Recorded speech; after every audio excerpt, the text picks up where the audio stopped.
My name is Bob Darrell, and I am an alcoholic.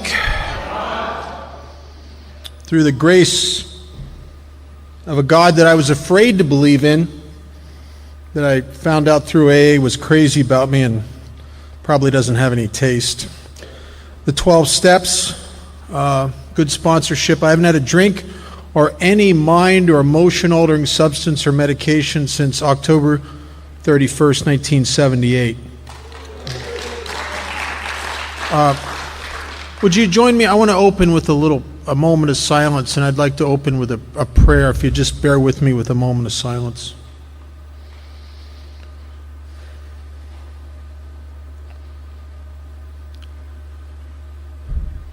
Lord, help me to set aside everything I think I know about you, everything I think I know about myself, everything I think I know about others, and everything I think I know about my own recovery, all for a new experience in you, Lord, a new experience in myself, a new experience in my fellows, and a much needed new experience in my own recovery.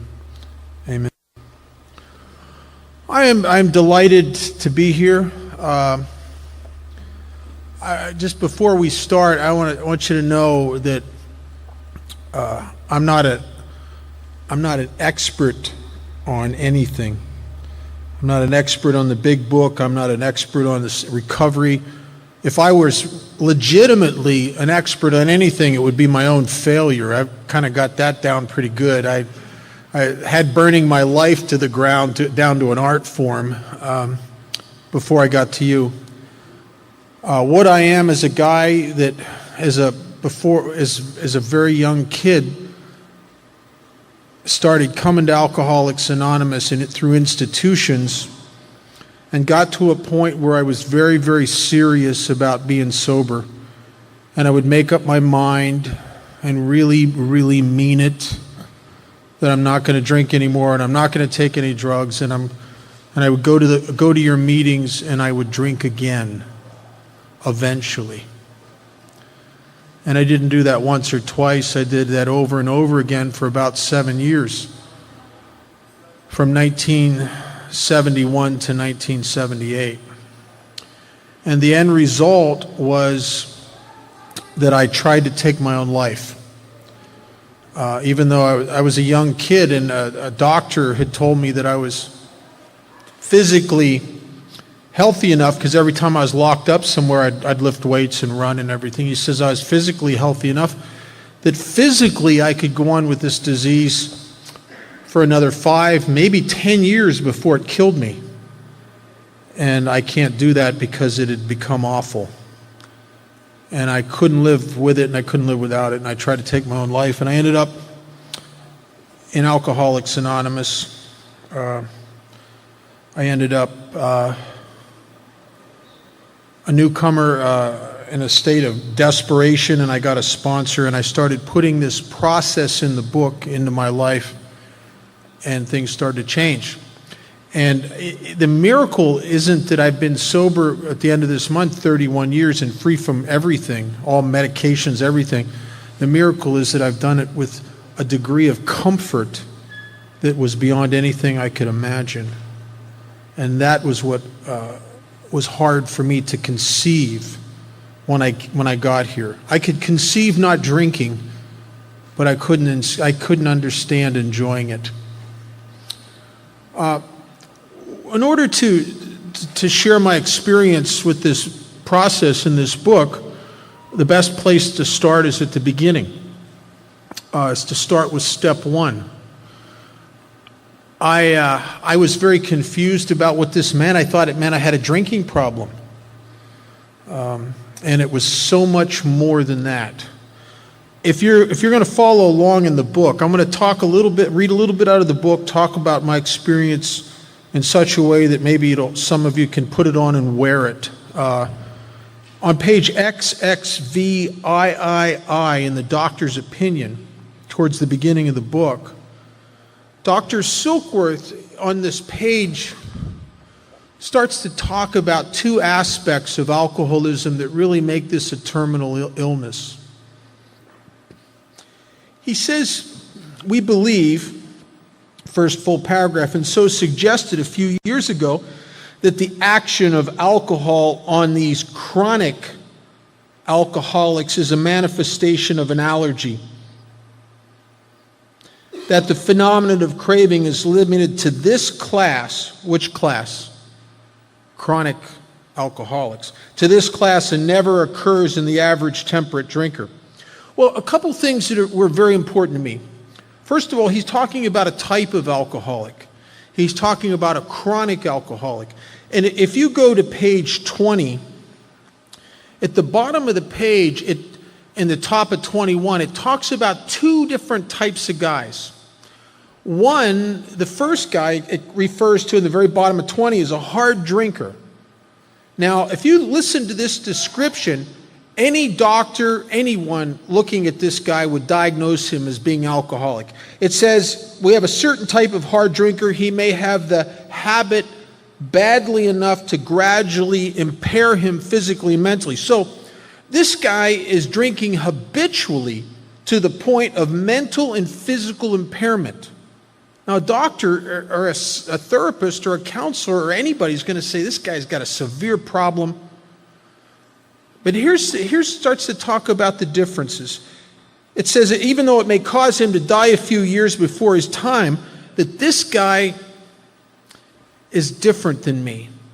Because it says if a sufficiently strong reason, ill health, falling in love, change of environment, the warning of a doctor, maybe the warning of your boss, maybe the warning of a judge, maybe the warning of your wife, becomes operative, this man can also stop or moderate, although he may find it difficult and troublesome and may even need medical attention. He might even need to be detoxed. If he's drinking heavy enough to the point where he has the jitters, he might need to be detoxed.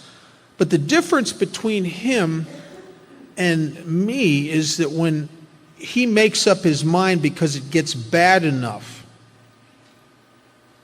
that he's never going to touch that stuff again, he never does. I drank with guys like that. I grew up with a guy who, I'll tell you, from all appearances, he looked every bit as bad as I was. Matter of fact, he got in more trouble than I did drinking.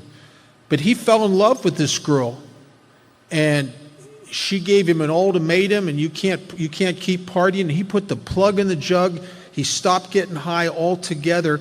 And after a little while of shakiness from coming off of it, he was fine, and he's been fine all these years. But I'm the guy that, if she says that to me, as it happened, matter of fact, I was, years before I got sober, the last relationship I had prior to getting sober, I was deeply in love. Well, sort of. I mean, she had a job and a place to live. I mean, and I had nowhere to go.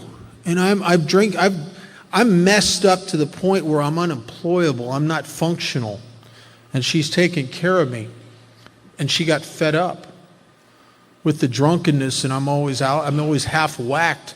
And she gave me an ultimatum, and man, I just thought, my God, I can't lose this girl. For a lot of reasons. One is I have nowhere to go. And secondly, secretly inside myself, I felt so bad about myself. I was convinced that if I lose her, I would never, ever find anybody that would love a guy like me. And so I made up my mind. I got a doctor to help me to detox me off of this stuff, and I got straightened out, and I made up my mind and meant it. And day in and day out, I'd become just a little more aggravated with her. We started fighting a lot. It seemed like the longer I was in abstinence, the more I would notice what was wrong with her. Until one day she said those magical words. She said, "I liked you better when you were drinking." And I thought, yeah, me too. I liked me better when I was drinking too. There is no sufficiently strong reason for a guy like me. I'm the guy who swears to himself and means it and always goes back to it. An alcoholic of the chronic variety, the question, if you're in abstinence now and you haven't worked the steps and there hasn't been some sort of transformation, the question is not for a chronic alcoholic if you're going to drink again. The question becomes when. Even if you go to a psychiatrist or a doctor and get put on medications, there's eventually an end to that road where they stop working. The question becomes when. And we're going to start looking at a little bit of that dynamic in a couple minutes. But first of all, I want to talk a little bit about this allergic reaction that Silkworth says that he's observed in thousands of us over the years working in these hospitals. He says it manifests itself in a phenomenon of craving. Well, I remember in the mid-70s listening to counselors and speakers in AA talk about this craving that we experience when we drink. And I'll tell you something, I couldn't see it. I couldn't identify ever taking a drink and then clawing the walls to get another drink. I don't get it. But the odd thing about a craving is that you don't realize you have it as long as you can satisfy it. Everyone in this room right this second is in the grip of a craving you're not aware of because you're satisfying it. And that's the craving to breathe air. But if someone were to sneak up behind you with a plastic bag and put it over your head, you would instantly realize you have this craving to breathe air because you can't satisfy it. So it was very difficult for me to identify the phenomenon of craving because for the most part, always satisfied it. I would just avoid situations where I could only get one or two and then couldn't get any more.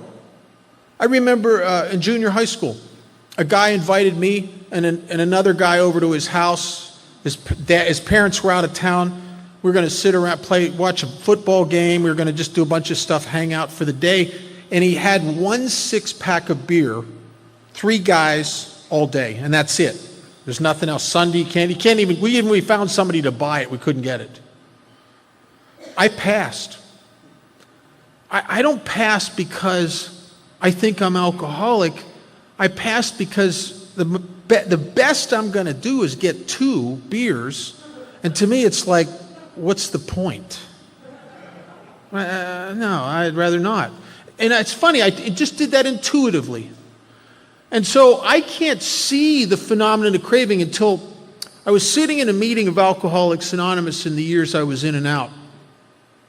And I was listening to a woman share her experience. And the power of AA has always been not that you're telling me anything about me, that you're just talking about you, and my defenses are down, and I start to connect with your experience in a way that I could not, I'll see things in me that I could not see if you were trying to point them out in me, because I'll be too defended. And this woman is just sharing her experience about a dinner party, and I remembered something that had happened to me when I was 18 years old. And I'll tell you what had happened and what I remembered, and this is where the light went on. I was dating a gal, and she wanted me to meet her parents. So she set this dinner thing up where I'm supposed to come over and have dinner at her parents' house and spend the whole evening there. And I went. I've always been a little self-conscious, but I went because I'm trying to be a good guy. And we get in there into this house and we sit down at the dinner table, and they bring out a bottle of wine. Now, not the kind of bottle of wine we would buy. They bring out a little wimpy Al-Anon kind of bottle of wine, right? Little thing. And they poured us all a glass of wine, and I have always drank quickly. I don't know why. I think secretly evaporation must be a childhood issue with me or something. I don't know what that's about, but I always drink quickly. To this day, I still have a tendency to do that. And because I drink quickly, I've killed 2 glasses out of that bottle of wine. They're still sipping on their first glass and the bottle's dead. And I'm sitting at this dinner table and I'm getting a little squirrely. And I don't know what's wrong with me. And you could have put me on a lie detector at that point in my life and asked me, Bob, is there any way in the world you could possibly be alcoholic? And I bet you anything, I would have said absolutely not. And I bet you the lie detector would have said I was telling the truth. I was going through my hippie, better living through chemistry, rock and roll phase of my alcoholism, right? But alcoholism doesn't care what other drugs you do. Alcoholism doesn't even care if you believe you have it. If you got it, even if you don't believe you got it. And I had it, even though I didn't believe I had it. But I'm sitting at this table, and I got 2 glasses of wine in me.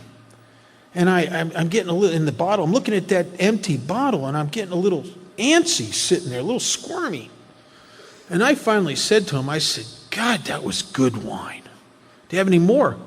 And they said, no, Bob, sorry, we don't. They went back to talking about sports and Vietnam and a bunch of other kind of crap. And I'm sitting there, and I'm just spinning in my head.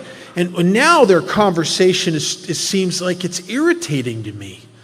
It seems mundane and irritating. And I don't know what to do. And I'm just getting crazy in here. I finally blurted out, I said, I really like beer. And they said, well, Bob, we don't have any beer. Next time you come over, we'll get you a 6-pack. And they went back to talking. And I think I'm going to lose my mind. And I don't know what's wrong with me. I finally excused myself. I went to their bathroom. I locked the door. And like a crazy person, I went through all their cabinets and medicine cabinet. I found a bottle of cough medicine that was 35% alcohol plus codeine and turpentine hydrate, which is a bonus. And I sat on the edge of that bathtub and I chugged that bottle of cough medicine, and that spinning in my head just went, ah.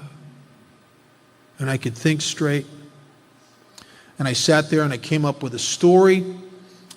I went back out to that dinner table and I explained to them that I had something I had to take care of. They were very kind about it, and I said, I'm sorry, I got to leave. And I went out to my car, and I got in my car, and I drove down their street 20, 25 miles an hour like you're supposed to, turned the corner and got out of sight, and drove like a crazy person, 70, 80 miles an hour, to get to a friend of mine's house who had a bar in his basement because I had 2 glasses of wine. And it lit something up inside of me that demanded attention. And this is a physiological allergic reaction to alcohol. And Silkworth says that it never occurs in non-alcoholics and the average temperate drinker. It is what defines me as an alcoholic. It's immaterial that I did other drugs. It's immaterial that I had other problems in my life. I am an alcoholic, and the program of Alcoholics Anonymous is divinely crafted for me because I have a disease of alcoholism. And how to define and figure out whether you have that is, do you have an allergic reaction to alcohol? That when you take a drink, all of a sudden the feeling hits you and you break out in an irresistible yearning for more of that effect. And that's the definitive thing. Treatment centers.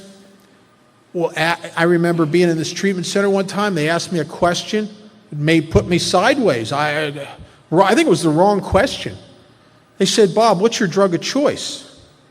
I said, well, what do you got? I don't know.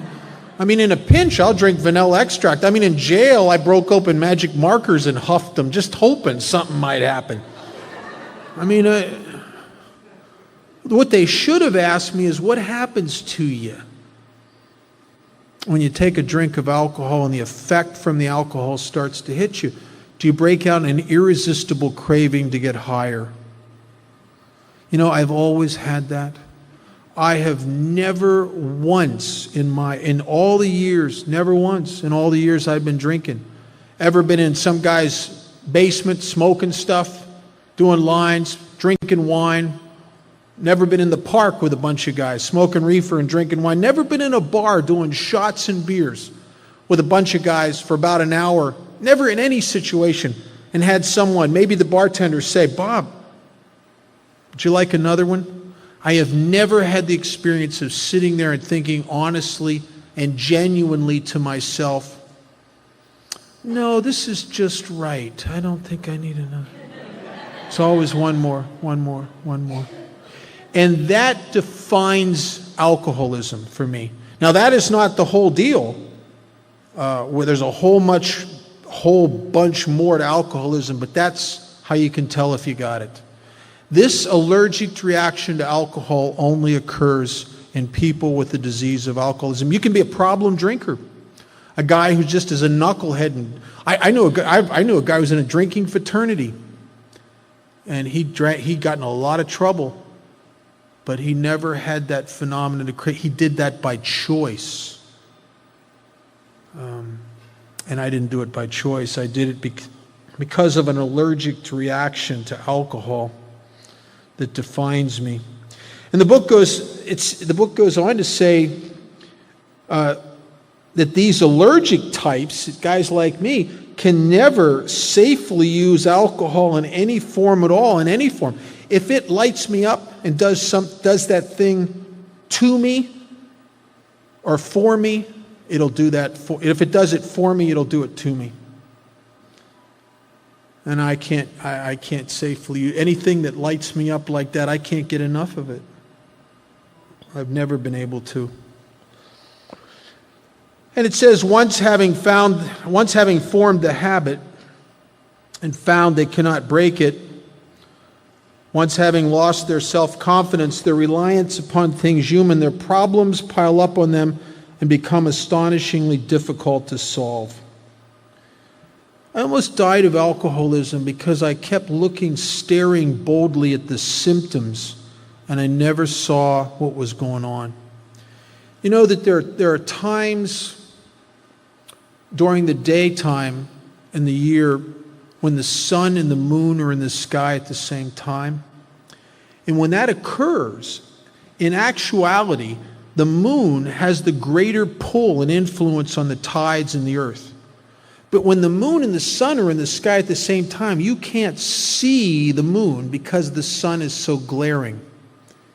And I could see the consequences of my drinking and of my alcoholism, but I never could see what was underneath that was driving me. I could never see it. And so what happens is I get sober time and time again, and sometimes I'm desperate. And people in AA say, well, you need to just focus on these steps and not drink. And I think, man, I might be going to prison here. I got police problems. I got court problems. I got money problems. I got employment problems. I got guilt and shame and remorse problems. I got weird. I'm a depressive guy. I'm full of anxiety. I got mental and emotional problems. I got all kinds of problems that I need to work on those. I need to get a therapist. I need to get a vocational rehabilitation counselor. I need to get some government money. I need to, then after I get all this stuff straightened out, I'll go to your A&A and work your stairs and all that other stuff. But I need to focus on this stuff. And what would happen time and time again, not just to me, but I've watched this in hundreds of men and women over the years. We start fixing the symptoms, and the underlying causes bushwhack us. And we're back to it again. And I did that over and over and over again. Well, if that in and of itself was all there was to alcoholism, this allergic reaction to alcohol, well, it'd be a pretty easy deal because you'd go into a treatment center, or you'd go to an AA meeting, or someone would explain it to you that you have an allergic reaction to alcohol. You just can't get high, and you'd go, okay, and you'd put the plug in the jug and you'd be happy, you'd live happily ever after. That Nancy Reagan just say no thing would kind of work for that. Just say no. The problem is, I can say no, and I did a lot of times. I'd swear to myself, I'm never going to touch that stuff, and people would offer me stuff. Offer me a drink, no. Offer me a joint, no. Want to go, no, and no pills, no. I'm telling you, don't listen, don't. I'm a grateful, sober alcoholic here. Don't even ask me anymore. No, I'm not that either. No, well, maybe a little bit. And eventually, I would find a yes in every barrel of no's. Eventually. Why? Isn't that insane? In the light of how I burn my life to the ground once I pick that stuff up. It's nuts. What happens to me?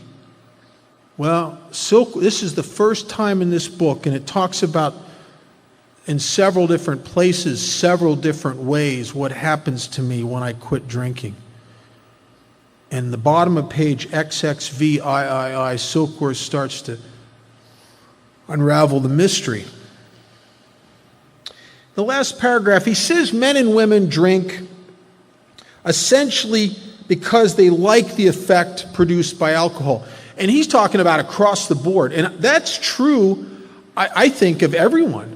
My sister, if you ever watched a non-alcoholic drink, it will show you more about your alcoholism.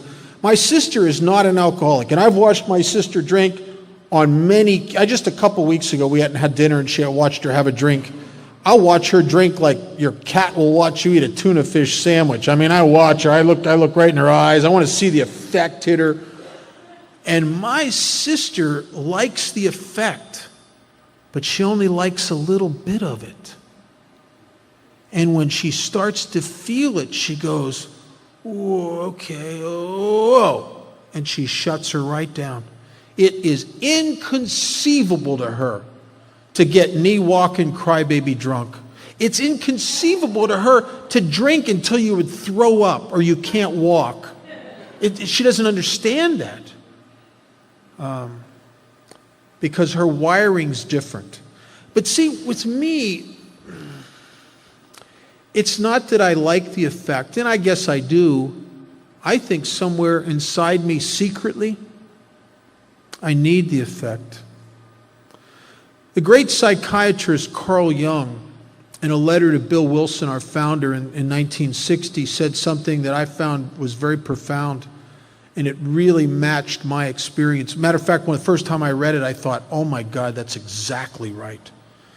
Carl Jung said to Bill Wilson that he believed, as a result of working with Roland Hazard, who's mentioned in our book, and countless other alcoholics over the years, that he believed that the alcoholic's thirst for alcohol was not really a thirst for alcohol.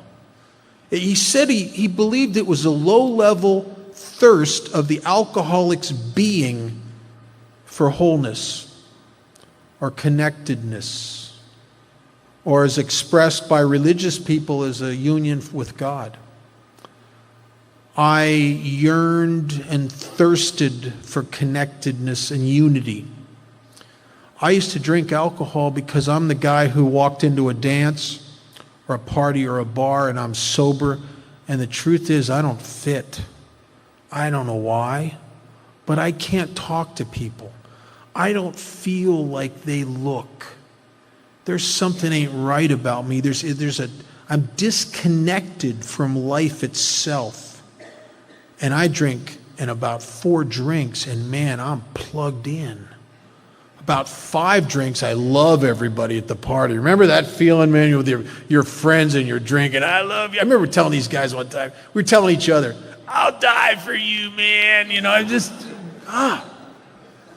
For a lonely bump on a log who secretly doesn't fit anywhere and has to pretend he's okay, that is fantastic. It freed me. It let me bust out of this prison and be with you and a part of.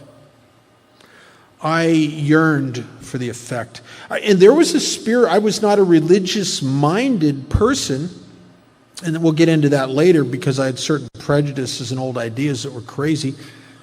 But there was a spiritual element about drinking in the early days, in the days when it was really magical. A feeling like being connected to just the whole. I remember times, and some of you may have had those experiences of drinking with a bunch of guys and getting deep, talking about deep stuff. I remember one time, we were just talking about amazing stuff and the universe, and I just remember saying to these guys, man, this is what Buddha saw. You know, you kind of felt like you were plugged in, man, hooked up. And then I sober up and I'm back to being me again, which I never liked much. So it is more than liking the effect. I drink because I thirst for the effect. That's one of the things that was confusing to me in Alcoholics Anonymous. People would talk about if you don't do certain things, the obsession to drink would return. It was never an obsession to drink. You know what it was for me? The obsession wasn't with alcohol. The obsession was with the effect of alcohol. That's what I would always thirst for, was the effect. And what happened, the book says this sensation, this thing that happens to me, it is so elusive that while guys like me can admit that it is injurious, we all do that. How many times, before you got sober, how many times do you sit throwing up in a bathroom, or you sit in a county jail, or you sit in a bar, or you're sitting in a hospital, and you're saying to yourself, man, I got to stop this. I can't go on like this. For God's sakes, I'm staying on a guy's couch. I got guys I went to high school with, they're buying houses, and I'm a bum. I can't go on like this. See, we can all admit, because we're not stupid. I can admit that it is injurious. That doesn't mean I can stop. And he goes on to say that after a time, that I can't differentiate the true from the false. We call that self-delusion. It's a funny deal. It's not denial. That's a treatment center word. This is worse. If we could get it down to denial, it would be manageable. Self-delusion is a psychotic, wishful thinking. It is all the evidence from your actual experience that there is no more party and getting high. It has turned on you and has become awful and pathetic, and now you get high and you feel sorry for yourself, and you get high and you're more lonely, and you get high and it's awful. And isn't it odd that if that's your reality, you put a guy like me in a state of abstinence for 6 months, and I will start fantasizing that I can get high like I got high when I was 18 years old again, even though what is true is that hasn't been reality in a couple years now. That's been a dead horse.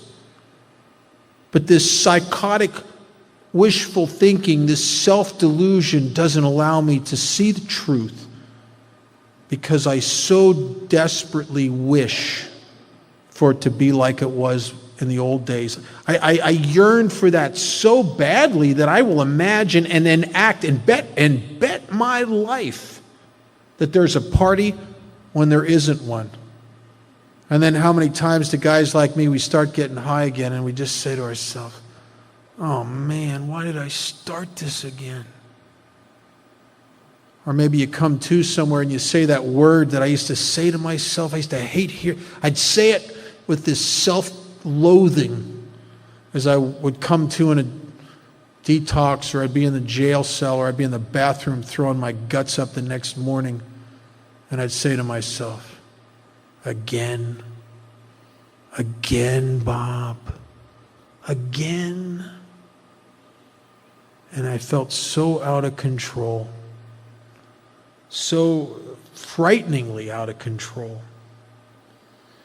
And Silkworth goes on to say to us, our alcoholic life seems the only normal one. And that's true on a couple levels. One level is that I think most of us have a tendency to surround ourselves with other alcoholics, people who drink like we drink. We don't drink often with social drinkers. I mean, I like to drink with social drinkers because if we split a half gallon, they're not going to get much. You know, I like that. I mean, that's a good deal. But they don't drink with guys like me often. So we end up drinking with people that are as pathetic as we are. And on another level, this idea that my alcoholic life seems the only normal one is that I've had a big secret for a long time. And the big secret is that the only time in my life I have ever felt normal was in the good days when alcohol really worked. And I could get about half lit up and I felt like you looked. I felt like maybe there's this secret stuff that's always seemed to be wrong with me is no longer there. I kind of feel normal. Isn't it weird that by the time when I get drunk and don't look normal, I feel normal, and when I get sober and look normal, I don't feel normal? It's crazy. It's crazy. And here's where Silkworth starts to talk. And this is the first place in the book that really starts to shine a light on this malady, this thing that happens to me once I enter into a state of abstinence that eventually will drive me insane. So insane I'll go back and pick up that drink again.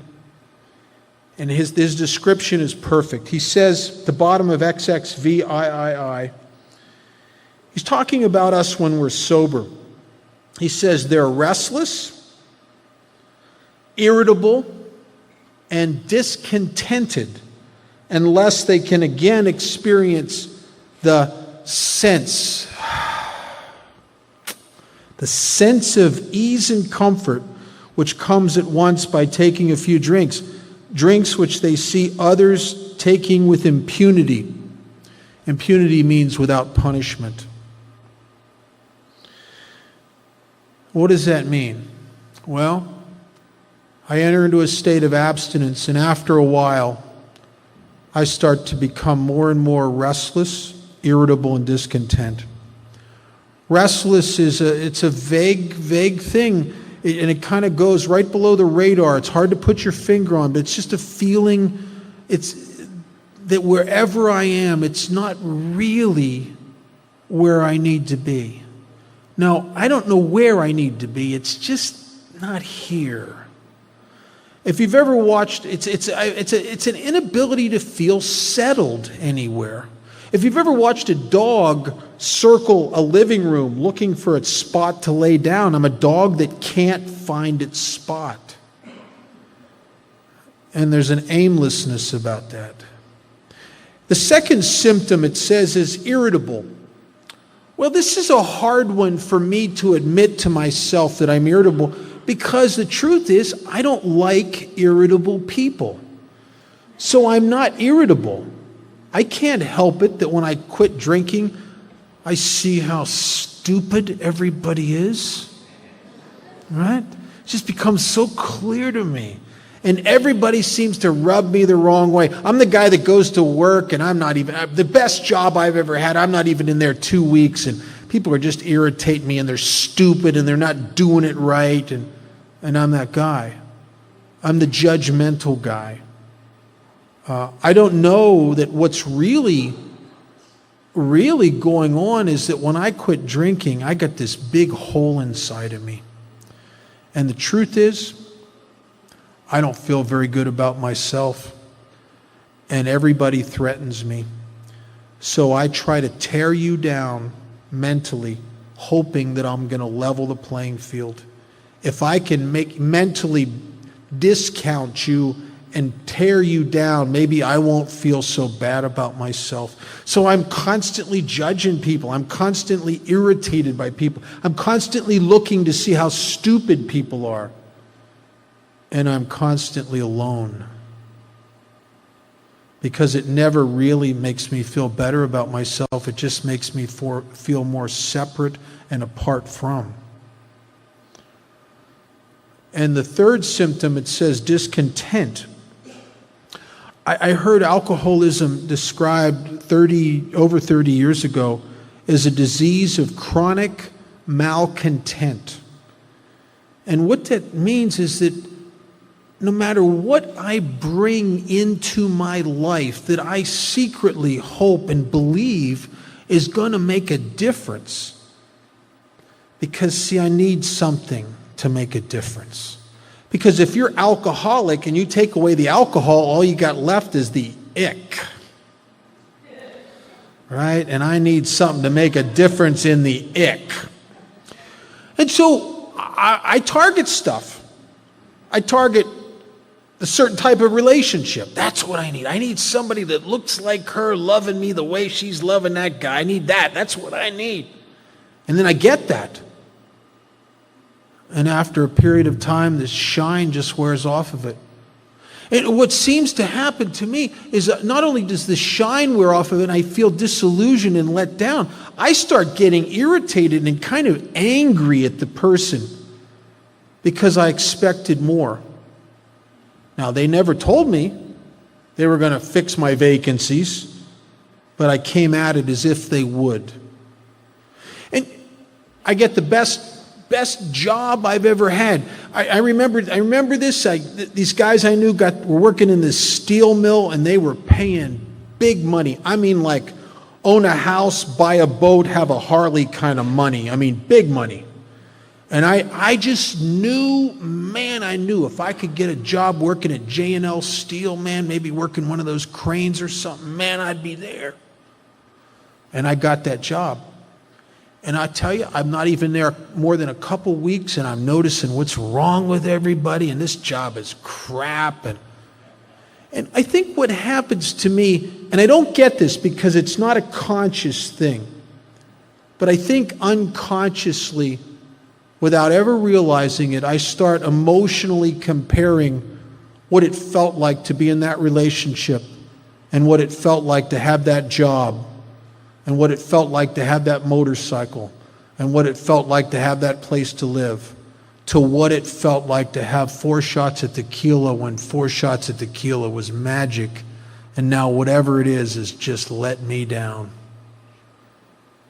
And the shine just wears off of stuff for me. And I'm sometimes I'm frantic trying to bring stuff into my life under this delusion that maybe I will become whole through acquisition by bringing stuff to me. And it never works that way.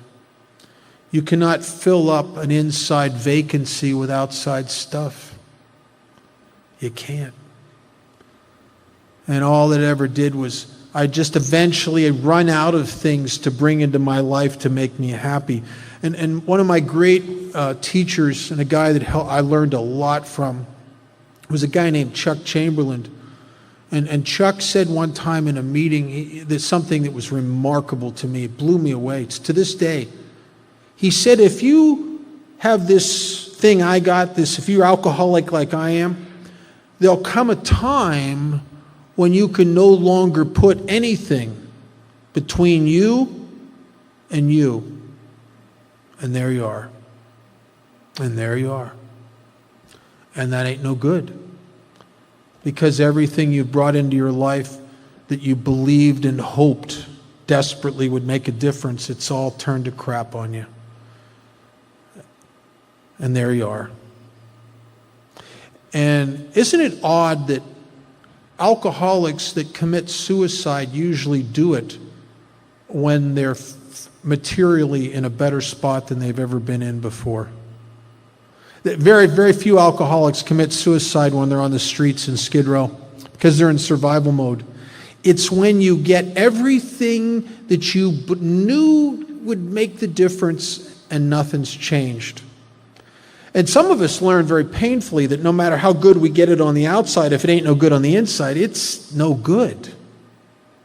No matter how good you get it out here, if it ain't no good in here, it ain't no good. And so what happens is I enter into a state of abstinence, and gradually in time, these right below the radar, just gnawing away at me, are these feelings of restlessness. I'm more and more irritable, and I'm chronically malcontent. My sponsor says it very well. He says it's as if after a period of time, some hideous force will implant a spring into the pit of your stomach, right in the center of who you are, and then every day life just starts tightening the spring, and tightening the spring, and tightening the spring, until sometimes you feel like you're going to lose your mind. And you don't know why, because your life's been better, is better than it's ever been. I often drank again when externally things were better than they'd ever been.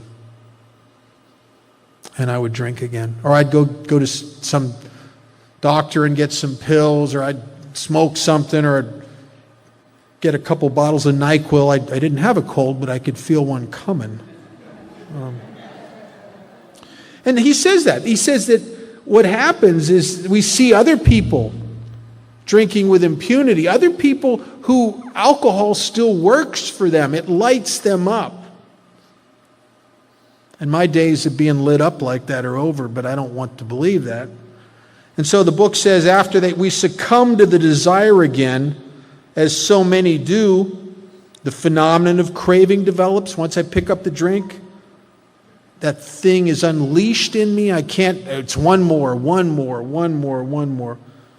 The phenomenon of craving develops. We pass through the well-known stages of a spree, emerging remorseful with a firm resolution not to drink again.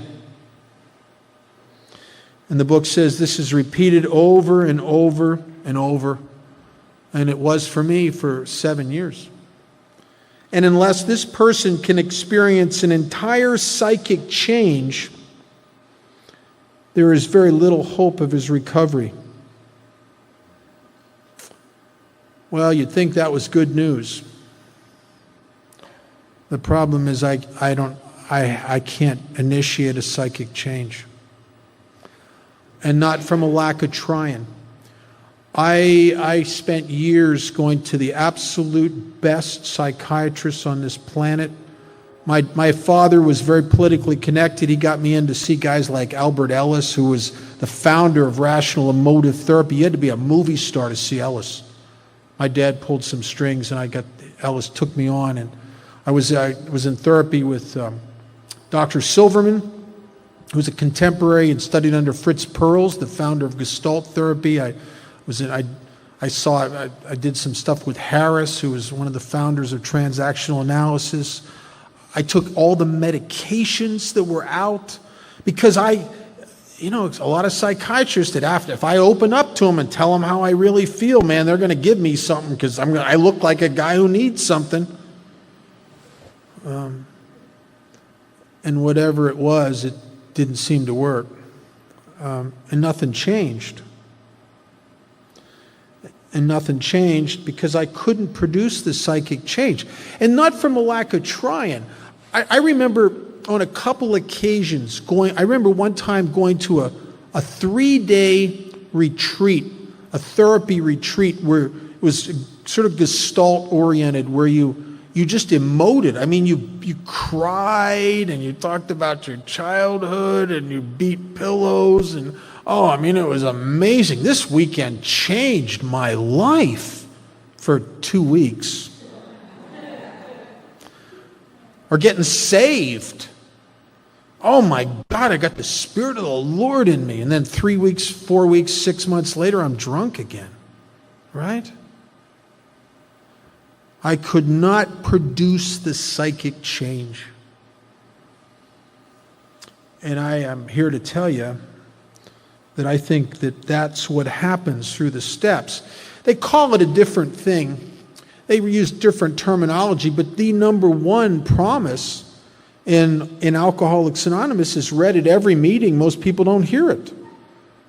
It's in the 12th step. By the time you're into the 12th step, it says, having had a spiritual awakening as the, meaning single only, as the result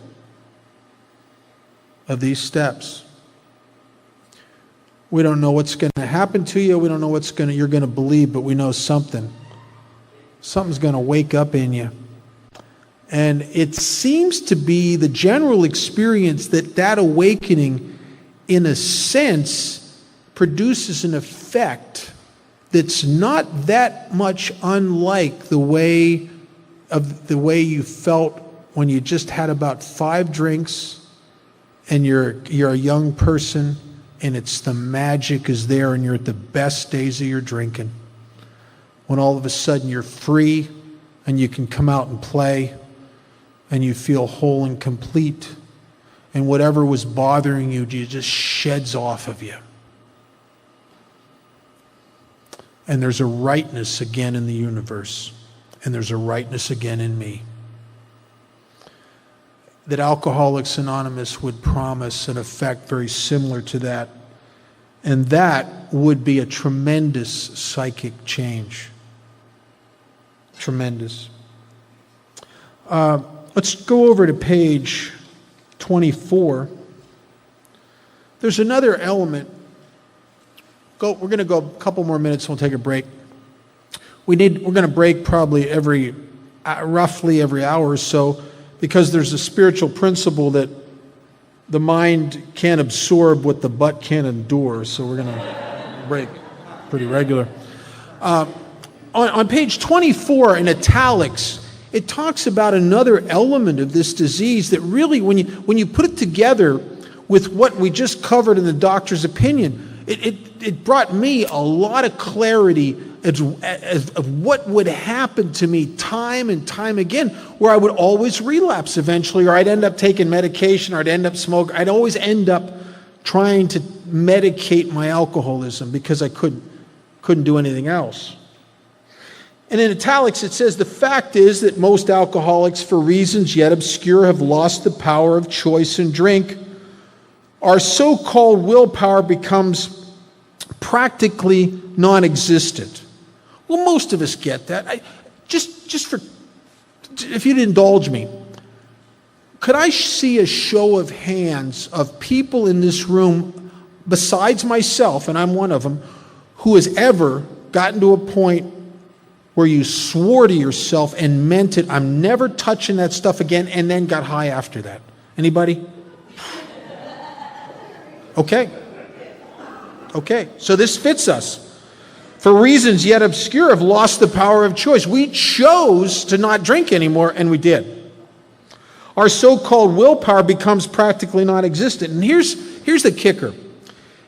And this is so true. It says we are unable at certain times to bring into our consciousness, to bring into my mind, with sufficient force, the memory of the suffering and humiliation of even a week or a month ago we were without defense against the first drink. If I can't bring it into my mind with sufficient force to deter me after a week or a month ago, how am I going to do it after 30 years? And this phenomenon is not really a phenomenon. I think this is a very human flaw. But when it's coupled with the spiritual malady of alcoholism, it's deadly. And what this human flaw is that the human consciousness has an inability to experientially relive pain.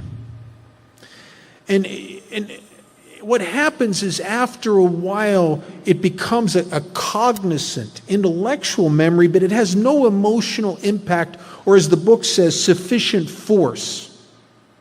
The memory kind of becomes, you remember sort of the details, but the memory becomes kind of vague and hazy. I'm told by women in Alcoholics Anonymous that this is a very similar thing that happens with childbirth. That if a woman could experientially really bring back what it felt like to birth a child, she would never do that again. But what happens is after a period of time, it gets a little vague. You can't really get your mind around how bad that feeling, those contractions really hurt. And you start seeing cute little babies, and you start thinking, well, it wasn't that bad. And only with us, we're not looking at cute little babies. We're looking at the guys at work that are telling the stories about how much fun they had at the bar last night, how much fun they had at the party. And we're hearing that against the backdrop of our own loneliness, because I'm sober now and I don't really fit anywhere. And what happens is after a while, I can't really get my mind around the pain. And it stops becoming a deterrent. This thing about think it through doesn't mean anything for guys like me. Think the first drink through. I thought the first drink through and drank. Matter of fact, I thought the first drink through and got there quicker. So what happens? Okay. Let's admit I have just gotten physically sober. Maybe I've come to in the county jail with ink on my fingers. Or maybe I'm in a detox and I'm shaking it out. And I'm swearing to myself with every fiber of my being, this time, for God's sakes, I mean it. I'm never, ever going to touch that stuff again.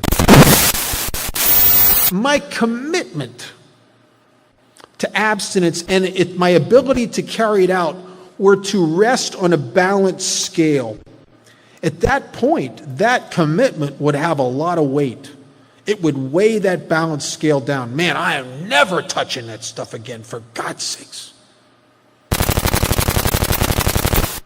Some mild feelings of restlessness, irritability, discontent, maybe a little low-level depression, anxiety, possibly. These emotions that most alcoholics know that are hard to identify, but they kind of gnaw at you. But really nothing compared to, my God, I'm never going to drink again. And then what happens? Well, as time goes on, it seems like life starts increasing these feelings of restless, irritable, discontent, almost as if somebody's tightening the spring up day in and day out. Feelings of restless, irritable, and discontent grow and gain mass. At the same time, the memory of the pain becomes vaguer and hazier until you find a hard time getting your mind around it as a significant deterrent, and the scale starts to tip. And you can catch a guy when it's about right here, and I have seen this. I've talked to guys 3-4 days before they drink again, and they'll say things to you that they'll say, if you ask them how they're doing their sobriety, they'll say, oh man, I'm never going to drink again. That stuff almost killed me. And they mean it. You could put them on a lie detector and it'll say they're telling the truth. And then 2 days later, it tips just enough. And it's a funny thing. What happens to guys like me, it's almost like a key turns in my head. And everything in me, against this backdrop of restless, irritable, discontent, the low-level depressions, that loneliness, because I don't fit anywhere really sober. And I start to yearn for freedom. I start to just yearn to bust out of here and get free.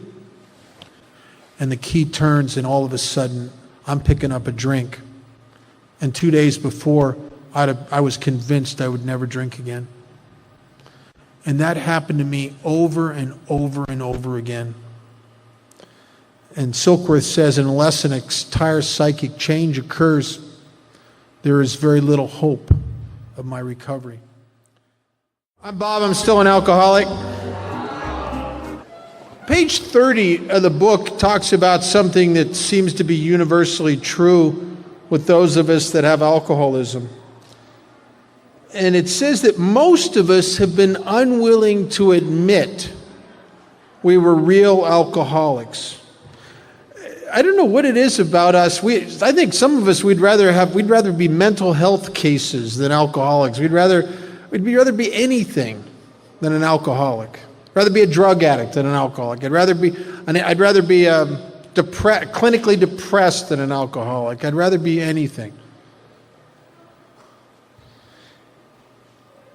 No person likes to think he is bodily and mentally different from his fellows. Well, I am obviously and always will be bodily different because I have a physiological reaction to alcohol that's different from people that don't have alcoholism. And that's that phenomenon of craving. As the effect from the alcohol hits me, it lights me up and I just keep going. But I am mentally different from other people. And this is a subtle deal. And I don't think like normal people. My thinking is, I'm an extremist when it comes to thinking.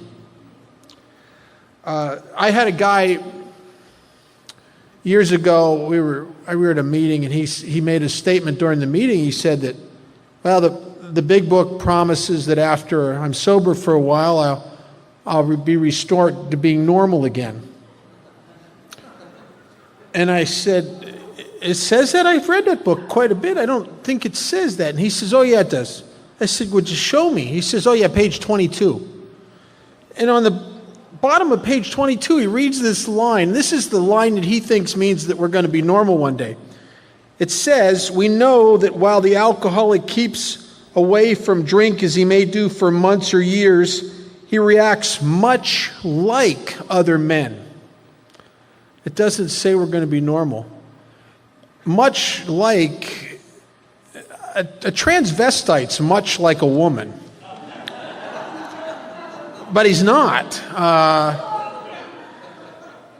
What it means is that on a good spiritual hair day, based on the maintenance of my spiritual condition, I don't feel weird or different. I go out into the world, I mix with people, I work productively. Nobody else seems to think I'm weird or different.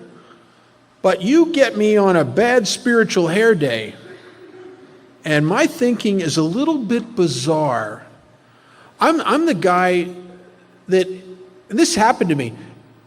I go to work one day, and I'm sober a couple years.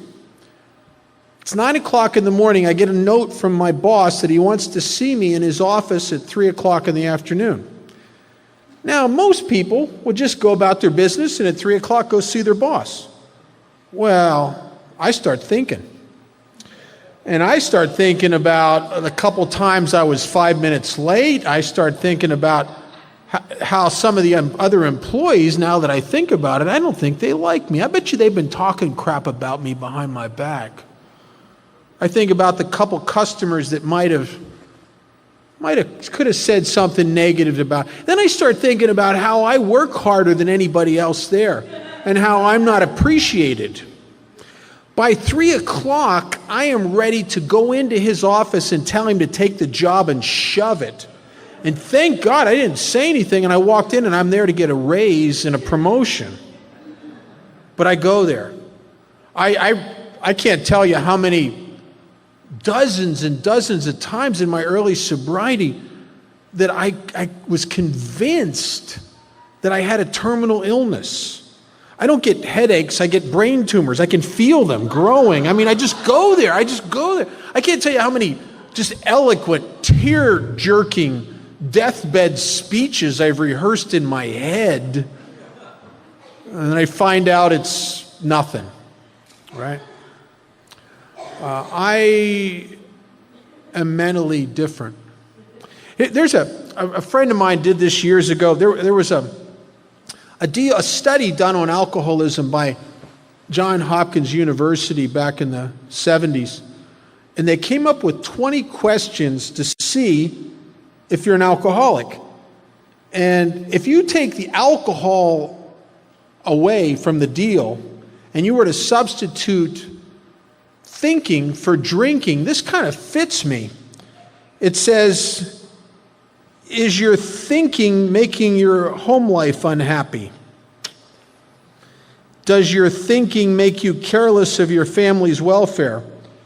Do you think because you're shy? Is thinking affecting your reputation? Do you think to escape worries? Do you think alone? Have you lost time from work due to your thinking? Oh, did you ever be at work and all of a sudden an hour went by and you don't even know what happened because you were up here, right? I've driven home from work and not remember anything on the trip because I'm in my head, right? Has your ambition decreased since thinking? Ever have those times where you get up in the morning and you're not even up a half hour and it's like, what's the use? I mean, because your head's just like, going off. Has your efficiency decreased since thinking? Is thinking jeopardizing your job or business? Have you ever felt remorse after thinking? Are you in financial difficulties as a result of your thinking? Oh boy, I think we fuel the credit card industry. Do you turn to or seek an inferior environment when thinking? Do you crave a think at a definite time daily? Does thinking cause you to have difficulty sleeping? Do you want to think the next morning? Do you think to build up your self-confidence? Have you ever had a complete loss of memory as a result of your thinking? Has your doctor ever treated you for your thinking? Have you ever been in a hospital as a result of your thinking? Where I had a counselor one time in a treatment center corner me after a meeting because I must have shared something along the lines of, we were talking about insanity, and I think I shared something in this house meeting that along the lines of, well, when I was drinking, I was insane, and I'm just so glad now that I'm no longer insane because I've quit drinking. And he comes up to me after the meeting, he says, so you think your thinking's pretty good now, sane, now that you've quit drinking? I said, yeah, I think real clearly now. I think, I no longer have that problem. He says, He says, how many times have you relapsed? Oh, it was a bunch of times, a whole bunch of times. He says, for how many years now have you known that to pick up a drink or a drug was going to burn your life to the ground? Oh, I've known that probably for about 4 years now. He goes, okay. You know that that's going to destroy you. You've relapsed over and over again, and you make the decision to relapse in a state of abstinence, which you believe your return to sanity when you enter into. And it's one of those situations where you don't want to talk to that guy anymore. He's kind of... And I started to get that I may defend my thinking, but it ain't that great. And yet, the promise in the book, it says when the spiritual malady is overcome, we straighten out mentally and physically, contingent on the maintenance of my spiritual condition.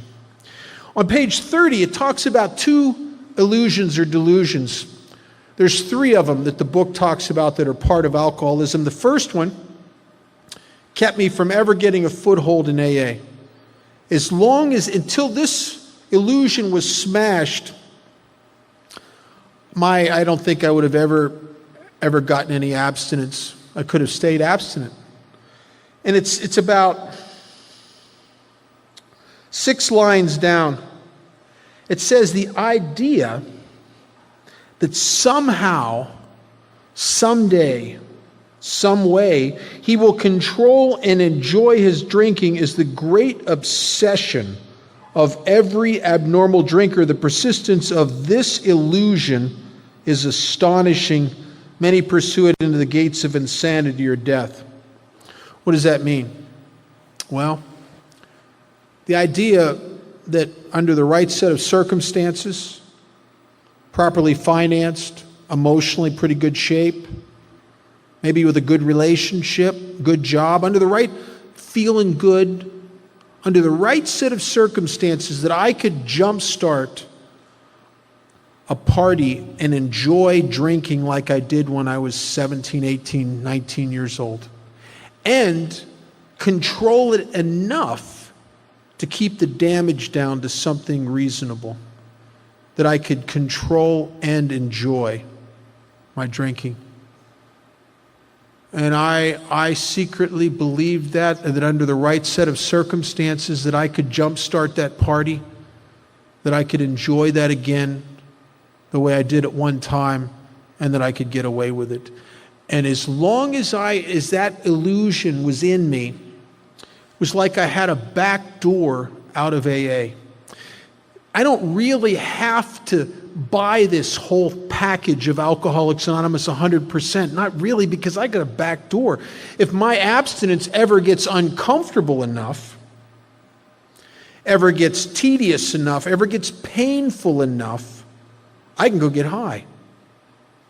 I don't have to, through a lack of alternatives, seek out a sponsor and work those steps, follow your directions. See, I got an alternative treatment for alcoholism. And so consequently, I could never really completely give myself to this simple program, because I'm the guy that still has something left. And it talks about that earlier in the book. It says we get to a place where there's nothing left but to pick up the simple kit of spiritual tools. If I got that back door out of AA or out of abstinence, I still got something left. And so consequently, I never bought the whole package here, and I would relapse time and time and time again. And then the second thing, well, first, before we get to the second delusion, I love the way it talks about step one here. It says we learned, which implies a process. We learned that we had to fully concede to our innermost selves that we were alcoholics. This is the first step in recovery. There's a place inside of me that is beyond the chatter in my head. There's a place down a little lower where sometimes you just get stuff and really get it. It's not a conversation in your head, it's just you get it. And that's where this thing starts. Chuck Chamberlain used to say that recovery was an inside job. I think that this was one of the failures of the academic approach to alcoholism. I could go through a treatment center and watch the Father Martin movies and listen to the doctors talk about, dissect alcoholism. I could listen to the talks about the chemicals in the brain and what happens to me when I pick up the first drink. I could intellectually get all of that, but it's up here. It's not down in here. And consequently, because it's not down in here, it doesn't affect my actions. Because what recovery is really in the feet. It's in what I do. And so consequently, I would get out of a treatment center, I'd get out of that hospital or whatever I was in, where I'm intellectually approaching alcoholism.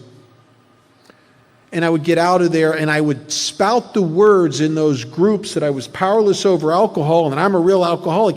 But if you were to watch my actions when I left there, they were the actions of someone who's learned their lesson now. I'm no longer powerless. I've gotten over that. Thank you. Thanks for the information. In 1978, when I got out of my last detox for alcoholism, I started going to 15 to 20 meetings a week. I got a sponsor. I started doing crazy things that I normally would have never done. Like, I don't even believe in God, and I'm locking myself in a bathroom in a men's halfway house and getting on my knees and praying to something I don't even believe in, because the people in AA told me to do that, and I was at the end of my rope. I really was powerless. I got it in here. I was finally an alcoholic of the hopeless variety. I'm not beating nothing. I was scared to death. I was scared to death as a truly powerless person with a terminal disease really should be. I mean, objectively, if you were to step back from this disease and you look at it, if you really get that you got this, man, you should be scared to death. You should act like a desperate guy. I'm bugging my sponsor and I'm going to those meetings in a fervor because I really get it. And if you'd have watched me, you'd have seen the action of a guy who really looked like he was powerless and was desperate. All the other times I looked like a guy who's learned his lesson and had it together now. Thank you. Fully concede to our innermost selves that we're alcoholics. This is the first step in recovery. And then here's the other delusion. It says the delusion that we are like other people. People who don't have alcoholism, people who don't have this spiritual malady, people who don't need the steps, who don't need God, people who can manage their own lives. I think that's a big illusion. That comes in the second half of step one, this idea that now that I'm sober, I can manage my own life. Back in the 70s, in AA, people used to talk about the second surrender, how we would come to Alcoholics Anonymous, beaten half to death by the bottle, and surrender. And then in abstinence, down the road a ways, we would be surrendered by life itself, by an absolute failure to wrest happiness and satisfaction out of this world by managing well.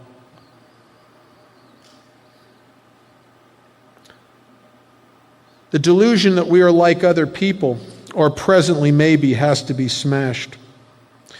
And it really talks about this more in step 10, and we'll get to that sometime over the weekend. This seductive nature of alcoholism.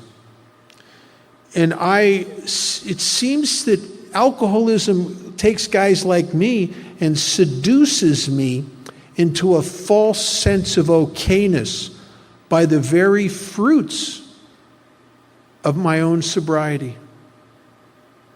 You'll see this in your home group. I've been going down into the trenches a couple times a week for over 30 years. I take a meeting down to a detox in Las Vegas where it's the low bottom place. It's where the guys with 25 years from all over the country that drink again, they end up on the streets of Las Vegas, they end up in our detox. And what's it look like? If you were to step back from relapse and look at it, what's it look like? Well, you watch these guys. Maybe there's somebody in the middle of the room that's doing this dance and doesn't even know you're doing it. Where you came into AA and, my God, you were scared and you'd burnt your life to the ground. And maybe your first year of sobriety, you're talking to your sponsor. More importantly, you're sponsorable. You're not trying to run nothing. You're powerless. You're doing everything AA asked you to do. You're trying to work those steps. You're helping other alcoholics. You're chipping away at your amends. You're doing all that stuff. And then maybe at 5 years of sobriety, now maybe you got the job that you always wanted. You're making 6 figures. And you don't feel quite as alcoholic as you did when you were struggling in the beginning. Do you ever notice? Isn't that funny how I don't really feel quite as alcoholic? And then you get the relationship and the house and the kids and everything you've ever wanted. And it's so easy to be seduced into a false sense of security and okayness, almost as if I don't really feel alcoholic. And there's a line later on in our book that is very profound. It says that selfishness, self-centeredness is the root of our troubles. And what's common of self-centered people is that I want to judge everything on how I feel. That's how you can tell if you have a good sponsor. A good sponsor doesn't look at how you're doing by how you feel. He looks at how you're doing by how you're doing. And because it has nothing, how you feel has nothing to do with it. There's been times in my sobriety where I felt terrible. When I was going through my last divorce, there were times in that where I was full of anxiety. I felt awful, but I was doing good because I was talking to my sponsor on a regular basis. I was following his direction through this. I was continuing my commitments in Alcoholics Anonymous. I was still praying. I was doing good, but I felt bad. There have been other times in my sobriety, about my 12th year, where I felt great and I was doing terrible. And I felt great because I was on a self-gratification run, where it was a self-grandizement run, where it's, building this house of cards, which if you're on a self-will binge, it's wonderful until the house of cards collapses. And I felt wonderful and I was doing terrible. So it's not how you feel, it's what you're doing. And that's the only benchmark I have. And guys will leave Alcoholics Anonymous feeling good, seduced away from what they did to get them to feel good by the very fruits of their own recovery. There's rarely a week, or at least 2 weeks that goes by where I don't see somebody in our detox that had been sober a lot of years that relapsed. And if you talk to them in any length of time, you always notice that as time went on, they started compromising their actions in their own recovery. You don't do it overnight. You don't go from the guy who's going to a meeting every day, working with newcomers, sponsorable, to the guy who's doing about nothing overnight. It's a slow, incremental seduction, slowly. And where's the point where you pick up the drink? That's the problem. Nobody knows. Where on the road from doing everything in AA to doing nothing in AA, where's the point in that road where you drink again? Nobody knows where the point is. We just know from experience that somewhere on that road is that point. We don't know. We don't know. Is it where you get to you're not doing anything in AA and you're not doing anything for 3 years before you drink, maybe? I've seen all kinds of versions of that over the years. This delusion that I'm like other people. And it's a crazy thing. There's a test on the bottom of page 31. It's a test that I used to see back in the 70s, and even in the early 80s. I'd see members, old-timers in AA, recommend to new people. And the book says, we do not like to pronounce, bottom of 31, we do not like to pronounce any individual as alcoholic, but you can quickly diagnose yourself. Here's the self-diagnosis, the test. It says, step over to the nearest bar room and try some controlled drinking. Try to drink and stop abruptly. It says, try it more than once. It will not take you long for you to decide if you're honest with yourself about it. It may be worth a bad case of the jitters to get a full knowledge of your condition. Well, in 1939, that's probably what was on the table at risk to take this test, is maybe a bad case of the jitters. Our society seems to have upped the ante on this test quite a bit. I would never recommend that test, because you might take the test, go into the bar to see if you're an alcoholic, and you can't stop. And you don't even know it's that bad, but once you start, you can't stop, and you get in your car and you kill yourself and a family of 4. And you end up in jail. Like I see the guys in the county jail that they don't know what happened to them, but they went out to have a good time, and now they've killed somebody with their car. And they're facing their life's over. And it's not a viable test. If you have the same disease I got, and the book says that our problem is mainly in our minds, if you have alcoholism in the mind of a chronic alcoholic, a mind that is against you, then this is a tough test. Because let's imagine that I'm going to go into this bar down the street and I'm going to see if these people from AA are pulling my chain, or do I really have this alcoholism thing? I'm going to go. I don't really think I have alcohol. I think maybe it's more of a drug problem. I'm going to see if I have this alcoholism thing. I'm going to go in there, I'm going to have 2 drinks and that's it. Now you got to shut her down after 2 and go home. You can't smoke anything, you can't nothing, not 2 drinks, that's it. Well, about halfway through that second drink, it's going to become very apparent to me that this is a bad test day. There'd be some girl in the bar that I go, oh my God, I got to have a drink with her. That could be her with capital letters, her. The game is on. Oh, I didn't know that game was on. I got to stay and watch that game. There'd be some guy there, it's all got something good going on. Got to have a drink with him. Bad test day. Tomorrow would be a better test day. And what happens tomorrow? I go into the bar to take the 2 drinks and then go home, and somewhere in the middle of the first or second drink, as the feeling starts to hit me from the alcohol, it overcomes my mind, and my whole ability to justify, rationalize, and explain things to myself get right behind whatever is necessary to make me think that the next drink is not only appropriate, I think it's my idea. I think it's my idea not to do the test today.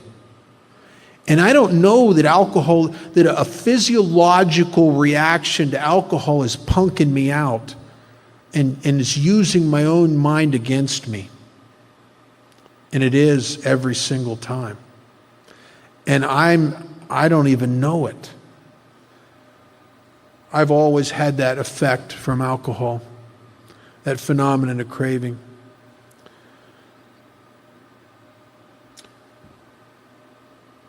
Seven years of relapsing. In those 7 years, there were many, many times, not only did I swear to myself that I would not going to drink anymore, where I would swear to myself, when I get out of this detox, I'm going to get into AA. But everything in me is against that. I'm not wired to join AA. There's a couple deep problems I have with Alcoholics Anonymous. One serious problem I have with AA is that it's full of people. And sober, I don't really like people. I don't fit well with people. I need a pint of whiskey just to talk to people. I don't do well around people. I don't know what you're up to. You're all thinking something. I don't know what it is, but I suspect it has something to do with me, because every time you glance in my direction, I know you're thinking about me. I have a hard time fitting in AA. You guys talk about God. That's not good. I don't believe in God. I got taught, I had a lot of religious upbringing as a kid. I heard about a God who existed to judge me. And he could see in the dark, that's not good for a guy like me at all. He could read my mind, which is hideous. Oh my God, I just always thinking things I shouldn't think. I could go to a swimming pool where women are walking around in bathing suits and rack up a couple million years in purgatory, and I haven't even done nothing, I'm just thinking. I mean, there can't be a God. And you guys talk a lot about God. And I cannot overcome this. And I got certain ego problems that some of you will identify with this, and if you identify with this, it's a hideous thing. I fit the old adage, you can always tell an alcoholic, but you can't tell him much. I'm the I know guy. I'm the guy that if you try to talk to me about something, I just go, yeah, I know, I know, I know, What I'm really saying is shut up and leave me alone. You can't tell me nothing. There was a great psychiatrist that said that the reason guys like me don't get better and we don't recover, we may stay physically sober and miserable for long periods of time on medication or off medication, but we don't really get any better, is that I have an inability to listen because my ego is so whacked in order to hear anything new. I can only listen to see how I'm already right. So I'm a closed system. Nothing gets in. The only people that I relate to, there's somebody that says something I agree with, and that guy's probably 2 weeks sober, and maybe him and I are going to be drinking together within 2 weeks. The old timers. I'm one of those kind of guys that if you look like you're doing better than me, I hate you. All right? I discount you. I'll pick you apart. And so I have a hard time getting anything here. And I can't get a sponsor. I can't, even if I had one time, but I couldn't talk to him. I don't want to look bad. You know, I tell you, it's a real art form, getting help and looking like you don't need it. I mean, that's an art form. And so I'm dying of alcoholism. I keep relapsing. And something happened to me in 1978 after I tried to kill myself, and I failed because I was too much of a coward to actually, the very last second, I couldn't go through with it. And I ended up back in Alcoholics Anonymous for what has been to this date the last time. And something, I didn't understand it for a long time. But I'd been in probably 200 AA meetings up until this point, but I could never hear you. I got too much of me between me and you. Because I'm the I know guy, you know what I mean? I'm the guy who just picks you apart. I can't hear you. After this failed suicide attempt, I ended up sobering up in this hospital, and they took me to these meetings. And for the first time in 7 years, I remember it like it was yesterday. This guy, Dick T, was there, and another guy, and several other people that have passed on with a lot of sobriety. And they were just talking about themselves, sharing their stories. And I remember sitting there for the first time, nodding my head as they're talking about themselves, and thinking to myself, oh my God, I'm like these people. And I think what had happened is I had just enough of me kicked out of me that I could finally hear you. And I started to make that connection. And consequently, I got a sponsor, and even more importantly, I was desperate enough to be sponsorable. And I told this guy, I'll do whatever you tell me to do. And he told me to do a whole bunch of stuff that didn't make any sense to me. But I did it. It's funny, in AA, you get the results of the person who really believes it and wants to do it if you do it, even if you don't want to, as long as you do it. There was a guy, Frank Honeycutt, used to say, AA is not for those who need it, and that's apparent. There's, within a mile of here, there's guys dying of alcoholism that need this thing. He said, it's not even for those who want it. And that's an unusual thing, but that's really true. Across the street from the detox that I go to twice a week, there's this old oak tree. We call it the dying tree. And we call it the dying tree because there's actually been people that have died underneath that tree. Because if detox is full, they sit under that tree hoping a bed will open up. And there's been guys under that tree that died of convulsions, or their heart gave out, and they just, over the years, been several guys die there. And as often as I go into the meetings and there's guys sitting under the tree hoping to get a bed, I will go and talk to them. And I'm telling you, you would never find anyone who wanted sobriety more than they do. They'll tell you with tears in their eyes, in a level of sincerity that's off the charts, how sick and tired they are and how much they want this. But they never get it. Because it's not for those who need it, and it's not for those who want it, it's only for those who do it. And in 1978, I started doing it. And some things started changing. And I started buying everything you told me to do. I started doing even the crazy things like turning myself in to the courts and offering to do the 2 years. I mean, crazy stuff. and my life started to change. And in the hospital, in the detox I went through, there was a woman named Judy, and Judy was one of the counselors there, but she was also a member of my first home group, the Floating Big Book group. And Judy cornered me one day, and I was sober. I was out of there. I was probably sober a few months, I guess. And she saw that I had a sponsor and I had commitments in Alcoholics Anonymous. I was the secretary of a meeting. I was taking meetings back into the hospital I just came out of. I was taking meetings into another place with a bunch of guys. I was on the 12-step list. I was trying to make some amends. I was really going after this thing. And she said to me, I know your history. Over 7 years you were around AA, but this is the first time you've ever really done all this stuff, isn't it? And I said, yeah, it is. And then she asked me a question. I didn't know what to say to her. She said, what happened to you that brought you to doing all this? And I didn't know what to say. I didn't know what happened, because my last drunk was not the worst one. There was a couple before that were much more horrific. My last drunk was the last drunk, but it wasn't the worst drunk. And I didn't know what to say to her. And in the big book on page 151, actually on 152, it talks about what had happened to me. It talks about the years I was in and out.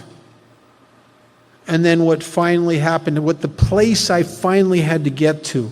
And I think all of us, to some degree, get to that place. Some of us, we do it into abstinence. And some of us do it coming in the doors.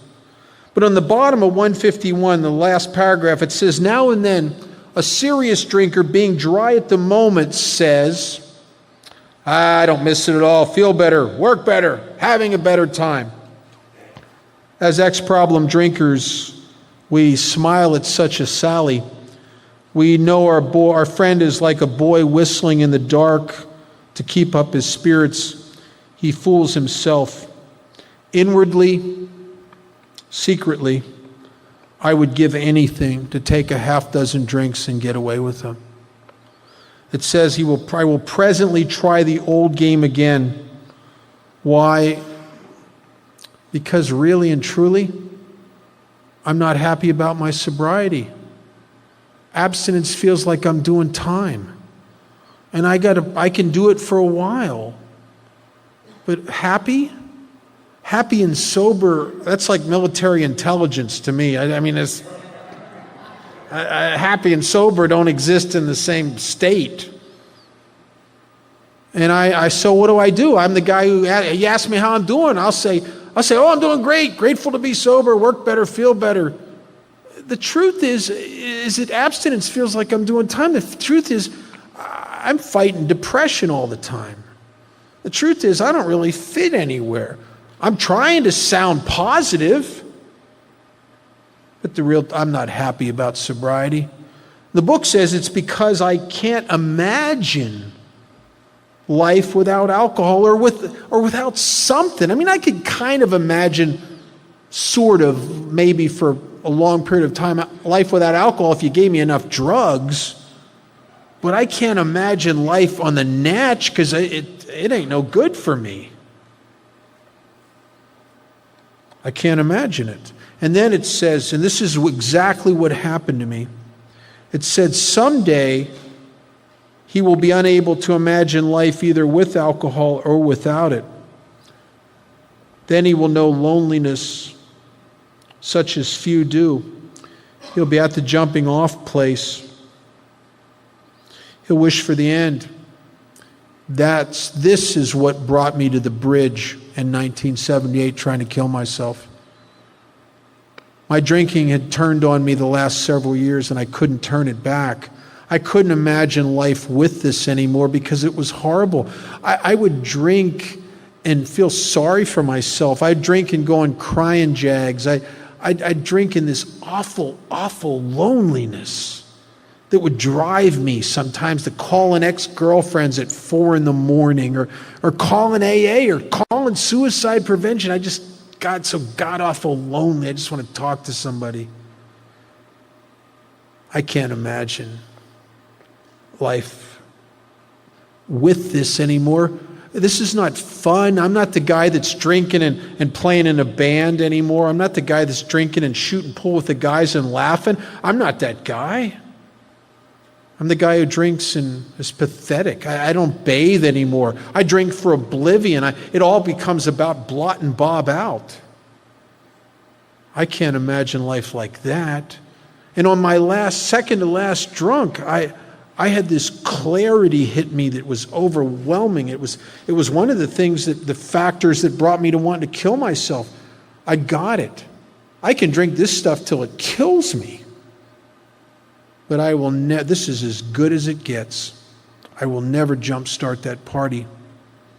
I can drink myself to death, but it's going to be pathetic like this until it kills me.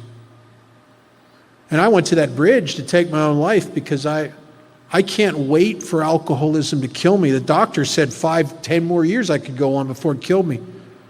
Dying of alcoholism, drinking yourself to death it's awful. It takes so long. It's like being kicked to death by rabbits. It just goes on and on and on and on.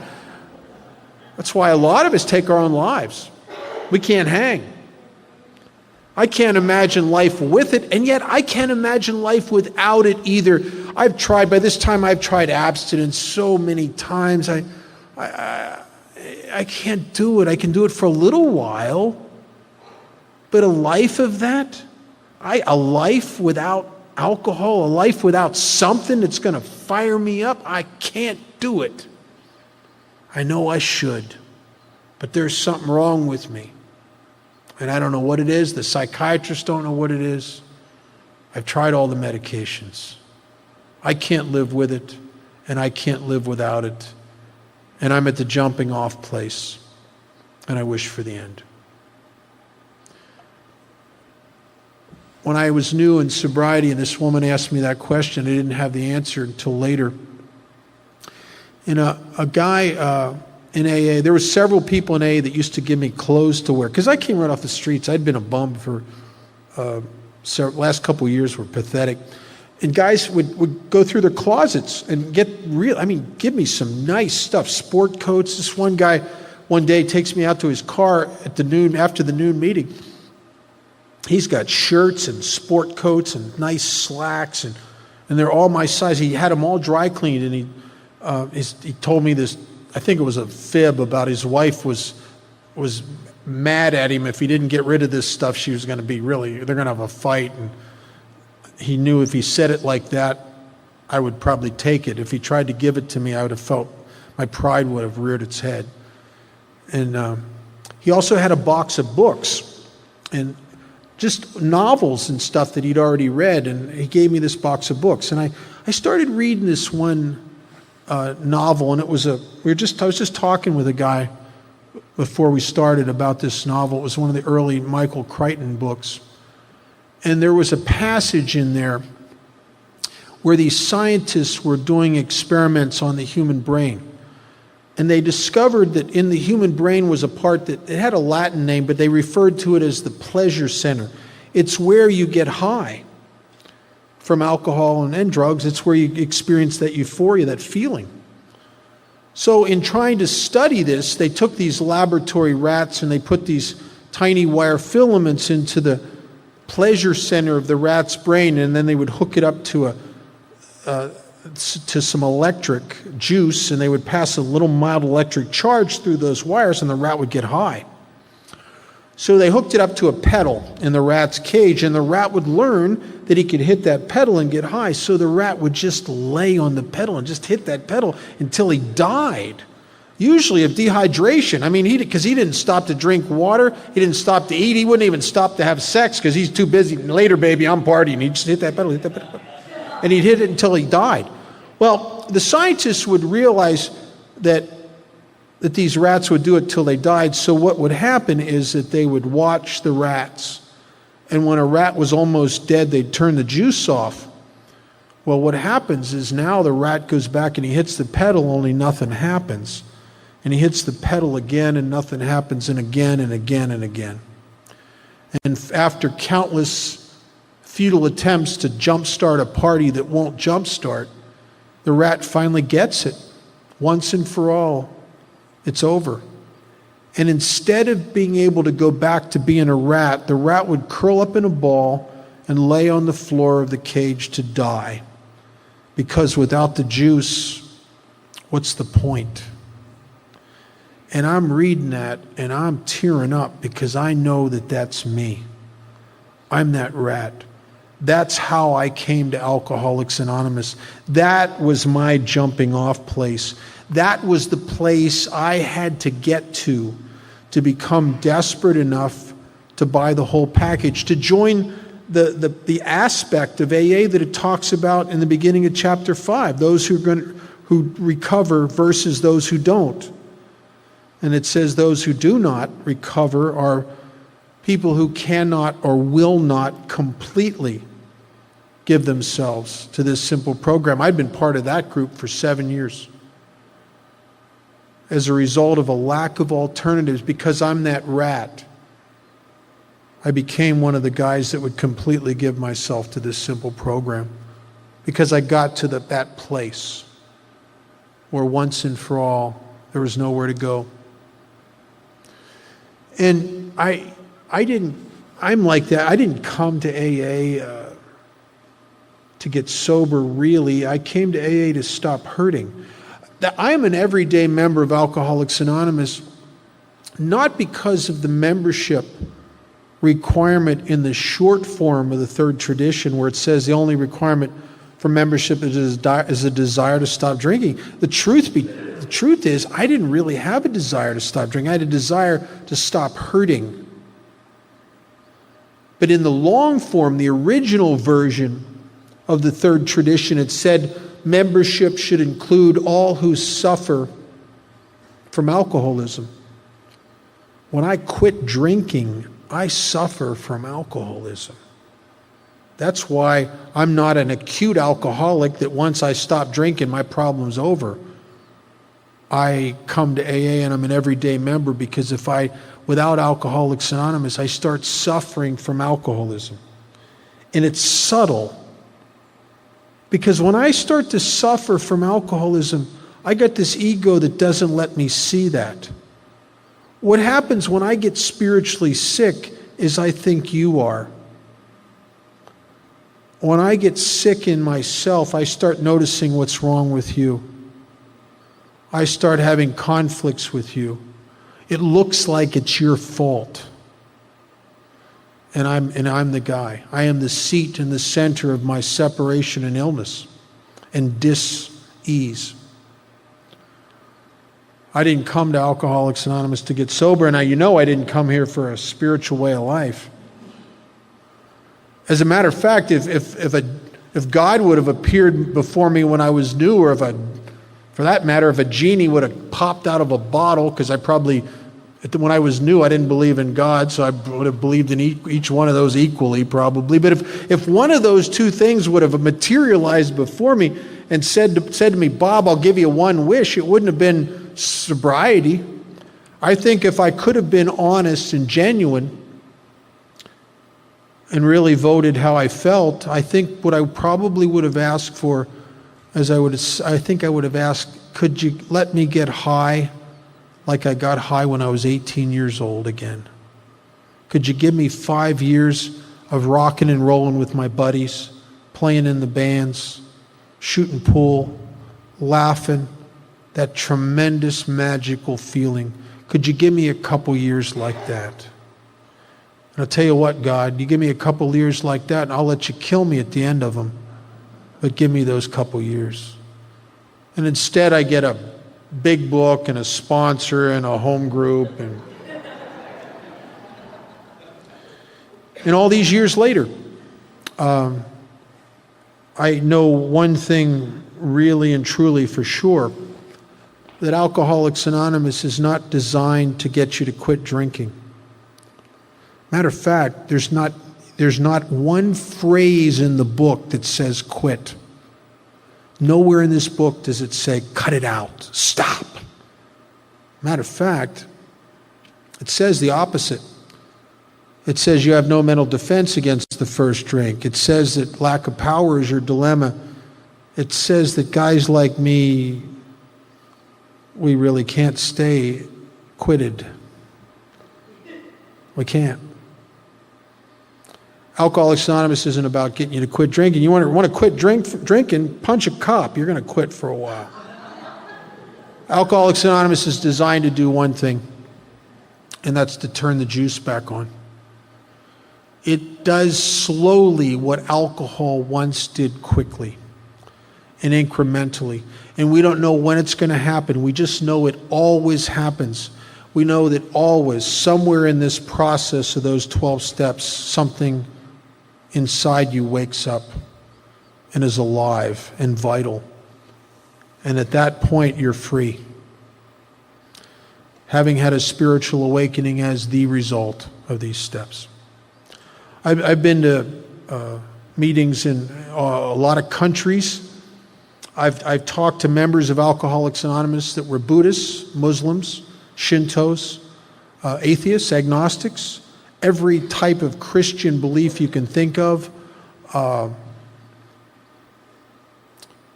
it doesn't matter. AA, everybody that does the steps gets the same result. Something wakes up inside them. They start to connect with whatever this thing is. And it seems to be a universal deal. We're going to break until tomorrow. And tomorrow morning, we're going to start talking about the actual nuts and bolts of the process that's designed to turn the juice back on. Good morning. My name is Bob Darrow, and I am alcoholic. Would you join me in a moment of silence, followed by prayer?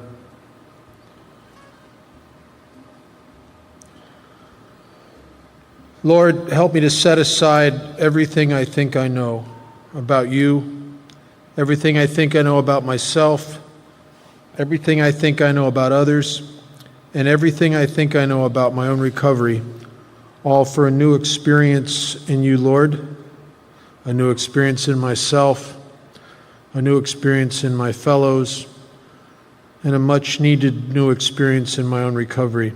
Amen.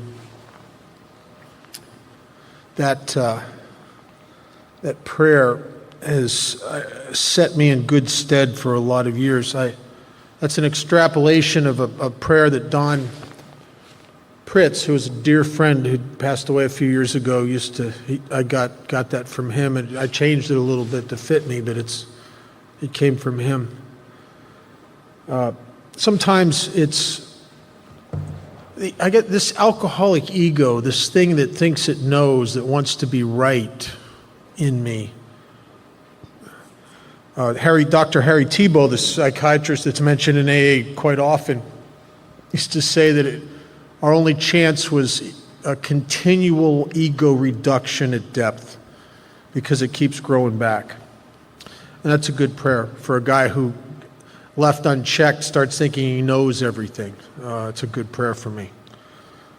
Last night, we talked about this trap we cannot spring, that I have a physical allergy in a body that can't drink without destroying me, because when I start, I can't stop. And yet I have a mind and a spirit that can't stay away from it, that insanely imagines and yearns for an effect that I can't even get anymore, and I keep trying it. One of the things I've noticed over the years is that gets a lot of people in trouble is that they underestimate their alcoholism and they overestimate themselves. I've been very, very fortunate. I had a guy when I was fairly new named Dale, and Dale was a great member of AA. Dale died of cancer, but with a lot of years of sobriety. And Dale got in my face one day and he said, "Listen, kid, I'm going to tell you some things that if you can accept them and buy them, it will save you a lot of misfortune and a lot of grief over the years." And he said to me, I want you to know that if you're explaining something, if you're defending something, if you're rationalizing something or justifying something, kid, you got to know you're wrong. Because you never have to explain, defend, justify, or rationalize what's right. And that has stuck with me since then, it's been about 30 years since he told me that, and it has served me in good stead. Because it is only the ego, which is the source of my sickness, that needs to justify itself and be right. My spirit never has to do that. I heard a story a long time ago that really sort of epitomized what happened to me over the 7 years that I was in and out. And the story was about this young kid who lived on a farm. And he was out on the road in front of the farm helping his dad mend some fence. And he looked up and there was a telephone pole along the road, and on the telephone pole was this bright yellow poster, and it said circus, and it had a date, and the circus was coming into town, and had pictures of clowns and lions and elephants, and to him it looked amazing. He didn't know what a circus was, but it looked very cool.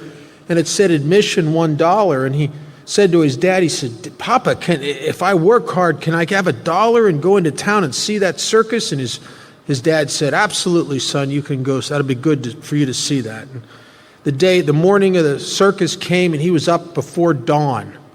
And he did his chores, and his dad gives him a silver $1 and sends him off into the town. Well, he gets into town, and there's this big crowd of people on Main Street. And because he's a kid, he kind of weasels up through the crowd, gets right up on the curb. And as he gets up on the curb, he looks down the street, and there's a parade coming down the street. And leading the parade is a bunch of clowns, and they're juggling these things that look like bowling pins. And they're doing flips, and they're goofy looking. They have big shoes and big red noses and all kinds of bizarre costumes. And behind the clowns, there's elephants with these pretty women in these sequenced outfits, and they're riding these elephants and waving to everybody. And he'd never seen an elephant. It blew his mind. Behind the elephants, there are these wagons, and this one wagon had this long giraffe's neck coming out of the wagon, and behind that was a wagon with lions, and then one with tigers, and then one with bears. Oh my.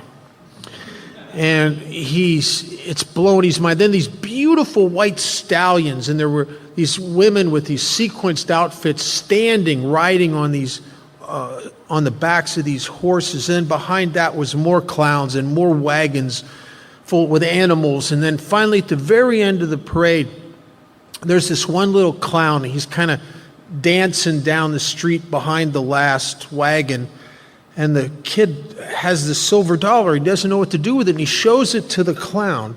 And the clown tips his hat. And the kid throws the silver $1. The clown catches it, puts it on his head, bows to the kid, and dances down the street behind the end of the parade. And the kid goes home. And he goes home excited to tell his father about the circus he had seen. The sad thing is he never saw the circus. He never was in the big top. He was all he saw was the passing parade. And I sat in meetings of Alcoholics Anonymous for 7 years and was a part of the passing parade of people that go through AA, but I never got into the big top. And somewhere inside of me, if I could have gotten in touch with it, I believe there would have been a sense that there has to be more here. My God, there has to be more here than just going to meetings and not drinking, because I can't hang indefinitely not doing that. And there was, and I just didn't know it. On page 44, it starts to talk in the chapter, We Agnostics. It starts to talk about how we access the juice that we talked about last night, the power to transform our lives, to make us free, to make us lit up, to make us the people that life is man, we're grateful to be alive, to give us an effect not unlike the effect of alcohol in the early days when it did its magic in the days when the hook was set. On the bottom of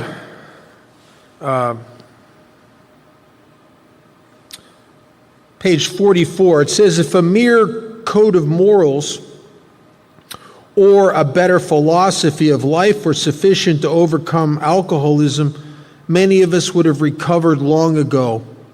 But we found that such codes and philosophies did not save us, no matter how much we tried. I heard the guy who's my sponsor the last 16 years, when I was about a year and a half sober, say something that I didn't get it. Matter of fact, it kind of set me back.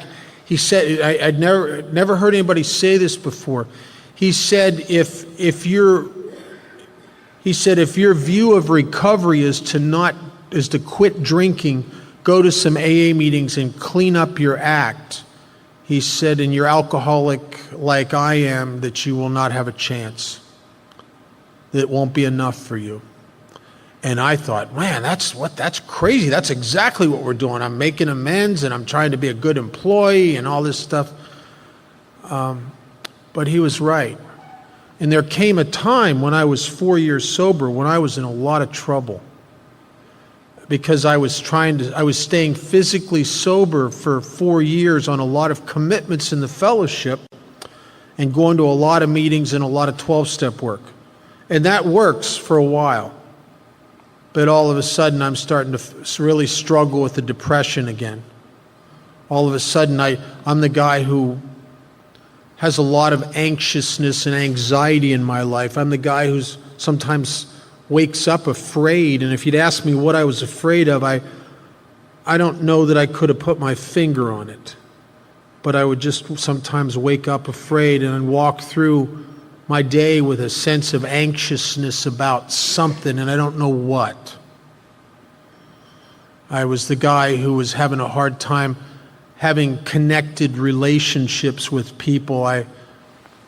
In that time, I was the guy who was very serious. I was very self-righteous. I had taken everything, my ego took everything that it had learned in AA and used it to self-grandize itself. So I'd be the guy that was always telling you how your program wasn't any good. You know, I was that guy, right? The problem with self-righteousness is self. It's the enemy. And then a little over 4 years sober, I went back through the steps.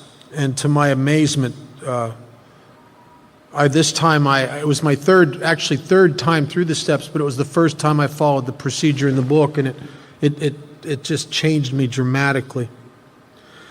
On page 45 in the first paragraph, it really starts to talk about the dilemma of the alcoholic. And it says lack of power.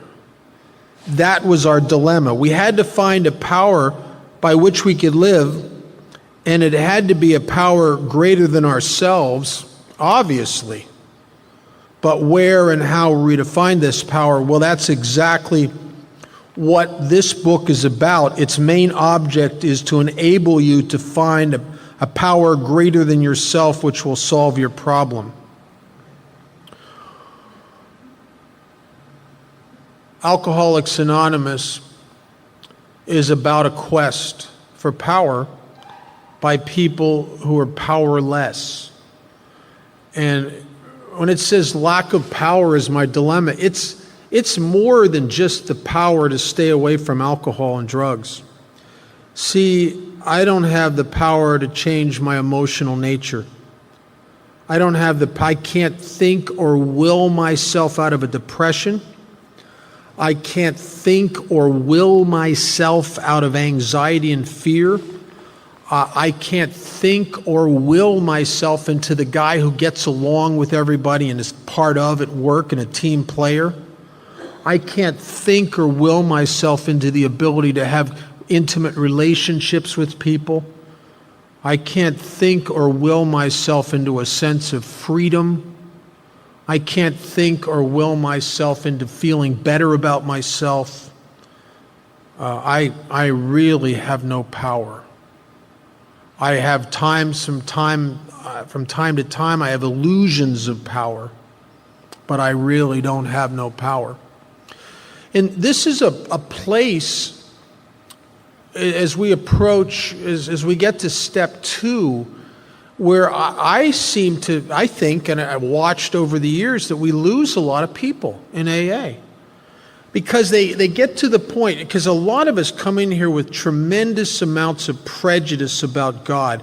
And when we finally break through that prejudice, they misinterpret what has just happened to them. And they think now the answer is, okay, now what I need to do is I need to go back into church and get real involved with church, which is fine. That's a great thing to do, except that they start diminishing or abandoning their involvement in AA, and they never go through the rest of the steps, and they never claim the primary purpose of helping other alcoholics, and we lose a lot of guys. Because it's not lack of religion that is our dilemma. It's not even lack of faith.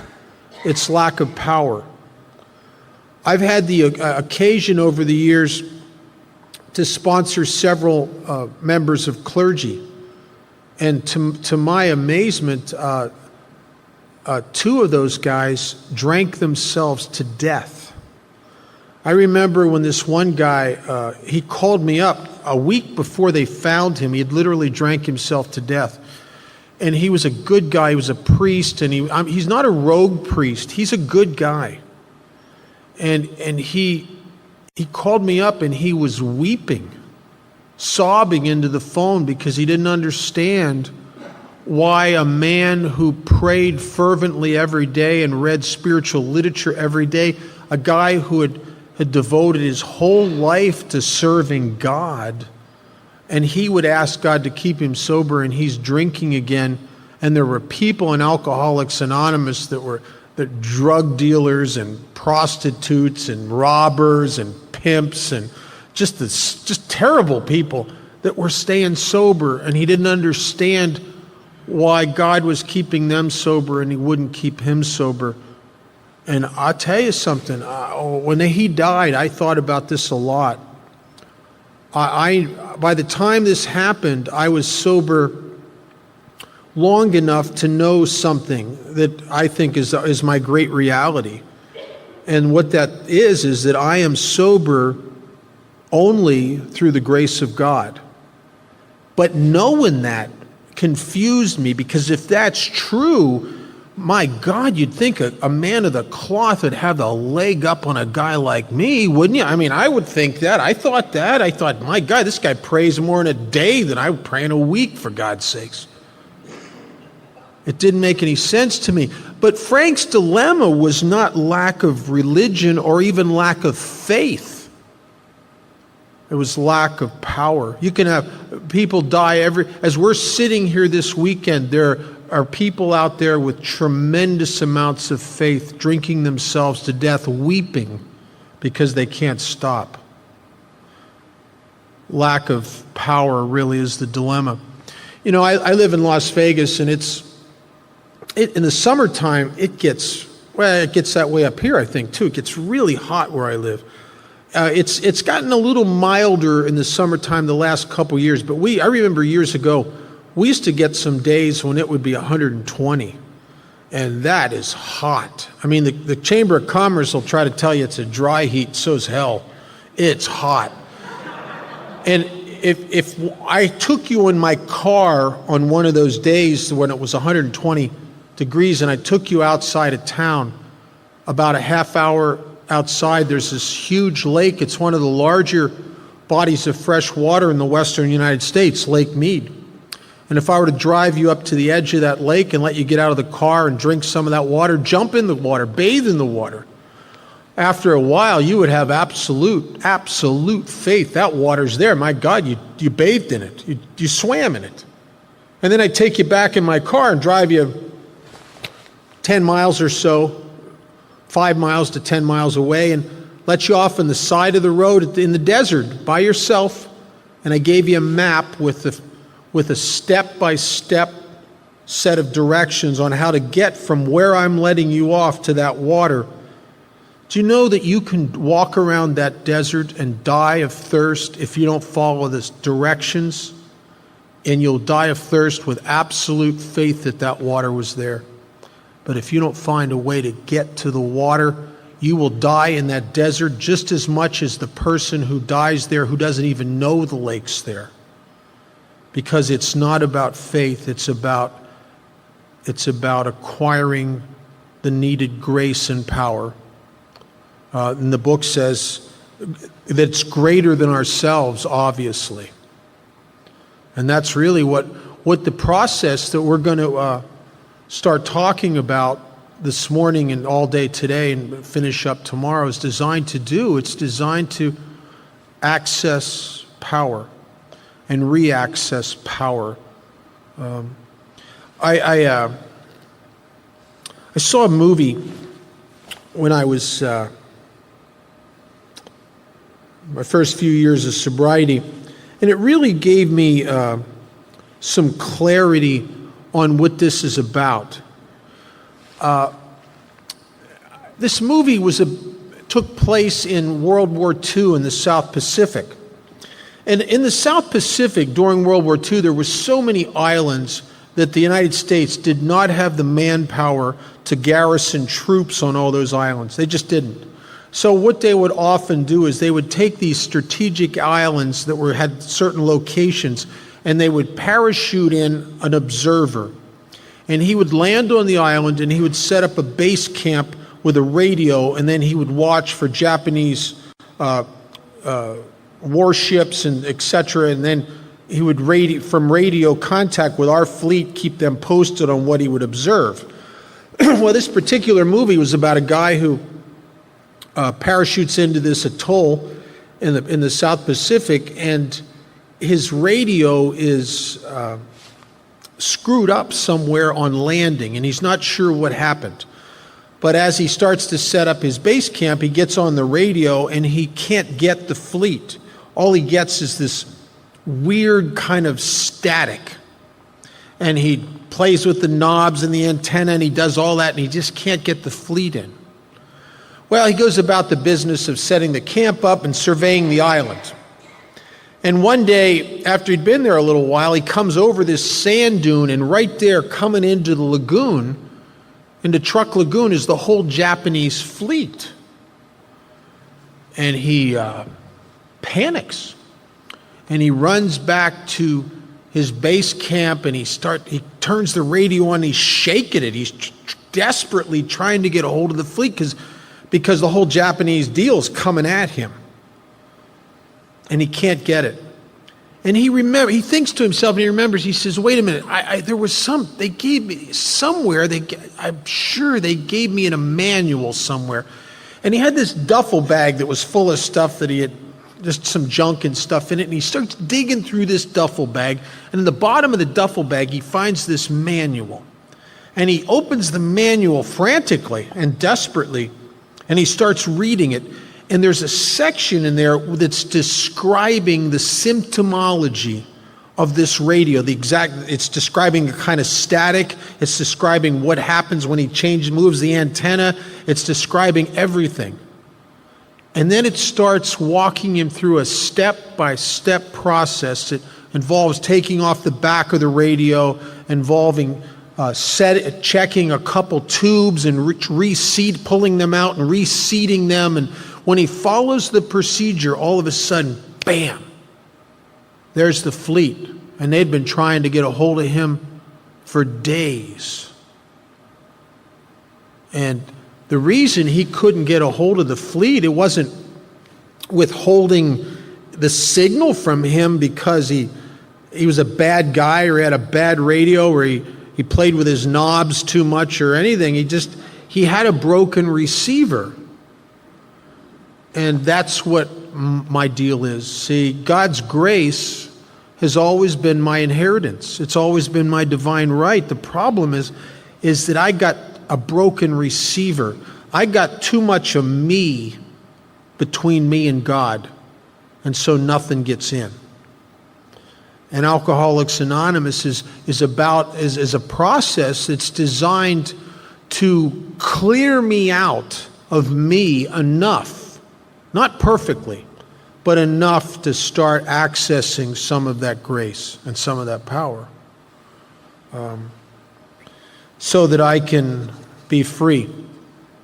On page 46, it talks about two things that are necessary to do step two, and it's very simple. I thought one of my stumbling blocks with step two was I thought that I had to believe in God, but in actuality, I don't.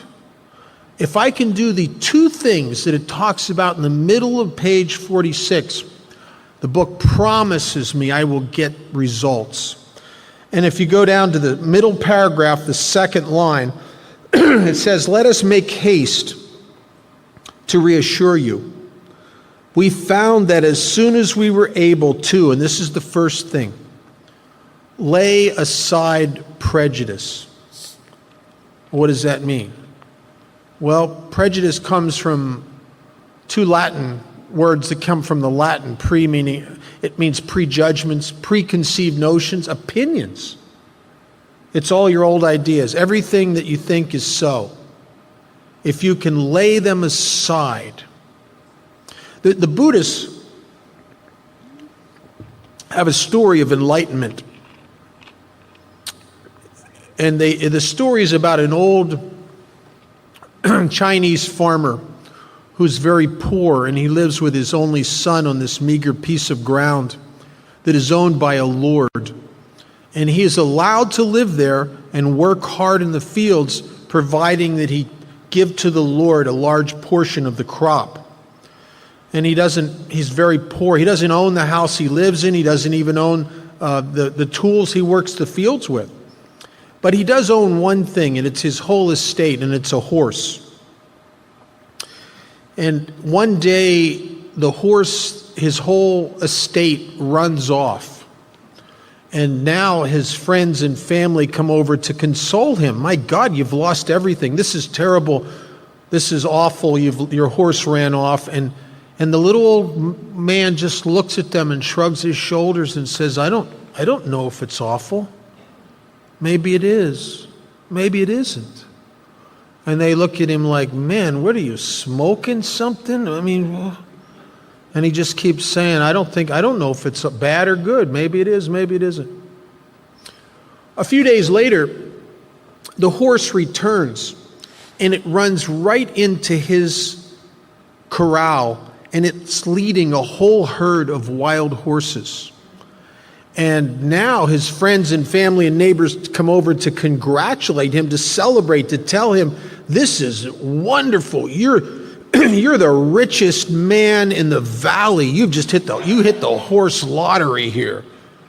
This is good." And he shrugs his shoulders and says, "I don't know if it's good. Maybe it is, maybe it isn't." Has a little bit of a Yiddish accent. Maybe it is, maybe it isn't. And they just look at him like he's nuts. They can't believe he doesn't even think it's good that he's become the richest man in the valley. About a week later, his son is trying to break one of the wild horses, and he's thrown and crippled. And he can't work and he can't walk. And now his friends and family and neighbors come over to console him, to tell him how bad this is, how awful it is that his only son has been severely hurt. And the little old man shrugs his shoulders and says, "I don't know if that's bad. Maybe it is. Maybe it isn't." And they think, "My God, that's your only son and he's crippled, and you don't even think that's bad?" And he just says, "I don't know. Maybe it is. Maybe it isn't." About a week later, the Chinese army came through the valley and forced all the young men to go and fight in a battle where none of them would survive, and they couldn't take the son because of his broken leg. And the little old man knew the most important thing he would ever know is that he doesn't know. That is absolute abandonment of the ego. That is humility at depth, to know that you don't know. So if I can lay aside my prejudices, and if I could become childlike, if I could come towards God from a place where I don't know anything, I got a shot here. I think one of the reasons that my friend Frank and some very religious people have a hard time is that they're intellectually and ego entrenched in a lot of ideas and that they're right about. And the book doesn't say that they're wrong. The book doesn't even say that you have to abandon those ideas, those prejudices. Can you just lay them aside temporarily? Let's work these steps. You're going to have an awakening, and then we're going to revisit them. And some of them you're going to find were right. That was right. That was right. That resonates now at a deep level, not just up here, but at a deep level with my newfound consciousness of God. Bill in his story says that from the moment he had his awakening, from now on, he will check everything against this newfound God consciousness within. So lay this stuff aside. And I found that there's some commonality in prejudices. And the difficulty with prejudices is that you don't know they're prejudices, because the ego justifies the judgments that it makes. And I have prejudices, and I don't know they're prejudices. That's not a prejudice. That's just the way it is. Right? I want to be right about that. But to lay them aside, one of the prejudices and the old ideas that is so common in all of us is a unconscious, deep-seated sense on an emotional level that on your worst day, the day you just got caught cheating on your mate, the day that in just up to here with frustration that you hit your kids, the day that you did something really bad at work and you let someone else take the blame and you never stood up, on the day that you just did something that you really can't stand yourself for. At that moment, the old idea is a sense that God's really not there for me then, is he? Now, intellectually, because of what you've been taught in AA or church or whatever, intellectually you could say, well, that's not true, I know God's there. But Father Martin said something one time I think is really true. He said when emotion and intellect are in conflict with each other, emotion always wins.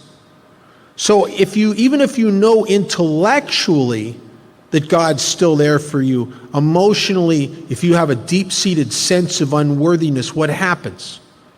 God does not stop loving me. What happens is I turn away from the light. The disconnection is never on his end. It's always on mine. And it's because the ego has a judgment. See, the ego exists to judge, I think. It holds a standard for you and then beats you up inside my mind for not living up to it. And I'm telling myself what an idiot and et cetera that you are. But it does the same thing to me. Unfortunately, when the ego is unleashed and the dogs of judgment are loose, they always come back and bite the master. If I could just be judgmental of you and not in the dead of night sink into a depression for me screwing up, that would be great. But what I give to you, I give to me. And so this is a very common old idea, prejudice aspect of the ego, this idea that I don't measure up at times. And this, I'll tell you why this is deadly. It's deadly because there's no time in my life that I would ever need God more than when I've just done something that I can't stand myself for. That's when I need him the most. And that's the prejudice keeps me blocked from God at that point. I've been over to Europe, over to Florence, Italy twice. And the first time I went over there, I tried to see a statue that I'd heard about. A friend of mine, Jim, had seen it and told me about it.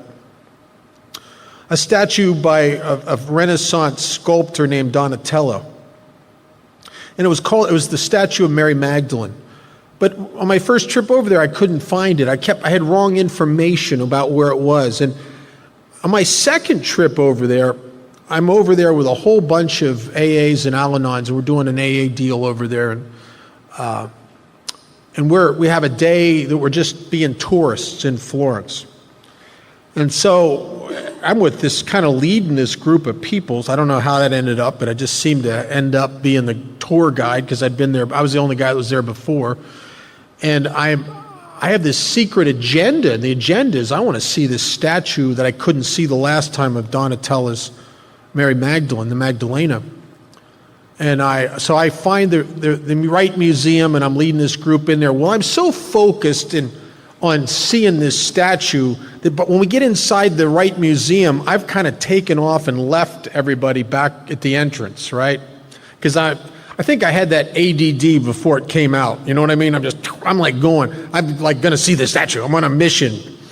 And I'm zipping through this museum, and I finally go up this little set of stairs and into this big room. And on the one wall, there's a life-size crucifix with Christ on the cross. And I turn from that and I look, and standing in the middle of the room is the statue of Mary Magdalene by Donatelli, and it is unlike anything I have ever seen. All the depictions of Mary Magdalene I'd ever seen depicted her as very pretty, with long robes and long flowing hair, and this was not like that at all. This was a statue of a woman who had been beaten repeatedly, a woman who was obviously suffering from malnutrition, a woman who was dressed in tattered rags, who had dirty, filthy hair, a woman who someone had kicked her teeth out and there was little broken stubs, a woman with no shoes on and these tattered rags, and with a look about her of hopelessness, a look of shame and remorse, as if she had been turning nickel and dime tricks on the back alleys of the Middle East for years. And she's looking up at something, and her head is cocked a little bit to the side, inquisitively. And she has her hands like this, not in prayer. There's a hesitancy in her hands, as if she's not worthy to pray. And she's looking up, and what she's looking up at is she's looking up at Christ on the cross. And she has this expression on her face in the midst of her hopelessness and shame, as if she was saying, "This could be for me?" And I saw that look on her face and the fact that someone had kicked her teeth out. And I just stood there and I started to weep. And I couldn't help it. I couldn't stop it. And I'm standing there crying, and by this time, all these AAs and Al-Anons have caught up with me. And one of the guys in the group is a guy named Scott Lee from Nashville. Scott cries at dog food commercials. And all of a sudden, I'm standing there with all these AA and Al-Anons, and we're all looking at this statue and we're all crying. And this is a public museum, and there are tourists from all over the world coming through there.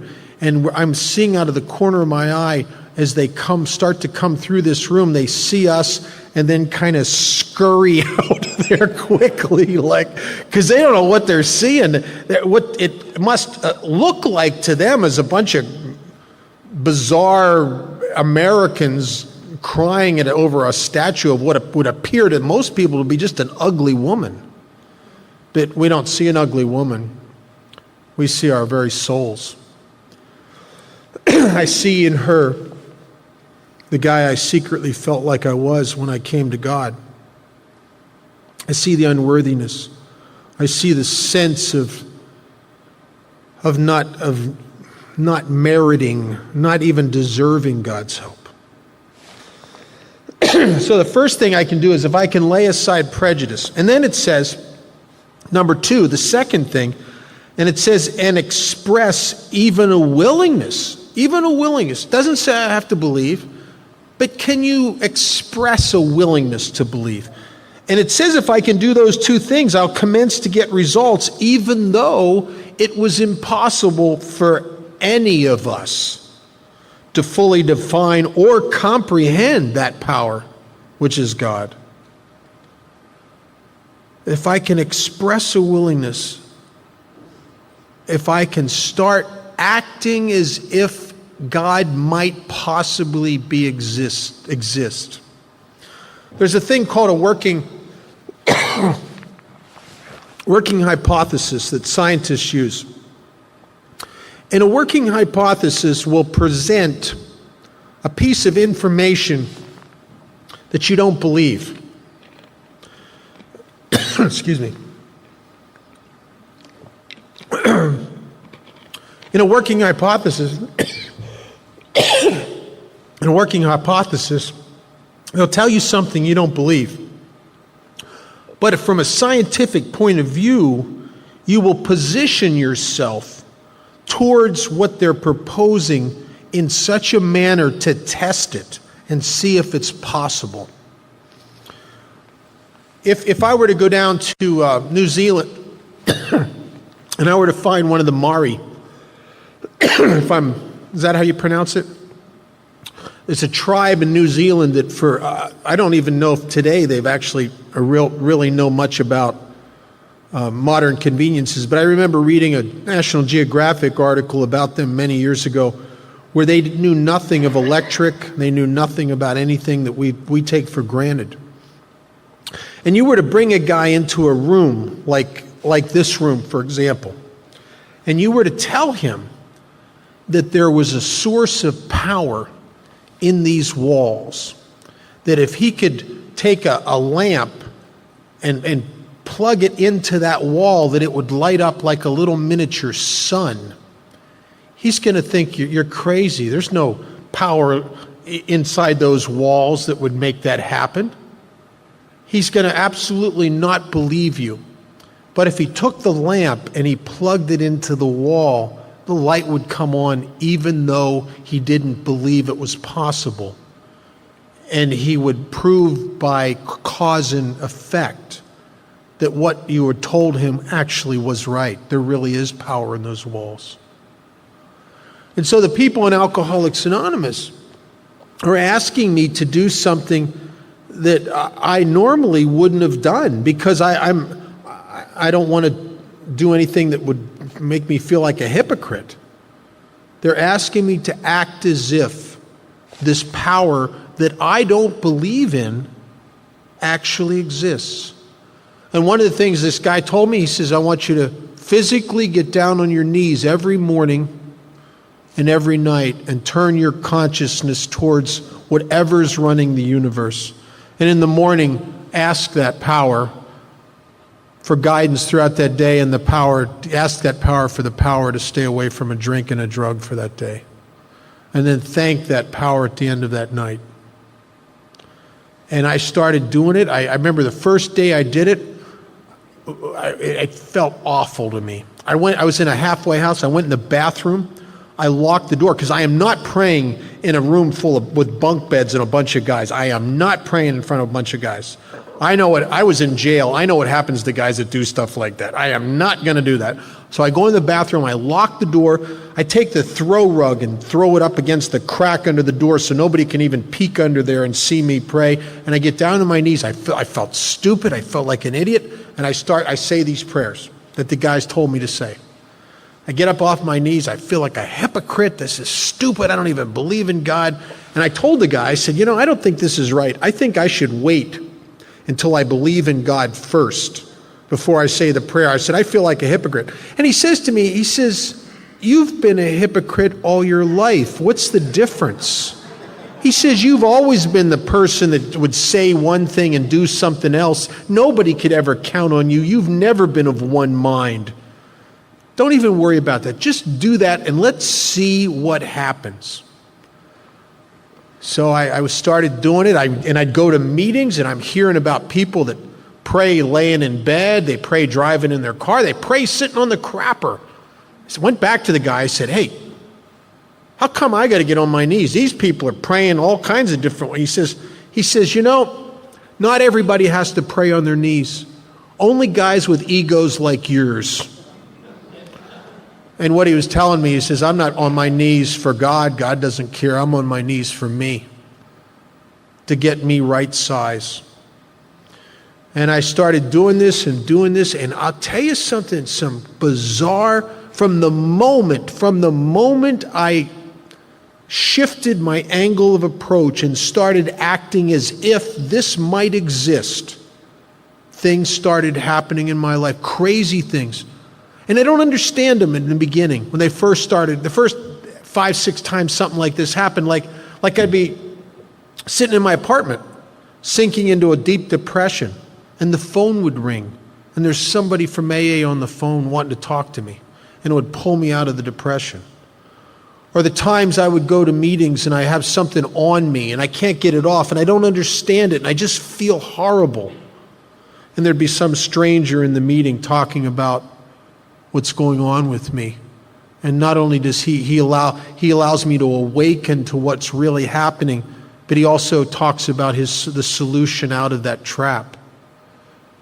I remember one morning I went to work and I got there and my boss disrespected me. And man, I was enraged. I felt like punching him. Because I'm sober, you can't do that to me. And by this time my rights had returned. I had just enough self-esteem to be dangerous. And I wanted to punch him, but he's an ex-Golden Gloves champion, and I'm angry, not stupid. But I'm going to quit my job. And I got this case. You know how you start chewing on something, man? You just start chewing on, you can't do that to me. That's out of line. You've disrespected me. You've embarrassed me. I don't need to take this. I'm sober now. I used that line that people use before they enter the gates of hell. I'm not a doormat. Oh, there's only one worse than that. It's the principle of the thing.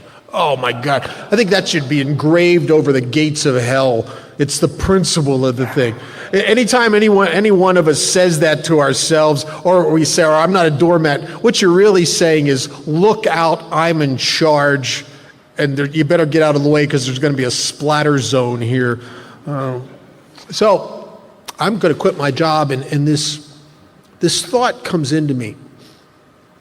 And it was an intuitive thought. It was a sense that I need to take my lunch hour. I need to not quit just yet and take my lunch hour and go to a noon meeting. And I didn't eat, and instead I got in my car and I raced across town and I went to this noon meeting that I normally wouldn't go to. And I got there, I wouldn't normally go to it because I would have to get there late. And I don't like coming into meetings late. I've always felt bad about that. And to this day, I think it's a bad example to the newer people. I don't like to go to meetings late. But I went into this meeting late that day, and I get there, and the meeting's already going on, and I'm not even in the room, I don't think a minute. And there's a guy starts sharing, a guy I don't even know, and he starts talking about something that had happened to him at work where his boss had asked him to do something, and he didn't do it, and when his boss confronted him, he gave his boss a bunch of crap and justification and rationalizations and stuff, and how he wanted to quit his job, and he talked to his sponsor, and his sponsor told him that he was wrong, his boss was doing his job, what he was supposed to do, and he needed to go make amends to his boss. And I remember I was sitting there thinking, oh my God, that's exactly what had happened to me. The day before, my boss had told me to do something, and I didn't do it. And when he said something to me that morning, I gave him a bunch of crap, the justification. I gave him a bunch of excuses, and he didn't want excuses. He wanted it done. And he jumped on me about it. as he should have. And I was going to quit my job, and I remember sitting there thinking, I got to make amends to my boss.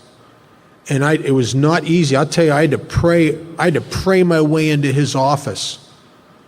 And I'm shaking inside. And I remember saying to him that I was sorry, you'd asked me to do this, and I didn't do it, and I just gave you some excuses, and I was wrong, and I won't happen again. And he put his arm around me, and he said to me, he says, kid, he says, we all make mistakes. And he told me a story about something he'd done when he first got into the business. And I'll tell you, it was amazing. What had been the absolute worst job and the worst boss on the planet instantly became the best job and the best boss on the planet. Why? Because it was my ego that had created the separation between me and my boss. And once I made the amends and put the ego to rest, all of a sudden reality surfaced. And reality was, he's a great guy. That I was wrong. And if you're new and you can't stand and refuse to be wrong, man, you're going to have a hard time. You're going to have a hard time being sober. Because so much of what we do here is about standing up and admitting that I was wrong. And we'll see that at great depth when we get into step 4. So if I can do those two things start to, the book says I start to get results. And I did. I started getting amazing results. And I started to believe that there was something here. That something behind the fabric of the universe, behind the wall of life itself, there was something going on. And there was some kind of bizarre cause and effect here, and it was in my favor. From the moment I started approaching and acting as if it existed, it started to materialize in my life. And over the years, I've noticed something. I've noticed that the more I act as if God is there, the realer God becomes. And I've gone through some self-will periods where I act like I'm God. And it's funny when you do that, the reality of God seems to recede and doesn't seem to be as real. It's a funny thing. It's like just to the extent that I act as if He's there, He is there. And it becomes real. I was over in London a few years ago. Actually, now I go over there every year to a bunch of workshops. And my first time over there, I took a couple days and was playing tourist. And I was down around Hyde Park and Buckingham Palace in the center of London. And I noticed something. I noticed that the street lights in that section of London are not electric, they're gas. And that on some of the older poles, there's a little, like a box on the side of the pole that at one time had been a trap door, but now it had been welded shut and painted over. But you can still see the boxes on what had been doors on the side of these posts at one time. And there was a guy many years ago, before they had the technology of the electric starters that light the gas and the whole deal. There used to be a guy whose job it was to go up and down the streets of London as it started to get dark. And he would have a key, and he would open that little trap door on the side of the pole, and he'd reach in with the key, and he'd turn the gas on. And he would reach up with a long pole with a flame on the end, and he would light the street light. And at twilight, if you were to climb up to the roof of the tallest building in that part of London and look out over the city, you could not see where the guy was that was lighting those street lights, but you could see where he'd been. And at 2.5 years sober, I couldn't see where God was, but man, I could sit in AA meetings, and I could sit in my own life, and I could see where he'd been. And not only in my life, I think it's easier to see God's hand in the life of the newer people. That's one of the great things we do here is we throw our, I tell you, you can tell if you have a good sponsor or not, because if you have a good sponsor, he's already been nudging you to help others and do 12-step work and all of that. Because it gives you a front row seat in watching the hand of God work, because you'll see it more distinctly in the lives of the newer people as you watch them come into AA in the hopelessness and desperation, and they're dying here. And then in a while you see the lights start to come on as they start to work the steps and help others. You see, you can actually watch the power start to inundate itself into the guy's life. You can watch the grace as it occurs. You see the men and women who have had their kids taken away, and then you see them one day in the meeting and they got their kids with them. You see the homeless guys buying their first house. You see the men and women who had been in the hands of psychiatrists and psychiatric hospitals for years, who were at one time told they would have to be on medication all their life, and now they're 3 years sober and they've taken nothing and they're free and they're laughing and they're sponsoring guys and the lights are on. And I think it's easier to see God's hand in others than it is to see his hand in myself. And I think the reason that it's hard for me to see God's hand in my own life is that God works very slow because he's old. And to watch God's hand in your life is like standing in front of a mirror trying to watch your hair grow. It doesn't mean it's not growing. It's just a tedious thing to watch it. But I see it in you because I don't see you for a couple days, and then I see the difference. Then I don't see it for 2 weeks, and I see and I think, oh man, look, he stopped shaking. His lights is clear. His eyes are clear. I see a month later, and you've got a job. I start seeing the transformation, both inside you and outside you, and I start to see God's hand.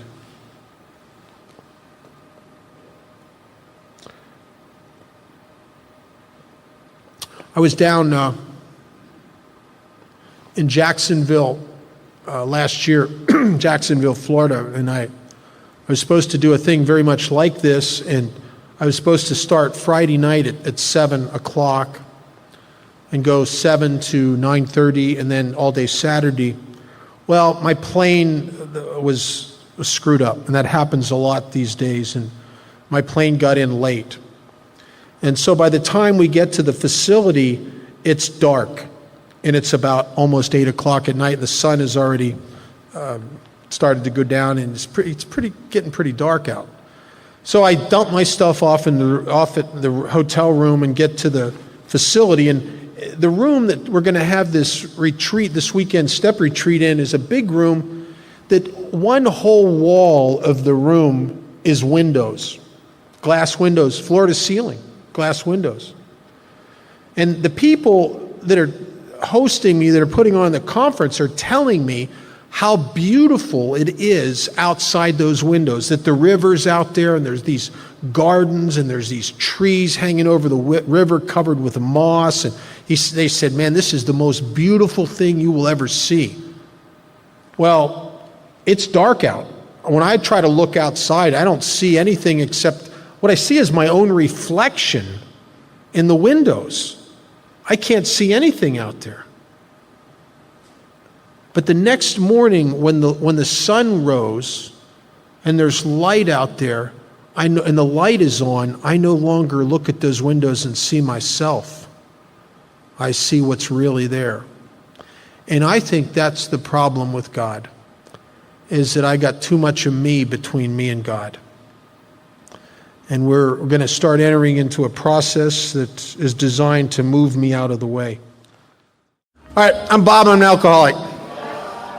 I have mixed feelings. I'm going to tell you a little story, and I got mixed feelings whether I should tell you this or not, but I'll tell you anyway. A little while back, I was down in Mississippi at a weekend event, and this very, very nice couple picked me up at the airport, and we had a little bit of a drive to go to the hotel where I was going to be staying at. And they were just one of the kindest couple I've met in a while, very nice people, and they were very strong Southern Baptists. Now there's Baptists, there's Southern Baptists, and there's Southern Baptists, and these guys were Southern Baptists. Very strong, very involved in their church, wonderful people. And I really kind of hit it off with them, and we get to the hotel, and we're checking in, and there's a sign on the hotel registration desk. It says, X-rated adult movies in the rooms. Well, I could see the woman and the guy, I think to some extent, especially the woman, the wife was looking at that sign and kind of disgusted and rolling her eyes, and I'm watching all this, so this is the people pleaser in me kind of surfaces, and I'm trying to be a good guy. So I call the hotel manager over. I says, "Excuse me, sir. He comes over and I says, "Sir, I would like all the pornography in my hotel room to be disabled." And he looked at me and he said, "You sicko, we only have regular pornography in this hotel." Some of you will be driving home tonight and go, "Oh yeah, wheelchairs, oh yeah." Page 55.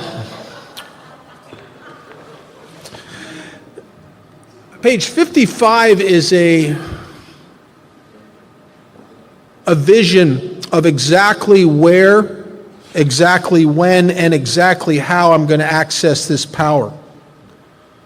And to some extent, from the moment I started to act as if the power was there and take those actions, I started to get a trickle of grace into my life. But that in and of itself has a limited lifespan unless acted upon by more actions, because what will happen is that the ego is the great deceiver. The ego will even use the things I found in Alcoholics Anonymous to grandize itself. It'll use the steps, it'll use the big book, it'll use the traditions. And you, if you're like me, you've probably gotten little glimpses of that, maybe in yourself, where your ego will take things like your own program and take you to a meeting, and you'll sit there smugly and think about how they don't work the steps, or how wrong they are with the traditions, and how the ego will use even the spiritual principles of AA to grandize itself, to pump it up. And so this little trickle of grace that has started coming into my life from acting as if, the channel will eventually be blocked again if I don't follow up with more action. And that's been evidenced since the beginning of time. The first book that Bill Wilson ever read in his sobriety was brought to him in Towns Hospital by Ebby, and it was the book, The Varieties of Religious Experience by William James. And if you've ever tried to read that book, it's a hard book to read. William James was a very scientific, very intellectual guy who never actually had a spiritual experience, but he was fascinated by them. And he did a scientific, sort of like from a scientific point of view, a study examining people who had them throughout history, for primarily alcoholics who had them throughout history. And he discovered a couple things that these experiences had in common. And those of us that are in AA, we know this intuitively. We've seen it in our own lives and the lives of others. The first thing he discovered, that people who had these conversion, born-again, epiphany-style experiences, they never had them when things were doing very well in their life. It was always when you're demoralized and you can't stand yourself and you feel hopeless. And the second thing that James found in common in all these experiences is that in time, eventually, they were transitory experiences. In other words, that after a period of time, the shine would wear off of them.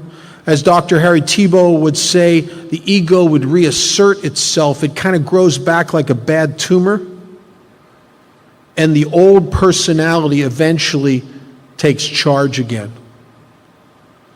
And the problem with that is that when that occurs in guys like me, I don't know that that's occurring, because as the ego reestablishes itself incrementally all along the way, it justifies each incremental increase. I was sitting in a hotel room a while back watching, it was Sunday morning before the closing speaker at a convention, and I was flipping through the channels, and there was a preacher, one of those guys that's on TV Sunday mornings, and once in a while I become very open-minded to those guys, and sometimes I like to watch, listen to them. Some of the stuff they say, I don't get. I don't get it. I'm not saying it's wrong, I just don't get it. Other times I hear them say things and I go, wow, that's amazing. And this guy said something, and I chewed on it for a while. He said that the greatest trick the devil ever did was to convince people he didn't exist. And I started thinking about that, and I started thinking, man, the greatest trick my ego has ever done when it's prevalent again in my life is to convince me it's not ego. It's not ego. I'm right. This isn't ego. You really are a jerk. And how it looks that way to me. I was, and yet, even though I struggle continually with this tendency for the ego to reassert itself, almost as if it's like some sort of default position, is into self. Even though I struggle with that, Alcoholics Anonymous has kept me in good stead with an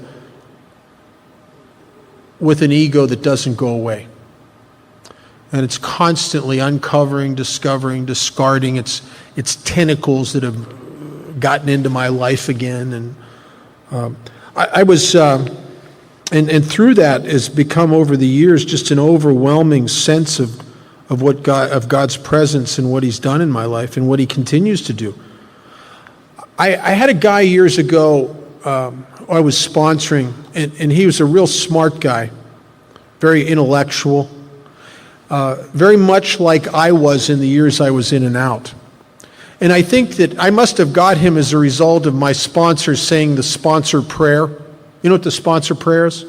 Sponsor prayer is, God, let my sponsee get a sponsee just like him. And I think I got this guy through my sponsor saying the sponsor prayer, and he was a bright guy. He had brighter than I am actually. He had several college degrees. I told him, that old Father Martin line one time, I said, degrees, huh? Thermometers have degrees, you know where they shove them once in a while, don't you? And he didn't really think that was funny. And he corners me one day after a meeting, and he says to me, are you open-minded? And I said to him, well, I think so. I hope I am. I kind of think so. I try to be. He says, let me ask you something. If you're open-minded, are you open-minded enough to entertain the proposition that all this stuff you say God's done in your life, that it hasn't really been God, that it's been you, and you've just psyched yourself into thinking it was God, and it's really just a big illusion. It's really you've done all this, and that there is no God. Are you open-minded enough to consider that possibility? Well, I had never had anyone say anything like that to me. He kind of took me back a little bit, and I said to him, I said, look, I don't think that that's the case, but I'm willing to concede the possibility. Maybe I will die and find out that it was all an illusion. Maybe I'll die and find out that you're right, that there really isn't any God. But in the meantime, I'm going to continue to act as if there is. And by the way, I think it's time we go get in my car, and I'm going to drive you back to the halfway house, and I'm going to go back up to my house on the hill and think about, in my bed, and think about how you could possibly be right, but even if you are and it is an illusion, I'll take it, because this is the only good life I've ever known. I'll take it. And that is the pragmatism of Alcoholics Anonymous. My friend Charlie, I heard him share this. He got it from a guy, an old philosopher, years ago. And it's the story of the bumblebee. If you ever read a book on aerodynamics, you would look at a bumblebee and easily come to the conclusion the bumblebee cannot fly. It's aerodynamically unfit for flight. It has a little fat, stubby body, little tiny wings. It is aerodynamically unsound. The bumblebee cannot fly. Well, the problem is the bumblebee's never read a book on aerodynamics, so it doesn't know it can't fly. If there was to be a debate, and let's say they put $1 million at stake on the side of the debate that wins, and one side had to take the position that Alcoholics Anonymous works and prove it logically, and the other side had to take the position that AA doesn't work and we can prove why it doesn't work and how it couldn't possibly work, and there was $1 million at stake, I think I might choose to be on the side of the debate that would prove that AA couldn't possibly work. I think intellectually it's a better argument, except that we're here. That is the pragmatic spirituality of AA. We are here. That is our great reality.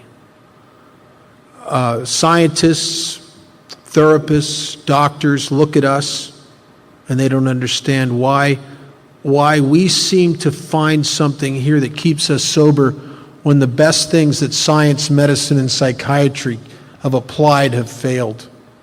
And it doesn't make any sense to them logically. But we're here. And we will continue to be here as long as we stay open to this power. And on page 55, it starts to take us on the journey. It starts to give us a vision of what we're going to find shortly as we go into this process. The second paragraph, it says, this is in the chapter We Agnostics, it says, actually, we were fooling ourselves, for deep down in every man, woman, and child is the fundamental idea of God. Deep down within you. I remember as a newcomer hearing old-timers talking about listening to the God within through meditation, listening to this, what they used to refer to as the still small voice within them. I watched Chuck Chamberlain after a meeting one time. I was in the line to thank him, and there was a guy ahead of me in the line had asked Chuck, how do you find God? And Chuck, with his funny little laugh, laughed and poked the guy in the chest and said, he's not lost, he's right in there. And I didn't get it. When I get alone with myself and try to hear this still small voice, I don't hear any still small voice. I get alone with me and it's quiet and it's crazy. I encounter legion of just chatter and clamoring in my head. And besides, how could something so good and so powerful and so loving be inside something that is so weak and so bad and so selfish? It didn't make any sense to me that God would be deep down within me. But the book says the reason that when I'm alone with me, I can't access God is that this power that is deep down within me is obscured, which means blocked. It says it may be obscured by three things: calamity, and we all know what the clamor of the ego and all its fear little scenarios of what if this, what are they thinking, what do they mean, We all understand clamor and calamity. And there's something about me that gravitates towards that kind of deal. You know, I'm one of those kind of guys that have always misinterpreted excitement for happiness. I'm one of those kind of guys that I like the edge. I don't like going over the edge, but I like the view from the edge. If I would have come in here this morning and I would have put a bottle of milk on this table and a bottle of vodka, I bet you everybody in this room would have seen that bottle of vodka right away. Some of you may not have even noticed the bottle of milk, but you'd have seen the bottle of vodka. I'm the kind of guy, if I go to an amusement park and they have a merry-go-round and one of those make you want to scream, think you're going to die roller coasters, I'll see that roller coaster from out in that parking lot. Whether I go on it or not, I'm going to see that roller coaster. I may not even notice. You could ask me 2 days later, did they have a merry-go-round? I don't know. Because there's something inside of me that just gravitates towards the darker, more clamorous side of life. It's the excitement. It's the chaos. I've never gravitated towards peace. I gravitate towards chaos by nature. If you wanted to hear the voice of calamity, if you could imagine on a bad day that a surgeon could surgically implant a microphone into your brain and we would attach it to loudspeakers and all through the day we could hear what you think, we would hear the voice of calamity. We would hear legion. We would hear insanity. So if God was inside of me, deep down inside of me, even if he had a megaphone, I don't think I would hear him over the clamor in my own head. The second thing that it says is blocking me from God is pomp. Pomp's a good word for ego, I think. I get so full of myself and my view of life and my perspective and what I think is right that I'm like a closed system. There's no room for anything new, not even God's grace. I'm so full of me that there's room for nothing else. Pomp. And then lastly, worship of other things. Now, this is a hard thing to see if you're like me, because first of all, you could have put me on a lie detector and asked me if now that I'm sober, do I worship anything? And I would have said absolutely not. And I bet you it would have said I was telling the truth. But I don't know what that means, really. And I was about somewhere between 1 year and 2 years sober, and I was ending my first sober relationship. Now, over the years, I've sponsored a lot of guys, and I'll tell you something, I don't think there's a person on planet Earth that's ever been more self-obsessed than an alcoholic ending a relationship. You can go up to a guy like that and say, you know, I just came from the doctor, I have terminal cancer, 2 weeks to live, and he'll go, you know what else she said? I mean, just... And that's exactly where I'm at. I'm like nuts. And I go to a meeting this night, and I go to this meeting because I'm trying to get some kind of relief because I'm insane and my emotions are just wrenched. And I'm sitting in this meeting, but I can't hear nothing. I can't hear nothing because I'm so into my head. The conversations in there are so loud that they've drowning out what's in the meeting. And what's in the meeting has become like music in a doctor's office because the big show's on the inside. I'm between my ears running scenarios. If I saw her, I would say this, and then she would probably say that, and then I'll say this, and then she'll say that, and then I'll hit her with this, and she'll realize how wrong she had been and beg for me to come back. You know, so I'm nuts. If God's trying to talk to me through people in the meeting, nothing's getting in. And because she's a member of AA and not in that particular meeting, some hideous force has implanted a spring in the pit of my neck connected to the meeting room door. Every time the door opens, I go, huh? Oh, not her. Huh? Oh, not her. Oh, not her. Right? So By the end of the meeting, I have heard nothing.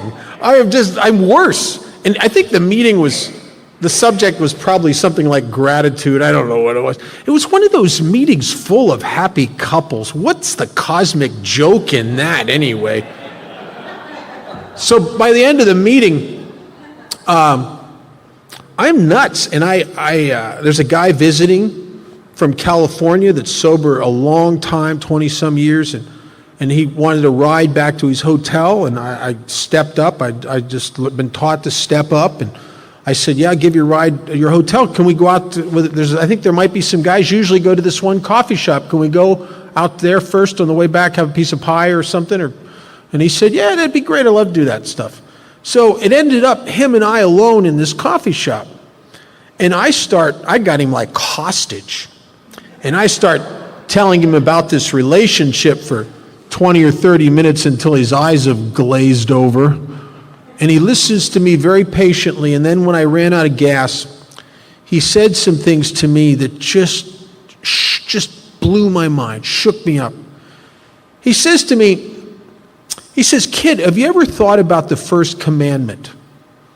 And I was fairly new, so I said, no, I'm not really into that. I'm just into AA. And he starts to laugh. He says, yeah, I know. He says, you and I are a lot alike. Guys like us have a hard time getting past the thou shalt not. He said the 10 Commandments, he says, in my experience, were originally written as statements of spiritual cause and effect. He said somehow, as they were translated out of the Aramaic and in through the Greek, he said they got an authoritarian spin put on them. And as the first commandment exists today in the English, it's, I am the Lord thy God, thou shalt not have false gods before me. He said, it is my experience that you can do whatever you want and God will still love you. He will never stop loving you. You can put anything you want between you and God will still love you. The problem will be if you put something between you and God, you block the light. He said, when you worship something, it doesn't mean to bow down to it. He says it means to obsessively turn your consciousness towards. He said, you can easily tell what you worship by at the end of your day, you make a pie graph of everything you've been thinking of that day, and the thing that owns and dominates the pie would obviously be the thing you're obsessively turning your consciousness towards. When he said that, I could picture a pie graph with a little sliver for AA and a little sliver for work, and the rest of it was the relationship.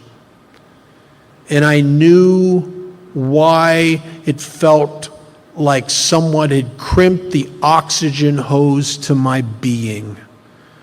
Because I put the relationship between me and the light. I put the relationship between me and God. I put the relationship so much on me that my very spirit felt like it was smothered by it. And I tell you, I wish I could tell you over the years that I've never did that again, but that would not be the truth. I have found myself doing that from time to time with all kinds of things, job, money, resentments that you need to be right about, family stuff, sex, on and on and on. And why would I do that? And if there's any spiritual progress for guys like me, it's not so much that I never do that again. It's that I do it less often, and when I do it, I don't hold it in that place between me and God for that long. Something happens, I think, to some of us is once you taste the freedom of the connection, of the grace in your life, there's a sweetness about that you'll yearn for that all your life. So that when I put something between me and God, I don't like that. But why would I do that? Why would I jeopardize my peace, my serenity, my very spirit for something? Because the thing I do that for usually gives me a delusion of power. Money is a number one deal. We get obsessed with job or business or money. Why? Because of an illusion that if you had enough money, you wouldn't have to trust God or need anybody. You'd be in control. You'd be fine. You'd have the power to arrange your life with enough money to be okay. Relationships often give guys like me an illusion of possible power, the power to feel valid as a man, the power to not feel alone, the power to feel connected, the power to keep this vacancy full. And so I always seem to put things between me and God that give me an illusion of power. But the problem is, it really is an illusion. In chapter 5, it says, there is one who has all power. And if God has all power, then there's no power in that relationship. There's no power in that money. And I know I went through many years of just this illusion that if I could just make enough money, I'm going to be okay. I won't feel so bad. I'll be comfortable. And some of you probably are maybe even to this day in the midst of that. You know, when I was new in sobriety, I remember this like it was yesterday. I was telling these guys in AA this. I was making $3 and something an hour, which was minimum wage. I remember saying to these guys, if I could make $5 an hour, man, I'd be there. I'd be good. I wouldn't want anything after that. It'd be just good. $5 an hour. Well, in no time at all, I was making $5 an hour. And I'm not even making $5 an hour 2 weeks until I realized that I really misjudged the amount. It was really $7.50 an hour. If I made $7.50 an hour, a lot of these problems would go away. I would be fine. And within not too long, I was making $7.50 an hour. And then it was $10, and then it was $15, and then it was $30,000 a year, and then it was $50,000 a year, and then it was $100,000 a year, and then it was $250,000 a year, and then it was $500,000 a year. And I'm telling you, all the way through that, it was never, ever enough. Because what do I want is I want enough money that I don't have to trust God, that I can play God. And you know how much that is? It's $5 more than you will ever, ever have. It's an illusion. If it wasn't an illusion, then rich people would get over their alcoholism, when actually the highest demographic for alcoholic suicide in the country is in the very wealthy. If love and a great relationship was a treatment for this thing that drives you, and if a love and a relationship made you whole, then you could look back over your lives and there'd probably find times when that should have worked because you had people really loving you. But it didn't seem to help. Matter of fact, if you're like me, after they're loving you for a while and it doesn't change nothing, they kind of aggravate you, don't they? Because it doesn't help. What the book says, but in some form, this God within me may be obscured, but in some form or other, he is there. For faith in a power greater than ourselves and miraculous demonstrations of that power in human lives are facts as old as man himself. Every single culture on this planet from the beginning of time talked different ways about, put it in different words and different descriptions, but they all believed there was something behind the fabric of the universe, some source of something that had power. And throughout time, every culture on this planet talked about this thing we talk about, this thing that corrupts us. Some cultures called it Satan or the devil. The Norsemen called it Loki. Every culture talked about it. Freud and Jung and Thibault referred to it as the alcoholic ego. But there's always been evidence from the beginning of time that there's two factors here. There's one that brings us into the light, and there's one that keeps us in the dark. You can dress it up and call it a lot of different stuff, but the great reality is it's always existed from the beginning of time. And all of us, humankind, from the very beginning seems to be caught somewhere between those two forces that seem at times to be outside of us, but in actuality are both inside of us. And we're caught between the darkness and the light. We finally saw that faith in some kind of God was a part of our makeup, just as much as the feeling we have for a friend.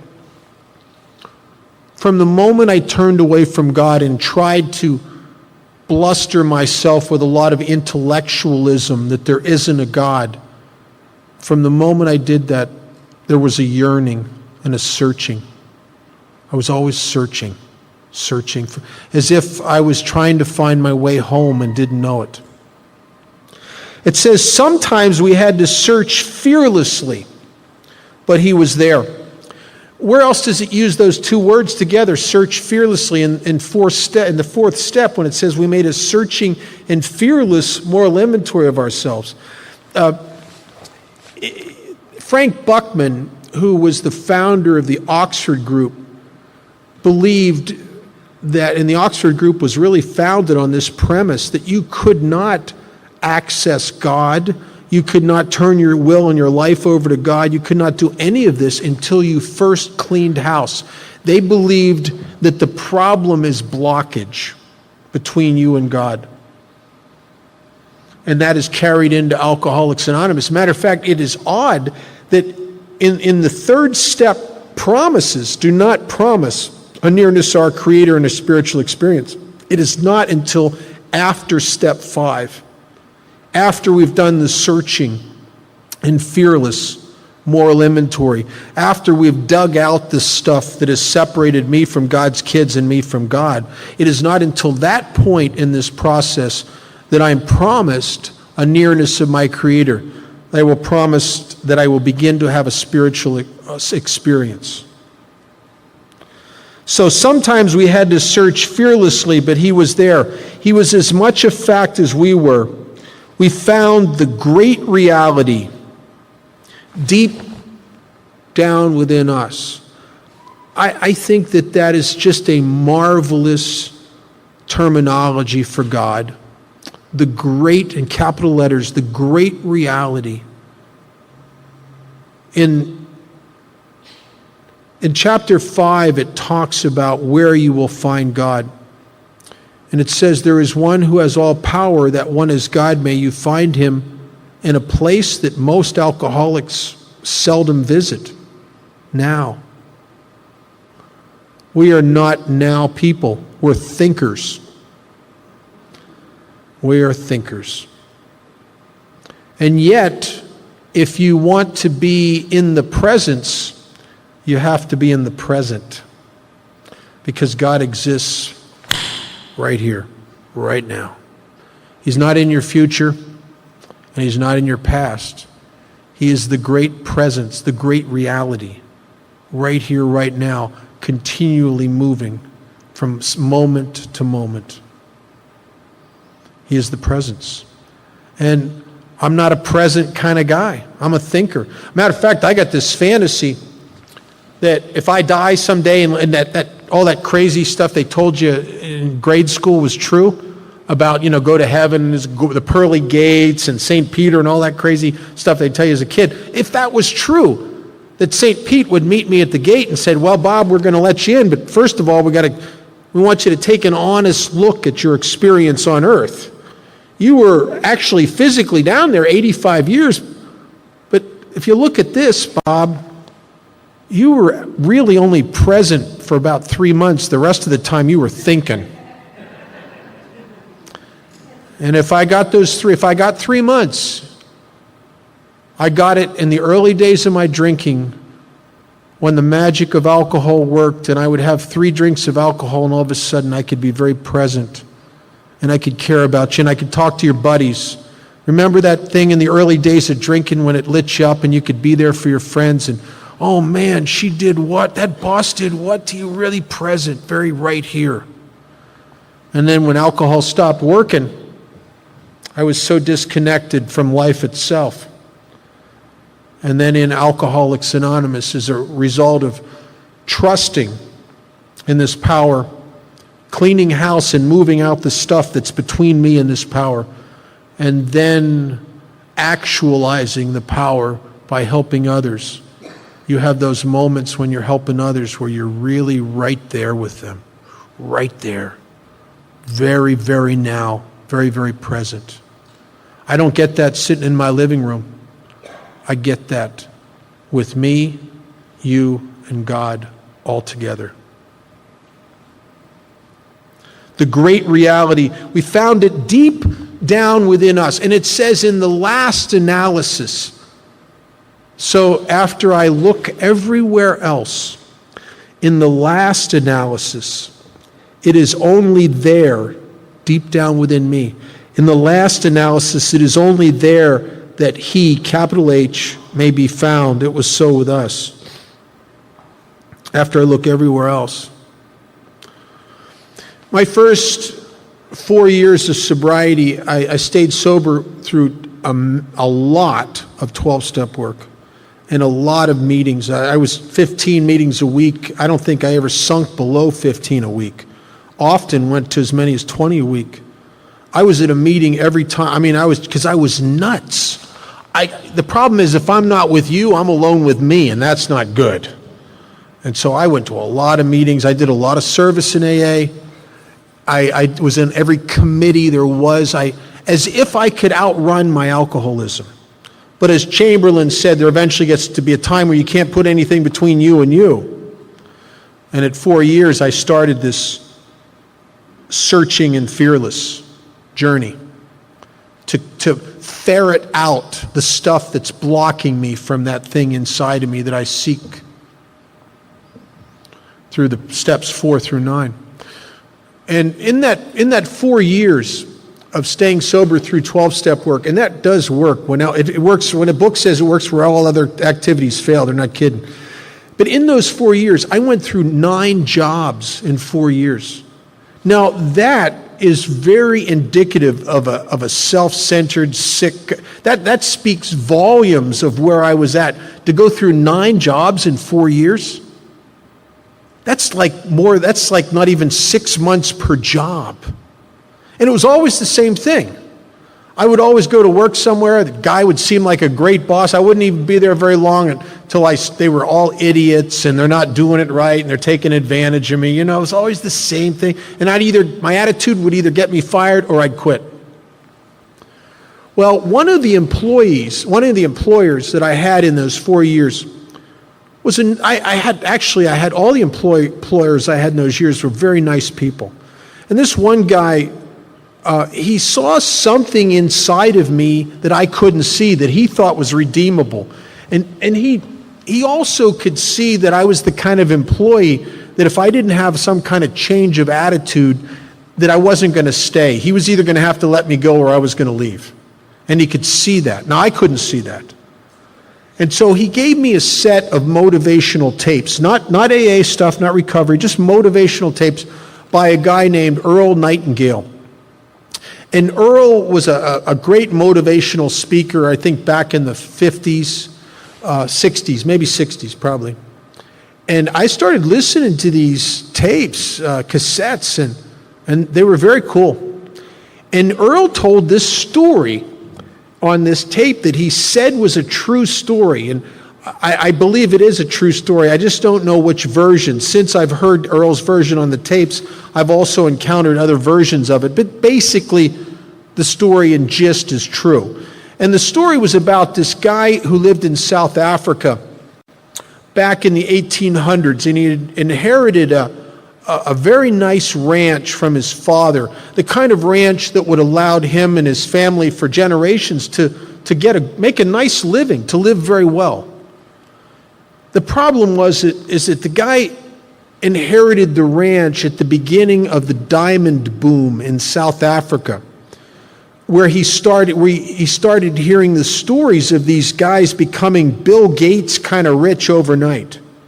And the more he heard of their abundance and striking it rich, the more dissatisfied he became with what he had. And after a while, he couldn't take it anymore, and he sold the ranch.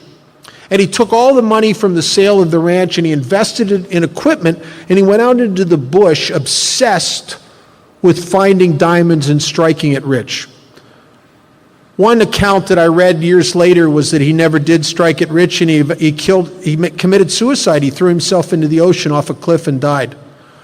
Earl's account didn't say that. Earl just said that he never did strike it rich, and he died out in the bush, bitter, broke, and alone. And it came to pass that he had sold the ranch to these brothers that were developers. And one day they're trying to clear some of the land, and they're moving these boulders and rocks out of the way, and they discovered these weird looking rocks, and they'd never seen anything quite like them. They didn't know what it was, and they took it to a guy, and the guy said, "Oh my God, those are uncut diamonds in the rough." And they discovered that this ranch was the largest diamond deposit ever recorded in South Africa. And these two brothers overnight became two of the richest guys on the planet. And they're in a position now where they're bringing like dozens and dozens of diamond cutters down from Belgium to work on these diamonds. And they're hiring thousands of natives and local people to work in the mines and do the digging. They're creating a marketing company to market these diamonds worldwide. And the one brother one day says to the other, he says, "You know, we need to name our company something." And the one brother says, "Yeah, hey, let's name it after that poor SOB we bought the ranch from, the guy who died out in the bush. Wasn't his name De Beers?" And they named the company De Beers. And I'm listening to Earl tell this story on that tape, and I'm thinking, I'm that knucklehead. I'm looking everywhere else for power, everywhere else for a solution to my problems. And yet, I go to a meeting of Alcoholics Anonymous every day, and I hear them read something that I don't really hear them read. At every meeting they say, "And these are the steps we took, which are suggested as a program of recovery." I need a better job. "These are the steps we took, which are suggested as a program of recovery." I need a relationship. "These are the steps we took, which are suggested as a program of recovery." I need new sponsees. "These are the steps we took, which are suggested as a program of recovery." I need to be conference chairman, DCM.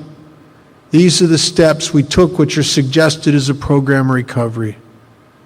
And eventually it sinks in, and eventually at 4 years sober, because I can't outrun myself anymore, I started to do this fearless and searching, this effort to discover a diamond at the middle of it, in the bottom of a dung heap that is aspects of self. Let's go over to page 60. 60 starts a part of the book that one, without really realizing that I'm this guy, I don't think there's anything to apply the steps to. I had an experience in early sobriety where I went to a meeting one day, and after the meeting, I got called on, which I didn't get called on much in those days because I was fairly new. And I got called on kind of by mistake, and I shared something in the meeting, and this guy, Joe, who was a very active old-timer back in those days, came up to me and cornered me after the meeting. And Joe had heard me share, and Joe said to me, he says, "Hey, kid, you need to do step 3. And I'm looking on the wall of the meeting hall where the 12 steps are, and I'm reading step 3. And I said to Joe, "Joe, be honest with you, I can't do step 3. And he said, "Why not?" He said, "Well," I said to Joe, "because I don't really know if there's a God or not. I don't believe in God." He said, "You don't have to believe in God to take step 3. I said, Joe, that's what it says. It says we made a decision to turn our will and our lives over to the care of God as we understood him. I don't understand God or even know if there is a God. I don't believe in God. He said to me, kid, if you'll turn your will and your life over to this chair, and he points to a chair in the meeting hall, he says, I guarantee you an instantaneous miracle. So I said, okay, what the heck? I turned my will and my life over the chair, Joe. What's the miracle? He said, the miracle would be your life's no longer in the hands of an idiot. And I guess I was surrendered enough. I didn't even get my feelings hurt. I just thought, yeah, that'd be right. Yep. Because if you'd have observed me for the last several years, and not just drunk, what's even more hideous is if you'd observed me sober, you would have easily come to the conclusion that whoever's making decisions for this guy is out to destroy him. And yet, isn't it odd that it never looks that way to me with my ability to justify and rationalize and defend, my ability to tell myself a little story about what I'm doing so it makes sense to me. And yet objectively standing back from me, whoever's making decisions for this guy is out to kill him.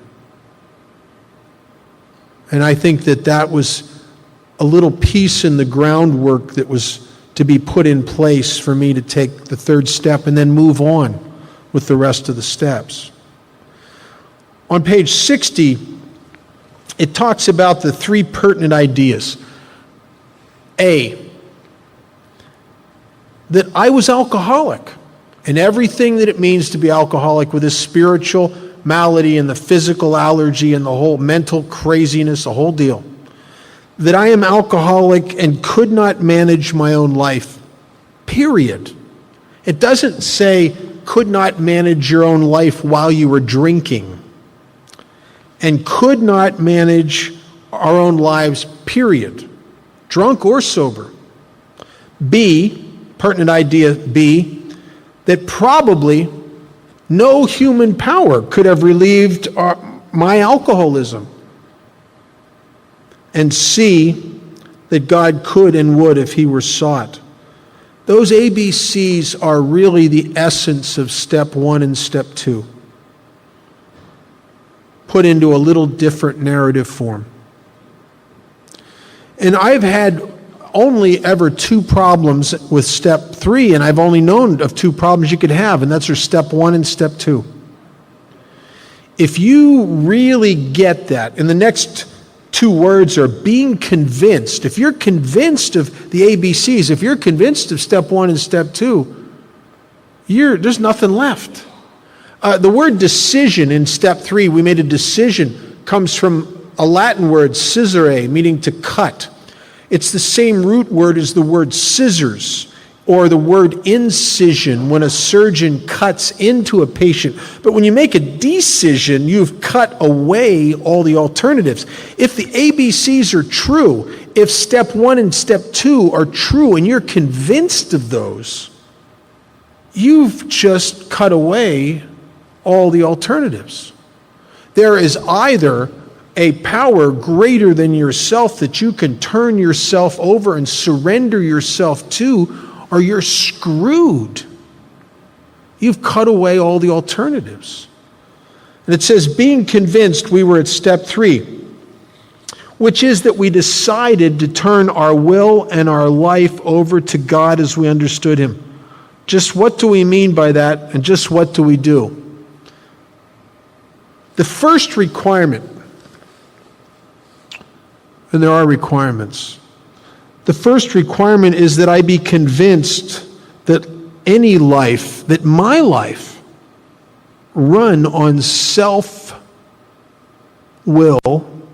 what self wants, can hardly be a success. Am I convinced of that? You know, here's the problem with me, and I did this with my drinking, I did it with the first half of step 1, and I did it with the second half of step 1, because this is the ego that does not want to give up. I used to look at 1 or 2 times I'd go out and drink and it turned out all right and I didn't go to jail and I didn't get in trouble, and as if that could happen all the time, right? And I did the same thing with the management. I would look at 1 or 2 incidences where I was self-will and it turned out good, as if I can manage. Well, even a broken clock's right twice a day. That doesn't mean I can manage. I just happen to get lucky on it once or twice. I ignore the 100 times that it cost me relationships and jobs and everything, and pieces of my integrity, etc., etc., etc.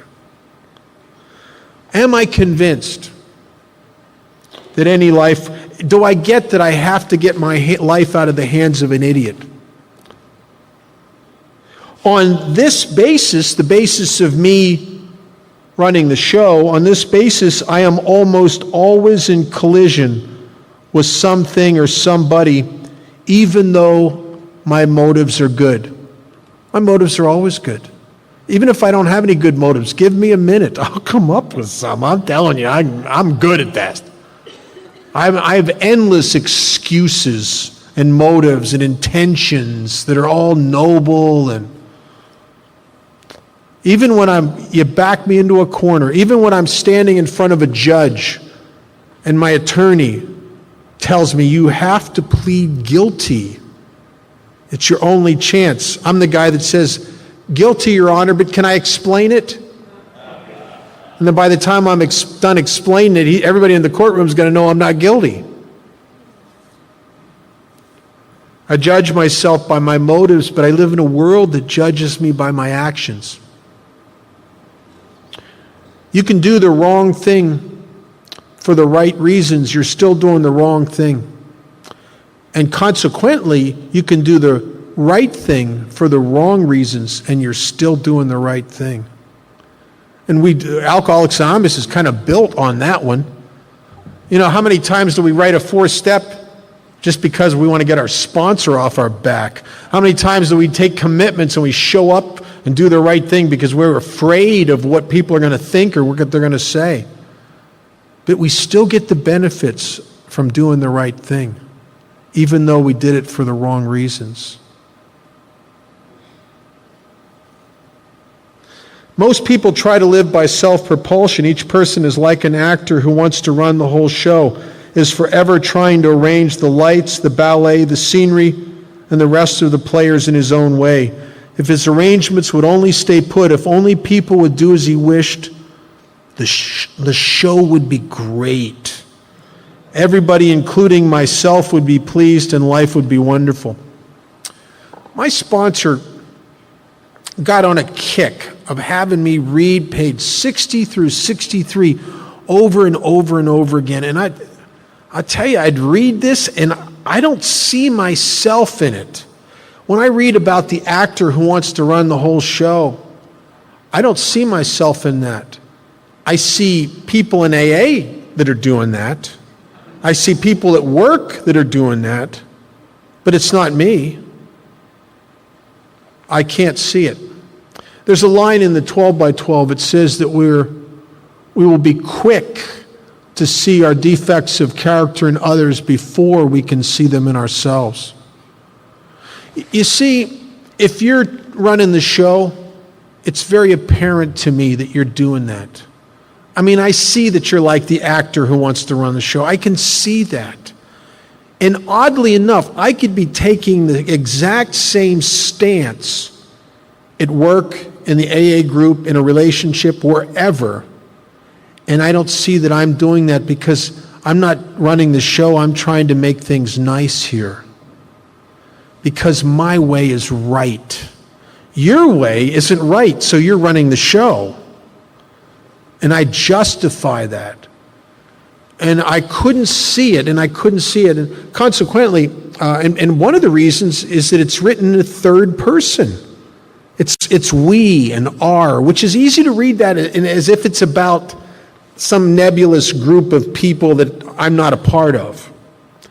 So over the years, I've had the guys I sponsor read this over and over again, but to change it to the first person, to read it as if being convinced I was at step 3, which is that I decided to turn my will and my life over to God as I understood him, to make it about you. And I read this in early sobriety, couldn't see it. And then one day, something happened to me. And there's a tremendous thing that happens when pain and self-disgust and frustration meet the grace of God and spiritual principles, and they all come together. And I was having one of those days where I went to work, and it's one of those days where everything is irritating me. You know those kind of days, just little things. Like I work as a cashier in a store, and all the customers are just a pain in the butt. They all want attention. They're just annoying to me. The other employees are not pulling their share of the weight here. I'm doing half of their work too. The boss is not appreciating the sacrifices I'm making here and what I'm doing here. And all through the day, I'm just getting more and more uptight as I notice how these people are out of line. And it's like my sponsor talks about that spring in the pit of my stomach. I'm just tightening it up as I go through the day.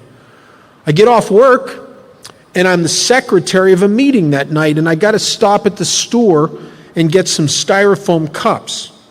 And I'm in a hurry because I've told a new guy to meet me at that meeting. So I'm meeting a new guy, so I'm kind of on a mission from God. So I'm kind of in a hurry. And I get to the grocery store. I get the styrofoam cups. I get in the 12-item or less line, that express line, and I'm behind a woman who's got 15 items. I've counted them twice. Matter of fact, I think the one time I counted them demonstratively in front of everybody. And I am enraged. I'd like to just choke her. What I really would like to do is, I remember thinking, but I wanted to do this, is I wanted to go back into the office, and I wanted to grab the manager, and I wanted to bring him out here, and I wanted to make him count the items underneath the 12-item or less sign, so he could see the travesty that's going on in his store. But that would slow me down. I'm in a hurry, so don't do it. I just tighten that spring up a little tighter. I get out in traffic. Now I'm in a hurry, because I don't want my new guy to beat me there. And I get behind this little old lady that's going 5 miles an hour below the speed limit. I feel like my head's going to explode. I remember at one point thinking to myself, I should just floor it, smash into her, run her off the road. Even if we're both killed, she'd see. But I don't do nothing. Just tighten that spring up a little more. I get to the meeting, my new guy's there. Now I'm wound pretty tight. I sit there, right there. He sits down, and I get the literature out, and I'm waiting for the perfect chairman and co-chairman to come in that's going to lay out the message of Alcoholics Anonymous for my new guy. And I picked the right guys that came in. I said, I want you to chair the meeting. I said to the one guy, I said, we're not going to read chapter 5 tonight. We're going to read chapter 3. We got a new guy here. And he said, yeah, whatever. And the meeting started, and I've laid it all out. It's going to be good. This guy's going to get the message of Alcoholics Anonymous. I could picture him taking a year mentioning my name. They read chapter 3, and the chairman says, does anybody have anything they want to start the meeting off with? And some guy raises his hand and starts sharing, and he starts talking about shooting heroin. Well, somebody cuts him off in the middle of his share and says, you can't talk about this. This is AA. Somebody else jumps in and says, hey, you can't tell him what he can talk about. This is AA. He can talk about whatever he wants to talk about. And it's instantly this meeting from hell, right? And I'm sitting there, and I'm fuming. And I'm fuming because my new guy's not getting the message of AA. This is awful. I'm aggravated. I'm thinking to myself, my God, I'm the only one here that really gives a crap about any of this stuff. These people are stupid. I'm about ready to quit AA.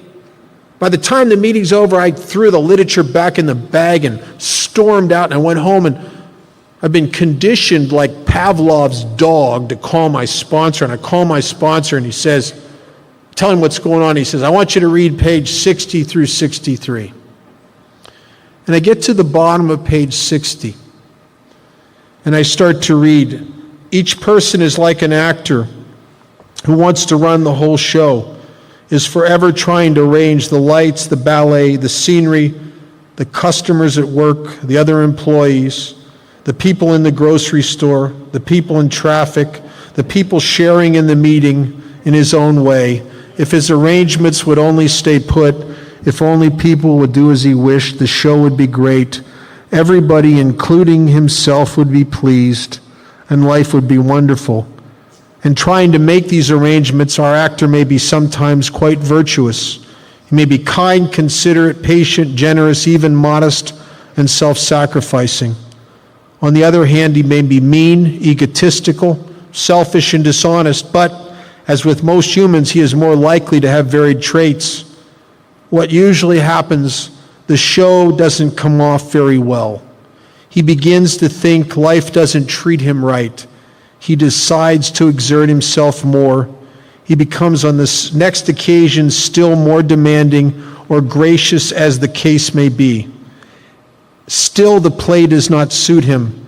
Admitting he may be somewhat at fault, he is sure other people are more to blame. Matter of fact, most of my life, if I ever said, even indicated that I might be wrong or might be somewhat at fault, it was because I wanted to look humble, that I secretly believed it was really your fault. Secretly. And I would say things like, well, I might be wrong, and then I would follow that up with what you did or what they did. And I would only say that to make myself look a little humbler so you'd listen to me and my argument. See, admitting we're somewhat at fault, I am sure other people are more to blame. And what happens? I'm angry, I'm indignant, I'm self-pitying. I hate the word self-pity. I like the word depression. Depression has a little bit of sensitivity to it. I mean, if you're diagnosed as clinically depressed, you can go to a bar, and with a clinical depression diagnosis, there are guys that are going to buy you drinks. They don't buy you crap for self-pity. You got depression, you can get medication for depression. They don't give you nothing for self-pity. It's a self-pity, such a squirmy little word as you're at the end of the day of running the show and nothing went your way, and it's, life doesn't treat you right and everybody's done better. Life's better for other people than it is for me, and how come I don't have this, and how come I don't have that, and how come. And it's like I get it all over me. And it starts to feel like I'm smothered here. And it's self-pity. Even when I was being diagnosed by a psychiatrist as clinically depressed, the truth was it was really self-pity. What is our basic trouble? How many times have I asked myself that? How many times have I sat somewhere and thought to myself, for God's sakes, Bob, what's wrong with you? How many times have I gone into therapists' offices and counselors and ministers wanting tell me, what the hell's wrong with me? And the book says, am I not a victim of a delusion, this psychotic wishful thinking? Aren't I a victim of a delusion that I can wrest, like in wrestle with a W, that I can wrest satisfaction and happiness out of this world if I only manage well? This is the third delusion. This is the one that this is the one that will keep a guy like me from ever being happy and connected here. It's the one that keeps me repeatedly in the driver's seat. It's the one that keeps me playing God. It's the one that robs me of all my happiness. And I'll tell you why this is a delusion. And it's a delusion that goes to the very core of my being, the idea that if I'm properly financed, if I had the right people loving me the right way, if I had everyone on the same page and they could see how I'm right about all this stuff, if I had the right house, the right business, the right prestige, the right friends, surely, then I will have wrested satisfaction and happiness out of this world. Surely then. The reason it's a delusion is there's not a demographic on the planet that has ever spent more money, more effort, more time and energy obsessively on trying to make themselves happy and satisfied as we have. My God, it was a way of life. I don't know about you guys. I just wake up in the morning thinking about me, wondering about how I'm going to feel and what I can do to feel better. And it was all about me. And as a result of all that time, energy, and money obsessed with resting, happiness, and satisfaction, some of us find ourselves trying to kill ourselves. Some of us find ourselves on medications because we're so miserable. Some of us find ourselves drinking again. Some of us find ourselves wishing we were dead.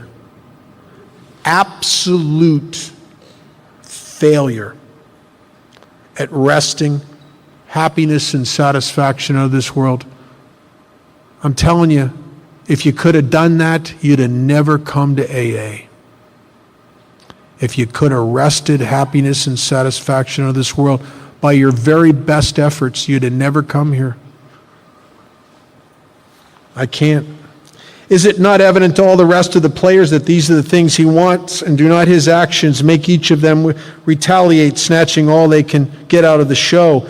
Is he not even in his best moments, in my best moments, am I not even my best moments a producer of confusion rather than harmony? Father Martin said one time something I thought was very astute. He said you can go to any workplace, any committee, any family gathering, any place on the planet where people come together, and you can spot the alcoholics when they're sober, and it's not by alcohol on their breath. He said, you want to tell who the alcoholics are? Look for the people that everybody else walks on eggshells around. You know, the people that say behind your back say things like, don't say nothing to him. You know how he is. Oh, that's Bob. Oh my, we got to make some allowances for Bob. You don't want to get into a thing with Bob. We're the people they watch to see what kind of mood we're in every day. Right? They walk on eggshells around us. Because we're producers of confusion rather than harmony. You go to most workplaces or most committees, most families, really, I mean, a healthy family, a healthy workplace, a healthy anything is healthy because it's harmonious. There's a sense of unity there. Everybody's on the same page trying to serve a greater whole, which is the whole. And they're all trying to sing the same song, and it's kind of like, do, re, mi, and the alcoholic's going, me, me, me, me, me, me, me.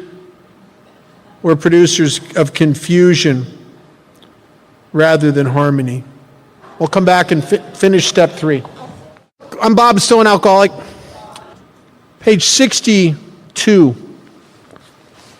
first full paragraph, talks about the root of our troubles. It says selfishness, self-centeredness, that we think is the root of our troubles. If you'll go back to the bottom of page 61, it makes an interesting observation. it equates self and ego. I'll tell you, I just saw this a few years ago, and when I got this, it was amazing to me. It says our actor is self-centered dash egocentric, as people like to call it nowadays. Remember, in 1939, when they wrote this book, the word ego was not bantered around the English language as it is today. This was kind of a new concept, this concept of ego. And they pretty much were talking about self. But they're kind of saying it's the same thing, or egocentric, as people like to call it nowadays. That was a new word in 1939. A word that was being used by Sigmund Freud and Carl Jung and Adler and a few people in the psychiatric professions. But I believe, when I read this, that they were equating the two, all of a sudden I could reconcile a lot of the writings of Harry Tiebout, along with Carl Jung, along with Alan Watts, along with the big book of Alcoholics Anonymous. They're talking about the same thing. In the third step prayer, if that's true, when I'm asking God to relieve me of the bondage of self, I'm really saying, relieve me of the bondage of ego. Chuck Chamberlain one time said that if it wasn't for ego, we wouldn't even need AA. We'd just quit drinking. But it is the great destroyer. So selfishness, self-centeredness, that we think is the root of our troubles. Now, I tell you, this sounds ridiculous now, looking back, but I could not see that I was self-centered. I know that it sounds ludicrous, doesn't it? I couldn't see it. First of all, I have some odd preconceived notions of what it is to be self-centered. I thought a self-centered person was someone who thought they were better than everybody else. And I'm not self-centered because I think very poorly of myself. I don't realize that I do it continually. I just think about myself continually because I don't know what they mean by self-centeredness. And I was sitting in a meeting one day, and it was one of those, you ever go to those meetings where they go around the room and they share next person around the room? I'm in one of those meetings. And if you've ever been in a meeting like that, you don't really listen very much. You kind of daydream until it starts getting closer to you, and then you start paying attention because you're going to have to share pretty soon, right? So that's what's going on. It's going around the room, and I'm just kind of daydreaming about my life and my job and my finances and my sex life and me, just daydreaming about me. And it starts to get closer, and this woman, I start listening some, and this woman shares something that almost knocked me off my chair. She said that it was so self-centered that she went through life completely self-absorbed. And it hit me because I'm sitting there absorbed in myself. I'm sitting there thinking about me and my life and my finances and my sex life and my emotions. And then as it's starting to get close to me, I'm starting to think about what I'm going to share when it's my turn, what you're going to think of what I'm going to share, how I should sit so I look like I know what I'm talking about, look confident. I'm totally absorbed in myself. And it was like an awakening. I got it. That's what they're talking about. And it had such this realization had such an amazing rippling effect in my life because all of a sudden I started to see it through all these aspects of my life. I started realizing that every time I quit drinking, I had these feelings like I don't fit out here. And the reason is because I don't live out here, I live up here. Disassociated and disconnected from life itself, because I'm not centered in life and reality, I'm centered in self. That what happens to me, and I think when it says it's the root of my troubles, it's really what always leads to relapse with me. What happens is I quit drinking and I just get me right on me. Like that creature in that movie Alien that attaches itself to your face, Right here. How you doing, Bob? Well, I'm hanging in there.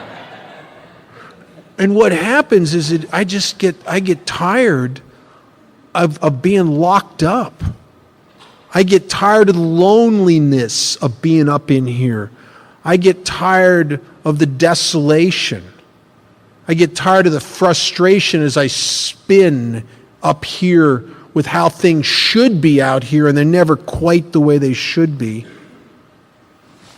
until I can't take it anymore, and then I start to yearn for freedom. I want to bust out. And then the obsession with the effect of alcohol returns, an effect that at one time busted me out of me. At one time, 3 shots of tequila, and this just comes off of me, and I'm free. And when the obsession returns for the effect, I can't see that it doesn't even work like that anymore, does it, Bob? Hasn't worked like that for years. Selfishness, self-centeredness is the root of my troubles.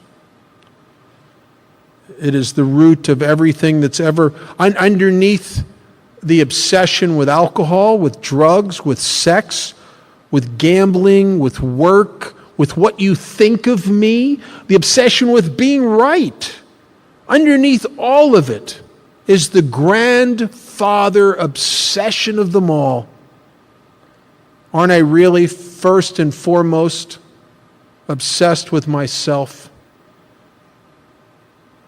As the book says, our little plans and designs, my way. Selfishness, self-centeredness, that we think is the root of our troubles. Driven. I like that word. I tell you, I have felt driven in my life. I couldn't have told you what, but I felt driven, out of control. I remember Chamberlain one time, Chuck Chamberlain was at our intergroup, and he was rubbing his hands together, and he was looking at everybody in the audience, and he kept saying over and over again, "What controls you?" And then he'd look at some other people and says, "What controls you?" And he looked at me and said, "What controls you?" And I sat there and went, "I don't know, but something." I didn't know, but I felt like something was controlling me because I was out of control.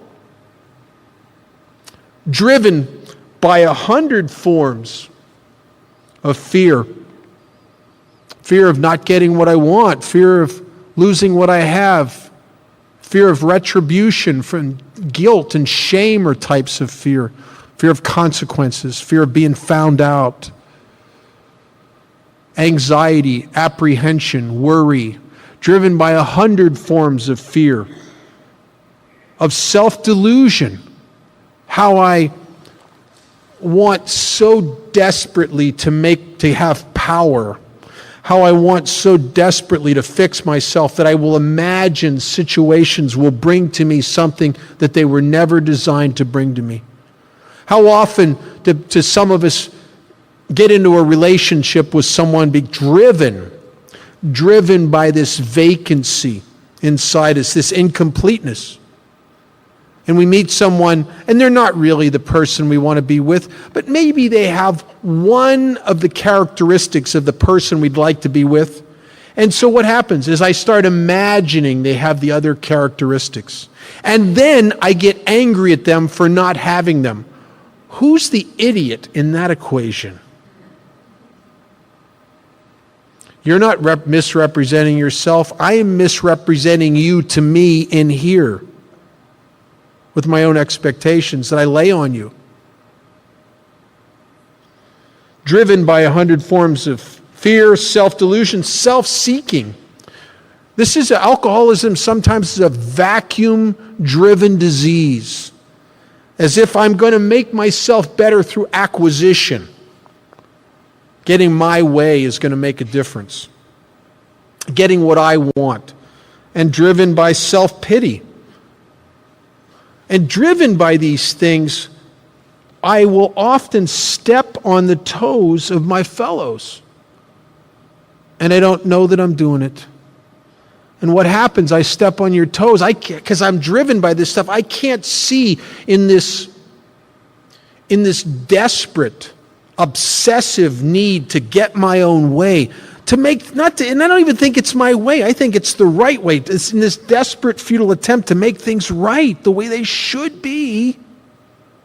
What happens is I have blinders on, and I move with a franticness towards arranging life to suit myself, and I don't know that I'm stepping on your toes. I don't know that as you step up and say, Bob, well, you got to do it this way instead, this isn't working, that I get angry at you and I treat you like you're stupid because you've gone against the will of Bob. And what happens is you retaliate because it's natural. Somebody treats you like crap enough and you'll eventually retaliate. And sometimes you'll retaliate in such a way that you'll hurt me, the book says. Sometimes they hurt us.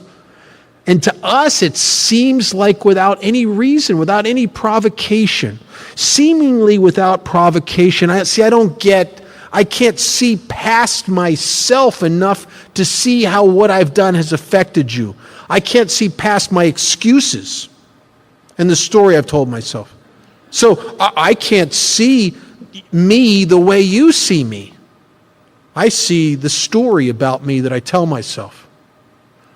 So sometimes you hurt me. To me, it seems like for no reason, seemingly without provocation. And then here's a vision of what we find in step 4, which is coming up here pretty quick. It says that we will invariably, which I think means almost always, we will invariably find that at some time in the past, maybe the recent past, maybe the far past, but sometime, I have made decisions. I've taken a stance. I've taken an approach based on self, on ego and me and what I want and what I need, based on self, which has really put me in this position of conflict with you, in this position to be hurt. You see, I'm the guy that's doing it to me. I'm the guy that's sticking it to me over and over and over again. And the sad part is I can't see it because it looks like it's you. See, I'm asleep in my own life, lulled into a daydream by the stories I tell myself about what really happened. But I can't see me the way you see me.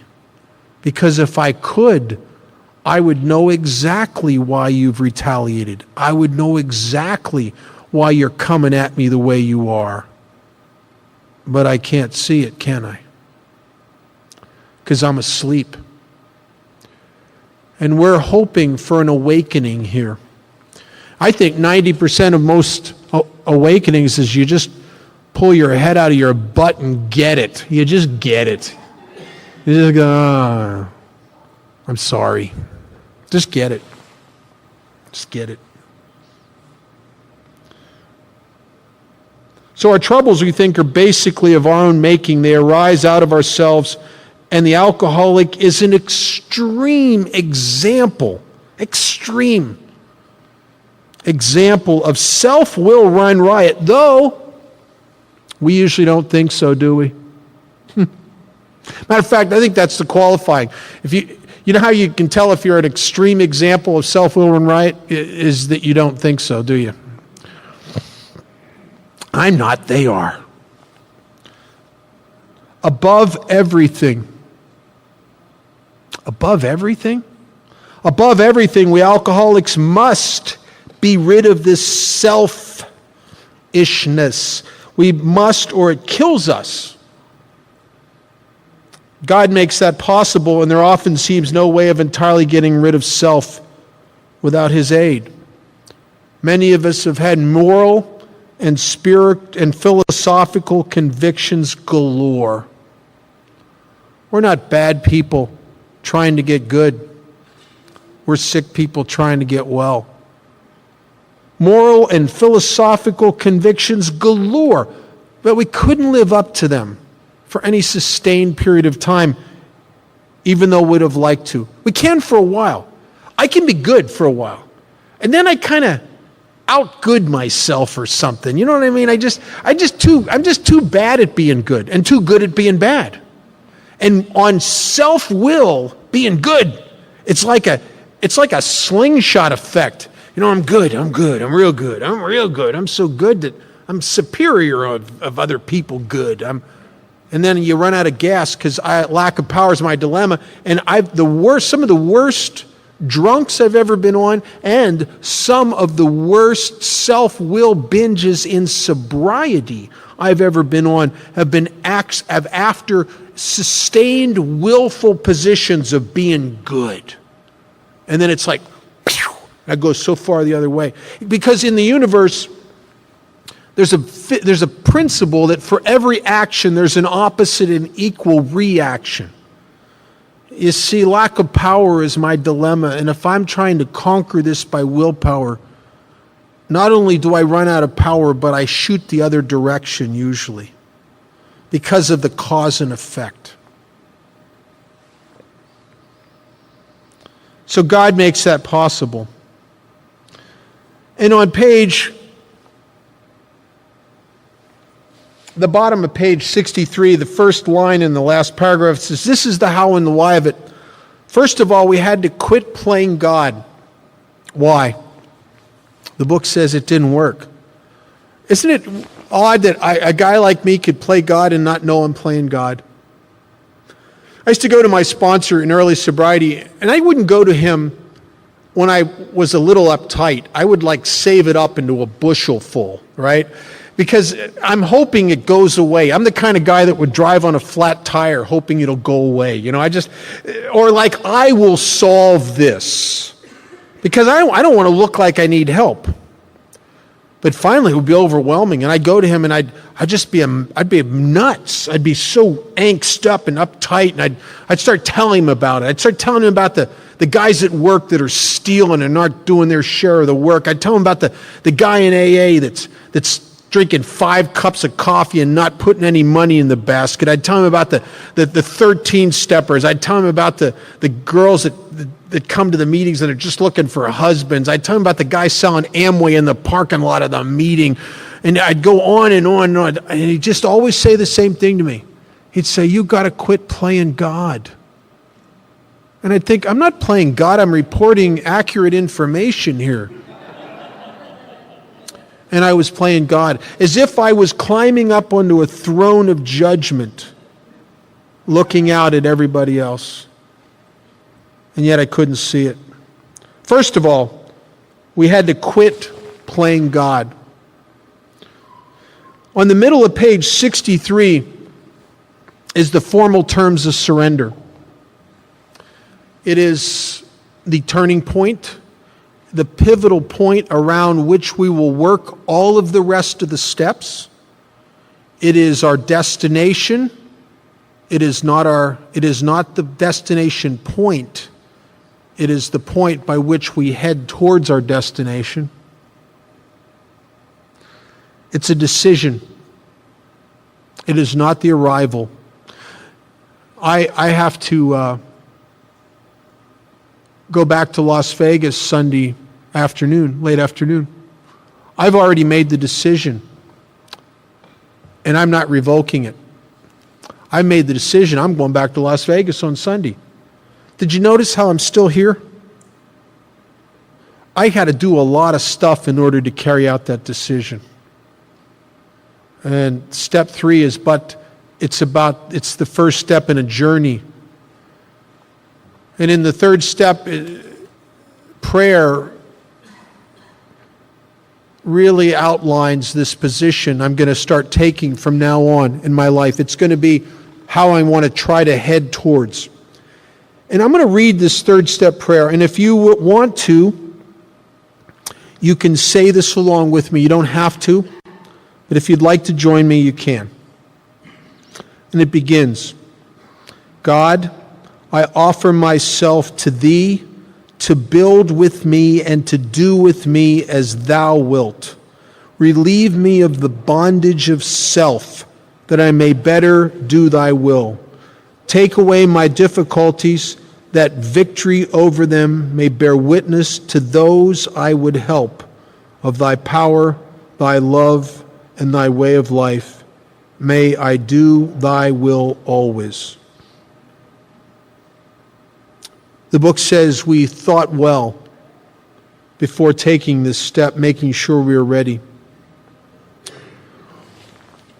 I got down on my knees, as I was suggested, with a member of Alcoholics Anonymous towards the end of my first year of sobriety. I believed I knew what I was doing in taking this third step. I believe I understood and had thought well about it because I had read page 60 through 63 quite a few times. But objectively looking back, I got to tell you, I don't think I had a clue what I was even saying in the prayer. I don't even think I understood the words. Isn't it weird that it's English, but I don't get stuff. I think I do, and because I'm the I think I know guy, right? But I said that prayer, and the next 10 months, I suppose, of my life was the most chaotic, and it was insane. And God started doing exactly what I asked him to do in the third step prayer. When I said to him, here, God, I'm offering myself to you for you, God, to build with me and for you to do with me as you will, as you want. Aren't I really effectively saying, here, you take it, I'm going to make it all none of my business, and it's all going to be whatever you want. And God started building with me and doing with me, and I was like an abandoned building that it was ruined, that somebody's trying to rehab. You got to tear out a lot of crap in order to make room for new stuff. And God started tearing out crap, and it was nuts. Right after taking that third step, I lost my job. And this was not a job for me. This was a career. This is what I imagined and fantasized I was going to do all my life. Not only did I lose that job, I could not get another job in that venue. I put applications and resumes everywhere that was even a similar field, everywhere. And every door was closed. Every door was closed. And I'm getting scared. Because I'm living pretty much paycheck to paycheck with this job. Now I'm without a job. I don't have like a savings. And I got homelessness coming at me.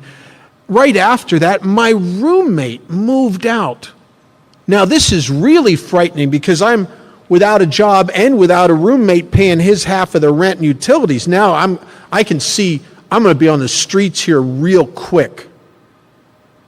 The girl that I'm dating dumps me, goes out, starts going with some guy that had a lot more going on than I do, I guess. And I was turning into some kind of emotional basket case. I didn't know what was going on with me. I'd just be sitting somewhere, nothing's bothering me, and all of a sudden I just start crying. It was weird. It was like there were emotions that must have been pent up in me for decades were coming out, and it's not pretty. And I went to my sponsor during that, and I told him all that. And you know what he said to me? He said, "Oh, you're just right on track." I thought, for what, a train wreck? My God. I'm terrified.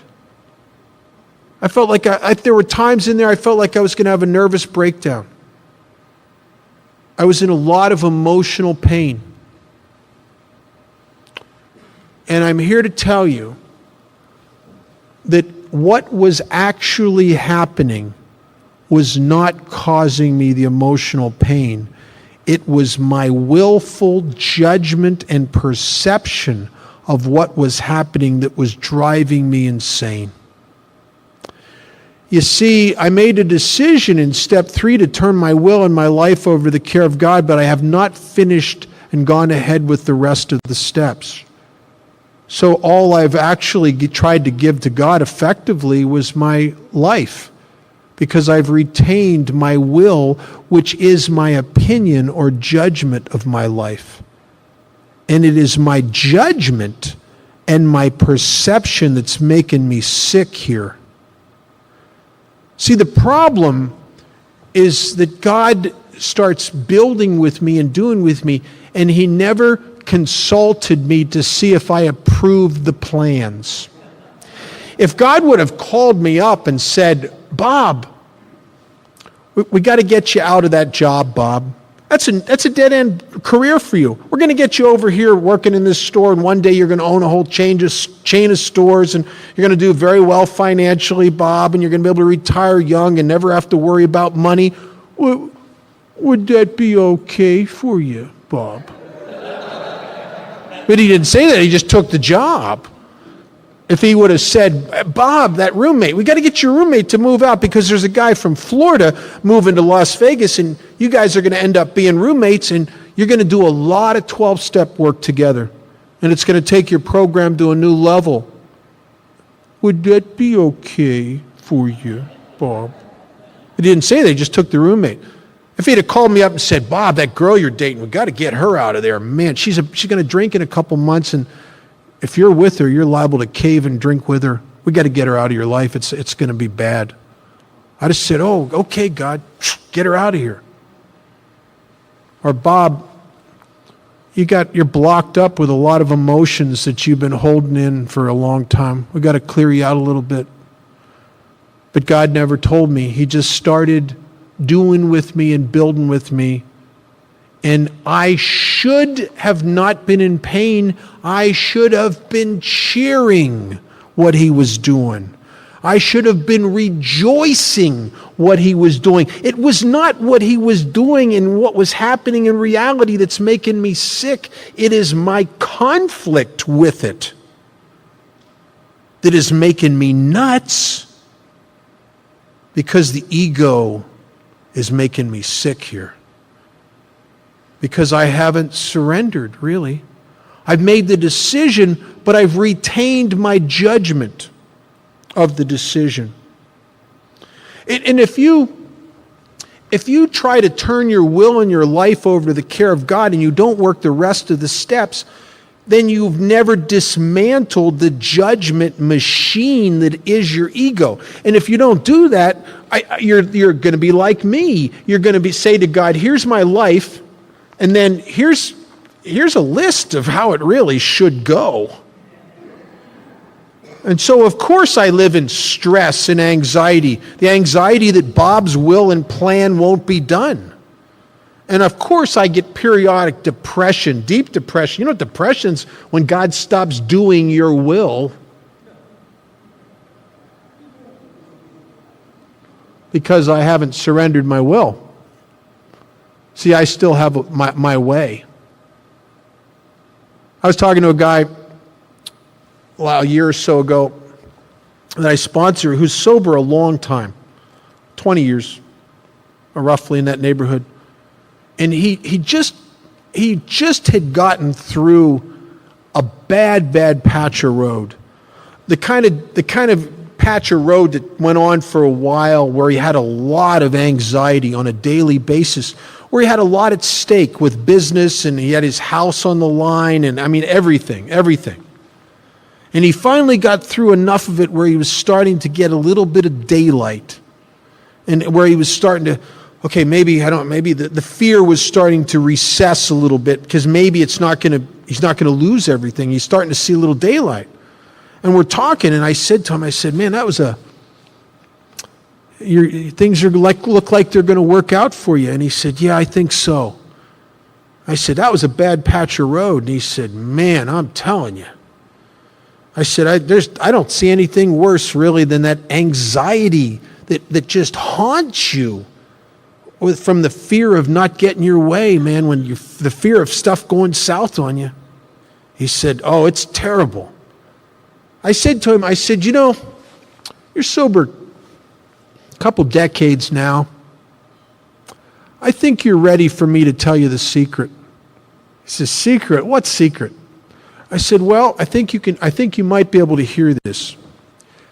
I can tell you how you can avoid ever having that anxiety and worry of not getting your way again. He says, really? I said, no, on the square I can. If you'll do what I tell you to do, I can tell you how you never have to experience that anxiety again. He said, what do I have to do? I said, it's very simple.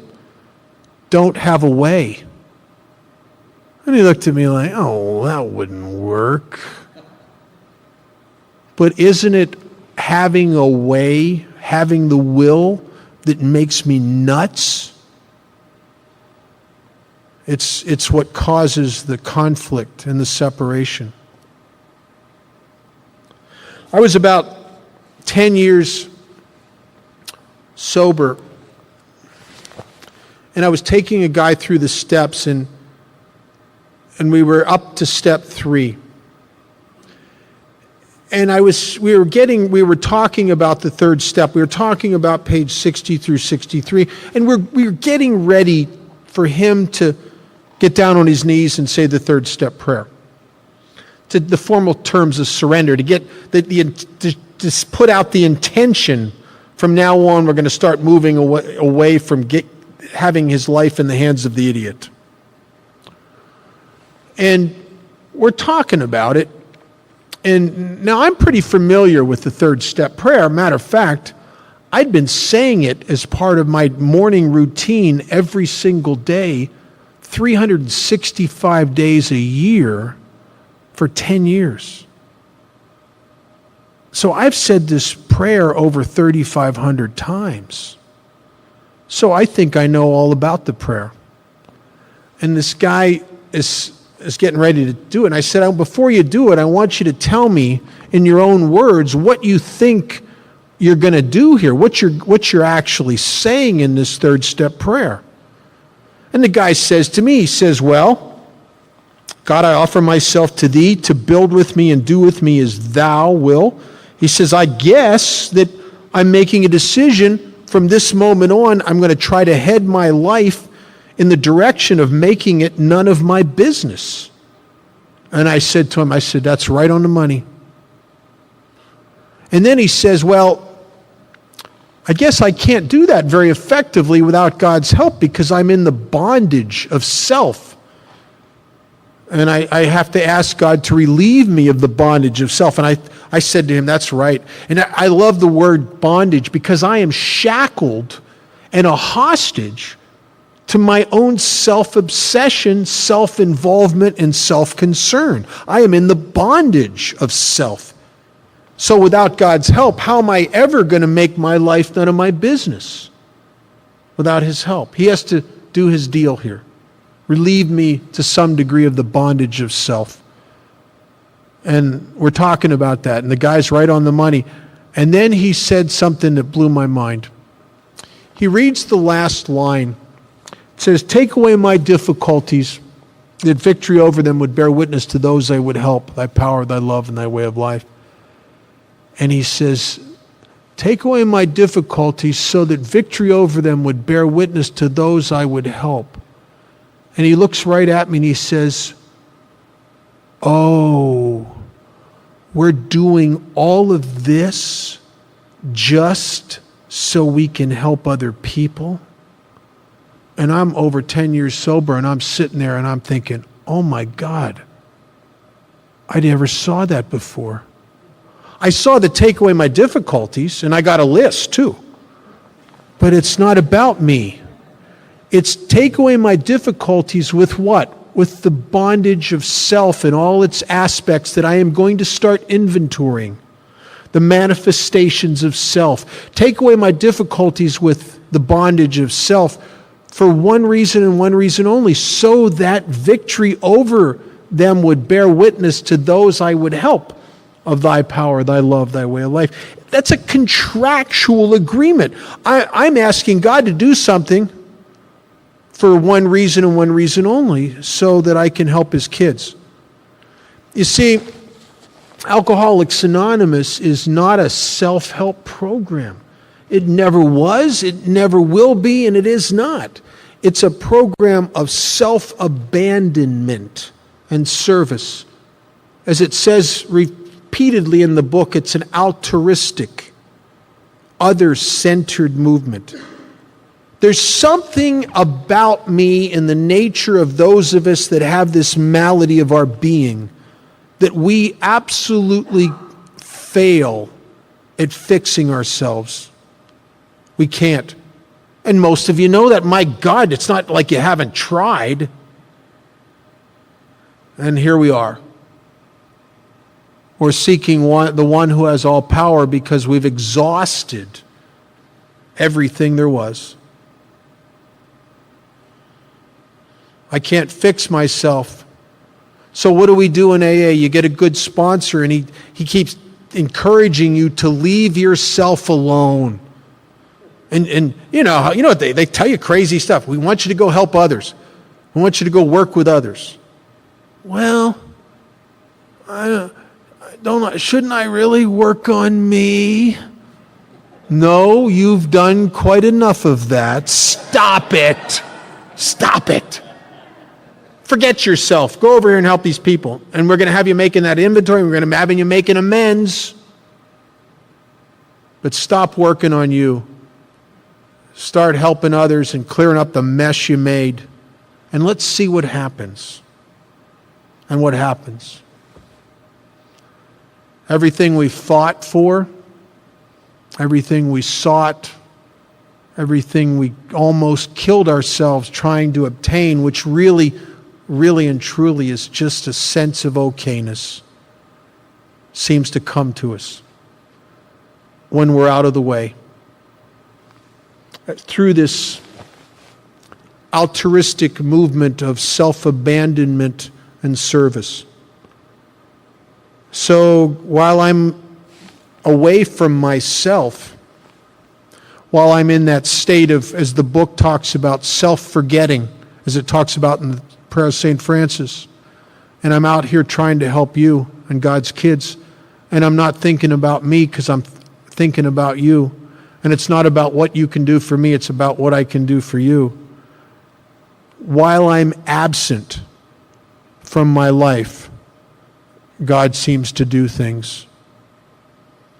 And He accomplishes for us in a very short time what we absolutely could not accomplish for ourselves. And my God, we tried. So we're going to take a break for 2 hours, and we're going to come back and we're going to start point by point going through the process of the fourth step, which is designed to dismantle the judgment machine. It is really in the fourth step that we find the freedom. Everything up to now is just a decision.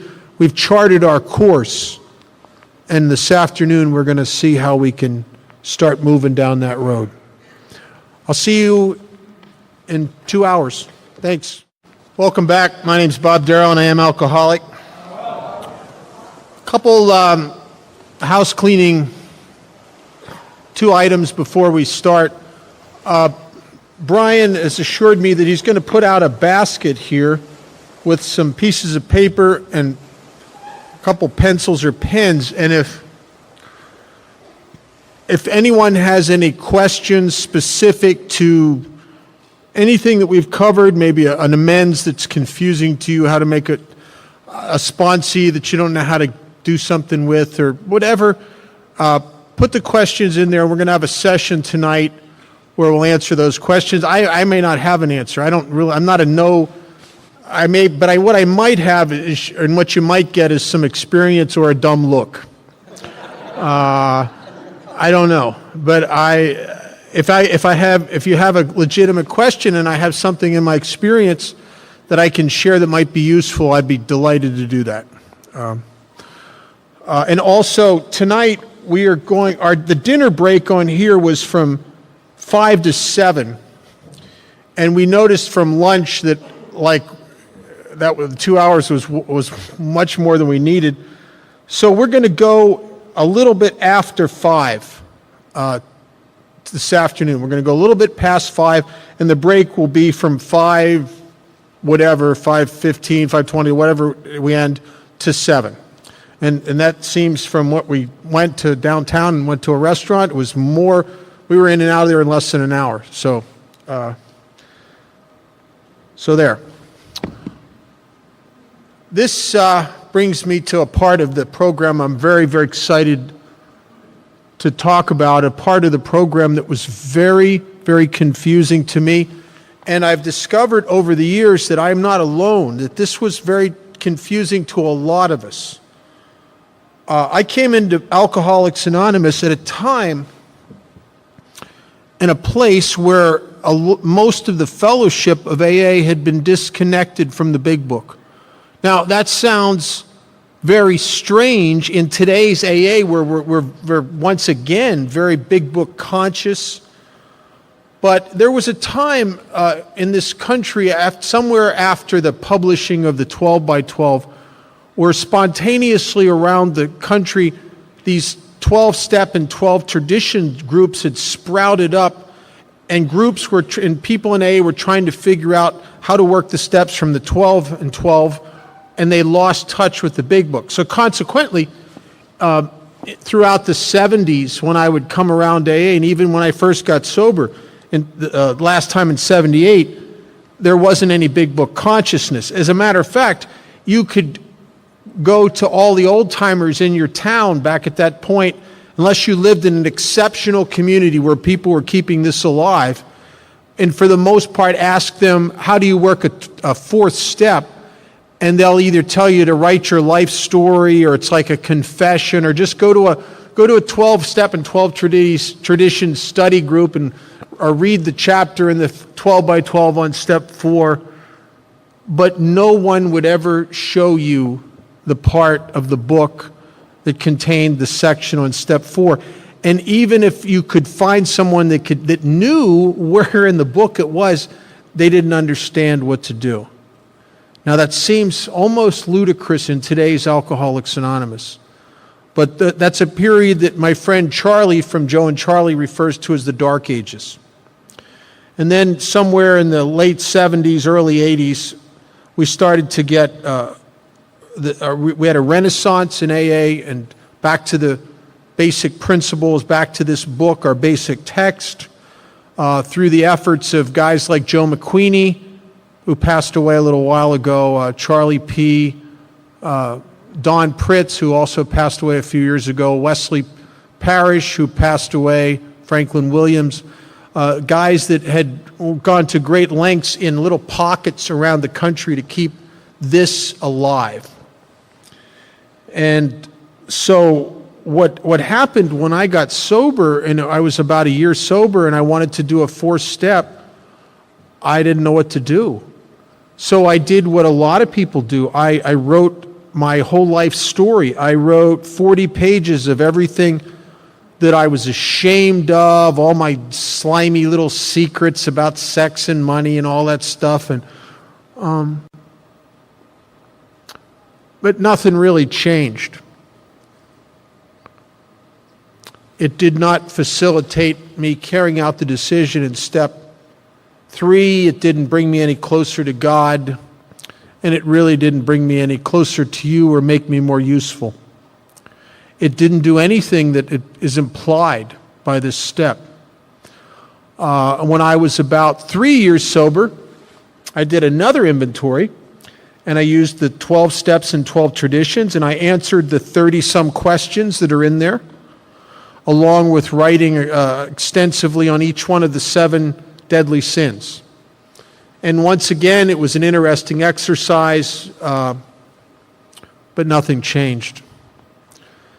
And I suffered from untreated alcoholism. And what had happened to me, and through this, I'm praying and I'm doing 12-step work, which is really keeping me afloat, keeping me physically sober. What happened to me is very much what it talks about. On the bottom of starts on the bottom of 63 and the top of 64. This is immediately after doing the third step. In the bottom of 63, it says, next. That's after doing the third step prayer. Next, we launched out on a course of vigorous action, the first step of which is a personal house cleaning, which many of us never attempted. Though our decision, step 3, was a vital and crucial step, it could have little permanent effect unless at once followed by a strenuous effort to face and be rid of the things in ourselves which had been blocking us. Well, my at once, in actuality, was when I was 4 years sober, so it was better than 3 years later. And I'll tell you, I do not recommend that. To be stuck between steps is a very uncomfortable spot. And the word stuck is pretty much how it feels. And the book uses the term blocked. It says we're looking for the things to face and be rid of the things in ourselves which had been blocking me. Blocking me from what? Well, obviously from an ability to carry out this decision in step 3. I couldn't carry it out. I could say the prayer, I could say the words, and then I'd get off my knees and be in my head running the universe. But I couldn't carry it out. And blocking me from God, I had no conscious contact with God. God was an ethereal thing that I prayed at in my prayers. And it's, don't get me wrong, it's not that I didn't have a lot of faith. I did. But faith for guys like me is not enough, and I didn't have conscious contact. There was too much stuff between me and God. I was blocked from that thing it talks about on page 55, the great reality that we find deep down within us. I don't have that. I'm blocked from it. And I'm also blocked from other people. There's a peculiar type of loneliness in a sick spirit. You may pump yourself up and tell yourself that you're right and those people are screwed up, but there's a tremendous bit of loneliness about it all. And I went through all of that. And I started to do this 4th step out of the book. And the book goes on to say, and this is exactly what the deal is. It says, we started upon a personal inventory, step 4, and then it makes an analogy. It says a business which takes no regular inventory usually goes broke. Taking a commercial inventory is a fact-finding and a fact-facing process. It is an effort to discover the truth about stock and trade. Those first 2 inventories, the 40 pages of stuff, secrets and things I was ashamed of, and the 12 by 12 questions and the 7 deadly sins. Let me tell you something. There was no finding and facing facts about me I didn't know. There was no discovering of truth. Everything that was on those 2 inventories, I already knew. I mean, there was some stuff that nobody else knew that were secrets that I shared with people. But as far as I was concerned, there was nothing new. There was no change of consciousness or perception. There was none of that. And so consequently, nothing changed. It's that old adage, if nothing changes, nothing changes. And nothing changed. So nothing changed. But when I did this, out of the book, the process we're going to start talking about, I'll tell you something, I've never been the same since. I got such an amazing change in perception and consciousness that I've never been the same. And we'll start looking at how this happens in this process. Well, the first thing, it says being convinced that self, remember we said selfishness, self-centeredness. We ask God to relieve us of the bondage of self. And it says being convinced that self, ego, self, manifested in various ways was what had defeated us. We considered its common manifestations. And then it goes into the first of the 3 sections, resentment. And it says resentment is the number 1 offender. I think most people, when they're brand new, wouldn't think that. You'd think that guilt was, wouldn't you?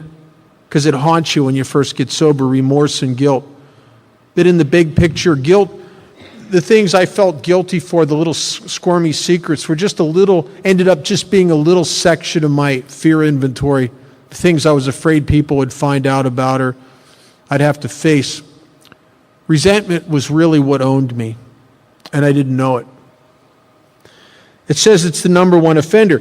What is resentment? Well, it comes from two Latin words, meaning again, and sentire, meaning to sensitize.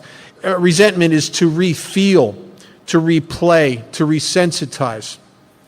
And it says it's the number one offender. Over the years, I've discovered something in sponsoring guys that a lot of guys, and this may be, I don't know this to be true, but it possibly could be that this is more true for men than women. But I know that a lot of guys don't even want to admit to themselves that they have resentments, because implied in the acknowledgement of the resentment is the acknowledgement that someone hurt me. And some guys have this macho thing going on. We don't want to even admit to anyone that anybody ever got to us or hurt us. We want to have this John Wayne, I'm bulletproof, thank you kind of stance, which would be great if it was true, but it's not. I was working with a guy about 9 years ago now. He was actually physically sober a little bit longer than I was. At the time he came to me, I think I was 22 years sober, and I think he was 23 years sober. But he'd been 23 years sober with the benefit of step none, and he was insane. He was so insane that he made a decision that he was very, very okay with, that he was going to take his own life. He'd been 23 years with untreated alcoholism, and he was done. Now, what he wasn't okay with, and what brought him to me, and it could have been anybody, but brought him to ask for help, was that as he was preparing to commit suicide, the obsession to drink returned. Because he didn't, if you're going to kill yourself, you might as well have a little anesthetic. And he didn't mind the fact that he was going to be dead. He couldn't stand the proposition that everyone was going to talk about him after he was dead, that he wasn't really sober all that time. He couldn't stand the fact that people would know he'd lost his sobriety. Isn't that odd? He doesn't care if he's going to be dead. He just doesn't want to look bad afterwards, right? And sometimes God intervenes and uses even the most hideous aspects of us to become helpful, because it brought him to the table. And we start going through the steps, and we did a third step. And right after the third step, I said to him, okay, I want you to go home, and I want you to take a legal pad or a notebook or something, and I want you to start listing your resentments and go back through your whole life. And he says, he's kind of an old blustery guy. And the guy talks to you like this all the time. He goes, resentments? I don't have any resentments.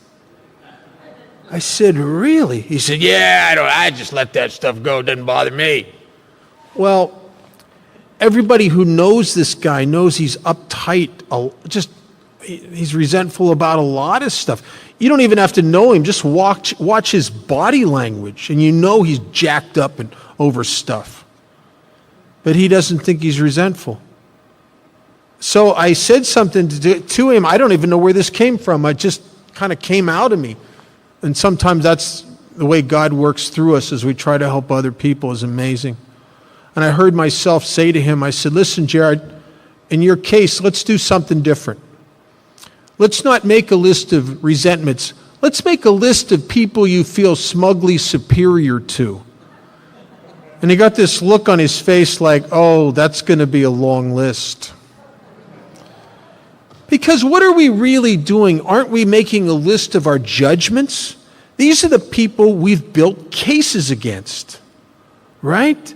These are the guys, if you thought about it, objectively, aren't these really the people that you secretly suspect, if there was any justice in the world, would owe you an amends? Right? These are the people we've kept the files on. Do you ever notice how when you get a resentment, I think this is the reason that it's the number one offender. It is a consciousness changing deal. From the moment you get a resentment, it will change and alter your perception of that person, almost like you took some kind of drug. Did you ever notice when you get a resentment, from that moment on, that person cannot do anything right? Even if they did something that was magnanimous and altruistic and really helped a lot of people and everything, you'd say something like, they're just showing off. They're not really like that. Because the ego needs to be right in its judgment. And we're entering into a process that's designed to dismantle this ego, this will, this judgment machine that is the ego, that is self, so that I can get free, so that I can start to move away from me. So what do? Well, it says we put down our resentments. The book says we listed the people, institutions, or principles with whom we were angry. So if you looked on page 65, the first column down the page on the left where it says, I'm resentful at, we list the names. A good way to do this is to take either a legal pad, turn it sideways, or maybe a spiral notebook and open it so you have 2 pages, and down the left-hand side you make the list of the people, institutions, or principles. In my experience, 95, 98% of it's people. You may have some institutions like the IRS, but for the most part it seems to be people. So we're putting in column number 1, we're listing who we've built the cases against over the years, who we know, who the idiots are, who the stupid people are, who the people that aren't doing it right, who the people that owe us an amends, who the out of line people are. All the people we've had built cases on, we're making a list of all of them. And I think it's important to allow ourselves, and I tell the guys I sponsor this sometimes, I think you need to allow yourself to be childish and petty because you are anyway. And we're minimizers. You know, here's the problem. Some of us read ahead.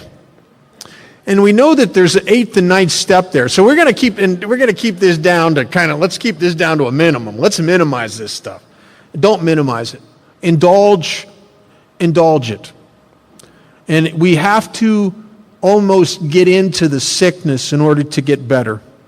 So I'm making a list of all the people, institutions, principles I've built the cases against.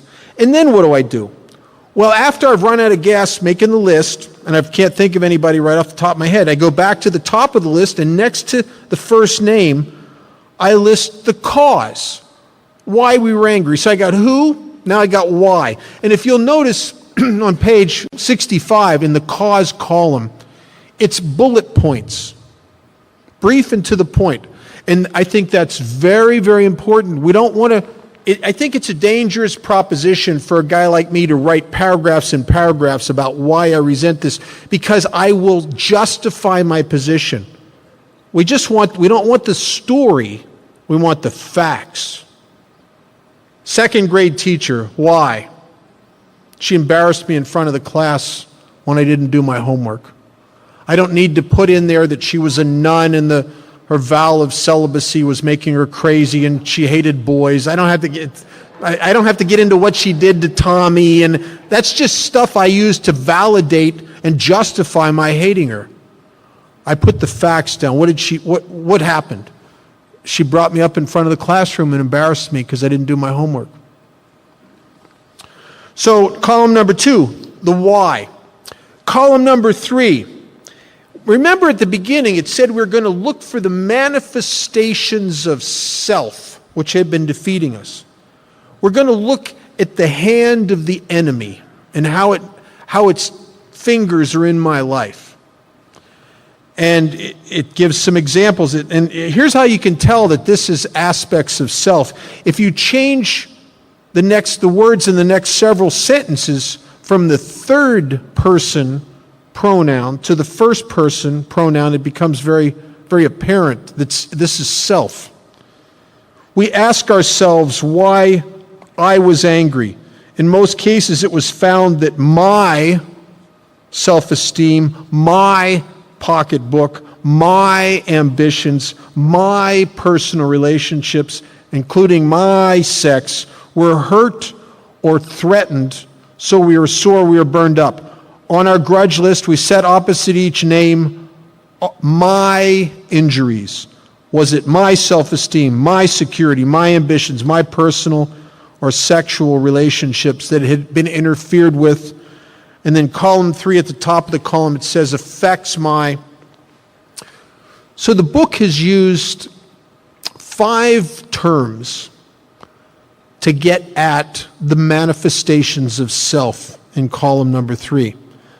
It uses the very top of page 65, it uses the word hurt. We're looking for the things that were hurt or threatened.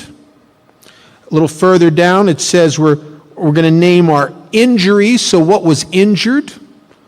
And then it says what had been interfered with.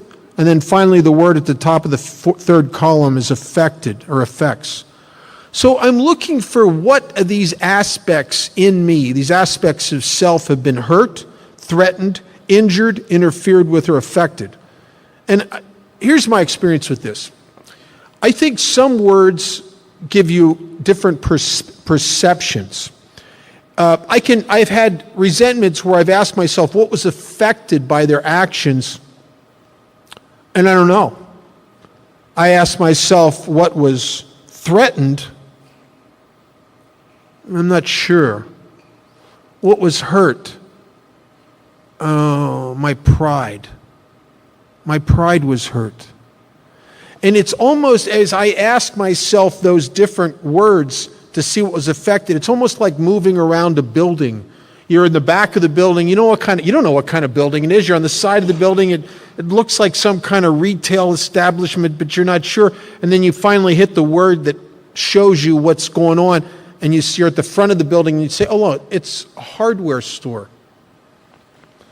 So I use all 5 of those words to see what was hurt, threatened, affected, or interfered with, or injured.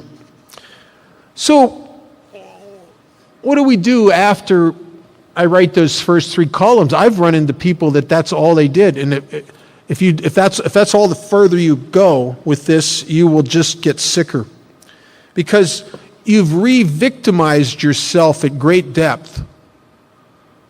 But this is absolutely necessary to really bring out into the light of day all your judgments, the cases you've built. In order to diminish and reduce the ego, you have to go back through your whole life and see how you're wrong in every single judgment you've ever made. I can't, be honest with you, I can't imagine a more ego-deflating exercise than to list all your judgments and then see how every single one of them is wrong. And that's what we're going to do in the next couple pages. And this is not, the ego balks at this, but if you follow this diligently, this will be the result. So what do we do? Okay, after we make the first 3 columns, it says we went back through our lives. Nothing counted but thoroughness and honesty. When we were finished, we considered it carefully. Okay, I'm looking at the first 3 columns. The book's asking me to really consider this stuff carefully. It goes on to say, well, okay, to conclude that others were wrong was as far as most of us ever got. That was true with me. And the usual outcome of that was that people continued to wrong me, and I stayed sore because I stayed right. But the more we fought and tried to have our own way, the worse matters got. As in war, the victor only seemed to win. Our moments of triumph were short-lived. It spends most of this whole next page talking about the futility and the fatality of resentments. It talks about how they're poison, they're infinitely grave, how they cut you off from the sunlight of the Spirit, and if you stay cut off, their insanity of alcohol will return and you'll drink and you'll die. And I don't think they're being dramatic. If you've ever tried to function with a deep-seated resentment, there's no God in your life, and there's no people in your life. You're consumed by it. It eats your lunch. Even a bunch of smaller, milder resentments accumulatively separate you from other people and from God. Do you ever notice when you have a resentment towards, say you have a resentment to some guy named John, and you run into somebody that likes John, you automatically don't like them? Just because they like John, right? So if you get resentments towards people in AA that are popular, you're a...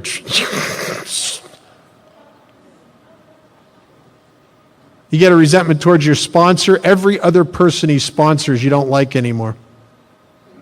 Right? And how we start to separate. And I think alcoholism is a disease of separation.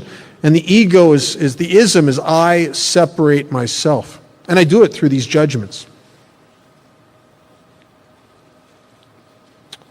So, it spends this whole page talking about the futility and the fatality of these things. And then at the paragraph, the last full paragraph before the bottom of the page, it says we turn back to our list, for it held the key to the future. The book is asking me to do 6 things when it came to resentment. We just did the first 3. We listed the people, institutions, or principles. We listed the cause, and we listed the aspects of self that were hurt, threatened, affected, etc. Now we're going to start entering into the 4th thing. And it leads us up to the 4th thing by a statement. And the statement, is it true? It says we were prepared to look at these from an entirely different angle. Am I? Am I surrendered enough to entertain the possibility that my perception may not be accurate, that my memory may not be accurate? Am I surrendered enough, or am I healthy enough? Do I have enough grace in my life from the things I've done so far that now I would rather be free than be right? Because the truth is, if you need to be right about all these people on your resentment list, you will never, ever be free.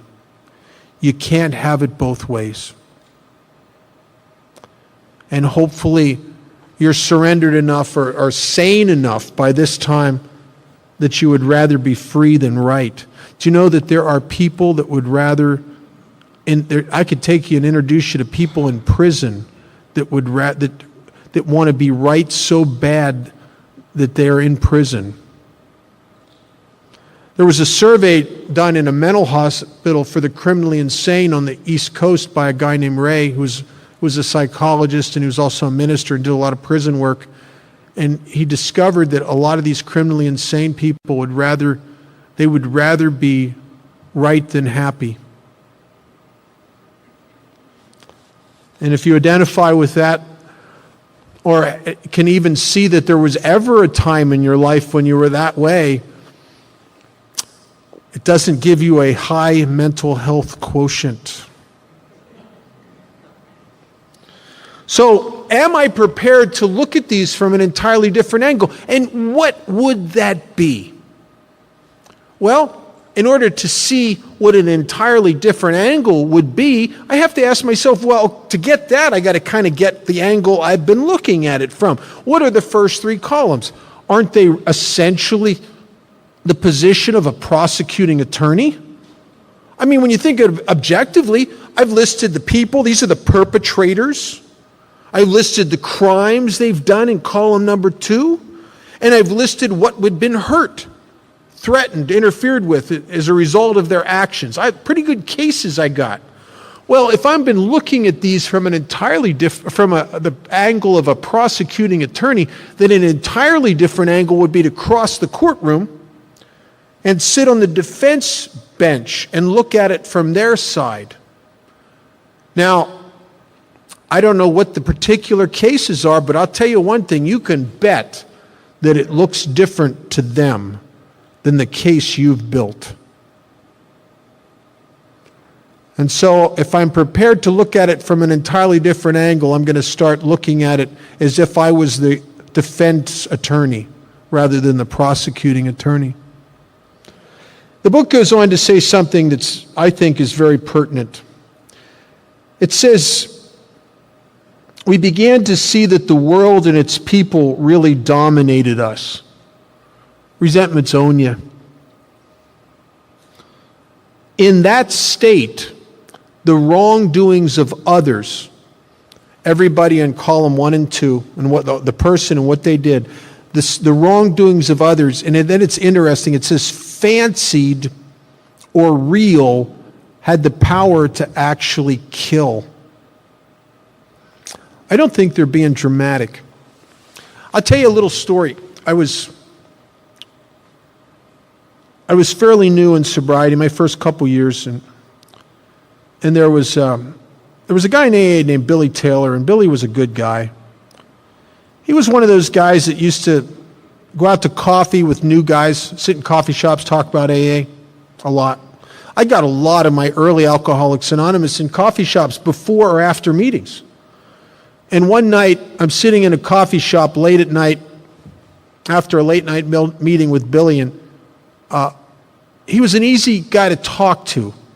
And because he was an easy guy to talk to, I found myself sharing with him some of the secrets that I when I got to AA, I wanted to take to the grave. And in my first several years of sobriety, there was only one other person I ever risked sharing any of this stuff with, and I did it hesitantly, and that was my sponsor. And what I'm talking about is those things that you try to bury under the rug, the things that you did that you're just so ashamed of, the things that you haven't had in your life that when you just think about them, you cringe. And in my experience, everybody I've ever talked to that comes to AA has that kind of stuff. I mean, it's circumstantially, it's all different because it's all circumstantial. Some of you, maybe you went out to party with some friends and you got so wrapped up in partying you forgot about your kids. You didn't come back for a day and a half and you left your kids all by themselves. And maybe when you look at that, sometimes you shudder to think what could have happened to your kids. And you bury that under the rug. Maybe in a drunken rage or very hungover one day, maybe you beat your kids. Maybe the look in their eyes of terror, maybe you can't really get rid of it completely. And you've buried that as far under the rug as you can. Maybe as happened to me, maybe you had a dog that really loved you. No matter how wretched you felt about yourself, that dog would come up and love you and give you, lick your face. And maybe on a day where you were especially loathsome, you especially hated yourself because you just did some stuff that you can't stand. Maybe when the dog came up to lick your face, you kicked it and you hit it. And you beat the dog because you hate anything that would love the person that you hate the most, which is you. Isn't it odd how we always seem to punish the people that loved us and even the animals that loved us? I couldn't stand being loved. If you loved me, I hated you because you loved the person I hated the most. Maybe you let somebody else take the blame for something you did. Maybe they got in a lot of trouble. Maybe even dimed somebody else out in order to save your own butt. Maybe you had sex with someone that you would just shudder to think, and you wouldn't even want anybody to see that you had lunch with them. Maybe you had sex outside your species. I don't know. I don't know what your thing is. I just know that every alcoholic I've ever talked to had stuff. And I shared my stuff with Billy. And he seemed to take it okay. I'm telling you, it would have helped if he would have said, "Me too." He didn't say that. Instead, he said, "Well, I'm sure you're not the only one that ever did that. I think that experience will help somebody someday." But he didn't reject me, and he seemed to take it okay. So I said, okay, and I went home that night and didn't think much of it, really. And my shift got changed at work, and all of a sudden I wasn't working the 8 in the morning to 4 in the afternoon shift. I started working the 4 in the afternoon to midnight shift, and I did that for quite a long time. I worked the swing shift. And when my shift got changed to the swing shift, all of a sudden, my whole meeting schedule got turned upside down.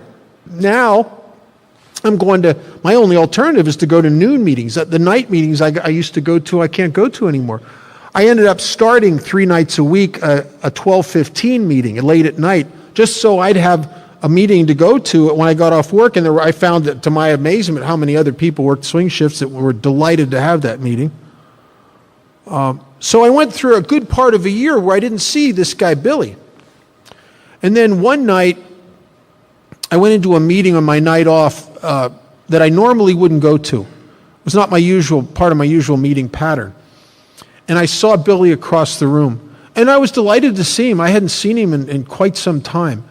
And I said hi to him. And, with that kind of feeling that you have for people that were part of your earlier sobriety that you don't see for a while. If you're like me, you're delighted to see him. And I was delighted to see him. I said, "Hey, Billy, how you doing?"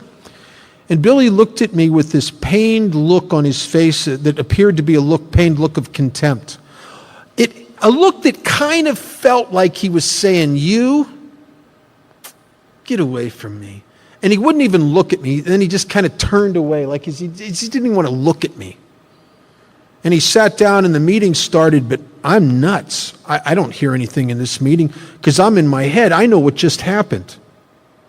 I know that SOB is judging me for that stuff I told him. And I got to tell you something. Somewhere inside of me, I didn't blame him. I always secretly suspected that if you knew about me what I knew about me, you'd feel about me how I feel about me, and that's not good.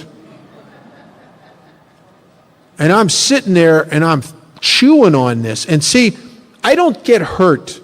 I go to anger. It's a defense mechanism in me because I can't stand to feel the hurt. So I go to anger and sometimes rage. It's just automatic with me. And I'm sitting there and I'm getting angry now because I'm thinking what a hypocrite that guy is. And when I get a resentment, you know what I like to do with resentments? I don't like to make it just about me. I like to make it a world cause, right? And I start thinking, that SOB, if he's doing that to me, he's probably doing it to other newcomers. And I'm ready to punch him out. And then I had this epiphany experience. I thought, oh, wait a minute. Oh my God. The reason he can't even look me in the eye, he can't say hi to me, that SOB has been telling people that stuff. I could see it so clearly because I had just asked a girl out earlier that week, and she would not go out with me, and she's friends with him, and I knew he told her that stuff. And there's another guy in AA that runs around with him all the time, and now that I thought about it, he'd been a little distant. That SOB has been telling everybody in AA, and I'm going to kill him as soon as this meeting's over. I'm going to beat the crap out of him, and he has it coming and not only, I'm doing AA a service here because he's probably doing that to other newcomers too. I want to make it, because I got to make it a noble cause, right? And the end of the meeting comes and they're getting ready to shut the meeting down and I'm cocked and ready. And the chairman of the meeting says, before we close, does anybody have a burning desire? And Billy raises his hand and he tells the group that the biopsy came back and the tumor was in the advanced stages and malignant and terminal, and that he had a very short time to live. And I remember sitting there, I wanted to sink into my chair. I felt so small and so petty. I remember sitting there and thinking, oh my God. On the day he found out he was dying, saying hi to Bob was not a big priority. That the day he found out he was dying, he was probably so afraid and up into his head, as I would be, that he doesn't even know I'm there. That the pained look on his face had nothing to do with me. It was the pained look of a guy who was having a hard time swallowing the truth that had just been laid on him. That Billy had never done anything to hurt me. He'd never talked about me. And it was like a postcard from God Dear Bob, you don't know crap, love God. It says in the book that the wrongdoings of others, fancied or real, had the power to actually kill. I'm telling you, I think I'd been dead if I would have went up to a guy who did nothing but love me and try to help me on the lowest day of his life and beat the crap out of him, and then found out later what I had done. I don't think I could have ever come back into AA where he was loved so much and saved my own life. I think I would have had to drink myself to death. I think it would have killed me. It would have been a mortal blow. You know, when I was a kid, I went to Catholic school for a while, and the Catholics used to talk about something I never understood, and in the light of my experience, I look at it different. They used to talk about something called a mortal sin. And I never thought I never liked that. Even for a long time in sobriety, oh no, there's nothing I could ever do that would make God turn away from me. And I still believe that's true. I don't think there's anything that I could ever do that would make God stop loving me. But I believe there are some things I could do that were so horrendous that would force me to never be able to turn back to God. It's the separation is on my end, it's not on God's. And I think that would have been a mortal blow to me. I don't know that I would have survived it. And here, the tragedy of it would have been, I would have died for nothing. I would have died over a fancied thing that didn't even have any reality in it. Do you know, I could introduce you to people in the prison system that have ruined their life permanently, and they did it because they killed somebody that they thought was doing something they found out later that the person they killed didn't even do. Fancied or real.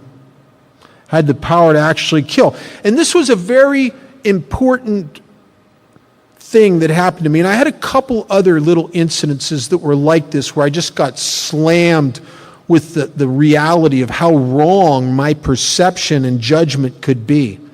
And the reason this was important, because the book in the fourth step, the fourth thing it asks me to do involves a change of consciousness and a change of perception. And in order to make this change of perception, it was very important for me to know that I very well can be wrong. That if I could have been that wrong about Billy Taylor, is it possible that I could have been that wrong about my mother and father? Would it be possible that I could have been that wrong about some of the relationships I was in? Is it possible that I could have been that wrong about the bosses and the police and the people I'd built the cases? Is it possible that I can be that wrong? And you know, the minute you even say that to yourself, you know what the ego starts? It clamors right away. It says, no, that's right, you're not wrong. They really did screw you over. But is it possible? And then on the bottom of page 66, it talks about the thing that turned my life around dramatically. It says, after it spends the whole page talking about the fatality of this resentment, it says, we saw that these resentments must be mastered, but how? We could not wish them away any more than alcohol. And that's really true. I think we play a deadly game in Alcoholics Anonymous unconsciously sometimes. And what that deadly game is, you come to AA and you go to meetings for a while and you kind of get it intellectually. The ego grabs onto this concept that resentments are bad. You're not supposed to have resentments. So what do? Well, I'm just not going to ever have them again.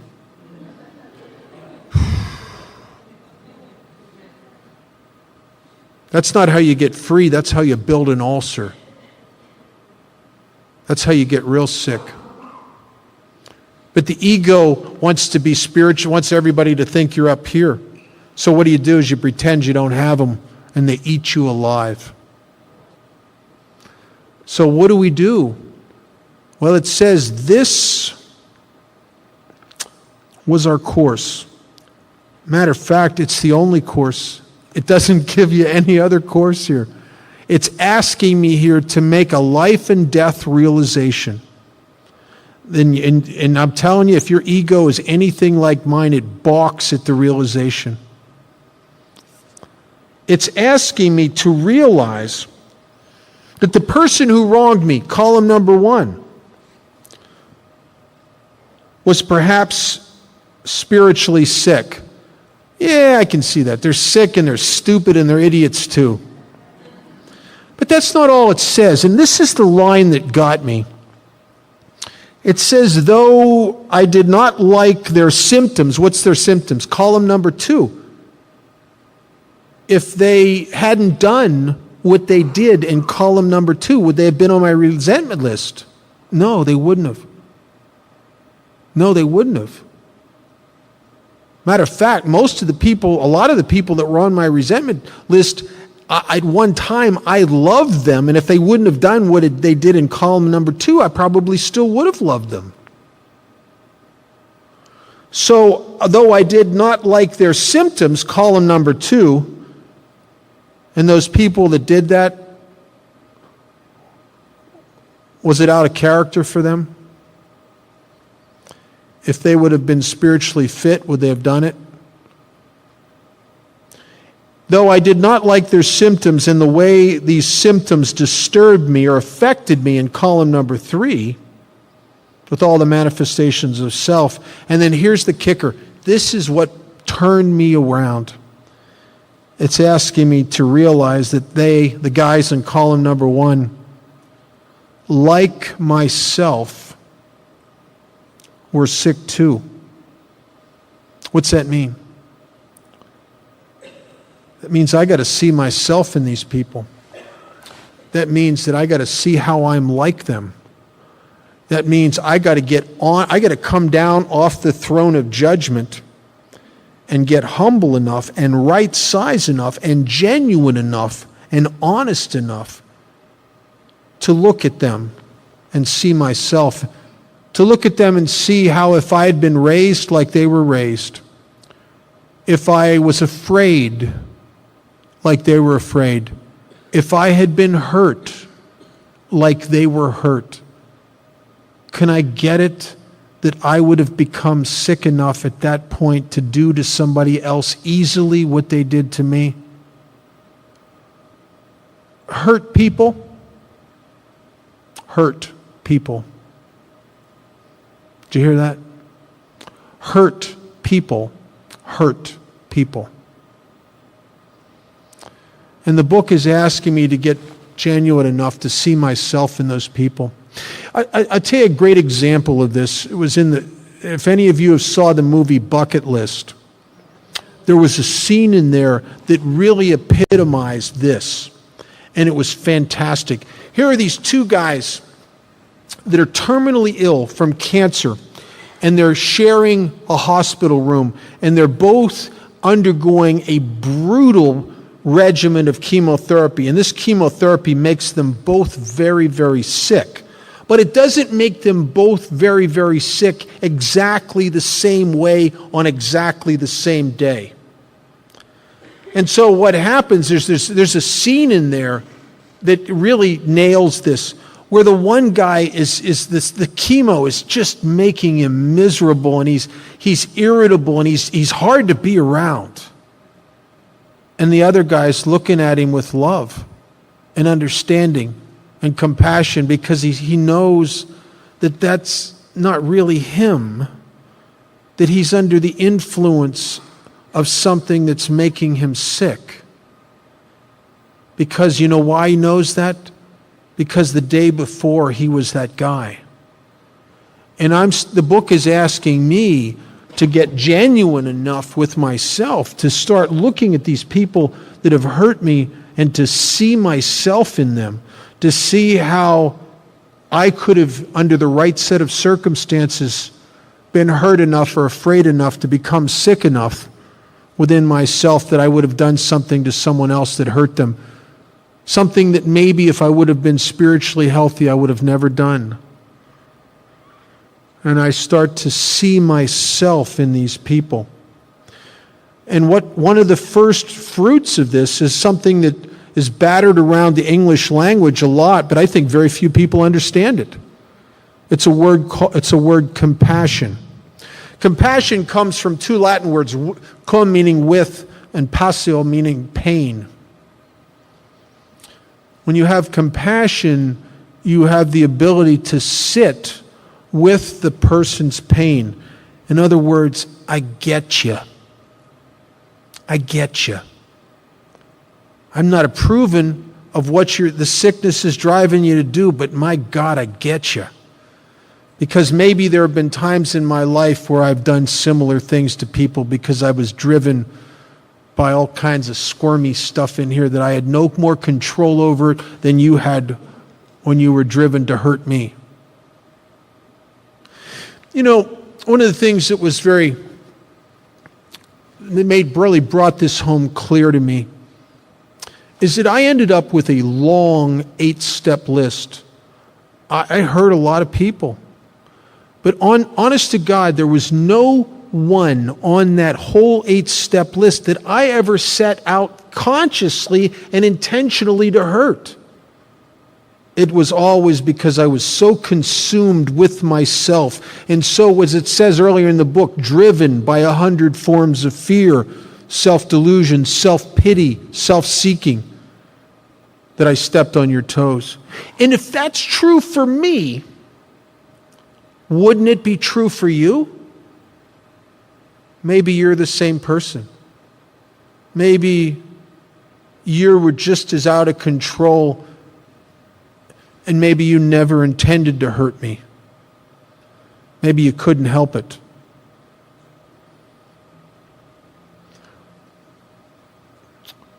Many years ago, probably close to 20 years ago now, I was listening to a guy's 5th step, and he buried what proved to be the worst resentment, sort of in the middle of his resentment list, a little better than a third of the way through, I suppose. And we get to it, and it's towards his father, and it's a brutal resentment. I mean, his father was a bad alcoholic. He was violent. He was a guy full of rage and anger, a guy that had been abused as a child, and he just was angry at everybody. And his childhood was horrific. I mean, his father used to get drunk and beat him and beat him. He'd ended up in the emergency room on many occasions where you have to make up stories because, you know, like how he fell off a bike, and they were always a little skeptical on how he fell out of a tree because he didn't want anybody to know about what goes on at home. He was so ashamed of it. And it was a funny deal because he had this love and hate thing of his father all together. And he didn't want anybody to know. And he created this. This was not once or twice. This was a childhood of this abuse.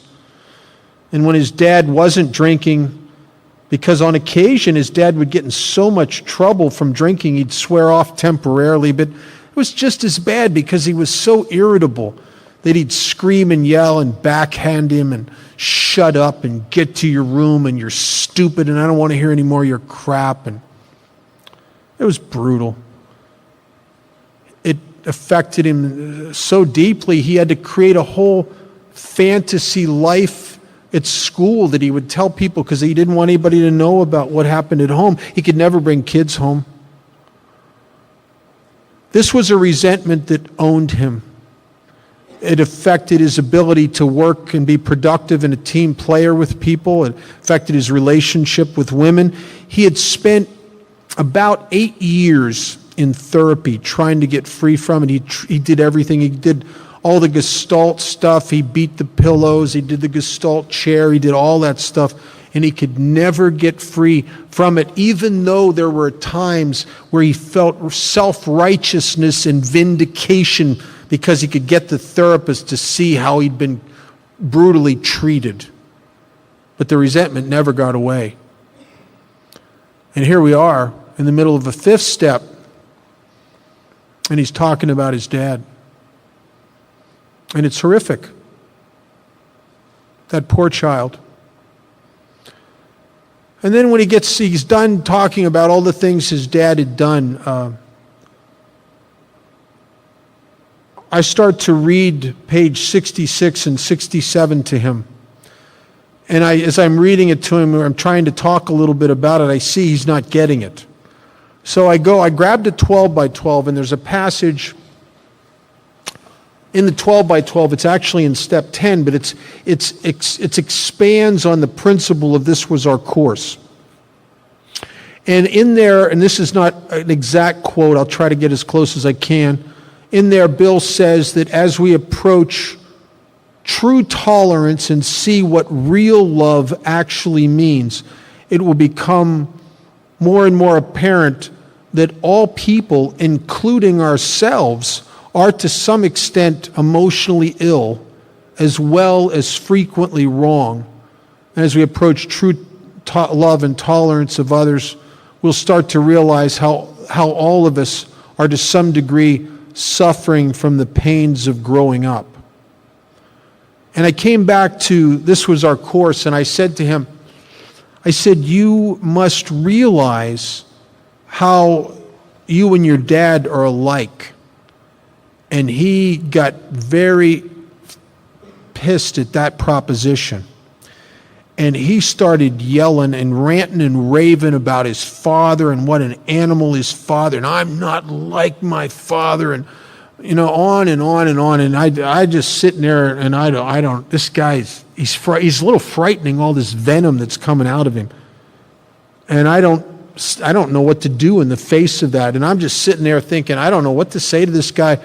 I guess he's not prepared to look at this from an entirely different angle, obviously. I don't know. And I don't know what to say to him. And he runs out of gas, and he's sitting there, and he's glaring at me. And I just said, why don't you just go on and read the next resentment? Because I'm stumped. And he starts reading the next resentment, and I got something going on inside of me, and I don't understand it, but it's like an itch. And I start thinking about something that he had talked about earlier. And I think what happened next was not of me, but through me. And I think it was occurring because I asked God, before I listened to a fifth step, to make me useful. And I stopped him, and he's in the middle of this resentment that I can't even hear because my mind's on something else. And I stopped him, and I said, I want to go back to another resentment. And he thought I meant his dad, and he got a little defensive. And I said, no, not your dad. I want to go back to that resentment you had towards that woman towards the beginning, one of the earlier resentments, the relationship where you got dumped and you lived together for a long time, and there were kids and everything. He said, what of it? And I said to him, I was just wondering if there was any time in that relationship when you were drunk or stoned on drugs or hungover where you might have done anything to hurt those kids. And the weirdest thing it looked like the blood ran out of his face or something. He put his head down, and I don't know what's going on with this guy. And he lifts his head up, and he's got a tear, after about a minute, a tear coming down one side of his face. And he says to me with this horrible voice, it was so choked with pain. He said, I'm just like my goddamn father. I said to him, how did you feel about yourself when you hurt those kids? He said, I couldn't stay drunk enough. I said, after a moment, I said to him, you think your dad might be like that? And he said to me after a minute, after a little while, he said, I haven't seen my dad in a long time. Nobody in the family has anything to do with him except my sister goes over and checks on him every once in a while. And she says he's the most miserable person she's ever known. He's done so much damage to himself and his liver and his pancreas that he's been forced into a state of abstinence from alcohol because his body will not metabolize it anymore. He drinks, he gets deathly ill, so he's been forced into abstinence, and he's from what his sister tells him, he's the most miserable, lonely, depressed, neurotic guy she's ever met. And I said to him, I said, do you think you could be like that? And at one point he said to me that without Alcoholics Anonymous, his father could be his future. And then we went to the middle of page 67. But before we did that, there's a prayer. And this is the fifth thing you do of the six things. And the prayer is a call for action. It says that we ask God to help us to show them, to show all the people in column number 1, the same tolerance, the same pity, and the same patience that we would cheerfully grant a sick friend. What if we get it, that it was only them being really sick that drove them to do what they did in column 2, and we start to look at them differently? See if they wouldn't have done what they did in column 2, or if you really got it that they couldn't help it any more than you could help it when you did some of the more despicable things that you've done, when you really see yourself in these people. Then it's pretty easy to ask God to help me to show this person the same patience, pity, and tolerance I would cheerfully grant a sick friend. In other words, show meaning like to act towards them, to demonstrate towards them. Prayer, in my experience, prayer in and of itself has power, but prayer when coupled with a demonstration or an action is maximum. In the Oxford group, they used to use that term a lot. They used to say someone was maximum. And it wasn't so much that he prayed and acted as if the prayers were going to come true. So the action coupled with the prayer are maximum. And so I'm asking God, and then I'm going to start trying to show them or act towards them with the same patience, pity, and tolerance that we would cheerfully grant a sick friend. And then the last thing, the sixth thing, in the middle of page 67, the last thing we do to get free of these resentments. It says, referring to our list again, putting out of our minds the wrongs others had done, the wrongs that they did. We resolutely looked for our own mistakes. A little further down, it says the same thing again, only it says it differently. It says we tried to disregard the other person involved entirely. Where was I to blame? What's that mean? Well, one of the dangerous things that I found myself saying, and I found that some of the guys I sponsored called it like this because they heard me say it years ago, was that in this part of the book, we looked for our part. Do you know it doesn't say that? As a matter of fact, if you take the book literally, it kind of implies the opposite. We're not looking for our part. Matter of fact, we're disregarding the other person involved entirely. We're putting out of our minds the wrongs they'd done. Because if I look for my part, okay, all right, I'm going to look at my part. There's another part. Now, which part do you think I'm going to secretly think is bigger? This is not about parts. Matter of fact, it is a dangerous proposition for me to hold on to the wrongs they had done, because I will hide my selfish behavior in the shadow of their bad behavior. I was an artist at that, and I think a lot of us are. I think that we are the kind of people that hide our stuff by looking so squarely at what you did wrong.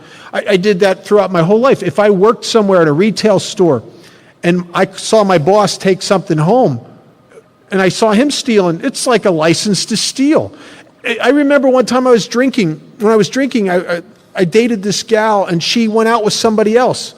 That was like 5 get some free tickets, right? I could take what you did wrong and use it to justify all kinds of stuff. The book says, stop it. Don't hide this stuff anymore by focusing on what they did. You got to put out of your mind what they had done. You disregard them involved entirely. This is not parts. This is you. So what if you have to look at what kind of son you were and you can't, or daughter, and you can't look at the things your parents did that were wrong?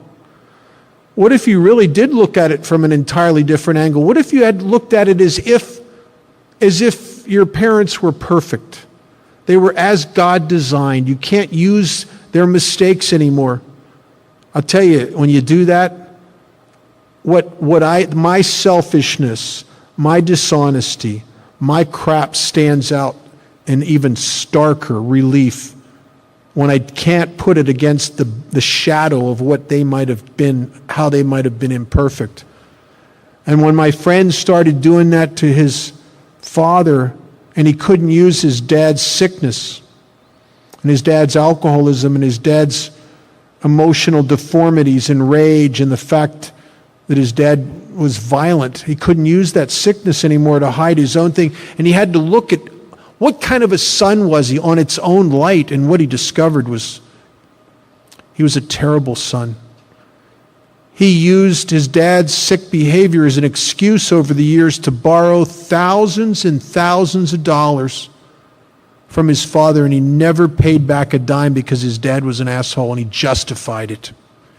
He used his father's sickness to justify going around to all the friends and family members and grandizing himself by talking about how sick his dad, all the terrible things his dad did, until he had effectively contributed to turning the whole family against his father, except for the one sister who continued to go over there.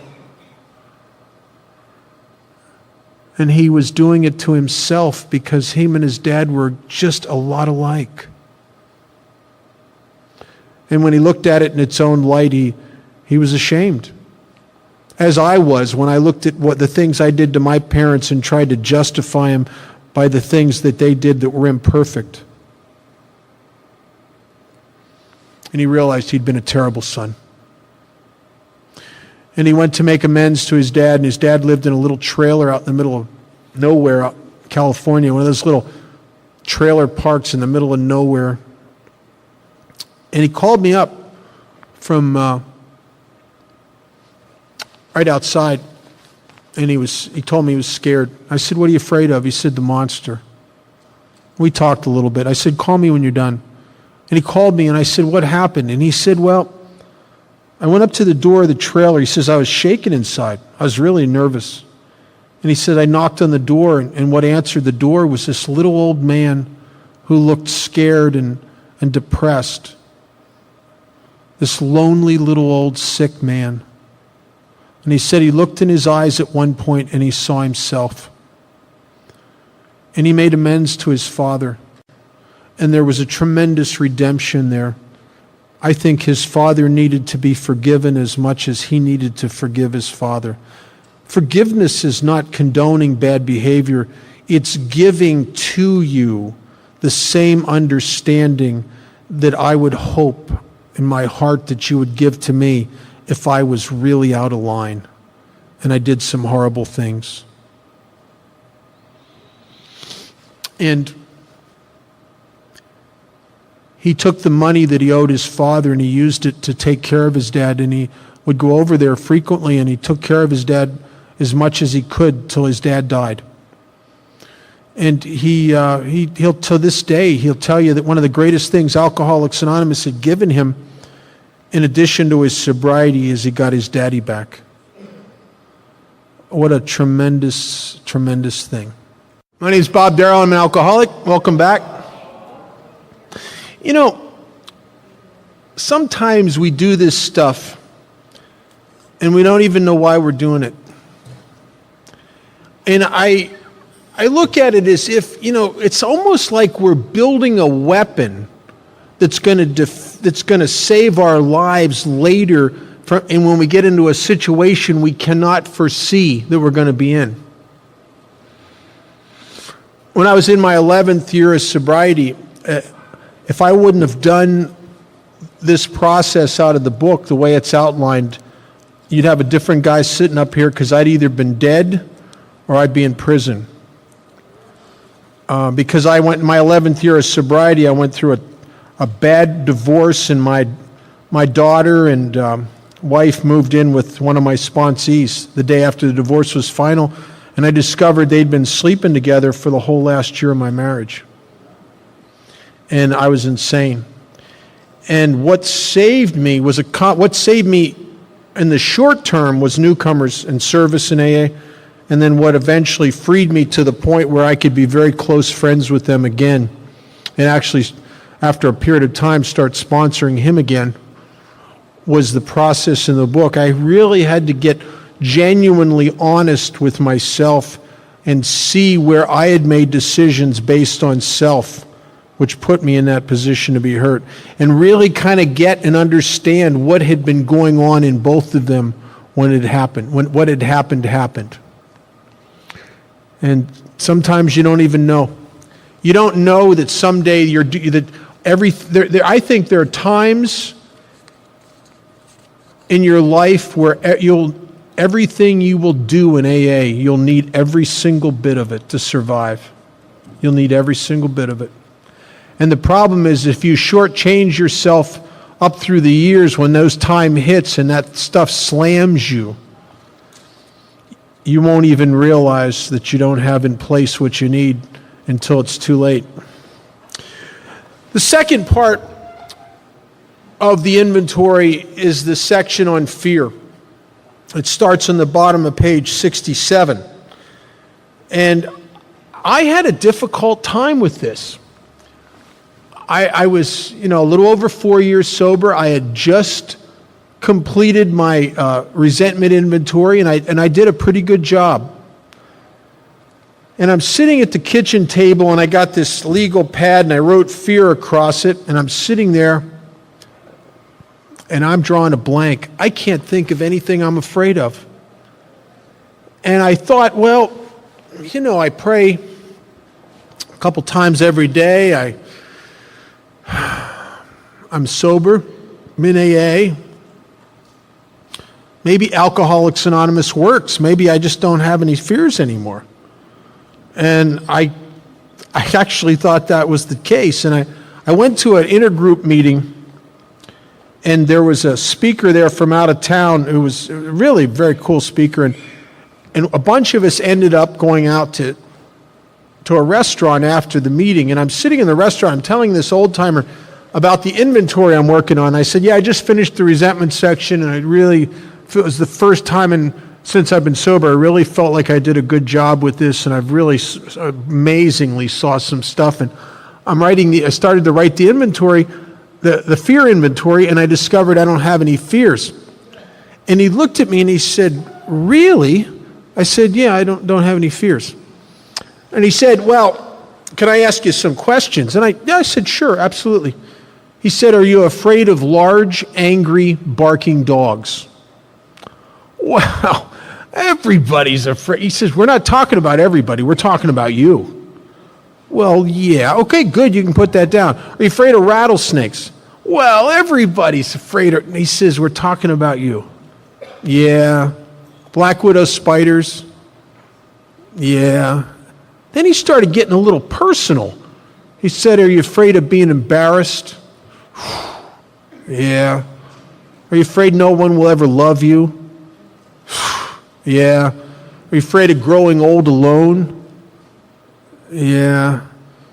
"Are you afraid of success and then what people will expect of you?" Yeah. "Are you afraid of failure?" Yeah. "Are you afraid of being sick, not being able to take care of yourself?" Yeah. "Are you afraid of cancer?" I had imagined cancer about 500 times in my early sobriety. Yeah.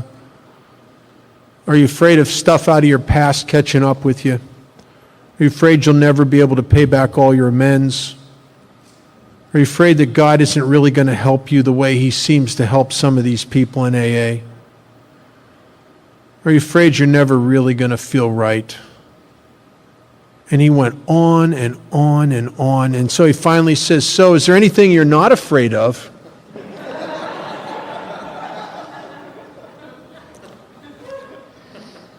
The book said that fear is an evil and corroding thread. The fabric of my existence was shot through with it. I'm looking for fear like a fish looking for water. It's the fabric of my existence is shot through with it. It controls me. You know, the book says earlier we're driven by 100 forms of it.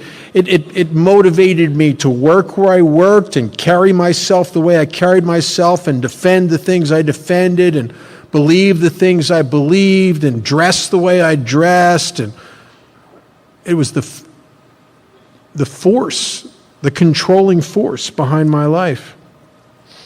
And the book goes on to talk about a dynamic that has been true a lot of my life. And it says that fears set in motion trains of circumstances which brought us misfortune we felt we didn't deserve, but did not we ourselves set the ball rolling? What does that mean? Psychiatrists call that self-fulfilling prophecies. I heard a guy many years ago say in a meeting that he never had a problem in his life that it had hurt him as much to his solutions to his problems. I get these fears. And what are fears? They're very much like resentments. They're a judgment. The ego takes a position on something. And from the moment my ego takes a position on something, that something terrible is going to happen, unbeknownst to me, it starts tweaking me and moving me around until ultimately I make the fear come true. And I'm not even awake to the fact that I'm doing that. I'll give you one example. I could give you 100, but I'll give you one. My first sober relationship, I get into this relationship and I don't really have anything to bring to the table except a lot of need and vacancy. And I go into this relationship with this fear that I don't even acknowledge it to myself. Really, I don't want to look at it. And what's the fear? The fear is that I'm going to be rejected. The fear is that this girl's going to dump me. So what happens? Well, the fear starts driving on me, subtly pushing on me. And it drives on me to the point where I become the crazy guy who drives by her apartment in the middle of the night to make sure no guys' cars are there. It drives me to be the crazy person that's always watching her in meetings. It drives me to be the wacko that when guys hug her, I'm going up to them after the meeting, hey, you don't be hugging my girlfriend. It drove me to be the possessive, smothering guy that one time she said to me, she says, I don't like to go to meetings with you. And I said, why not? Every time I look up, you're looking at me.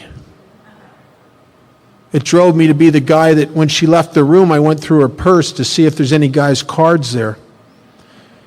It drove me to become the guy that would literally drive her out of my life.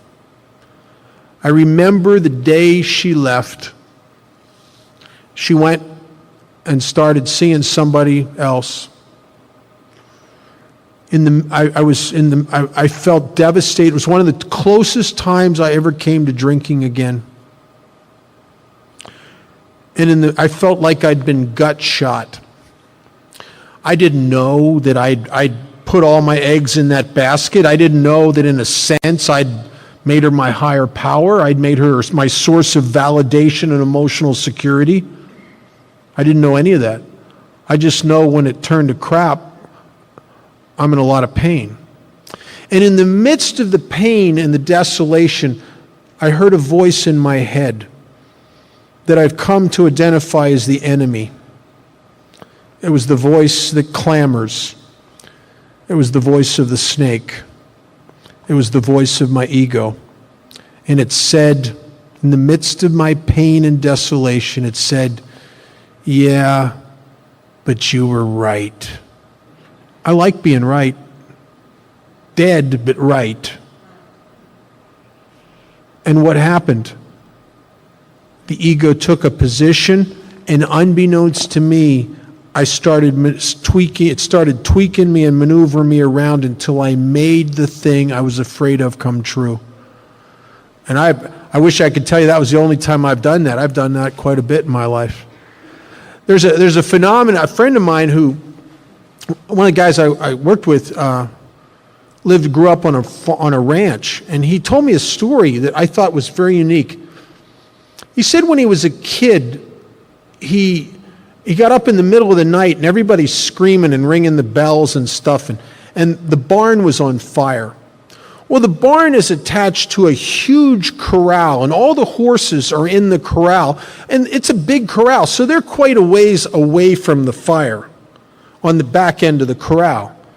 And his grandfather and dad are out there yelling, get those horses out of that corral, get them out, we got to get them away from the fire. And he says, well, they're far enough away, they're safe over there. And his grandfather says, no, you don't understand. That fire is going to eventually scare those horses to such a bad degree that they will run into the fire. How often do we run into the fire? And we make the fears come true. I think that this goes down to the essence of why, sober with good intentions, that my life is still unmanageable by me. Because self will create these kind of scenarios. The book goes on to say, sometimes we think fear ought to be classed with stealing. It seems to cause more harm. Oh man, I tell you, I don't know anything that will rob you of intimacy, will rob you of friendships, will rob you of love, will rob you of opportunity more than your fear. Nothing will steal from you. I look back over my life, and there's some people in my life today that at one time I kept like this, that are some of the most important people in my life. And why did I keep them like this? Because I'm afraid that they're not going to like me, so I not like them first. All right? I've always done that. There's one of my favorite all-time movies is a movie called Pay It Forward. And if you've never seen it, oh, what an amazing recovery movie. What a just amazing movie.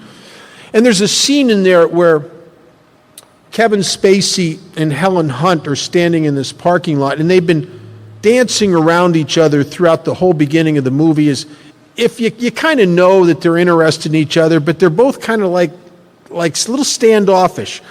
And she gets fed up with it, and she finally says to him, she says, you're afraid that I'm going to reject you. And then she says something that was brilliant. She says, I can't. You're too quick for me. That's a story in my life. All I have to do is imagine you don't like me and I don't like you first. All I have to do is imagine I'm going to fail at something and I don't try.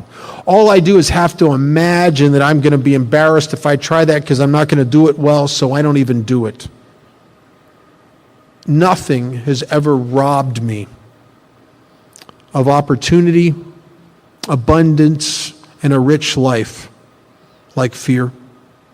Nothing has ever stopped me more. And God, over the years, has thrown tremendous opportunities in my life, not only to be lit up by helping others and doing just some great stuff, but opportunities to do all kinds of amazing things in my life. And I've discounted them because I was afraid. And one of the things that started happening to me, and it took a long time here, a long time of struggling with all of this stuff and trying to trust God, was eventually, I guess I got to a point where I suppose I started trusting Him enough, or was okay enough with myself to fail that I started trying some of these things that had been laid at my feet over the years, and I kept kicking them away because I was afraid. And some of the most important things in my life today are things that I was afraid to try one time because the fear robbed me. So what do we do? Just like resentments, there's 6 things that we do.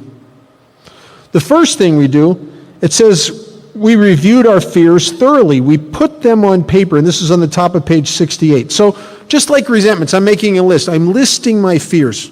First thing I do. The second thing I do is I answer the question. The next line. We ask ourselves why we had them. Why do you have these fears? Very important question. And I'll tell you why, because later on we're going to see in the section on step 8 that we are building in step 4 a 8-step list. And often fears will uncover unmade amends. Examples. Well, I'm anxious every time I get something in the mail from the IRS. Why do you have that fear? Because I cheat on my taxes? I don't like to go to that meeting. I get a little uncomfortable over there. What's at that meeting? Well, it's that guy Joe. I don't like him. I just feel a little uncomfortable around Joe. Well, why do you have that fear about Joe? Could it be because you talk crap behind his back, and you're afraid that it might have gotten back to him?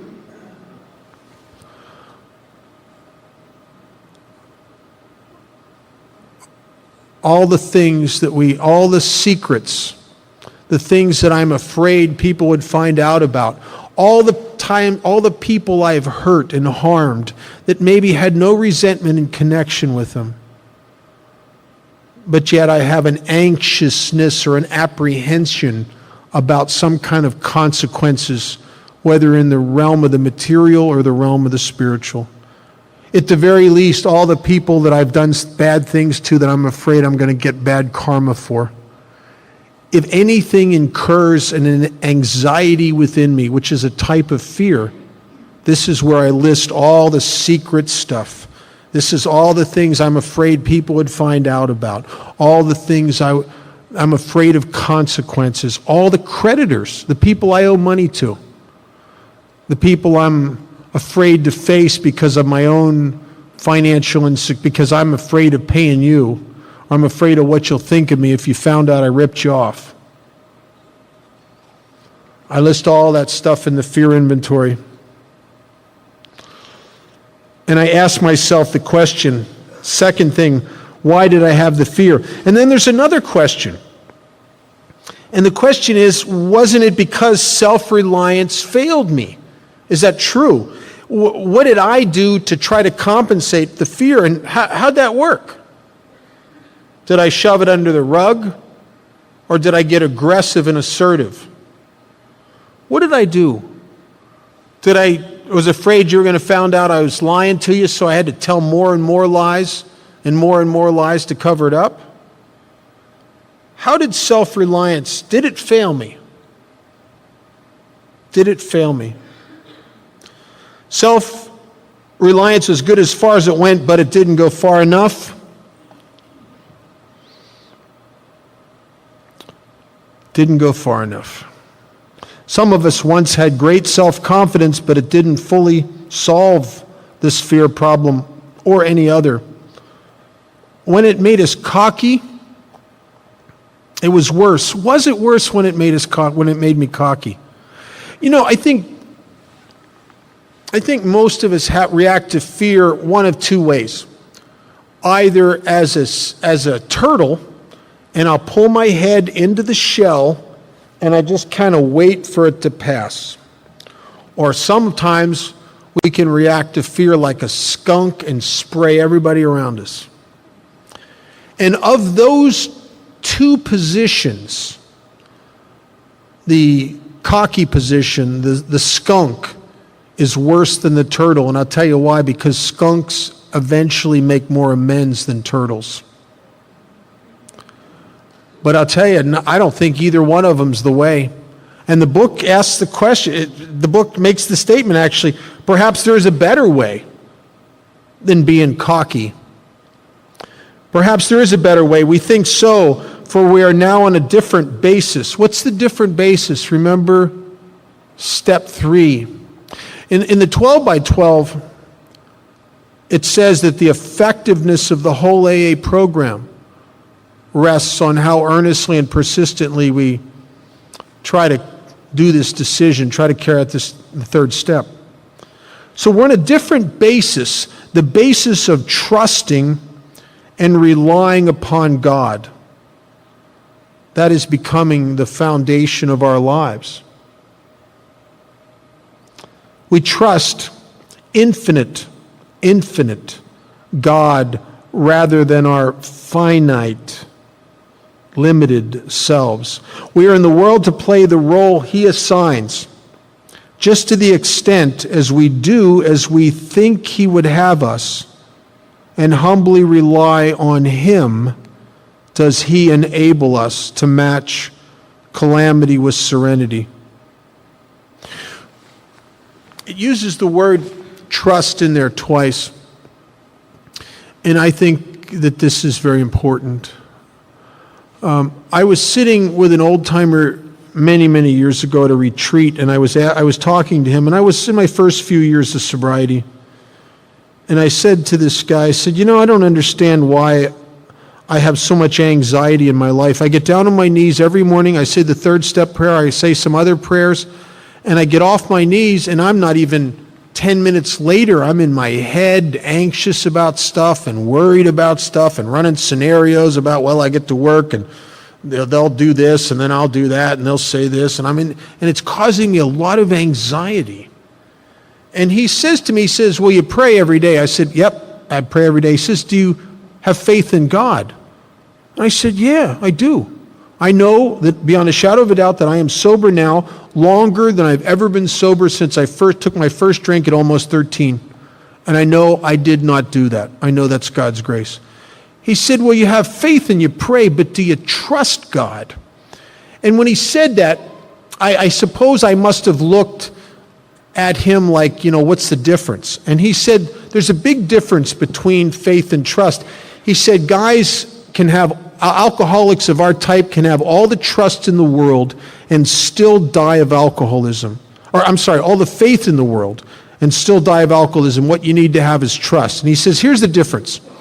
If you went to a circus and you sat in the audience and you watched a guy come out on the tight wire, at the edge of the wire on the platform, and he's a professional tight wire walker, and he came out on that platform pushing a wheelbarrow, you could sit in the audience and have all the faith in the world. This is a professional. I have absolute faith he can walk across that tight wire pushing that wheelbarrow. I bet you he's done it 1,000 times. Absolute faith he can do it. But if you had trust, you would go up and get in the wheelbarrow. And when he said that, I got this sinking feeling because I knew what he meant.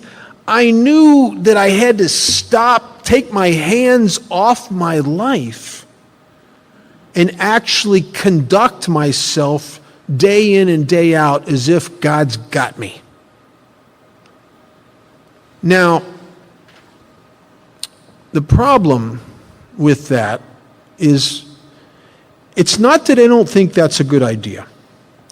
I intellectually think getting in the wheelbarrow is a great proposition. I like considering it. I like reading about it. I like going to meetings where we discuss getting in the wheelbarrow. I like going out to coffee with people in AA where we philosophize about getting in the wheelbarrow. I just am not getting in the wheelbarrow. You know, I'm not going to do it. I can't do it. I know intellectually I should let go and get in the wheelbarrow. But emotionally, I can't. And Father Martin said, when emotion and intellect are in conflict, the emotion always wins.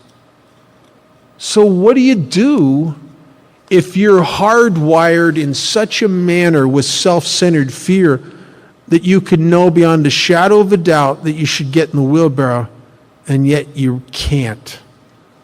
What do you do? Grace finds us where we are and leaves us somewhere different. Page 53 is exactly what happened to me and happened to me and happened to me. It says here that crushed, middle of 53, and this is in my sobriety, but it could happen to you when you came in the door. It says, when we became alcoholics, crushed by self-imposed crisis we cannot postpone or evade, we had to fearlessly face the proposition that either God is everything or else he is nothing. God either is or he isn't. What's our choice to be? Many times through self-imposed, knucklehead, idiot decisions in sobriety, my whole life's come down to this.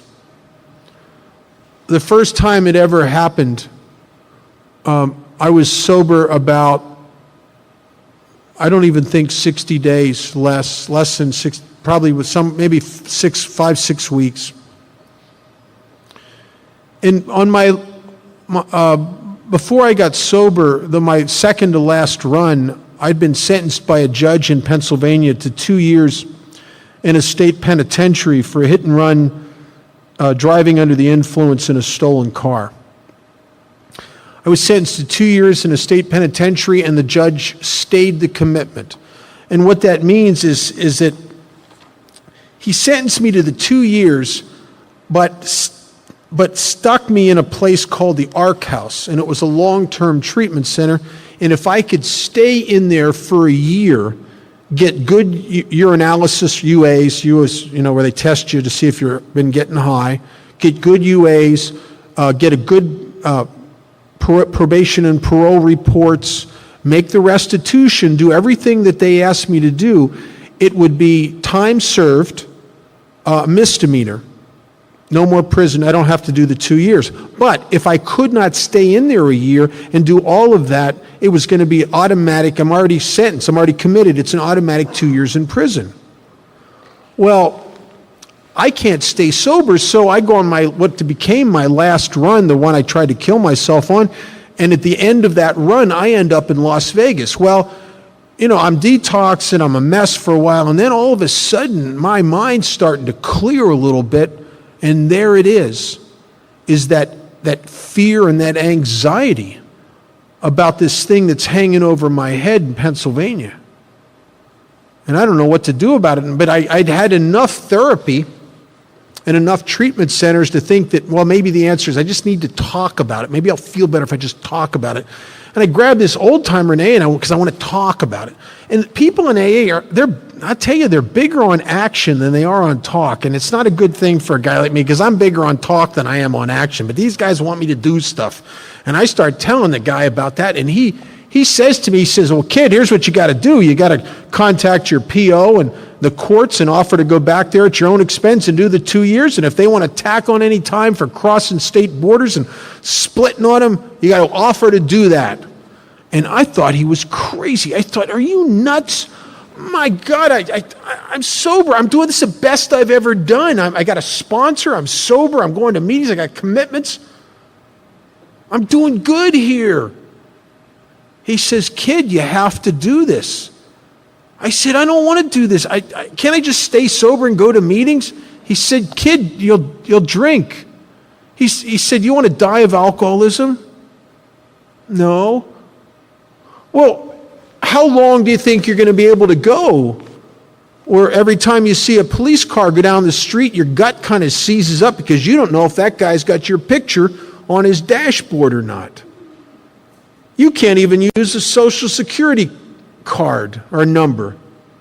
You're not going to be able to ever get a driver's license. You're going to have to be hiding out. How long are you going to be able to function under that level of anxiety and fear until one day you're going to cave and you're going to have to drink or take something to let the pressure off? How long you be able to go, kid? And he's nailing me. And I know what he's saying is the truth, but my God, I don't want to go to prison for 2 years. I said, well, what do I do? He says, you want to stay sober? Yeah, what do I do? And he says, first of all, you need to write them a letter. Give them the address of the halfway house you're staying in. I thought, are you kidding? That's a bad idea. He says, give them the address. He said, you're going to be forthright with these people. You're going to tell them in the letter where you are. You're going to tell them you're going to meetings again and that you will do anything they want you to do to put this to rest. You're willing to come back there at your own expense. You're willing to do the 2 years. Anything else they want you to do. Tell the guy in the letter that you'll call him. He said to me, give him 10 days. That'll give him enough time to get the letter, talk to his supervisor, the courts, whatever they need to do to decide what they're going to do with your butt. And so by the time you call him on the 10th day, they will have already reviewed the letter. It's not going to be a surprise to them. And tell him the time and the day you're going to call. So I wrote the letter. I showed it to him, and he thought it was a good letter. I took it to the mailbox. I put it in the mailbox. And the minute I dropped it, I'm trying to get my arm in there. I remember this. I could not get, is this little tiny? I could not get my arm in there to get the letter back. And I thought, oh my God, what have I done? They got the address of the halfway house. I got to leave. I have to leave. I'll go down to Venice Beach. I'll hide out under the boardwalk or something. I don't know. But they convinced me I couldn't run. And I'll tell you, it was a long 10 days. I barely could sleep any of those 10 days. I'd lay in bed and try to imagine if I would enjoy being married to Bubba. I don't know, man. I don't jail well. I don't know, man. I had anxiety inside of me that was just unbelievable. The 10th day came. It was time to make the phone call. I remember going to the phone. Man, I was scared inside. And I called, and this woman answered the phone, and she said, he's expecting your call. And she put me right through, and my PO got on the line, a guy that I'd only ever spoke to maybe a few times. I'd met him and been in his office a couple times. And he said to me, I've talked to my supervisor, we've talked to the courts. You don't have to come back and do the 2 years. But here's what you have to do. And he gave me a list of stuff. I had to go to this place called CRS and take DUI classes. I had to report to a guy every week. I'm going to have to send them money for the restitution and the court costs. I'm probably going to have to give UAs. My case would be transferred to this guy in Nevada. And that if I did everything that I'm supposed to do, at the end, I'll be free. But if not, he says, kid, there's no more chances for you. And everything he gave me to do, I could do easily. And I remember walking away from that phone call, and with a feeling that was really very hard to put into words. I didn't know if I wanted to laugh or cry. A giddiness almost about me, a lightness, a feeling like, God, it was better than anything I'd ever drank or smoked. It was amazing. And it was like a postcard from a God that I don't even believe in as of yet. A postcard that said, Dear Bob, we got your back. Love, God. It was the first time in my life I ever trusted you.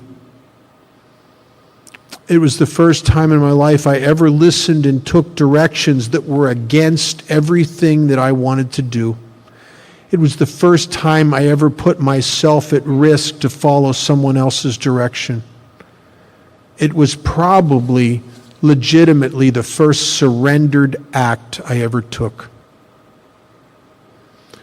And over the years, I've had more and more of those things as I've gotten myself in trouble over the years, or I've done something stupid and I got to go clean it up and I don't want to because I'm stealing from my boss sober and I got to go face it and I don't want to. But these self-imposed crises I cannot postpone or evade. And every time I walked through one of those and came out the other side and I was okay, it was like another brick in this basis, this foundation that really was a relationship and a trust in God. I don't think that I am capable of trusting God, I mean with the big life-threatening important stuff, because you tell me I should. I'm just not wired that way. I'm telling you, if I was wired that way, I think I'd have been a lot happier in my life. But I'm a skeptic and I'm a doubter and I'm a self-reliant kind of guy by nature. But over the years, I've been forced into that wheelbarrow because there's nowhere else to go. And every time I did, it got a little bit easier to get in the next time, and the next time, and the next time. I think a lot of us come here and we're afraid of God. And it's pretty hard to trust something you're afraid of. But sometimes we don't have a choice, and the more I start to trust in God, the better He's treated me. A couple years ago, I went through a potentially tough time. It actually wasn't that bad. I was going through a divorce, and there was potentially a lot of money at stake, and a lot. And it's not that there weren't moments in that I had a lot of anxiety. But if you'd have watched my feet, I looked like somebody who was in the wheelbarrow, regardless of how I felt. And Alcoholics Anonymous is an action program. It doesn't matter how you feel. It only matters what you do. It doesn't matter that you're in the wheelbarrow and you don't want to be there and you're scared and you don't think it's going to work. All that matters is you're in the wheelbarrow.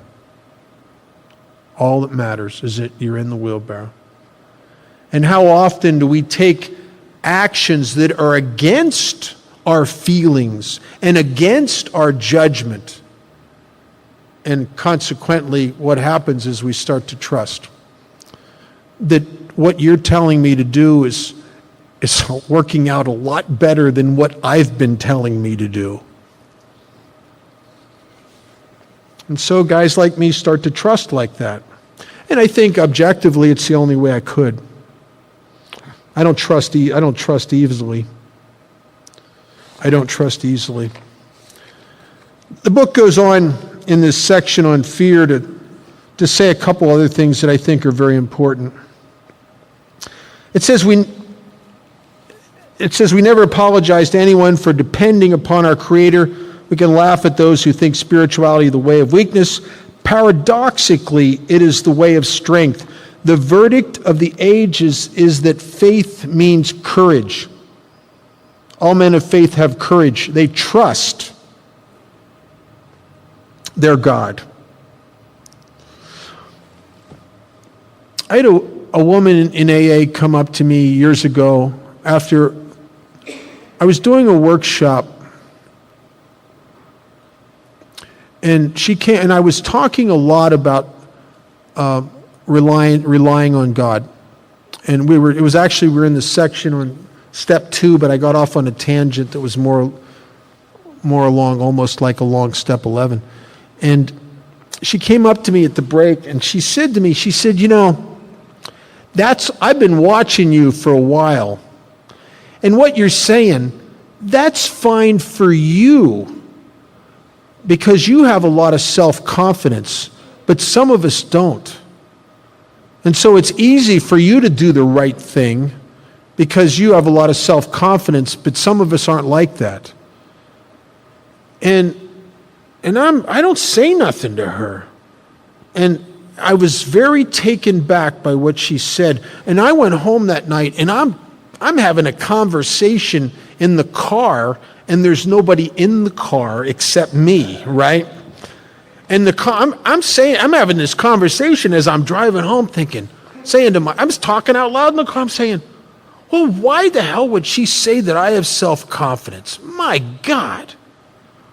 Why? What a thing to say. Self-confidence?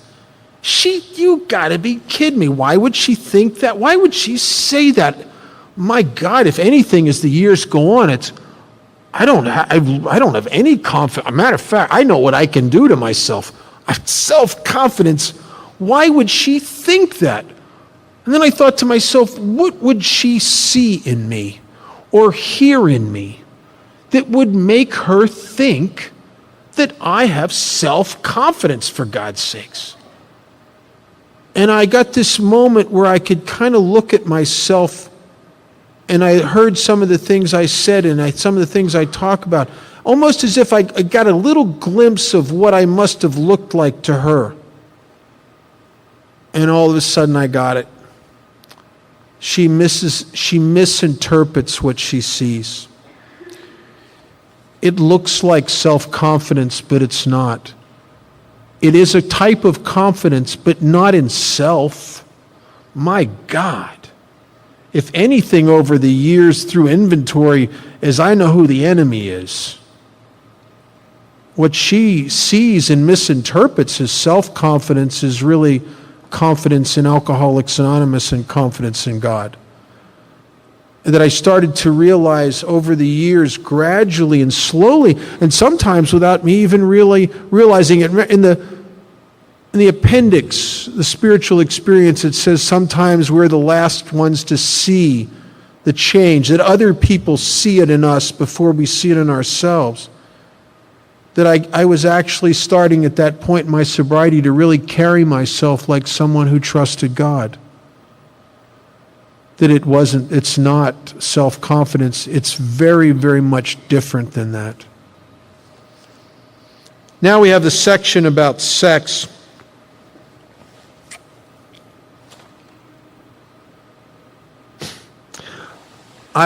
Over the years, if I get a phone call at 3 o'clock in the morning from some guy I sponsor or some guy in my home group, and they are insane and they're on the verge of drinking or taking drugs or committing suicide or homicide, it's usually because of a relationship.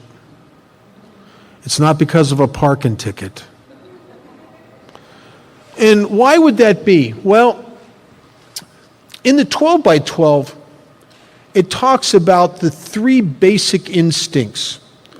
The instinct for sex, the instinct for security, both material and emotional security, and the instinct for a place in society.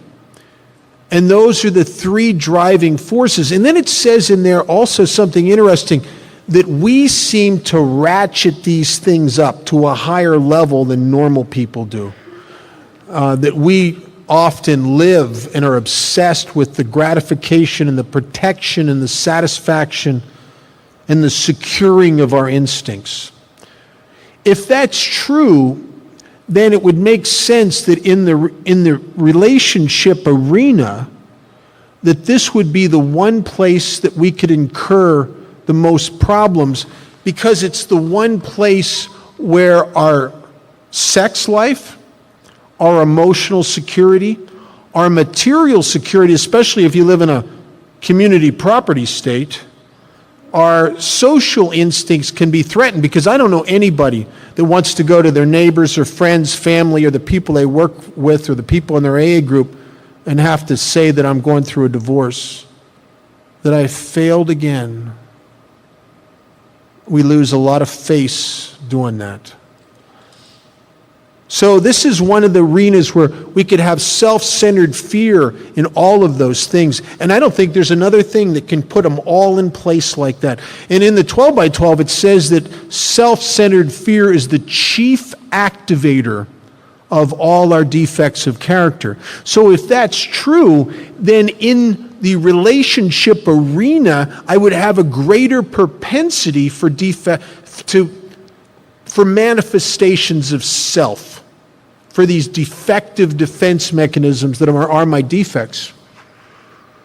And I have the greatest propensity or inclination for problems in this area.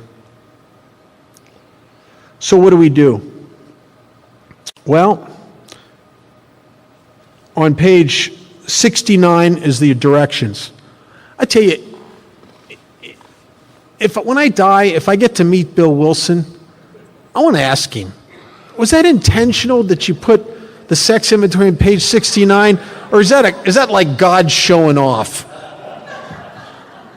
I mean, what's that about? But before we get into the directions, there's a couple warnings, and it starts on the bottom of page 68. It says, now about sex, many of us needed an overhauling there. Above all, we tried to be sensible on this question. It's so easy to get way off the track. Here we find human opinions running to extremes, absurd extremes perhaps. One set of voices cry that sex is a lust of our lower nature, a base necessity of procreation. Let's make that this half of the room. Then we have the voices who cry for sex and more sex, who bewail the institution of marriage, who think that most of the troubles of the race are traceable to sex causes. They think we do not have enough of it, or that it isn't the right kind. Whatever that means, I'd like pictures. They see its significance everywhere. We'll make that this half of the room. One school would allow man no flavor for his fare, and the other would have us all on a straight pepper diet. We want to stay out of this controversy. This is a controversy that has been going on for centuries. Just in the last 50 years, 60 years, we have cycled from one extreme to the other in our society with this stuff. I mean, if you watch Nick at Night, they rerun the TV shows that were prevalent in the 1950s, and they're symptomatic of the sexual morals and morality of that time. My God, the houses didn't even have bedrooms in a lot of those. I mean, you know what it was years of TV before they finally depicted a couple sleeping together in the same bedroom, and it was in a cartoon, the Flintstones. We went from such a puritanical deal in the 50s into the 60s where it was, my God, we went so far in the other direction with orgies and communal living and multiple marriages and free love, or at least reasonably priced. We went so far the other direction, and then we come back to the AIDS generation, back and forth over the years. And you can trace this back all the way to puritanical times, when the pendulum swings. And do you know something? I don't think either one of those extremes brought anyone happiness. I think there were heartbreak on both extremes. I've talked to a lot of people in AA over the years. I've listened to a lot of fifth steps, and it's odd, but there's a rightness about it that no matter where you were on the spectrum of human sexuality, whether you were the person that had 120 names on your sexual inventory or the person that had one or two, and you felt so insecure you had to be drunk to do those. No matter where you were, you come away with it with a feeling as if something was wrong with you. Whether you were the person that went from one person to another as a frantic desperation to try to fill your vacancies, or the person that was so afraid and shut down and withdrawn, both of those people live in loneliness. The book says we don't want to be the arbiter of anyone's sex conduct. We all have sex problems. All have sex problems. We'd hardly be human if we do. Not only don't we want to be the arbiter of anyone's sex conduct, but the sexual inventory isn't even about sex. Which I know to some of us it's disappointing. I thought they were going to ask questions like about positions and stuff. It's nothing like that. It's about the same thing that's been haunting us in every area of our life. It's about selfishness. It's about dishonesty. It's about being so self-centered that you're inconsiderate of others and step on their toes. It's about manipulation, trying to run the show, and so you arouse jealousy, suspicion, and bitterness in others as you try to get your own way. It's about harm. It's about hurting people. It's not about sex. I'm looking to see where all my defects of character were perhaps prevalent or even ratcheted up to an even higher degree in this arena than they were maybe in work or in other areas because of the sexual instincts involved. And so I list, the book asked me to do 9 things, potentially 12, but it depends on how you look at 3 of them. What's the first thing I do? Well, I reviewed my conduct over the years past. So the rest of the other 2 sections are lists, so I guess I'm going to list all my sexual encounters over the years past. Next to that, I'm going to start asking myself in each instance these questions. In each relationship, where had I been selfish? And I think this is another bullet point, brief to the point, just bullet points. Where had I been selfish? Where had I been dishonest? Where had I been inconsiderate? Whom had I hurt? Sometimes there's peripheral damage, collateral damage.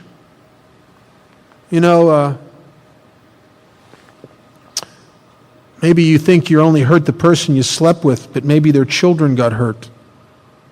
Maybe your children got hurt. Maybe their parents got hurt. Maybe your parents got hurt. Maybe their other lover got hurt. Maybe their husband or wife got hurt. Whom did I hurt? Did I unjustifiably arouse jealousy? And I can do that 2 ways. I can do it in myself or I can do it in my partner. I did it in that relationship I told you about, in the first one I was in. I unjustifiably aroused jealousy in me until it made me crazy. But you can do it in your partner. It's a type of manipulation. I used to see this at my old home group, and it would make me nuts. I would see these couples, they're both sober like a year, and they're hooked up, and they come as a couple to the meeting. Well, the guy has a sponsor who tells him when he gets to the meeting, you got to find out and look for newer guys and go talk to them. Well, so he's out talking to these new guys, and she feels neglected. So what does she do? She starts doing sexual flirtation with other members of the group in order to draw his attention back to her. And she aroused jealousy in him. That is a very, very disunifying force in Alcoholics Anonymous. It causes resentments through a bunch of people.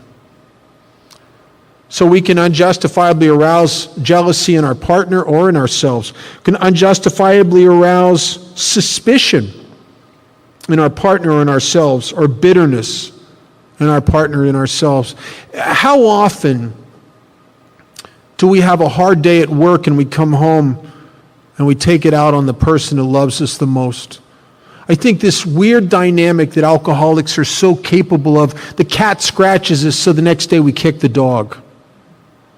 How often does the innocent people at home that did nothing to contribute to our frustration at work get the blunt of it? Or at the very least, they get the cold shoulder. They get the edge. And that arouses bitterness. Or sometimes we can dwell on a resentment or an imagined wrongdoing until we arouse the bitterness in ourselves. Where was I at fault? And this next question, I think, is the paramount question. This is the question by which I will, with God's grace, my life will change. What should I have done instead? And I'll tell you why I think this question is paramount. Because shortly in this process, I'm going to ask God for something. I'm going to ask God to mold my ideals in this arena. In other words, give me an image of the guy I need to be. And the guy, and I think we build this quite often on squarely looking at our mistakes and what we could have done instead. And I'll tell you why, because in the realm of the Spirit is a realm of do-overs. We get do-overs. There's so much mercy, in this universe. You screwed up in your first relationship, you're going to get a do-over. You're going to get a do-over. And if you don't have a vision of what you could have done instead in that first one, what's going to happen?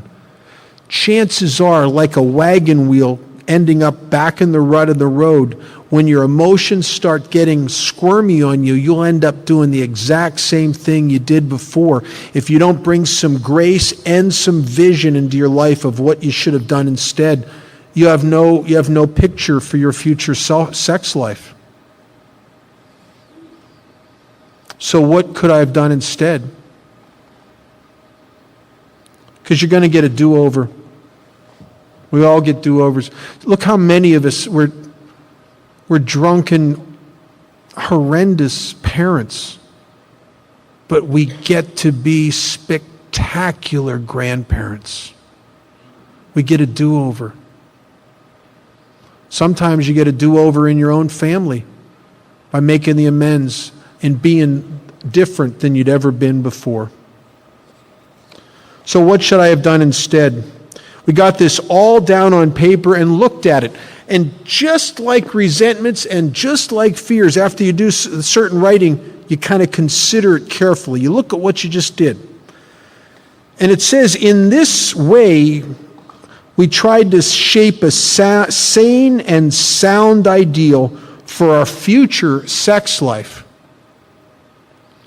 We subjected each relation to this test, and this will become the benchmark. Was it selfish or not? Is it all about me? Or am I other-centered enough to put your needs and what's important to you ahead of my own? And then here's the prayer, one of a couple prayers. It says, we ask God to mold our ideals and help us to live up to them. Remembered always that our sex powers were God-given and therefore good, neither to be used lightly or selfishly, nor to be despised and loathed. For some of us, this is new information that your sex powers, that all that energy, all that stuff is God-given. I think some of us came here from fundamental religions that sort of taught us as kids that it came from Satan, it didn't come from God.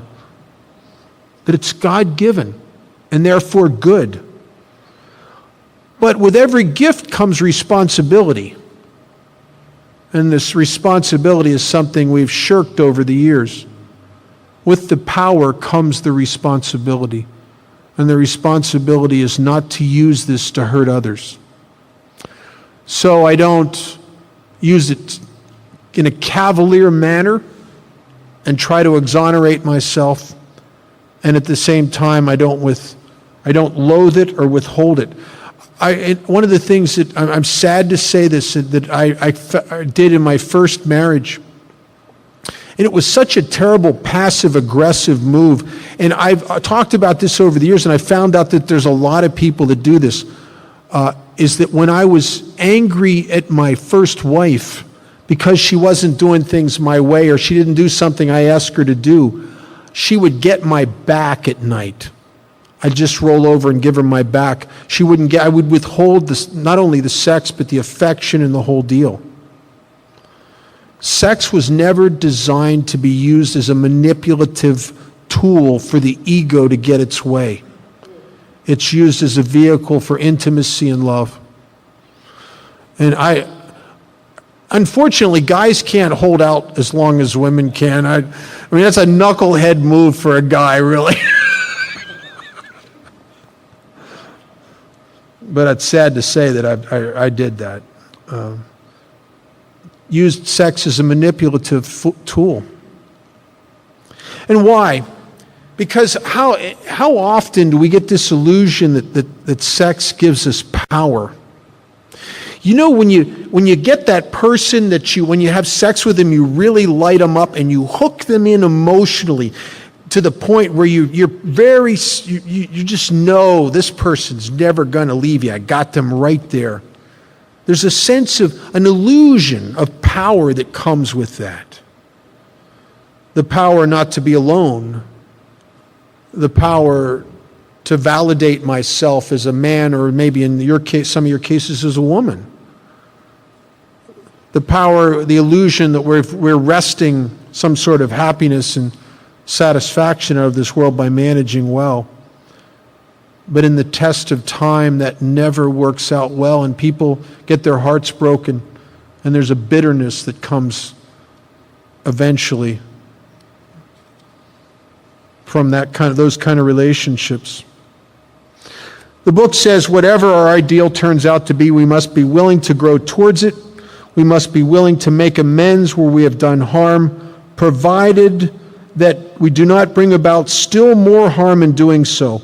In other words, we treat sex as we would any other problem, because the problem is still the problem. The problem is selfishness, self-centeredness, all the manifestations of the ego and self that have always, always, always defeated me. There's a line in another place in the book that I've come to really bank on. And the line is that we found that spiritual principles would solve all our problems. All. See, isn't it really a vacant, empty spirit that's driven towards all of this? In meditation, another prayer, we ask God what we should do about each specific matter. The right answer will come if we want it. And I think part of wanting the right answer is being willing not to get your own way and really want the right answer, rather than want only what you want. God alone can judge our sex situation. Counsel with other persons is often desirable, but we let God be the final judge. We realize that some people are as fanatical about sex as others are loose. We avoid hysterical thinking or advice. Suppose we fall short of this chosen ideal and stumble. Does this mean we are going to get drunk? Some people tell us so, but this is only a half-truth. It depends on us and on our motives. If we are sorry for what we have done and have the honest desire to let God take us to better things, we believe we will be forgiven and we have learned our lesson. If we are not sorry and our conduct continues to harm others, we are quite sure to drink. We are not theorizing. These are facts out of our experience. My sponsor has a saying that I think I may have shared this earlier in the weekend. I think about it a lot. He says that people don't drink again or commit suicide or go south on us because they make mistakes. We all have feet of clay. If I've learned anything at all through this process, I've seen myself in you, and I've seen you in me. I see that under the right set of circumstances, I am capable of doing what anyone else has ever done. If anything, I just try to protect Bob from Bob. It's easy to watch a guy cheat on his wife and sit smugly and feel superior and think to yourself, I'd never done that. Well, maybe you've never really been in his shoes with all the stuff that was going on. I believe that if I have the same illness that you have, and remember it says a mere code of morals or a better philosophy of life did not save us. This is not about, well, I'm morally superior. But if I have the same disease that you have, what could happen to you could happen to me. In other words, if I got everything going on inside of me that was going on inside of you when you did the thing that has screwed you up, chances are I can do the exact same thing if it all lines up like it did for you, with enough ego, enough self-reliance, enough vacancy, too little God, too much me. I could do the same thing. And my sponsor says people don't drink from making mistakes. We drink from hiding them or defending them.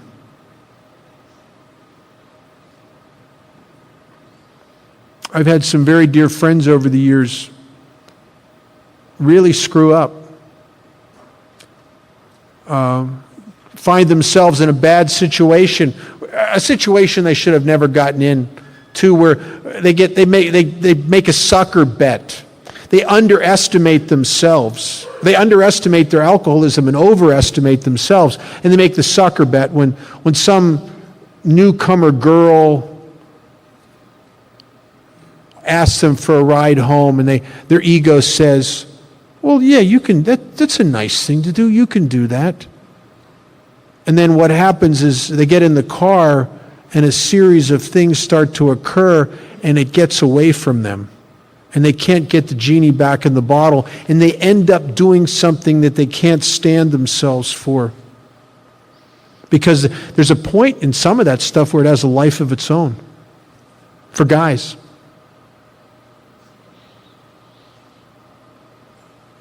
And then they hide it.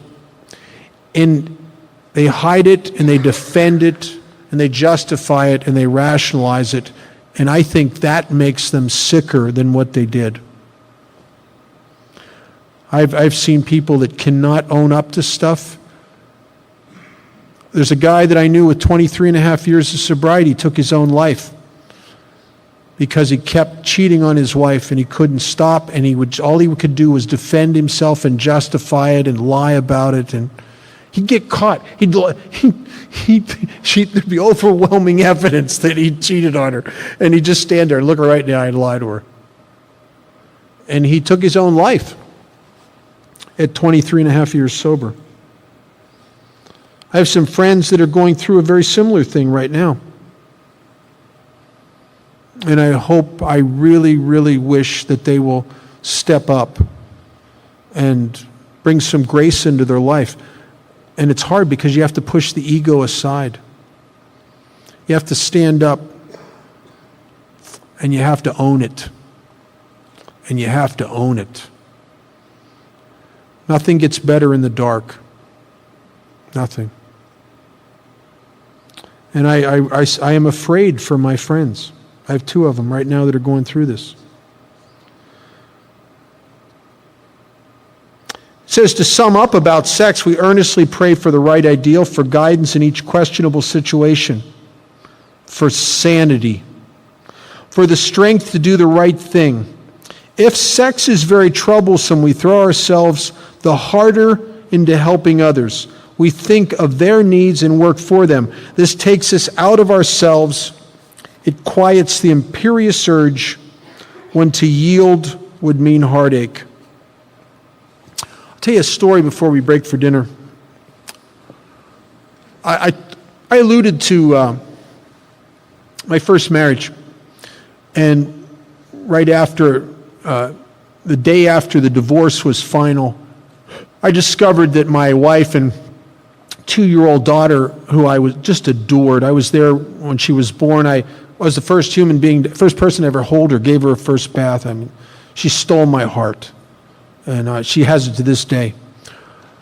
And the day after the divorce, they move in together, and I discover that my sponsee, who had been my confidant with my marriage problems, because my sponsor was gone in a bus on an RV touring around the country, had been sleeping with her for the last year of my marriage, and it explained why everything, not completely why, but it explained a lot of the things that didn't make sense to me as we tried to patch the marriage up and the marriage counseling and everything. And the thing that saved me initially in the beginning was the fact that I was very, very entrenched in 12-step work. And I've been entrenched in 12-step work since I've since I was brand new. I mean, my first sponsor and people in my first home group, they had me going into the detoxes. They had me hooked up to go into the state prison at 2 months sober. You can't even do that today. You got to have like 2 years. But they didn't have those rules back then. I've been grandfathered in that state prison ever since. And they started having me go on the 12-step calls with the old-timers, all that stuff. And I put some stuff in place in my life that was going to save my life one day. And the first principle that they ever gave me in Alcoholics Anonymous, and they hammered it into me, is they said, you do what you say you're going to do, you show up where you said you were going to show up, you be on time. And they told me that my integrity depended upon me doing what I said I was going to do. Well, right after the divorce, I missed my daughter. And I had joint custody. My ex-wife had physical custody, but I had joint custody, which allowed me to see her on a regular basis. There was no restrictions on that. And I set it up for me to spend part of the weekend with her. I went over early in the morning to pick her up in the house where they're all living together. And I remember driving up to where they're living together, and I'm sitting in the car out in front of the place, and I'm very uncomfortable. Very uncomfortable. And I prayed myself out of that car and up to that front door, knocked on the door, and the frickin' happy couple answers the door, for God's sakes. And I'm here to pick up Kate, and they went, and Kate comes running out, and I take her by the hand. She's the cutest little girl. She's about 2 years old, a little over 2 years old. We go out to the car, and I have it all set up the whole day for all kinds of fun stuff for us to do. And one of the things we're going to do is we're going to go out to a ranch.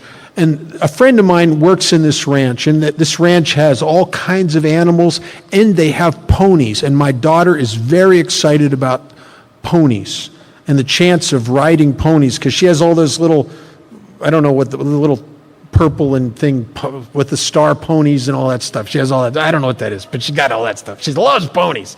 So, yeah, I don't know who that is. I think it's some kind of satanic little demons or something. But anyway,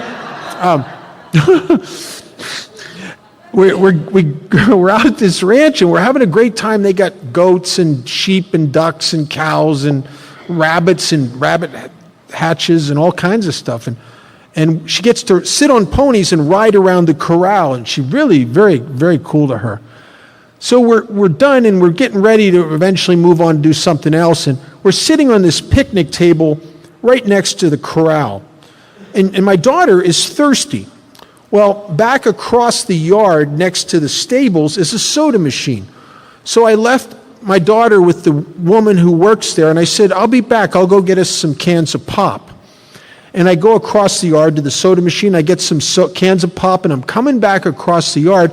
And as I get close to where they're sitting, I hear the woman who works there say to my daughter, hey, Katie, here comes your daddy.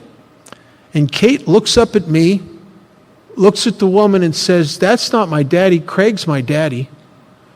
And it felt like somebody put a knife in here and just twisted it. Man, I was gut torn.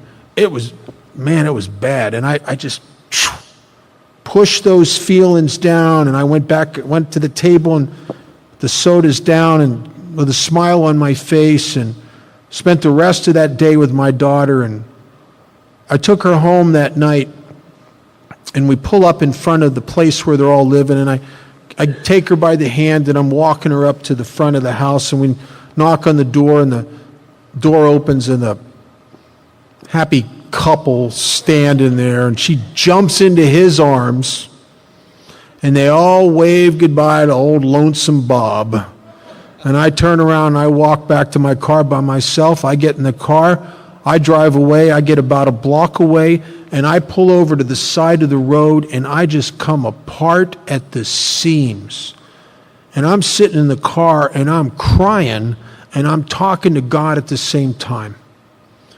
And I'm saying to God, I love my daughter, but I can't do this. this hurts too much. I'm not big enough for this. And I don't want to never see my daughter again, but I can't do this, God. This is too much for me. And I am ready to make the decision to stop even doing this. I can't take it. It's too painful. And I look at on the dashboard is a clock on my car, and I told this knucklehead newcomer that I was going to meet him in front of one of the AA clubs and take him to a meeting across town. I don't want to go meet this guy, but you guys have brainwashed me into do what you say you're going to do. And oh my God, I don't want to go meet him. I need to go home and think. I need to think about this. So I race across town, and this guy's standing in front of the SOS club, walking, pacing back and forth, this idiot. And he gets in my car, and we're driving away, and he starts talking to me. And within about a minute, he's sitting there, and he's crying as he's telling me that he has been denied by the courts again to ever see his kids. Now I'm sitting there, he's telling me that. It's like another one of those postcards for God. Dear Bob, there's only one person on earth that can interfere with you seeing your daughter, Bob, and it's you. And I think to myself, all right,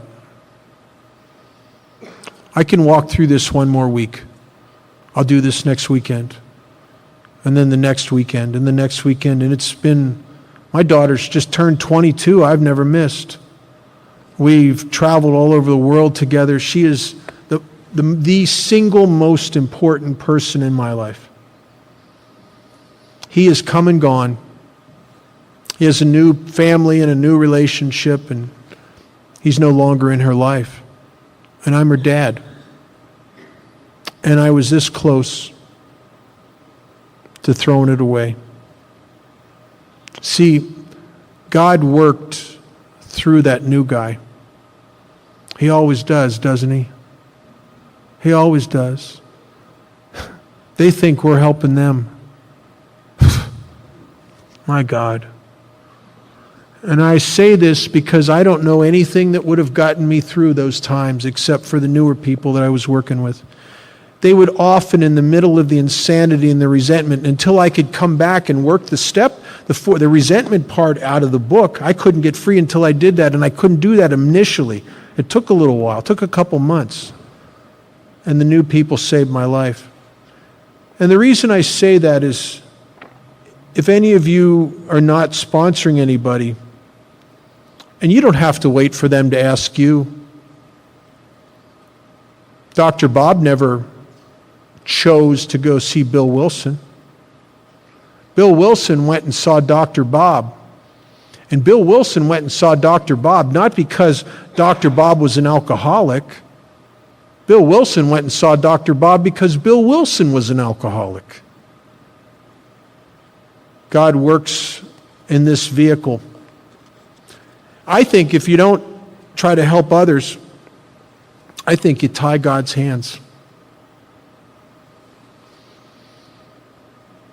I think you don't give him the vehicle to relieve you of the bondage of self and to bring into your life the things that are going to change you.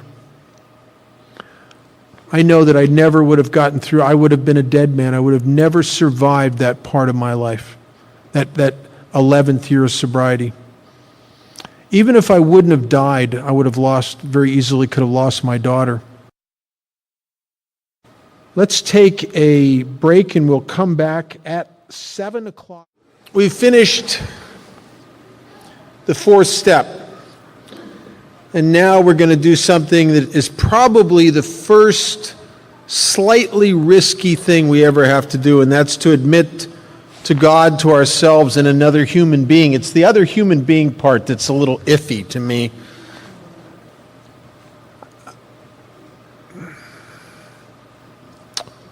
So, why do we have to do this? Well, the book says the best reason first. It says if we skip this vital step, we're probably not going to overcome drinking. It's one of just a few places in the book that comes out with a pretty strong warning. And often over the years, I've watched guys drink again because what happens is they'll come into AA, they do step 1, 2, 3, join a gym. 1, 2, 3, get in a relationship. 1, 2, 3, start a business. 1, 2, 3, buy a motorcycle. 1, 2, 3, drink.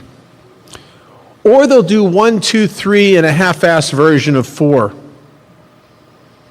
and drink. 1, 2, 3, half-assed version of 4, 5 and drink. And the book says it's because they haven't really done their house cleaning. They've took stock, all right, but they left some of the worst items untouched. And the phraseology here is very interesting. It says they took inventory, all right, but hung on to some of the worst items. And then here's the part that I think has a lot of relevance with me. It says they only thought they had lost their egotism and fear. They only thought they'd humbled themselves, but they had not learned enough of humility, fearlessness, and honesty in the sense we find it necessary. And what a humbling exercise 4 and 5 is. And to my amazement, I discovered something that I would have never thought, I never would have considered it, that the exact nature of my wrongs in my third inventory, the one where I followed the book, was completely different than the earlier two. In the earlier two inventories, it was the exact nature of my wrongs was the bad stuff I did. In the last one, the exact nature was the judgments and how wrong I'd been. How wrong I'd been about all the people on my resentment list. How wrong I'd been about this world and God and and life itself and how I'm supposed to defend myself, and how wrong I was about relationships and sex, and how wrong I was about everything. And I can't imagine a more humbling exercise than to look at everything you thought were so in your life and just know you're wrong and really get it that you're wrong. So this brings us up to this fifth step. The fifth step says, in the section on step 5, I'm not going to do much on this. It talks about the person we should take our fifth step with. It gives us certain little qualifying elements. One of the things it says that they should be a closed-mouthed, understanding person. Someone who can keep a confidence. And I think that's very important. If I'm going to open myself up and talk about all the little squirmy, petty, childish little judgments and sex stuff and all the little insecurities and fears that I have no problem talking about the big stuff, about the guy stabbed and all, that's got a little bit of angst to it. It's the secret little pathetic stuff, the little squirmy, pathetic stuff that makes you look like a wimp kind of stuff. You know what I mean? A childish little petty resentments. I wanted to kill him. Why? He didn't invite me to his party. Oh, jeez, just awful. Just childish, pathetic stuff. And so we're going to get together with a closed-mouthed person. This is very important. If I'm going to be transparent with someone, I need to hedge my bet, because this is the first risky thing I've ever done. And so, like most of us, we check out the person we're going to do our fifth step with. We've watched them for a little while. We know that they're not a gossip. We know that they seem to be able to keep a confidence. They don't blab stuff about other people.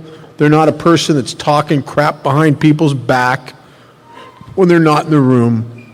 And if you're a person that leaks and you can't, and you just have I've met people in AA, they're almost compelled to talk smack about people that aren't in the room.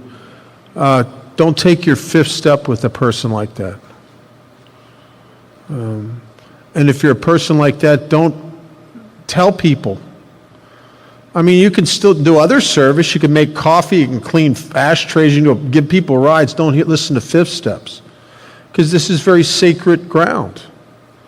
You must be able to keep a confidence. You could destroy someone that's still new and very sensitive, that just told you their whole life story, and they go to a meeting, the big meeting next Saturday night, and they walk in and they hear a bunch of guys talking about you and stuff that you told a guy in your fifth step, and they're laughing about you. That could be devastating. Whereas maybe 2 years later, you'd be talking about it openly. But if that ever happens, that comes in its own time. No one else should ever put another member of AA in that spot. So this is very sacred ground. So we go to it on page 75. It says, when we decide who's to hear our story, we waste no time. We have a written inventory, and we're prepared for a long talk. We explain to our partner what we are about to do and why we have to do it. He should realize that we are engaged upon a life and death errand. Most people approached in this way will be glad to help. They will be honored by our confidence. In 1939, the new estimates from historians now is that when this book was written, there were 76 members of AA. They knew for some time that there wasn't 100, even though it said in the foreword there was 100. They've known for quite a while there wasn't 100. They rounded it up quite a bit. That there was they knew it was somewhere between 75 and about 83 people. They weren't sure exactly. Now there's people seem to feel pretty strongly that there was 76. But regardless, there wasn't very many people in the world sober in AA. So they made suggestions in this chapter that you might want to take it with a doctor, a minister, etc. But later on in the 12 by 12, which was written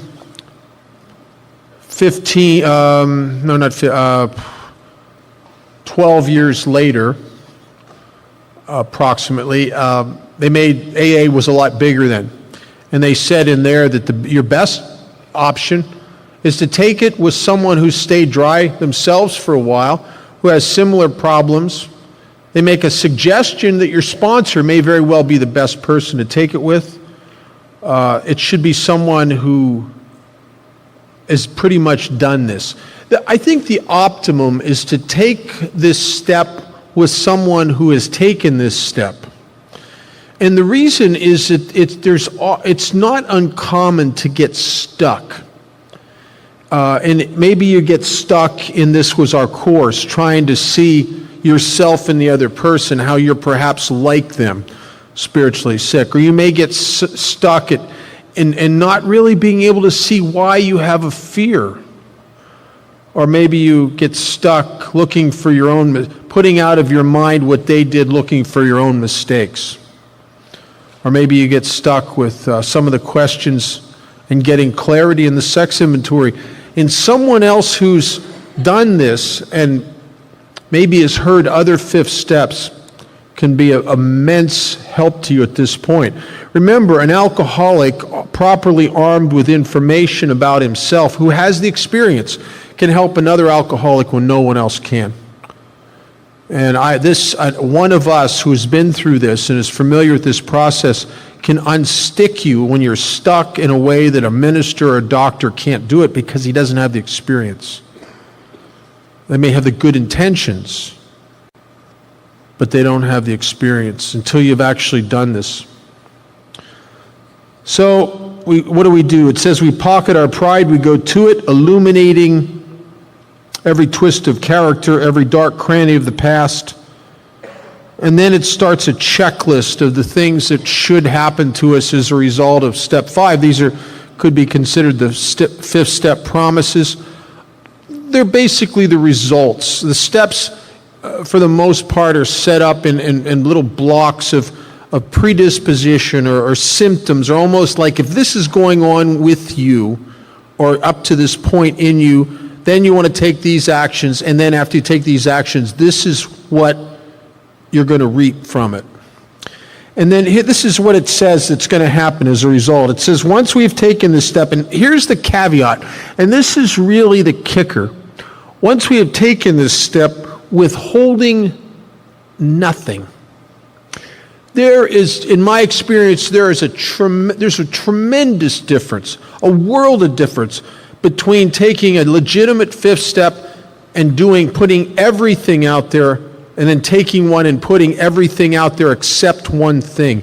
It's that one thing that will keep you stuck.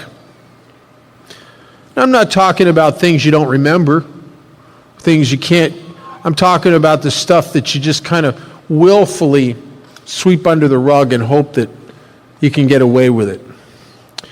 So taking this step, withholding nothing, we are delighted. That may very well be the first promise. Some of us have been delighted about nothing for years. It says we can look the world in the eye. Some of us, prior to doing this, we had a hard time doing that. We could either stare at people or look at them and glance away, because I remember a feeling, I especially used to get it with people in AA and counselors and stuff when I'd get sober. Like I felt really kind of squirmy with a lot of eye contact, because almost as if I had a sense that you could look inside of me and see how phony I really was, see what a facade I was. We can be alone at perfect peace and ease.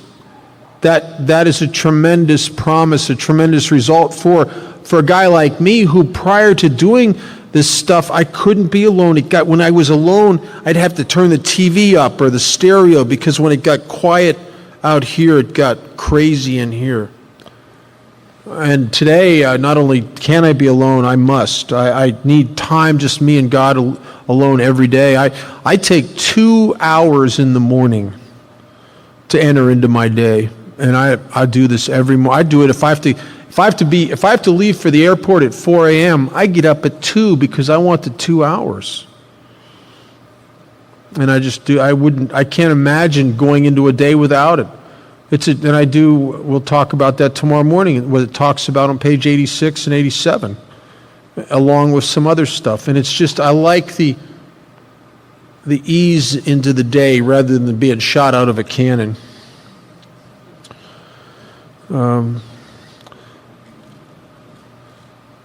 Our fears fall from us. I think this is where we start to do two things start to happen. We start to trust God and fear less. We begin to feel the nearness of our Creator. We may have had certain spiritual beliefs, but now we begin to have a spiritual experience. The feeling that the drink problem has disappeared will often come strongly. We feel we're on a broad highway, walking hand in hand with the Spirit of the universe. Well, you might feel that. You might feel tired. You might feel washed out. You might feel something that is kind of weird. They call it peace. Feels kind of weird, though, when all of a sudden there's no chatter in here. I remember after I did in my little over 4 years, did this inventory in this fifth step. I remember having this funny sense when it was over, like there was something wrong.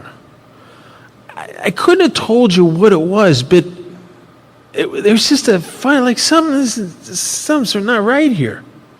And you know what it was? Is that all the craziness, my mind had started to relax. And I was starting to know some peace. And it startled me in a way. Well, the best description of it I ever saw was in a movie. I saw this movie where this guy had grew up in, I think it was in the Bronx in New York, but underneath one of those trains, that are constantly going all night long. And he lived on a street where there were sirens and gunshots and horns honking and people screaming out the window and just craziness, like a cacophony 24 hours a day. And he goes on this camping trip, and he's out in the country in the middle of nowhere with a bunch of people camping, and he jumps up in the middle of the night and he screams out, "Did you hear that?" And they go, What? Did you hear that?" No, I don't hear anything. He says, that's right. Some of us wouldn't know serenity if it run us over in the road.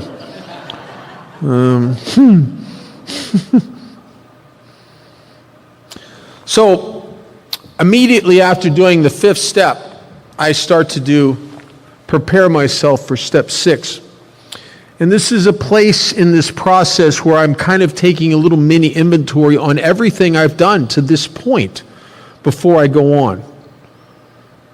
It says, returning home, we find a place where we can be quiet for an hour, carefully reviewing what we have done. So I'm going to look back over my 4th and 5th step, quietly, ponderously. After I do that, there's a prayer. And after I do that, sometimes I started to sense a little bit like this nearness of my Creator, because what I've really done, or what I've in the process of doing, and maybe I just feel tired and don't get it just as yet. Sometimes there's a backwash on some of this stuff and you feel it later. But I've cleared away some of the ego and the self that has blocked me from God. And there's a prayer here. And it's actually a couple prayers. And the first prayer is, we thank God from the bottom of our heart that we know Him better. And it says we do that, and it doesn't say you do it if you feel like it. It says do it. Because maybe you feel tired. But we thank God from the bottom of our heart that we know Him better. Taking this book down from the shelf, we turn to the page which contains the 12 steps, and that's in chapter 5. Reading, carefully reading the first 5 proposals, the first 5 steps. I read the first 5 steps, and then I say another prayer. And the prayer is, we ask if we have omitted anything, for we're building an arch through which we shall walk in free men at last. And I on many occasions, I've sent a guy home to do this, to do 6 and 7, and he will get quiet and alone with God, and he will look back over what he's done, and he'll say that prayer. And it is not unusual that something will float up to the surface. Not anything that he has consciously omitted. Sometimes it's stuff that we've buried so deep because we're so afraid, or we're so ashamed, or we've tried to pretend it's not there for so long. And there we are alone with God, and all of a sudden this thing surfaces, and I'll get a phone call 45 minutes after I sent the guy home. And something will have come to the surface. And it doesn't mean you did it wrong. That's not that unusual. And maybe the guy calls and says, Bob, I forgot to tell you I married a sheep. Yeah. Or maybe the guy says, I forgot to tell you I stole some money from where I work. Oh, yeah. How much? $450,000. Oh. Forgot that one, did you? Okay. Good for you. And then on the top of page 76, it says, if we can answer to our satisfaction the questions on the bottom of 75, we're checking ourselves out. How are we doing so far? So our work's solid so far. Everything properly in place. If we can answer to our satisfaction, we then look at step 6. We've emphasized willingness as being indispensable. Interesting question. I think it's the key question in step 6. A question that if you're like me, you'll find yourself asking yourself from time to time throughout your sobriety about certain defects of character or certain things, aspects of self that maybe little things you don't want to let give up, even though you know you should. And the question is, am I now ready, or it's in the plural, are we now ready? But am I now ready to let God remove from me all the things which I've admitted, because I'm not stupid, I admit it, that are objectionable. Can he now take them all, every one? Do I want him to? What if he did? And what are my defects of character? Well, they're manifestations of self that are defective, but sometimes I don't know it. Sometimes there's an illusion about them as if they might work. They are things that I've used over my life to defend myself against a life that I'm afraid will be boring, uneventful, vacant, threatening. What if he took them all away? What would become of me? What would I do? Some of these things I've depended on for decades. Some of these things I, at one time or another, worked a little bit. Now, they may not work anymore, but maybe I don't know what will. One defect of character that's common with some of us is anger. And what is anger except a defense mechanism against fear, against when I'm threatened? It's my ability to exert myself and stand up for myself, to protect myself. What if I really became entirely ready and God removed that? Then how am I going to defend myself? How am I going to protect myself? Wouldn't people roll over me? Wouldn't they take advantage of me? What would happen to me? Maybe I'd have to trust God. Back in that wheelbarrow again. What about lust? What if I asked God to remove lust and he did? Oh no. Was that what I have to take Viagra or what? I mean, what's that mean? I don't know. What does that mean? What does that mean? I mean, what would happen to me? I mean, there's not enough good TV. I mean, for God's sakes, what would happen to me? And what is lust? Except a defense mechanism against a life that I'm afraid is going to be very lonely. A life that I'm afraid is going to be boring with no excitement, no fun. A life that is going to be so lonely because how often do we settle for sex because we don't know how to do intimacy? And for some of us, it's the closest to intimacy we ever got was in those moments because we don't know how to do the day in and day out stuff. What if I asked God to remove that and he did? Wow.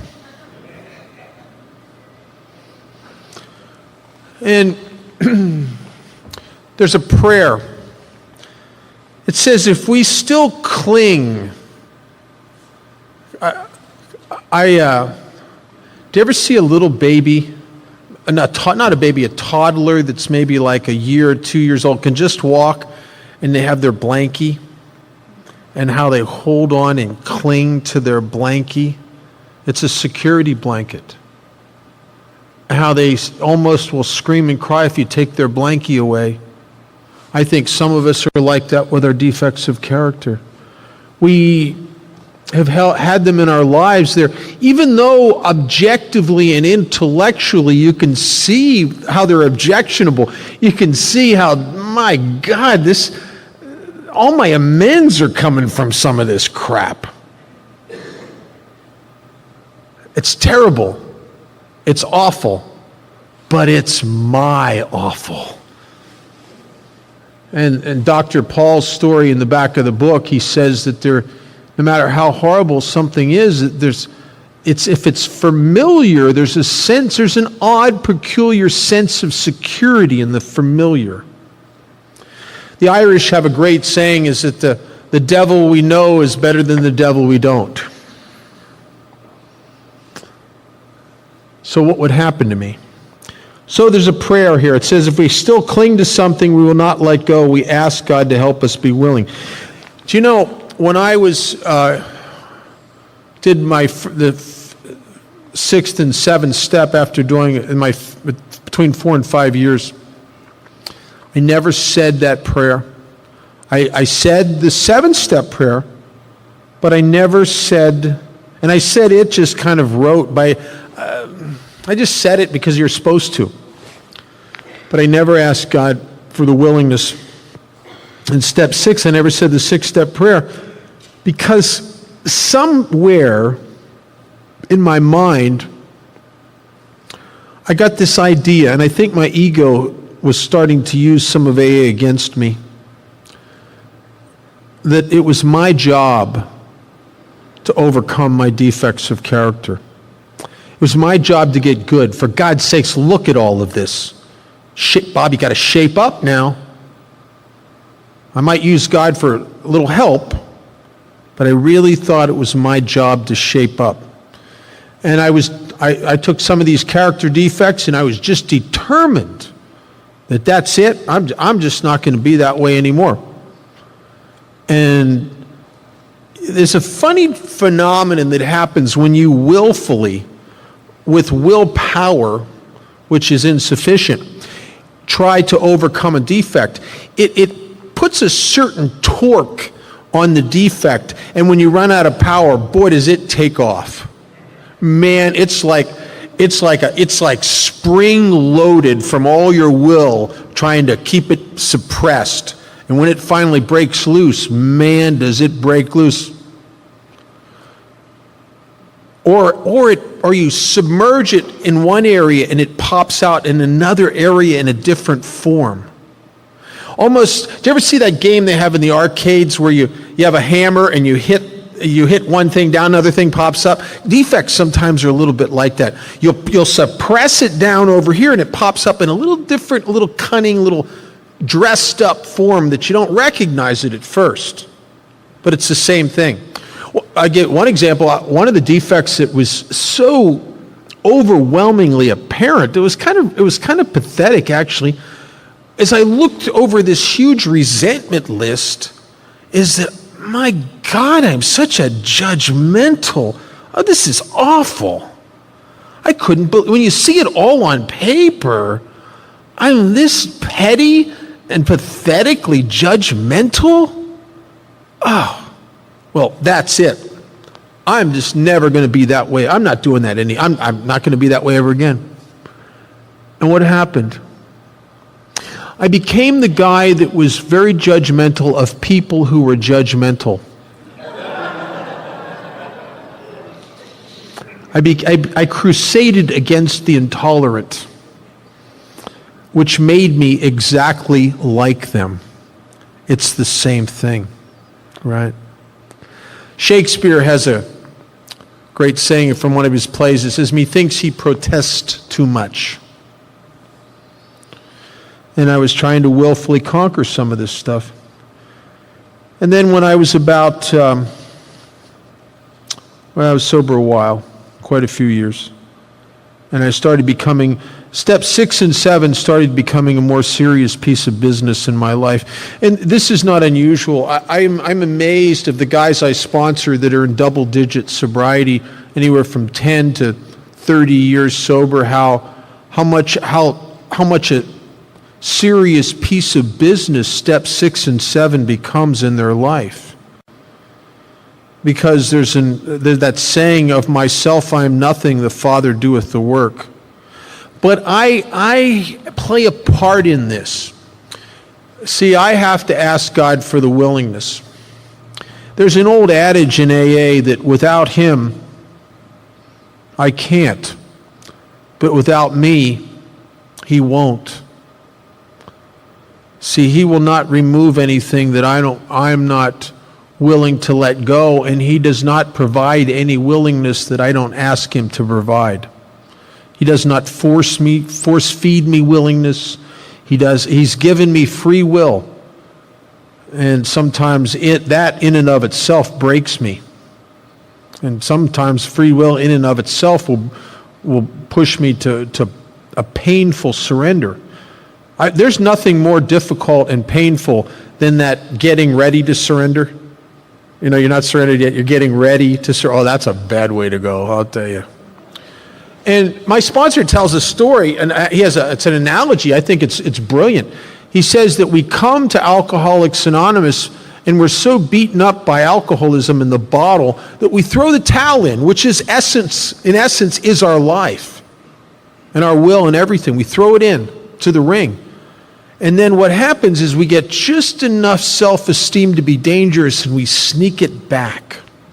And then I'll spend the rest of my life tearing off, when necessary, little pieces of it and throwing it into the IRS, the stealing from work, the gambling, the sex, the pornography, the stock market, whatever the deal, the cigarettes, whatever the deal is, I'll just eventually piecemeal it back into God. And why would I do that? Why? Isn't that crazy when I know intellectually that this stuff is not good? Bill Wilson, in his story, talks about steps 6 and 7 differently than anywhere else, and it's on page 13. And on page 13, he goes through a thumbnail version of the steps. It's actually his sharing how Ebby took him through like the condensed version of the steps that Ebby had gotten from the Oxford group. And when he gets to steps 6 and 7, he talks about it differently than anywhere else in AA literature. He refers to these things in steps 6 and 7 as asking God to take them root and branch, as if there's two parts. And that makes perfect sense in the light of my experience. I think every defect of character does have two parts. It has the part that causes me pain, which would be the branch that's poking me in the eye, but then underneath that, the root is some secret illusion of value, some secret illusion of security. There's something in the defect that I still think is good, is worthwhile, has value. And I can think that in regard of the trouble, even in the face of the trouble it gets me in. We all did that to some degree with drinking. I mean, how many times years before you got sober, you knew this isn't good. For God's sakes, man, I should stop this. But why did you hang on to it?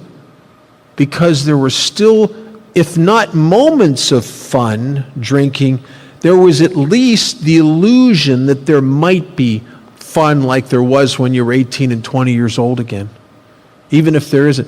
And a lot of these defects, I hold on to them, and the real truth is that the value I'd found in them one time doesn't exist anymore. But the illusion, the ghost of the value does. And until I can awaken to the truth about that, it's pretty hard to become entirely ready to let go of something that you secretly think you need. What about dishonesty? Well, I should be rid of dishonesty, but I need to keep a little bit over here just to in case I ever get in a real jam and need a little wiggle room with money or something. You know, I mean, just for emergencies. Just for emergencies, right? Or what about you don't want to tell all, I mean, there are times when you got to reserve a little dishonesty just in case. I mean, what if somebody really, you don't want to hurt people's feelings, for God. I mean, they ask you those questions, you're just going to, because there's an illusion of value. So I hold on to some of this stuff. I remembered years ago, I remembered a TV show that I had seen when I was a kid. It's funny how as a result of working these steps, stuff pops out of books and pops out of my past and lines up with my experience in AA. It's so amazing how that happens. It's marvelous. And what this TV show that popped into my mind that just became so significant when it came to step 6 and 7 was a TV show called Rescue 8. And it was about these paramedics who worked out of a firehouse, and they would go out and help people that were distressed. And they would also work with fire trucks and stuff. And this one particular episode that came back into my mind for some crazy reason was about these two paramedics go out and they arrive first on this scene from this call, and there's this little girl, probably 6 or 7 years, 5 or 6, maybe 5, 6 years old, I guess, and she's got her arm wedged up in a vending machine, and she's crying, and she can't get it out, and it's awful. She's hysterical, and her parents are there, and her parents are hysterical. They're very upset, and they're, please get my daughter out of that vending, please, please. And the right after the paramedics get there, the fire trucks start pulling up. Well, as the fire trucks start pulling up, some of these firemen start pulling torches and saws and stuff off the trucks to cut the door off the vending machine. Well, these torches and saws are making this little girl more afraid than ever. Now she's really crying and she's hysterical, and the parents are flipping out, and it's just a mess. And the one paramedic's just standing there. And he's standing there and he's just like this, watching the whole thing. And he finally says, sweetheart, if I gave you your attention, would you listen to me for a second? And the little girl kind of stops crying a little bit and looks at him, and he says, sweetheart, do you have something in your hand? And she goes, uh-huh. What do you got in your hand? A candy bar. Can you let go? No, it's my candy bar. It's my candy bar. It's my candy bar. But sweetheart, if you don't let go, it's my candy bar. And she's not letting go of this candy bar. And he waits a little bit, and then he finally says to her, he says, sweetheart, I will make you a promise. I promise you that if you will let go of that candy bar, I will give you 2 candy bars.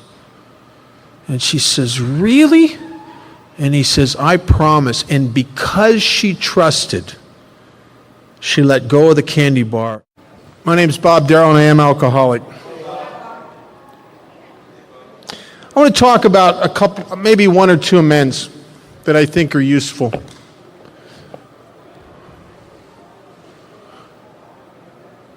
When I got sober, people in Alcoholics Anonymous, people in AA are funny. Do you ever notice how they kind of butt into your business? Did you notice that? They're butt-inskies, aren't they? Jeez. And they started getting into my business, these people in AA. Meddlesome people. They want to know they want to know about my mother and father. Well,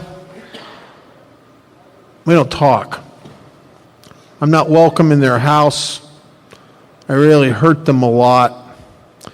And see, these well-intentioned people in AA, they want me to start making amends to my parents. Well, they don't understand that it's a little bit too late for that. A couple years earlier, before I took the chair and swung it at my dad and almost, threatened to kill him, before I had stolen so much from him, before I'd broke their hearts as badly as I did at the end there, maybe there would have been a chance. But it was too late for that. And I am delighted to tell you that the people in Alcoholics Anonymous would always listen to my opinion, but never really gave it much credence. And they just would say, we want you to do this anyway. And the first direction they gave me was actually very unique, because I would have never thought of it. They told me that I should start calling my mother every week and not call collect. I would have never thought of that. And because I just always called collect. I mean, that's where they wouldn't take my calls anymore. I'd call the operator to just hang up. No, hang up, right? So I remember the first time I called my mother, and she answers the phone, and I said, Mom, it's Rob. How are you? She said, Rob, where are you? Are you in Pennsylvania? You're not back in Pennsylvania, are you? I said, no, Mom, I'm in Nevada. You're in Nevada? Well, the operator didn't ask me to pay for the call. I said, no, Mom, I paid for the call. She said, you paid for the call? She couldn't believe it. It was like, then it was kind of like, yeah, but what do you want? I get that what do you want thing. And that's what you get from somebody who loves you, that you really hurt them enough, you get what do you want. You get like this. You get guardedness. You get very shortness. You get that they don't like to talk to you. You get a feeling like you're intruding. You get their defense mechanisms. But they told me to call at least once a week. Don't call collect. They told me to start sending them cards, letters. They told me to never miss their birthdays, even though I just had some little measly job, in the beginning, making minimum wage. Three something an hour. They said I should take some money and buy them some little thing. It wasn't the niceness of the gift so much as the thought that I should always get them something on birthdays, Father's Day, Mother's Day, Christmas. Send them cards occasionally, little notes, and call. And I did that, and I did that, and I did that. And they didn't warm up to me right away. Matter of fact, it was a year of doing that. And they're still not warming up to me. And I'd been doing it for a year when they decided that they were going to come out to they were going to come out to Las Vegas and eyeball me. And they were coming out to Vegas with this kind of a weird attitude. It was kind of like, he's conned us so many times over the years. He's probably still a bum with trying to con us again. But we've never been to Vegas. It wouldn't be a total loss. And so they came out to Las Vegas to eyeball me, and I met him at the airport. I took him out to dinner with my sponsor and his wife, and it was my sponsor's idea. He said that I should invite him to my home group. I would have never thought of that.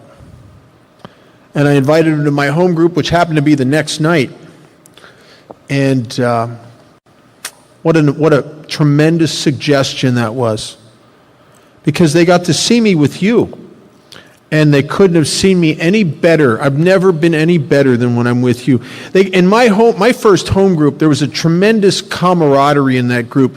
And they got to see me with the guys I ran around with, which a little pack of guys that we were all sober within, within our first 2 years. And we would run to the hospital meetings together in the halfway houses. And we were like a bunch of little AA fanatics kind of doing service and all that stuff. And they saw me around the old timers. And in my first home group, the old timers were always needling and picking and making fun of the newer guys like us, right? And they just would have just tremendous mirth at our defects and problems and stuff. It was just, got a kick out of it. And then they saw me and around the guys that I was trying to help that were like 1 or 2 or 3 months sober, the newer guys. There was a guy there that I was sponsoring. They saw me with him and how I was needling and picking on, goofing on him. Because AA runs on the first rule of plumbing, crap runs downhill, right? And I remember them sitting in that meeting, and there was a lot of laughter, and there was some very heartfelt stuff. I remember at one point during that week at a meeting, watching my mother tear up as she was listening to someone talking about being reunited with their kids. And I remember my mom tearing up and turning to my dad and saying, "This is really cool. This is great. I don't think they could have seen me any better than when I was with you." And before they left, I had a list of financial amends that was very extensive. And my father over the years had bailed me out of stuff there have been so many times when I have fines that if I don't pay them, I'm going to go to jail, where I don't have the rent money and I'm going to be homeless, where I've wrecked my car and I can't get to work unless I get it fixed, or I've blown the transmission, or on and on and on. And this is like a lot of years of borrowing money from my father, and I started figuring it out to the best of my ability, and it was a tremendous amount of money. And I figured out, I was told to figure out a payment plan.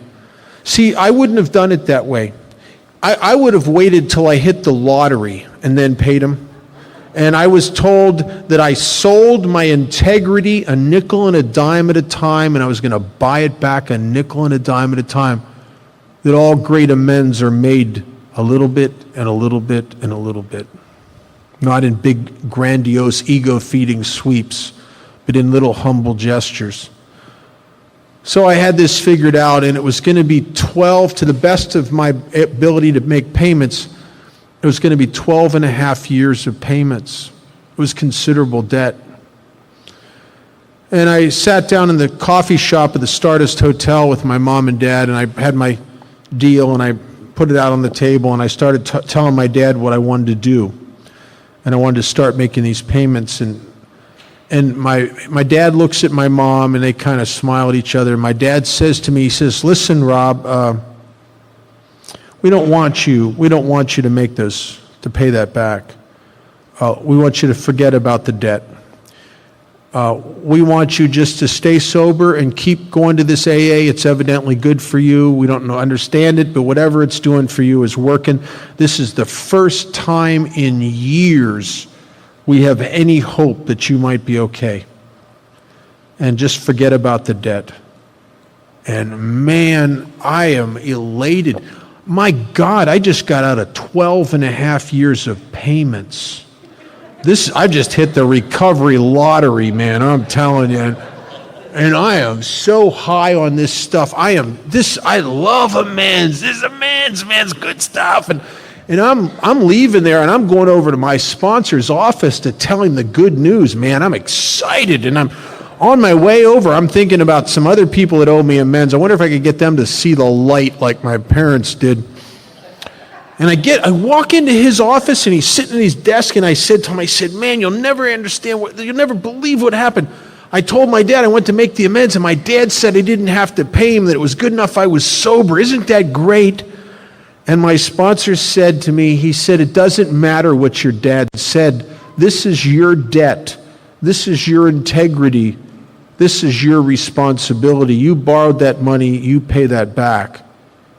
And you know, there are times when you just know you got the wrong sponsor. And I said, "Come on, man, what am I going to do? If I send him that little check, my parents they're financially okay. He's not even going to cash that every month. What am I going to do?" And my sponsor, this crazy saying, he says it to this day. He says, "I don't know, but a way will be shown." He used to say that all the time. "A way will be shown." And yeah, a way will be shown. Wow. I have no idea what he said that you just have to be willing and God will show you. Yeah, okay. Well, I'm working as a cashier in a retail store. And this is in the late 70s. And in the late 70s, and even quite through into the 80s for many years, there was still a lot of real silver coins in circulation. Not only silver quarters and half dollars and dimes, but there was war nickels, there was a lot of wheat pennies, there was still the silver certificates and the gold, there was even gold certificates, gold standard certificate bills in circulation. And my dad had this hobby that was almost like an obsession. He was really into it. He loved to collect stuff like that, and he had books, and I remember watching him sit at the table and just with, bags and piles of these bills and the books, and he's putting them in the slots and categorizing them, and he just was into the whole deal. And I work a cash register, and every single day there's some of those coins and bills and stuff are still in circulation. They go through that register. So I thought, well, maybe I'll talk to my boss, and if he doesn't mind, maybe I could start buying some of that stuff out of the register. Not with any intention to square the debt with my dad. That would be ridiculous. That's too much. But with the intention of accumulating what would be a very nice gift for him someday. And I started to do, my boss said, I don't care, kid, it's fine with me. I don't save that stuff. And I started doing that. And it was odd. When you start making amends, you start getting lucky financially. It's a funny deal. It's a funny deal. And I started getting raises and bonuses. There was a guy in AA who had a moving truck. He used to pay me $100 cash under the table just for a couple hours work moving furniture for him. And he'd do that several days a week. And that was a lot of money in the late 70s. And in what would have taken 12 and a half years of payments, I found myself in about 4 years with the total amount of the debt in face value in bills and coins. I had a shoebox full of silver and gold certificates. There were several occasions where we get these $100 gold certificates. They would come through the store, and I'd have to go to my boss and say, could you hold this for me? And he'd have to hold it for a couple of weeks until I had enough money to buy it out of the bank. And I was able to go back to Pennsylvania with, it was before I was married to my first wife. Her and I drove back, took all that stuff back and gave it to my dad. And I'll tell you something, by the time I gave that to my dad, I was sober a number of years. I had made a lot of amends to him verbally. We had become closer than I'd ever been to him, and since I was a tiny little kid. And there was no doubt in my mind that my father had forgiven me, no doubt. And there was no doubt in my mind that my dad loved me, no doubt. But something changed when I gave him that money. For the first time in my life, my dad respected me. I became a man in his eyes. See, prior to paying that debt back to him, he'd forgiven the debt and told me it was all right, but his view of me was different before I paid that back. He loved me and he forgave me, but I was Bob. You know Bob. You got to make allowances for Bob. You know, my daughter has graduated from a great college. Bob's in a 12-step program. You got to make allowances for Bob, right? And I was that guy.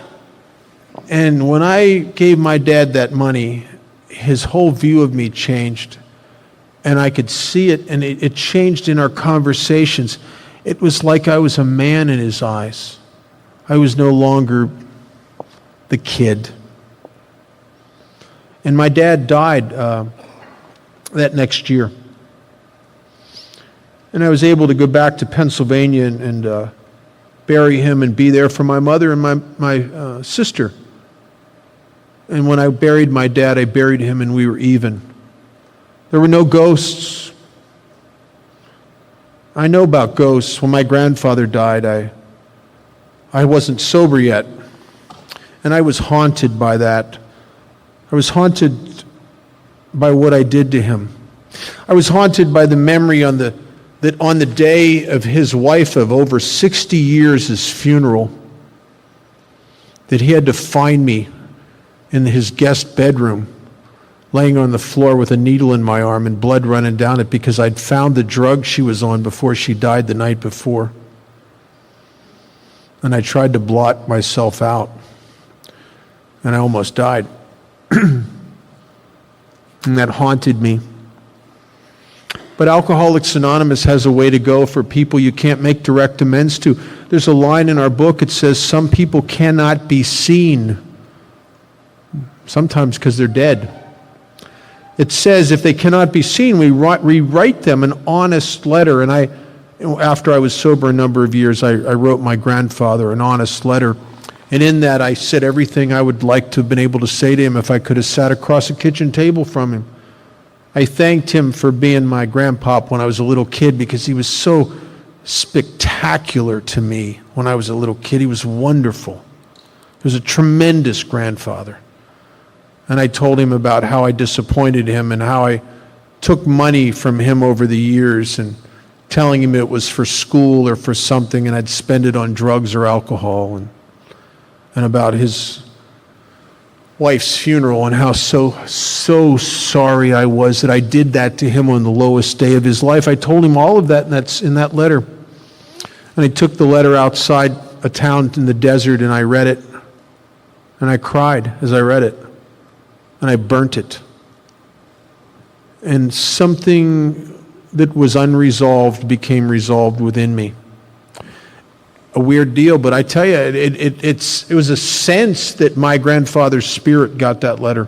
Sounds silly, doesn't it? It felt like that. And something changed within me as a result of that letter. And what changed is the memory of my grandfather became sweet. It didn't make me feel a little yucky when I thought about my grandfather anymore. All the guilt was gone. There was closure. I'll tell you about one more amends. Probably one of the hardest amends I've ever had to make. And the reason it was so hard, it was for something I did in sobriety. You know, when you make amends for stuff you did when you were drunk or before you got sober, you can kind of exonerate yourself to some degree by saying to yourself, well, I was screwed up, for God's sakes. But what do you say to yourself, and how do you justify something that's sleazy that you did when you're sober as a member of Alcoholics Anonymous? And what had happened is when I started to go to work in these stores as a cashier, back in those days, I still had a tremendous cigarette addiction. I was smoking better than 3 packs a day. I would light a cigarette often from a cigarette. I was one of those kind of guys. And I was at work one day, and I ran out of cigarettes. And one of the things we sold in the store was cigarettes. And it's Thursday afternoon. I'm broke. I don't get any money till the next day, Friday, when I get my paycheck. So I thought to myself, and that's usually the way I do it, I thought to myself, well, I'll take a pack of cigarettes off the shelf, I'll smoke it tomorrow when I get my paycheck, I'll cash it out of the bank like we usually do, and when I cash the check, I will ring the cigarettes up. It seemed like a very reasonable proposition. I'm not stealing here, I'm just deferring something, just till tomorrow. It seemed like a reasonable proposition.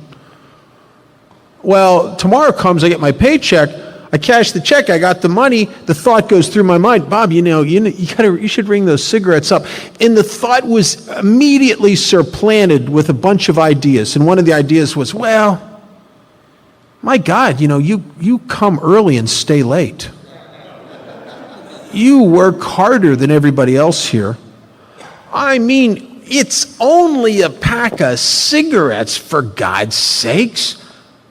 Everybody does some of this kind of thing. It's probably factored into the cost of operation.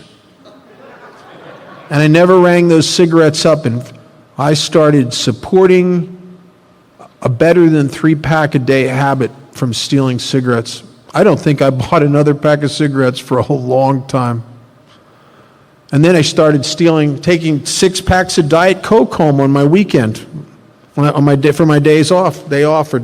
Sometimes it was 1, sometimes it was 2. Because once you open the door and you're stealing, what the hell, right? And I'm stealing every single day from my job, and I'm sweeping it under the rug. The problem is when you sweep it under the rug, you start getting sick. And it's a funny deal, this spiritual malady, because I start making myself sick over here, and the symptomology doesn't show up over there immediately. Sometimes it shows up over there and over here. And that's what started happening. Initially, I'm starting getting sick in other areas, and I don't get the cause and effect. I don't connect the dots, right? But what's happening is I'm going to meetings, and my God, it seems like everybody in Alcoholics Anonymous that shares is just phony. You know, all this happy, clappy crap. What are they talking about? They sound like Hallmark cards and recovery bookstores. What phony, full of crap people. And I'm starting to not want to go to AA. I didn't know at the time that what was happening is that I was unconsciously projecting how I felt about myself and my own phoniness, living the double life, onto you. And I didn't even know I was doing that. I was dating a gal and I started to pick her apart. It started becoming more uncomfortable to pray. I'd still go through the motions, but they became like rote prayers, you know, where you're just saying words into the air, kind of, right? And eventually it worked its way around to work where it started, and I started picking my boss apart. He was a very good guy, too. He never mistreated me. He'd always been very good to me, but you know how we are. With the right mindset, you could find fault with Mother Teresa if your ego needs to. Isn't it funny how we have to fall? We are compelled to find fault with someone we've hurt. Isn't that a weird dynamic? It's a weird dynamic. If you have a resentment and you're judging someone harshly, the chances are you owe them an amends. And if one night I'm going to bed and I get down on my knees to thank God for that day of sobriety. Thank you for this day of sobriety. And on my knees in this little apartment, I yelled out. I just said, God, what the hell's going on here? Because I ain't right here. I'm starting to get scared because I'm wanting to leave AA. I'm wanting to screw up all these areas of my life. I've got a lot of problems here, and I don't know what's going on. And the minute I asked the question, I knew the answer. I knew it. You know that somehow right in here you just know stuff, you know? And I knew that the reason I'm sick and I am on my road to relapsing and probably destroying myself, and this time it will kill me, I'm sure, is because I've been stealing from my boss and trying to live the double life. Trying to present the stage character to the people in AA and the people at work about how wonderful I am and what an upright, sober, honest member of Alcoholics Anonymous I am, when I am a phony and a liar and a cheat and a thief. And I'm there and I know it. And I can't even put into words the disheartening, sinking, terrible, terrible feeling that I started to experience. And I knew that I must make this right. And I was afraid if I didn't, I was going to drink. And I started figuring out how much it was. And it was an inordinate amount of money. You think 3 packs of cigarettes a day is not that much. Well, I was stealing somewhere. I was stealing probably 10 to 12 cartons of cigarettes a month from this place. And I had done this for the good part for about a year, almost a year. Plus numerous amounts of Diet Coke, 6 packs of Diet Coke and Pepsi I'd take home. And I started figuring out, and it was a lot of money. And I don't have it. It wouldn't have been so bad if I'd have had it. I could have went to the boss and told him what I'm sorry I was and I screwed up and here's the money. And maybe got an attaboy. But I don't have the money. And I'm going to have to go to my boss who has zero tolerance for employee theft. I watched him throw a guy out of the store he caught. And that's not unusual in retail. There's zero tolerance for that because an employee can destroy you, can bankrupt you. Because the margins are so small in retail, because it's so competitive, that one employee can undo everything you've done, everything you've done in a whole year. And I knew he was going to fire me. And I'm going to have to go get another job, try to find another job. And it's another blank spot in my resume. You know, I got a bunch of those where you can't explain, what did you do for those 2 years? You don't want to know.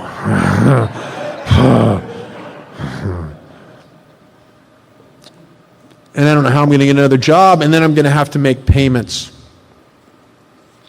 And I think the worst part about it is the guy I have to face has heard me prattle on about my rigorous program of honesty in AA. I'll tell you something I learned from that. Never trust somebody who tells you how honest they are. And you'll never hear me say that again. I'm at my most honest when I tell you about my inclination to lie. Oh man, and I'm humiliated. I can't stand myself. And I'll tell you, I think I prayed myself through this. I was praying like a crazy person, and I went to this guy and I told him what I'd done, and man, he did not take it well. He started yelling at me, and he was telling me things about me, and it hurt to hear them, and they were true. He had been very nice to me, and I really hurt him. And I was so demoralized. I felt like crap. But he didn't fire me. It was amazing to me. I was convinced he was going to fire me. And he let me stay to work in there. And I figured out to the best of my ability the amount that I owed him. And then I added on another 10% and then added on another $50 on top of that. And I'll tell you why. I know me by this time. And if I'm going to misjudge the amount, I'm telling you, it ain't going to be in his favor. You know what I'm saying, right? I was the guy, we'd buy pounds of pot, and I'd say, oh, I'll divide. My friends, one of my buddies got into that when he'd let me divide, then he'd pick the half. Hey, that's not fair. So I added on 10%, another $50, and I started making those payments. And the book says we'll be amazed before we are halfway through. I wasn't very deep. I was probably halfway through making those payments. No, I don't even think that much, really. And I started really feeling very good about working there because my spirit's good. And when the insides are good, it's good. And I started really liking working there. An odd cause and effect that I didn't understand for a while till later. Within 30 days, within less than a month of me making the last payment to that guy, I am not looking for another job. I am very happy where I am. A guy comes to me out of nowhere and offers me a job with a chance for a management position and a chance to make quite a bit more money. And I just couldn't turn it down. I put my notice in where I was working. I went to work for this other guy, and I never stole a nickel from him. I gave him $1 for his 75 cents every day. And I went to work by this time, and I'd learned the spiritual principles that I finally got them, what Chuck Chamberlain was talking about. You forget yourself. You go to work for one reason and one reason only. You go there to be of service. You don't go there to make money. You don't go there for self-grandizement. You don't go there for attention or pats on the back. You go there to be helpful and help God's kids. And I started doing that. And in no time at all, I was running this new joint. I was making a lot more money, getting big bonus checks, which were helping me facilitate all my other amends. And I was going through them at a more rapid clip. Well, I'm doing very well at this new job. And I'm in a Denny's restaurant one night, and I see the guy that I used to work for is in there with his wife having dinner. And I was glad to see him. We'd become pretty good friends after he paid him back and everything. And I went up to him and I said, "Hey, how you doing?" And he said, "Oh, I'm okay." He says, "Actually, I'm a little disappointed." I said, "Really? What's going on?" He said, "Well, maybe you heard that I was selling my store." And I said, "Yeah, I had heard that." I said, "How's that going?" He said, "Well, because we had slot machines and there's a liquor license in the store, the person he was selling it to had to go for a very exhaustive gaming control board investigation in order to take over a place that has a gambling license. And the guy he was selling it to could not pass the examination." And he said the gaming control board and the liquor control board, they worked together. They revoked the guy's license. They put the kibbutz on the sale. He says, "I got it back in my lap." He says, "I'm very discouraged. I was burnt out. I really wanted to retire." And I'm standing there. He's sitting in this booth with his wife, and I'm standing there, and I heard myself say something that I don't know where the words are coming from, and it was embarrassing to me to hear myself say these words. And I heard myself say to him, "Man, I would love to buy your store." And as I heard myself say it, I remember thinking to myself, "Well, what a stupid thing to say. Oh, my God, why'd you say it?" And I had to backpedal. I said, "Oh, I'm just kidding. I don't have any money. I'm just kidding." And he looked at me and he said, "What's your day off?" And I told him, he said, "Why don't you have lunch with me? Meet me down here." I said, "Okay." And I went and met him on my day off. I remember walking into the Denny's. He's sitting in a booth. He's got some papers on the table. And I sat down. He says, "I want to make you a proposition. If you'll come back here and run this business, it's not doing very well right now. The guy has run it into the ground who had it for a while. But if you can get it back to where it's profitable again, and you can keep those numbers up for 5 years, at the end of that 5 years, I'm out of here and it's yours. And you'll still have to make me some payments for a few years." And I can't believe he's saying this to me. I'm a guy with no education. I'm a guy with a resume that has like telemarketing, washing dishes, running a cash register, selling blood, and working in a rehab. I mean, I don't have a lot of hope. And I said, "Absolutely." And I put my notice in, and I went to work for him, and I started applying the spiritual principles that you taught me. When I took over that business, I think it was grossing about $600,000 a year. After a while, we were pushing $10 million a year. And I was building stores from these mega grocery store type stores, building them from the ground up and owning the properties. And I retired very young and very well off years ago. And I don't have to work again the rest of my life. My daughter will never have to work. Her children will probably not have to work. And it all came as a result of an amends that I did not want to make, an amends that scared the hell out of me. On page 127 of the book is a promise that is more than a promise. It is a statement of cause and effect. Right smack in the middle of the page, it says something that is very interesting. It says, I'm not going to quote it, I'm going to read it because I don't want to screw it up. On 127,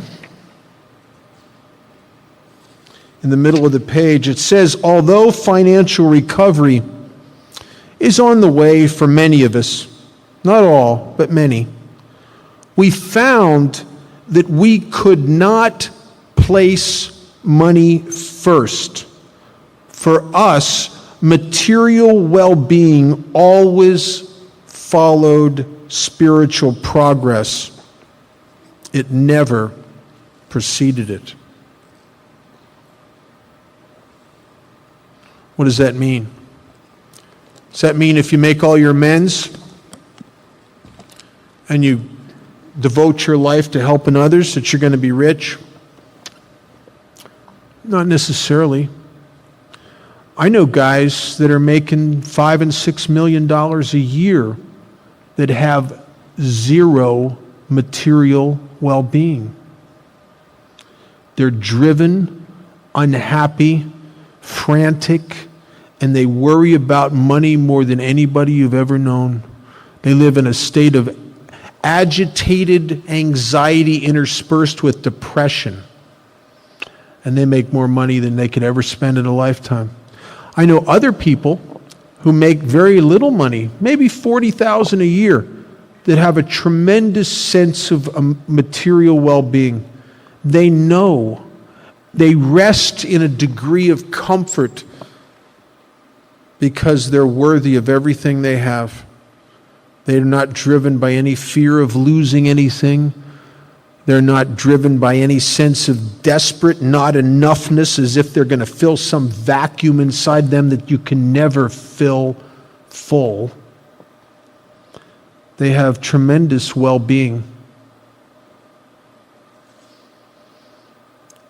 I know guys that I've known and encountered men and women in Alcoholics Anonymous that have committed suicide in $6 and $7 million homes with no material well-being. See, the inside must come first. Chamberlain used to say that. He used to say recovery is an inside job. You can't put the outside stuff first. And if you secretly don't have any self-esteem and you cover it up with a lot of bravado and a big ego, the seduction is to dress the outside up. The seduction is maybe if I looked like someone was whole, for God's sakes, I'd feel like it. I've never seen anyone have success with that. I've never seen anyone successfully treat an inside problem with outside stuff. Alcoholics Anonymous, we work on the spiritual first. And with that, it sounds religious, but it's not religious.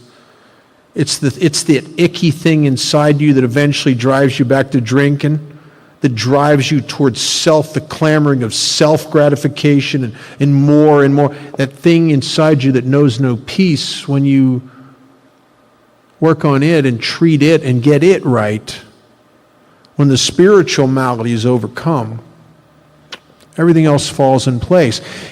My new company is an entertainment company. We produce TV shows and do a lot of music stuff. And the slogan of our company is, if the spirit's sick, so is everything else. It's a great slogan. If the spirit's sick, so is everything else. I've been very fortunate. I came into Alcoholics Anonymous and I had nothing for a long time, but I had everything. Because I worked with newcomers, I was chipping away at my amends. And it was a long time before I saw the reward, I reaped the rewards of all of that. And I'll tell you something that's happened over the years. I've worked with a lot of guys over the years, and the last 10 years or so, maybe 15 years, I attract, for some reason, people that are sober 15, 20 years that have made a lot of money and they're financial disaster areas. And they've maxed out all their credit cards and they're just a mess financially. And I suspect that they come to me for help for very self-serving reasons. They see the 12-cylinder car and that big house, and they know I have another house somewhere else, and I got all the trappings of someone who looks like he's successful. And so I suspect that these guys come to me for the wrong reasons. They think I'm going to teach them maybe give them a secret stock tip or something, or I don't know, or teach them some kind of financial trick or something, right? And inevitably, if these guys ask me to work with them, I will ask them, are you willing to go to any lengths, the line right out of the 8th step? and we'll start digging. We'll start back with the first step, and we'll start going through the process. And inevitably, when we get somewhere in that 8th and 9th step deal, we start uncovering all these unmade financial amends.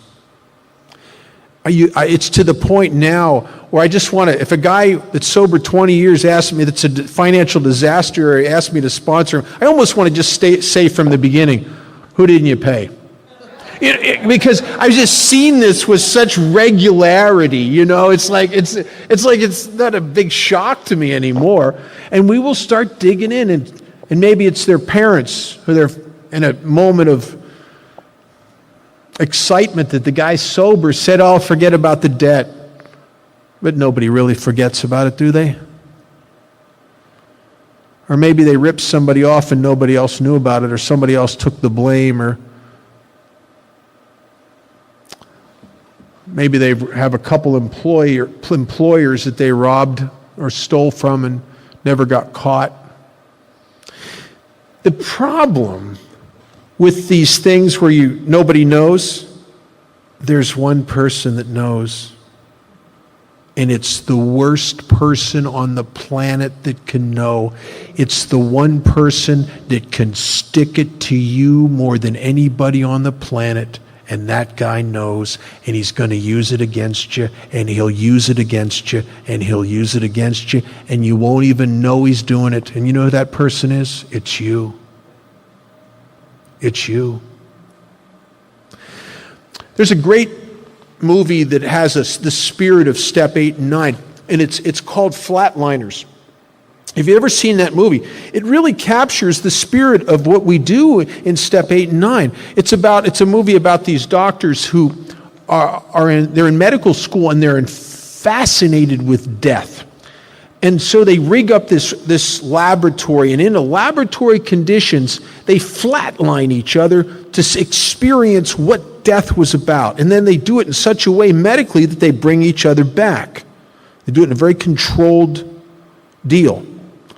Well, this one time, they keep going back and staying a little longer, and they come back this one time. And now, since they came back, they're being haunted by these ghosts, and they're weird things. And there's this one scene where this one doctor is on the ground, and there's this kid on top of him with a knife, and the kid's trying to kill him. And he's wrestling with this kid, trying to keep from being stabbed. And then for a split second, it shows what's really going on, that there's no kid there. He's doing that to himself. And the one doctor figures it out. The one doctor realizes that what's haunting him seems to be connected to somebody he hurt many, many years ago, and he goes and finds that woman, and he makes the amends right, and the ghost's put to rest. And he doesn't have to sabotage his own life anymore. And I think this is where we change our karma. You know, I didn't know this until a few years ago, that the word karma, I didn't know what it meant. You know what I thought it meant? I thought karma was what comes around goes around. I thought it was the way the universe smacks your hand for being bad, kind of, right? Sort of a retribution thing that was some kind of cosmic retribution. Well, the literal translation of the word karma from the Hindi into the English would be translated as the word doing.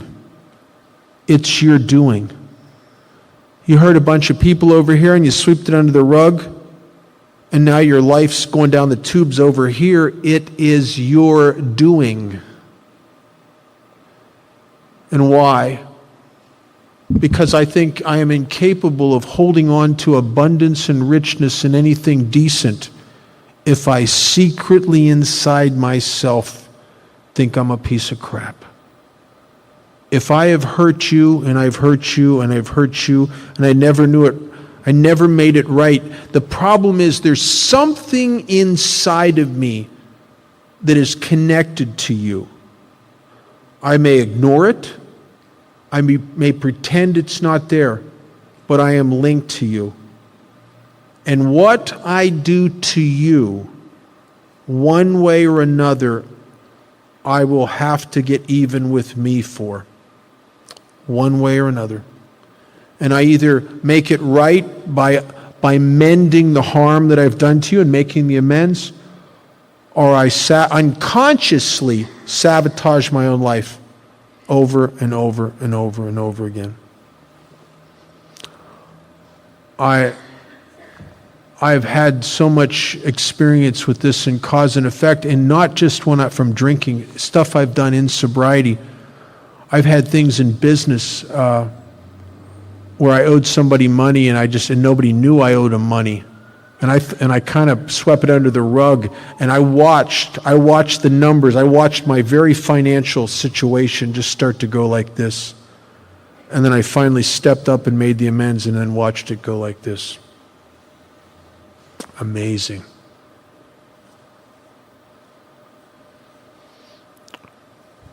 You know, in the 12 by 12, it says that it said, the Father Ed Dowling is quoted in saying in there that he believed step 6 separated the men from the boys. I think it's 8 and 9. I think it's the hardest thing we'll ever do. It's the first time in this recovery process that I have to put myself at risk. I have to go turn myself in and possibly go do 2 years in prison. I have to face people that if I can find them, they're probably going to take a baseball bat to me. I got to pay money to people that I really, honest to God, I need the money more than they do. I remember whining to my sponsor one time. I was so tired because I'm making these amends and I got nothing here except the greatest gift I've ever been given. I'm sober and free. But I'm whining about, how come I don't have a new car? How come, I got nothing here. And he finally got tired of it, and he says, listen, okay, look, they don't want your money. Oh, really? He said, yeah, they just want their money back.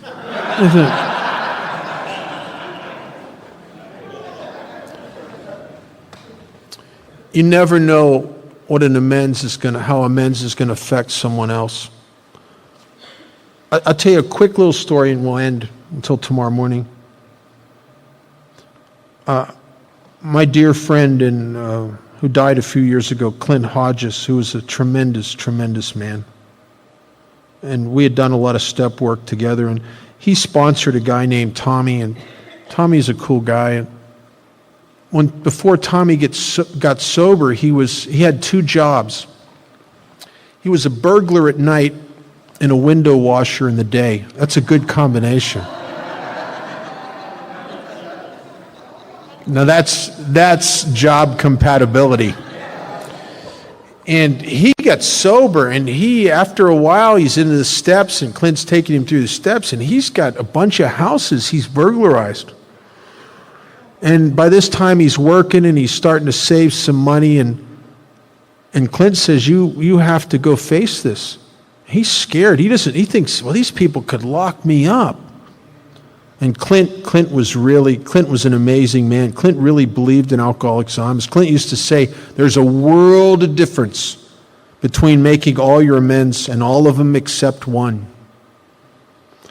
And Clint got Tommy to go face all those people he robbed. And he had 13 houses, I think, or 12 or 13 houses in the Pasadena area of California.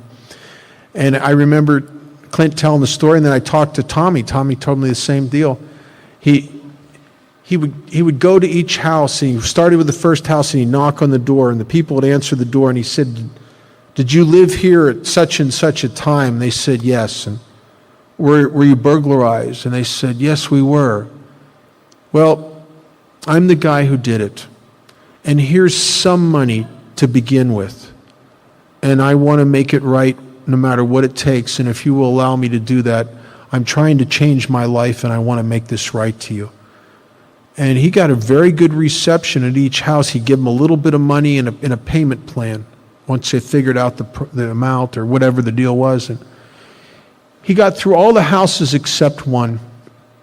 And no one locked him up. No one called the police. He was amazed because he went into this thinking he's going to go to prison. No, not one person called the police.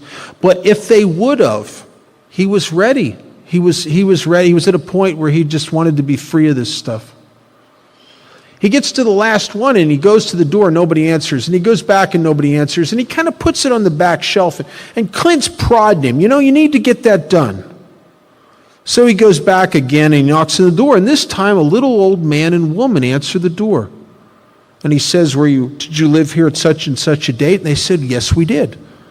Were you burglarized? And they said, yes, we did. And he said, I'm the guy who did it, and I've come here to make it right and pay you for what I took and fix whatever was broken.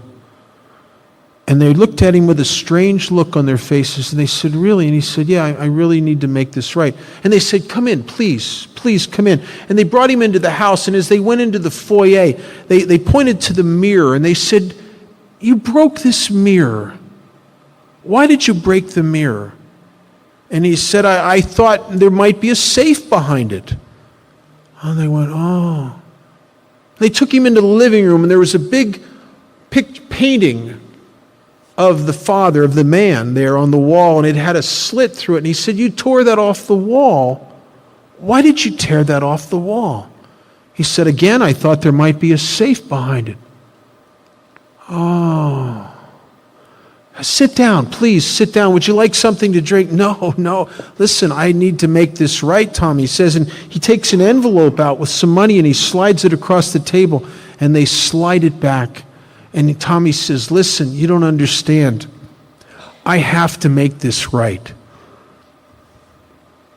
And they said, no, you don't understand. You have made it right because up until today, we had thought it was our son. See, you never know. We think it's about us, don't we? I could tell you a dozen stories where people get help as a result of some knuckleheads making amends in AA and someone else gets help. I'll see you at 9 o'clock tomorrow morning. Good morning. My name is Bob Darrell and I am alcoholic.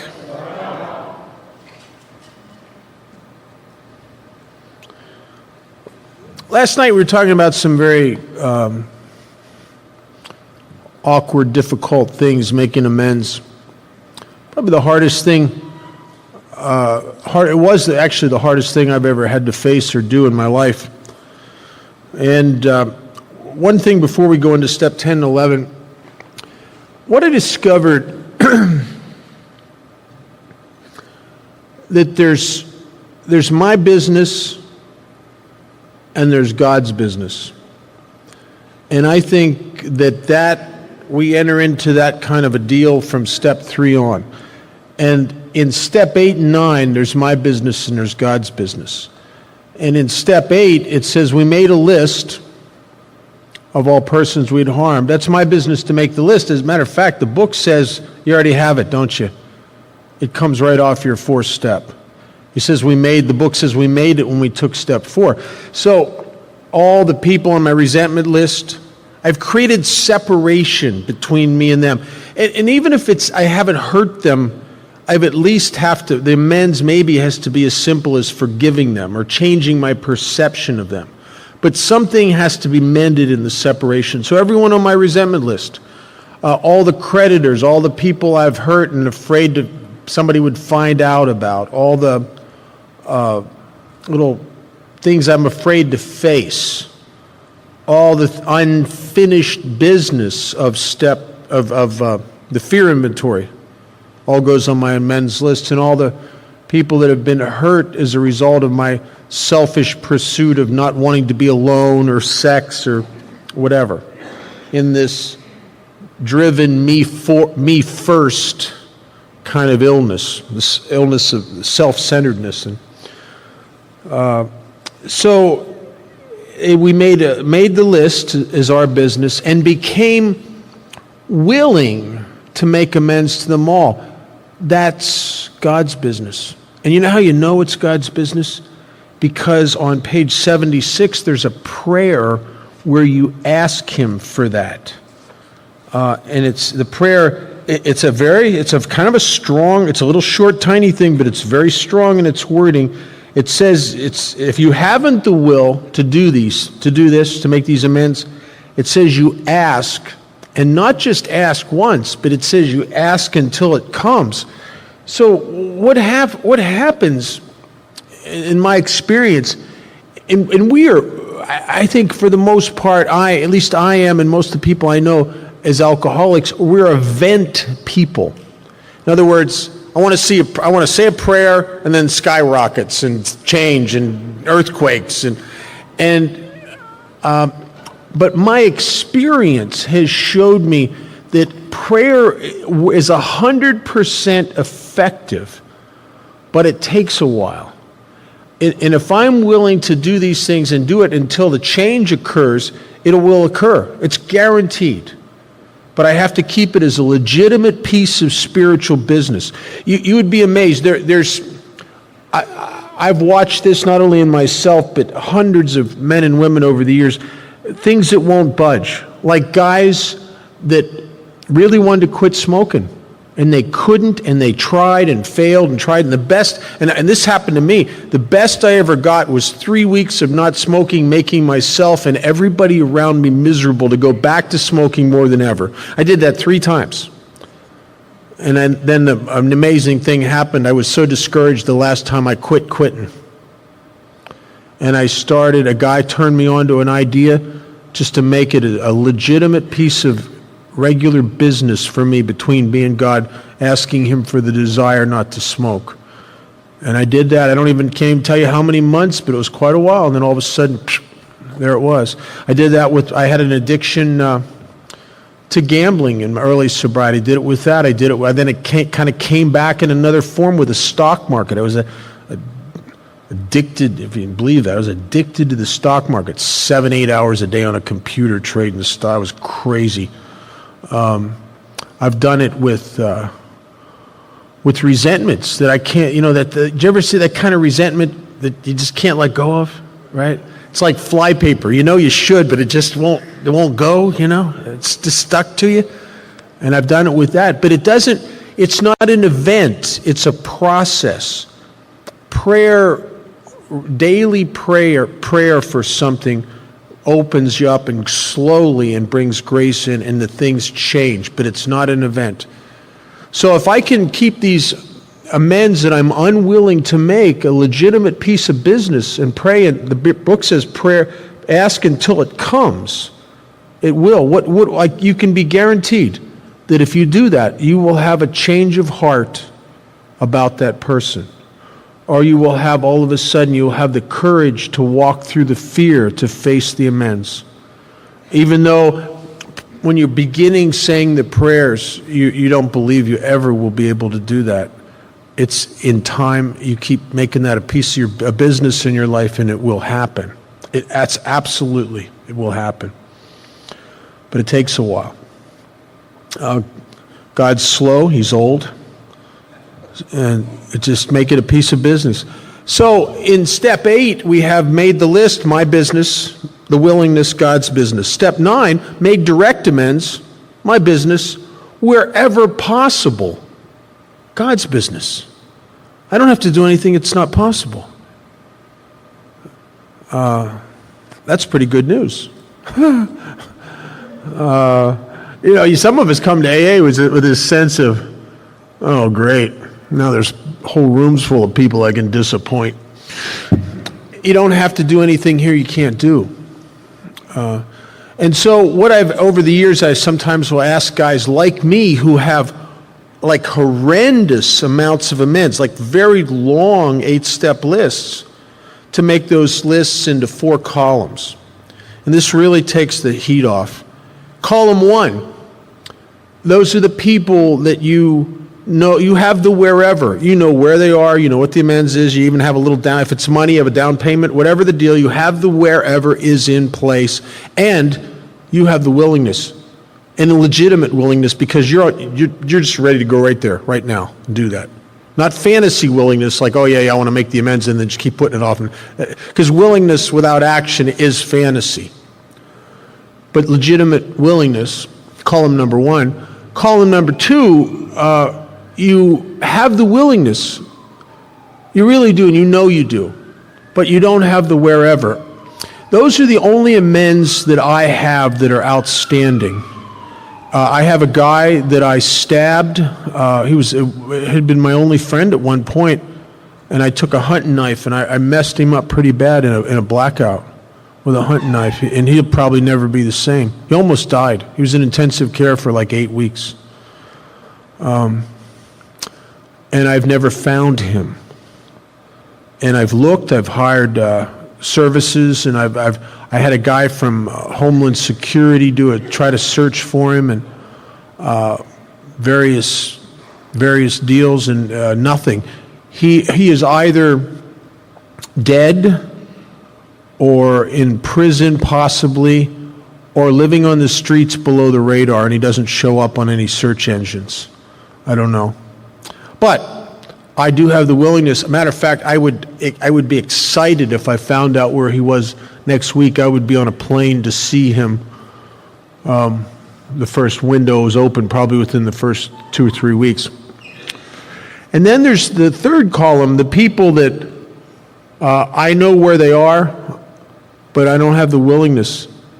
And I'm being legit about this because I know, even though I can tell myself, I'm kind of willing, you don't take the action, and you know it. You're blocked. You don't have the willingness.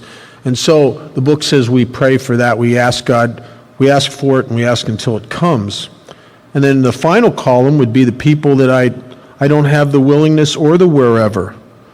And there I pray and wait. And it's funny how these people, you only ever have to make amends to column one. Which for a guy like me who has a big list, that cuts it down to a little, like I can do column one, I can do column one, I can do. I overwhelm myself by looking at big pictures that I can't surmount, you know what I mean? And I can do column one. And then what happens, through patience, the ones where I don't have the wherever, they pop up in your life as they have in mine. I had a gal pop up in my life at 17 years sober that I actually looked for diligently between 4 and 5 years sober and could not find her. She popped up then. And she popped up then because there was an old friend of mine that she knew where he was, and he was getting ready to go to AA and he didn't know it. And I was the catalyst. It was perfect. And what happens is you pray for the willingness and you get this changes of heart, or you get the courage, and all of a sudden, the person you weren't going to face, all of a sudden you find yourself driving over there, or picking up the phone, or writing a letter, whatever the case may be. This step 8 and 9 does something to us, I'll tell you. There's something about crossing off the last name of the ones that are possible. There's something about that. I mean, the promises in step 9 says we'll be amazed before we're halfway through. That's the good news, and I think it's often the bad news. What happens to a lot of us is that we start to get lit up and feel really good as a result of making the first maybe half dozen or so amends. And they're received well, and some of it's to loved ones, and it's very cool. And what can easily happen is we lose our motivation to do some of the others.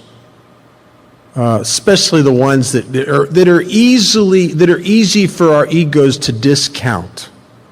Well, that was a long time ago, and I'm sure he's over it, or he doesn't need the money. It's easy to discount those, and we stop. And I've never seen much good come of that. And even if you just stop and kind of exist and stop there, I think you shortchange yourself. Step 10, page 84. Very, very important step. As a matter of fact, it's our way of life. It encompasses our way of life. And this is what we do. And page 84, I'm going to read a little bit of it. It says, this thought, this is immediately after the 9th step promises, this thought brings us to step 10, which suggests we continue to take personal inventory and continue to set right any new mistakes as we go along. We have vigorously commenced this way of living as we've cleaned up the past. And further on down, it uses that word continue over, and it uses it quite a few times. Because the step reads, continue to take personal inventory, and when. I think I unconsciously thought it meant if. Continue to take personal inventory if, I know, Bob, I'm not going to be ever wrong, but if I ever was. No, and it doesn't say if, it says when. And there's an implication there, and the implication is I'm going to be wrong a lot. I'm going to misperceive things. I'm going to misjudge people, and I'm going to react to my emotions, and I'm going to be short with people and cold with people. I'm going to lie, and it's not really lying. It's just being creative with reality. And we do all those things, and it says to continue watch for these things, because why? Why would you want to do that? What's these little tiny things? The Catholics call them venial sins, little nothings. Well, because they are tentacles of the ego and self, and left unchecked, you become, again, and don't even know it, an ego-centered, self-driven, self-centered person. You become the guy that's in charge again, the guy that's right about everything. And that's not good for people, guys like me. I've lived too much of my life like that. It hurts too much. So we continue. Interesting line here. It says, we have entered the world of the Spirit. You know, it uses those terms in various ways in this book several times. Another place it calls it the realm of the Spirit. What is that? I noticed something all my life, and it used to aggravate me. When I was a kid growing up, there were kids in school, there were kids in the neighborhood. There was one of my cousins. There were these people, and in later years, in high school, there were guys, and in college, when it was my attempt at going to college, that I've actually flunked out of a couple of the finer universities. In my attempts at doing that, and in the workplace, I would notice that there are certain people that everything they touch just works. Everything they touch turns to gold.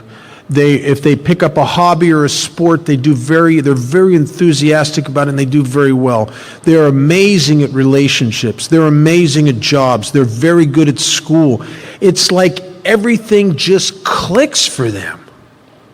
And they end up with these fantastic lives. And here's what aggravates me about that, is I'm smarter than all of them. I remember I was in the park one day. I'd been thrown out of this halfway house, and I'm sitting on a bench. I'm pathetic, in a self-pitying, drunk, and depression, drinking wine. And I was thinking about one of the last phone conversations I ever had with my mother. And my mom this is before she would stop taking my calls altogether. She had to tell me on the phone about some of the guys I went to high school with. Now, the one guy was becoming a doctor. He was an intern now. And he was going to specialize in some kind of, I don't know, some new kind of medicine. And how this other guy had his own insurance agency. How another guy just built a house. How one of the other guys had a second kid.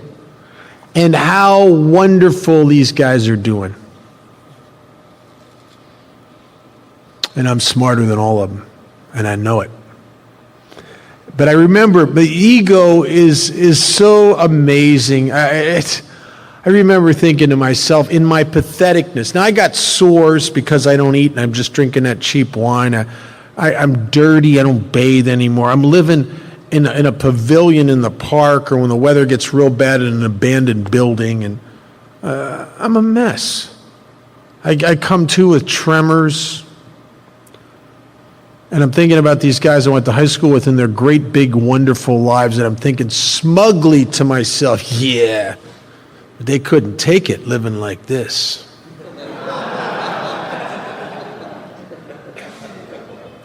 Wow. The ego's amazing. So what is these guys? What's with these people that everything works for? I think whether they're conscious of it or not, I think they're in this realm of the spirit. I think they live in a connected life. I employed a lot of people over the years when I had my company. I had employees like that. They just had this intuitive sense to go with the flow.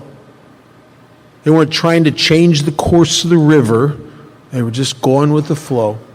They had an intuitive sense that other people were more important, and they were always other-centered, trying to help others.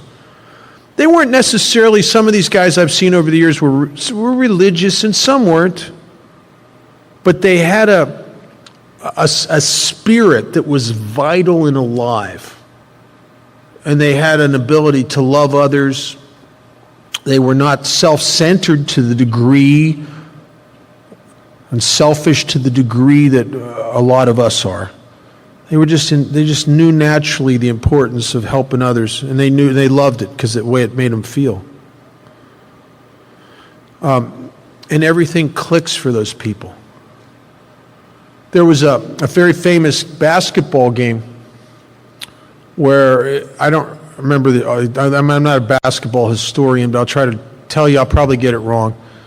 But from what I remember, it was the last few seconds of the game, and I believe it was tied up, and Michael Jordan did a desperate deal. He made just about a half-court shot. And right a half second before the buzzer went, it swished into the basket, and they won the game. And when it swished into the basket, the crowd went berserk. They were on their feet screaming and yelling and cheering. And there was a scene where Jordan was jogging down the court, and he's looking at everybody, cheering and going crazy, and he just goes. And he was asked later, they asked him and interviewed him, and he said, "How did you do that?" And he says, "I don't know." He said something that was classic. He said, "Sometimes you just get in the zone, and when you're in the zone, you can't miss." I think that's the realm of the spirit. I'll tell you something else. This sounds a little nuts, but I believe this. I think there was a time in my early drinking where alcohol put me in the zone before it turned on me. There was a time in my early drinking when I'd get about half lit up. I really could shoot pool better than I could ever shoot pool. I could play and sing and be creative much better than I could naturally. I could be funny when I wasn't really funny. It just like everything worked. And then those are the days when the hook is set. And then the disease progresses away from that, and we're throwing more and more drugs in the mix and trying to jumpstart something that don't jumpstart. But because we almost kill ourselves, and some of us do kill ourselves chasing that, because that was a very magical effect. And I think that that's one of the end games of Alcoholics Anonymous, is to bring us back into this zone, into the realm of the Spirit. We've entered the world of the Spirit, the place where God's working in our lives. We're not fighting and contesting with life, we're serving life. And there's a principle that if you serve life gives you back in great abundance. If you almost can't help that cause and effect, you will receive, the universe will become friendly and you will receive from it almost in direct proportion to how much you help others. And the minute, isn't it odd that the minute we get self-centered again, wrapped up in us with a resentment or what about me or the fear or everything, it's that flow just, it's like instantly blocked. The energy's blocked. I'm no good now because I'm consumed with myself. So we continue to watch for these little tentacles of the ego of self that kind of trying to inundate itself back into us, and it never goes away. It's always there. The ego is always clamoring at me. On a really good spiritual hair day, it's like music in a doctor's office. On a bad day, it's right here, and everything in reality is like music in the doctor's office because it owns me. But I don't want to I don't want it to have that kind of foothold anymore. And then at the bottom, the bottom of that paragraph, it talks about the code of Alcoholics Anonymous. It says, love and tolerance of others is our code. Bill Wilson, in a letter one time, said that honesty gets us to Alcoholics Anonymous, but it's only tolerance that keeps us here. How often do guys die of alcoholism, and if you trace it back before they died, they were starting to distance themselves from AA. Maybe they'd even left. Maybe they weren't even going to meetings anymore. Maybe they weren't. And what happened? How'd that happen? I think it happens one judgment at a time. You don't just quit going to AA. I think it's an incremental thing. I mean, people do have big dramatic things like they get caught with their hand in the cookie jar and they're so embarrassed they quit AA. But for a lot of guys, leave incrementally. It's like you're all of a sudden you don't like those people. They're cliquey. I don't know. I don't really like, not my type. I think they're phony. And she didn't call on me at the meeting. I don't think she ever did like me. And, oh my God, what is he talking about? I think he's phony. And all of a sudden it's just, you separate yourself right out of AA, right? And I think some of us leave AA while we're still in the rooms. Physically we're here. But we're not connected here anymore. We're not connected. And the code is love and tolerance. And I think for most of us, we begin to learn what real tolerance is in step 4. I didn't know what tolerance was. Here's what I thought it was. I thought it was to be politely pissed off at someone. You know what I mean? Like I know you're an asshole, but I'm a big guy and I'm not going to let you know, right? That's not tolerance. That's how you build an ulcer. I'm not a mechanic, but I know that in mechanics, mechanics will often talk about tolerances in engines and other things like that. And what happens sometimes in automobiles and sometimes in all engines or motors is that the tolerances get off. And they get off because there's the kinetic energy that occurs starts to slowly alter the structure of the metal, and it gets a little warped or it expands a little bit, and then all of a sudden it starts producing a lot of heat, and left unchecked it'll blow up. So what a mechanic has to do, or a machinist, is take the engine apart and fix the tolerances so that it allows the moving parts to move freely of each other without creating friction that will eventually blow the engine up. And I think that's the same thing we learn in step 4, and then cultivate it. The book says is to grow in understanding and effectiveness. As we do, this was our course in the resentment section, is where guys like me, for the first time in my life, start learning how to look at you properly, to see myself in you, and almost to have that compassion for you where I kind of get you. Not just my ego just judging you as being an idiot, but really get you. And in that is a freedom that comes from the acceptance and the understanding of who you are, and I'm able to allow you to turn freely in this world as is. You don't have to change anymore to make me happy. Because I know that you can know more change than I can change myself. And if you think, well, what do you mean you can't change yourself? I got a little challenge for you. If you think that people should be able to just change, from this moment on, don't ever be self-centered again. Right? Sometimes we're stuck. We have to have God's help. And the bottom of 84 starts the 10-step promises. I think they're the most magnificent and miraculous promises in all of Alcoholics Anonymous. I often have wondered why we don't read them in meetings. We always read the 9-step promise, and I kind of get it why, because the 9-step promises are flowery, and you could put them on a Hallmark card and sell it at a recovery bookstore. A new freedom and a new happiness, will not regret the past, it's a kind of wow. But most of us come here desperate for the effects of what it promises in step 10. If we don't get this, you could have all the 9-step promises in the world, still die of alcoholism if you don't get what the 10-step promises. The bottom of 84, it says, we've ceased fighting anything or anyone, even alcohol. That promise in itself is amazing.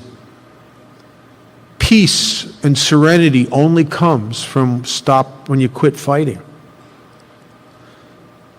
We will seldom be interested in liquor. If tempted, we recoil from it as from a hot flame. We react sanely and normally, and we will find that this has happened automatically. If alcohol did to you what alcohol did to me, to recoil from it as from a hot flame would be a sane reaction. And yet, how often in the past it was the opposite. We went to it like a moth to a flame. And it says that this has happened automatically. It's cause and effect as a result of these steps. It says we will see that our new attitude towards liquor has been given us without any thought or effort on our part. It just comes. Now that's not that we haven't had some effort in the steps, but we haven't had any effort on trying to willfully or push the obsession to drink out of the way. The effort, we haven't been fighting the bottle, we've been fighting the alcoholism. And I think you can die of alcohol. If you have alcoholism like I do and you continue to fight the bottle, I think you'll die that way. I fought the bottle for 7 years and I kept getting drunk. It wasn't until I came into AA and surrendered and realized I can't win in that arena. I always lose. And I stopped fighting the bottle. I surrendered. I knew I was hopeless. And I started taking the directions of Alcoholics Anonymous, which are designed to put me in the right arena, the arena of fighting a battle that I can win, the battle with self-centeredness, the battle with fear, with resentments, with playing God, with all the aspects of alcoholism, this spiritual malady. And as it says earlier in the book, when the spiritual malady is overcome, I don't have to worry about the insanity of alcohol. I straighten out mentally and physically. I'm not going to be poisoning myself every day. It's cause and effect. It just comes. That's the definition of grace, is an unmerited, undeserved gift. And this is a pretty good description of a powerless person who's been infused with grace, with a free gift. And what did I do to deserve it? Nothing. Except that I cleared the stuff out of the way that was blocking me from receiving it. That's all. God was always trying, I think God was always trying to give me love and grace all my life. I just couldn't receive it. I had a broken receiver. The pipeline was clogged up with Bob. And we're opening up this pipeline. Book says, we feel as though we're not fighting it, neither are we avoiding temptation. That's really true. There's no place in the book that says stop drinking. You'd think that if that was the point of AA, there'd at least be a chapter into quitting or hey, stop, cut it out. Matter of fact, the book says pretty much the opposite. It says you can't, can you? It says have no mental defense against the first drink. It says you have this peculiar mental blank spot that you always return to it even when you swore you wouldn't. That you are powerless. And by this time, something's happened. There's been some kind of power in our lives that's doing something for us we can't do for ourselves. The book says we have not even sworn off. Instead, the problem has been removed. It does not exist for us. We are neither cocky, nor are we afraid. That is our experience. That is how we react so long as we keep in fit spiritual condition. And that's the caveat. It's not a permanent thing. It's contingent, as it says in the next paragraph, on my spiritual condition. And this next line in the book I think about a lot. It says it's easy to let up on the spiritual program of action and rest on our laurels. It's frighteningly easy. And the reason it's frighteningly easy to do that is that we get comfortable sober. And it's such a human deal when you get comfortable and feel safe to stop doing the things that put you in that place.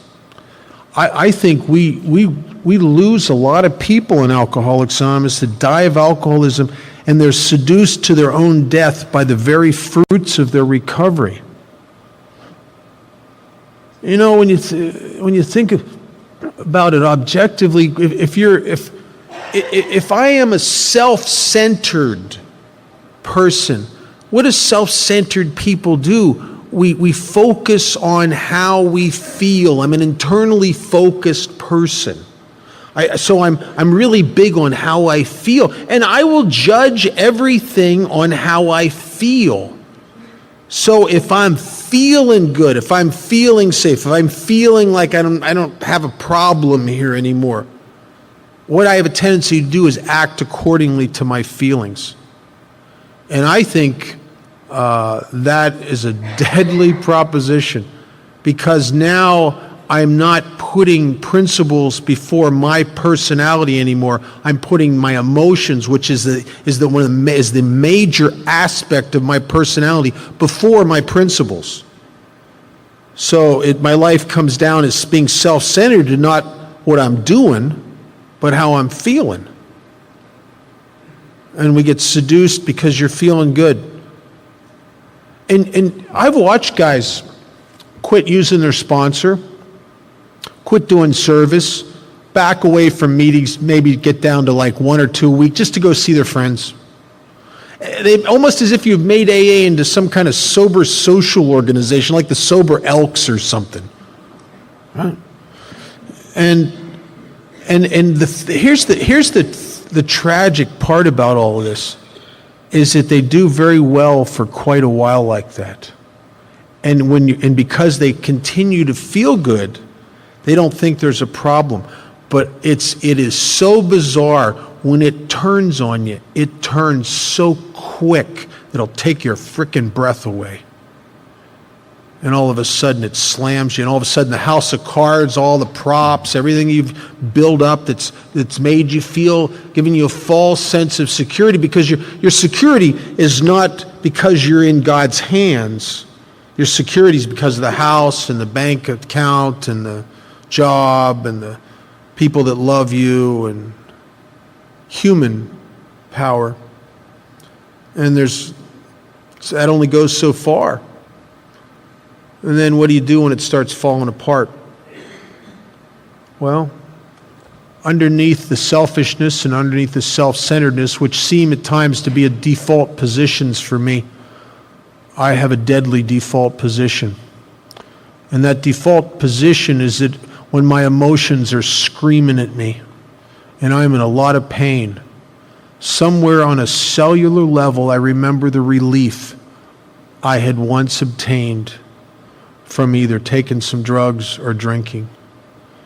And the obsession for that effect not only comes back, I am in such pain here and such desperation that I cannot do anything except go get it.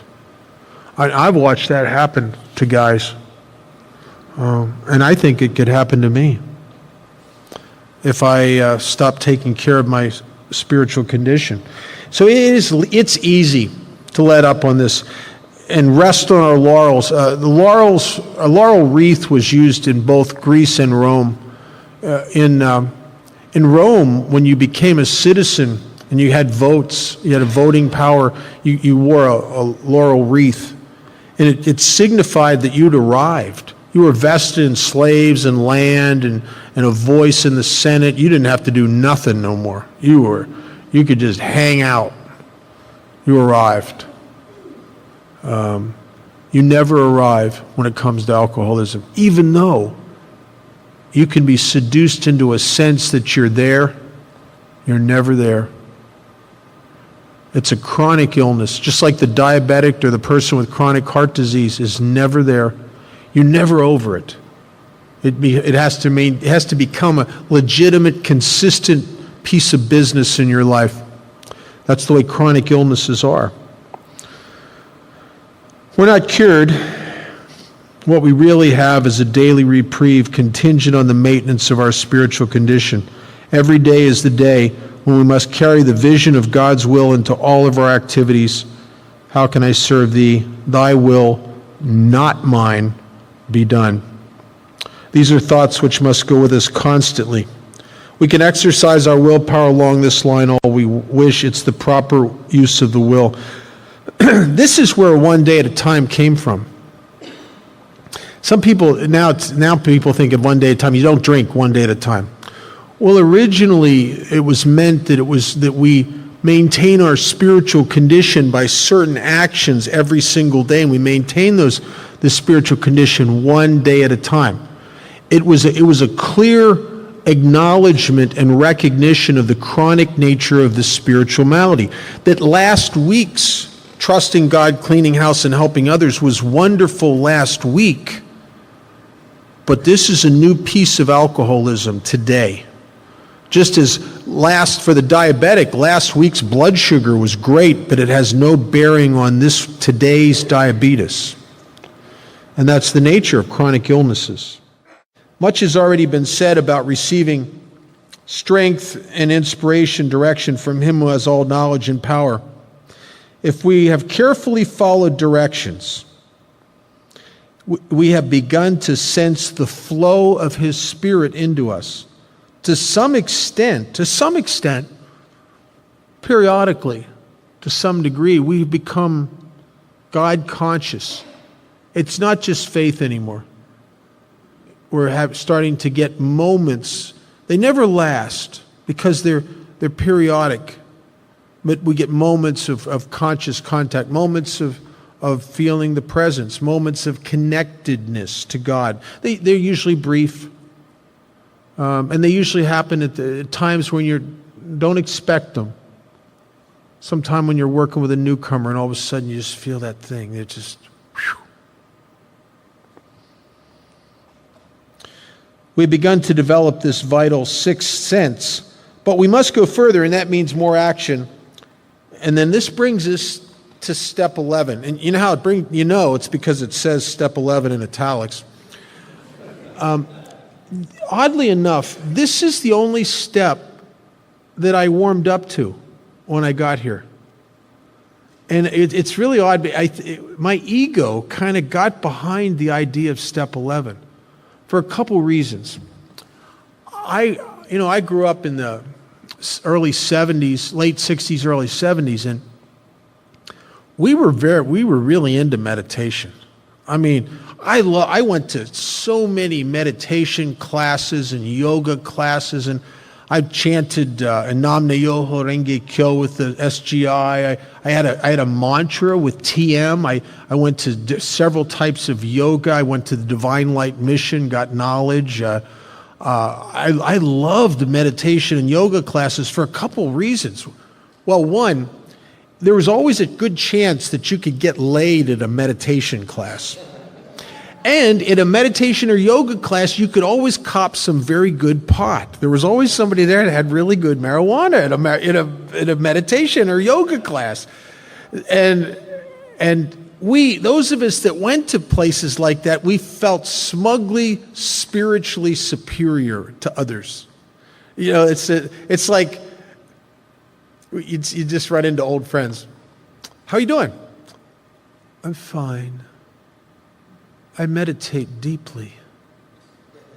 I ponder the secrets of the universe. I get quiet and commune with the center within. And as if you're saying that to people who are just barbarians. They can't help it. So the ego would kind of gravitate to that kind of stuff. You know, you feel this like smug superiority when you were doing all that stuff. So unconsciously, when I get to AA, and I see this step that it contains meditation, I kind of warmed up to that. Yeah, meditation. Because when you secretly are not enough, you don't want to just be one with. You got to be one above. It's, you know what I mean? That's the ego wants to do that. And I thought, well, I'll get into this meditation deal and I'll hone myself to such a state of spiritual perfection, I'll glow in the frickin' dark.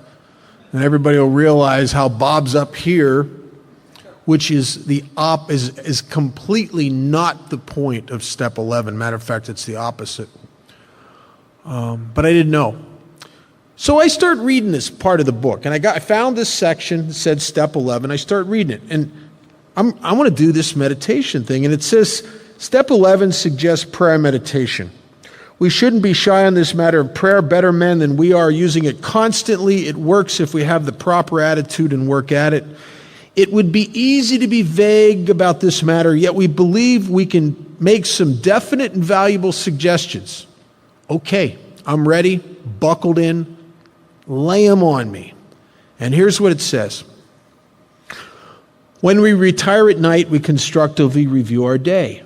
Were we resentful, selfish, dishonest, afraid? Do we owe an apology? Have we kept something to ourselves? I remember reading this and thinking, what? That's not meditation or prayer. That's not step 11. That's inventory. I remember at one point thinking, well, maybe it's a misprint. Maybe that should have been back in the other page. This has nothing to do with step 11. And then I read further down the page, and there's nothing on this page or the next page or to the end of the chapter that looks like meditation. There is I did find a couple prayers. There's we ask God to direct our thinking. Okay, that's a prayer, not my kind of prayer, but it's a prayer. We've asked God for inspiration, and then we ask for ourselves how others can be helped. We ask especially from freedom from self-will. So there's various prayers on there, I guess, but it doesn't look like meditation. And so what do I do what so many of us do who are ego-centered and don't know it? Because it doesn't agree with me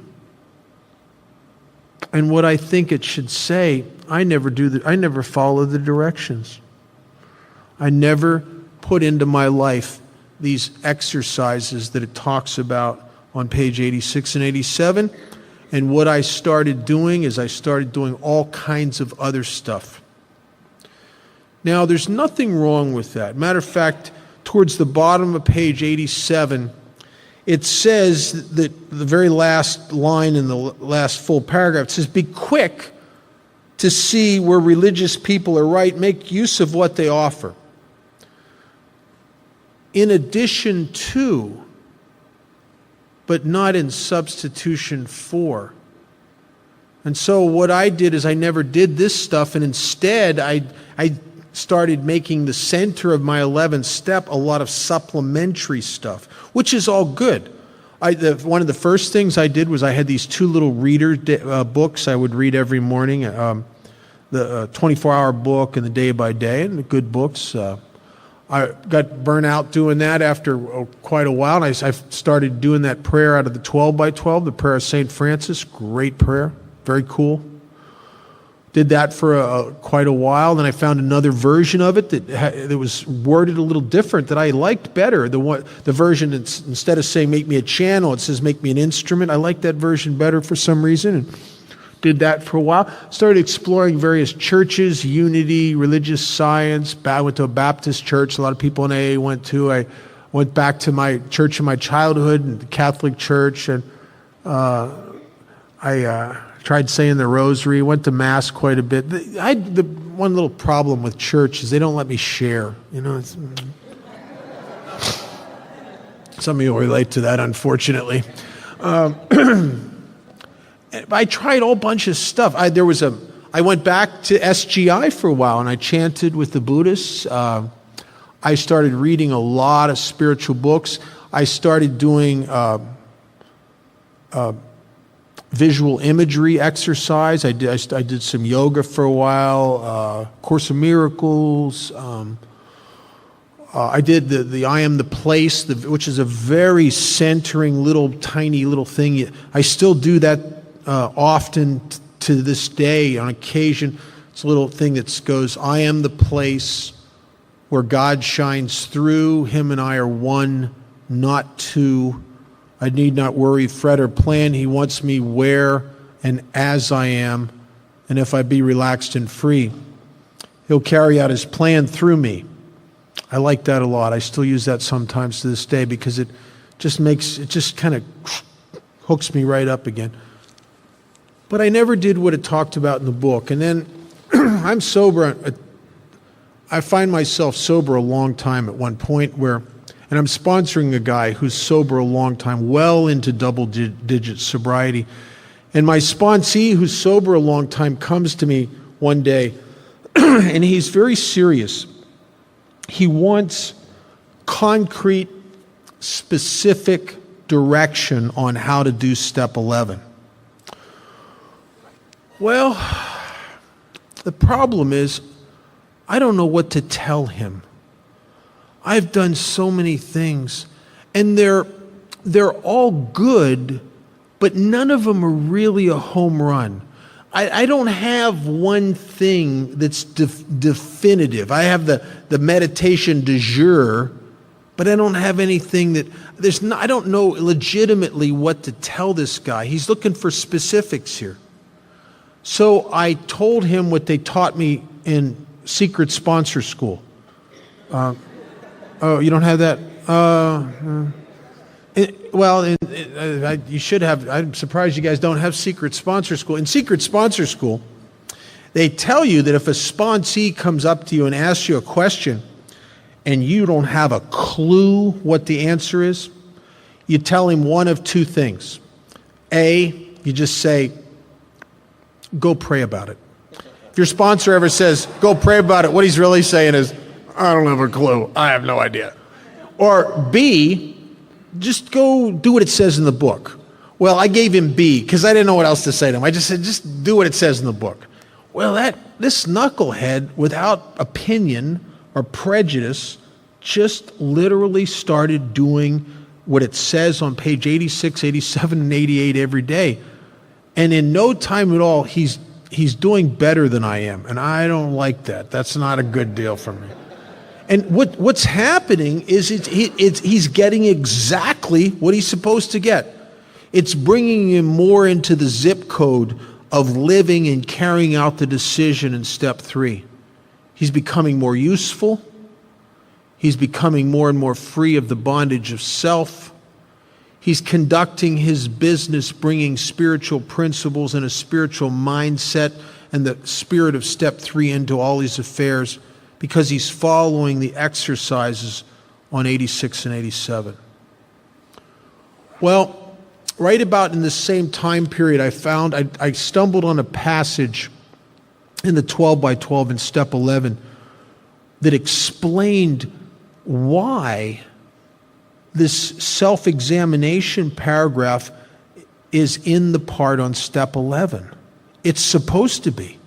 In the 12 by 12, it says that self-examination, which would be the first paragraph in 86, meditation and prayer, when taken separately, can bring about much benefit and relief. But when they're logically related and interwoven, it says they create an unshakable foundation for life.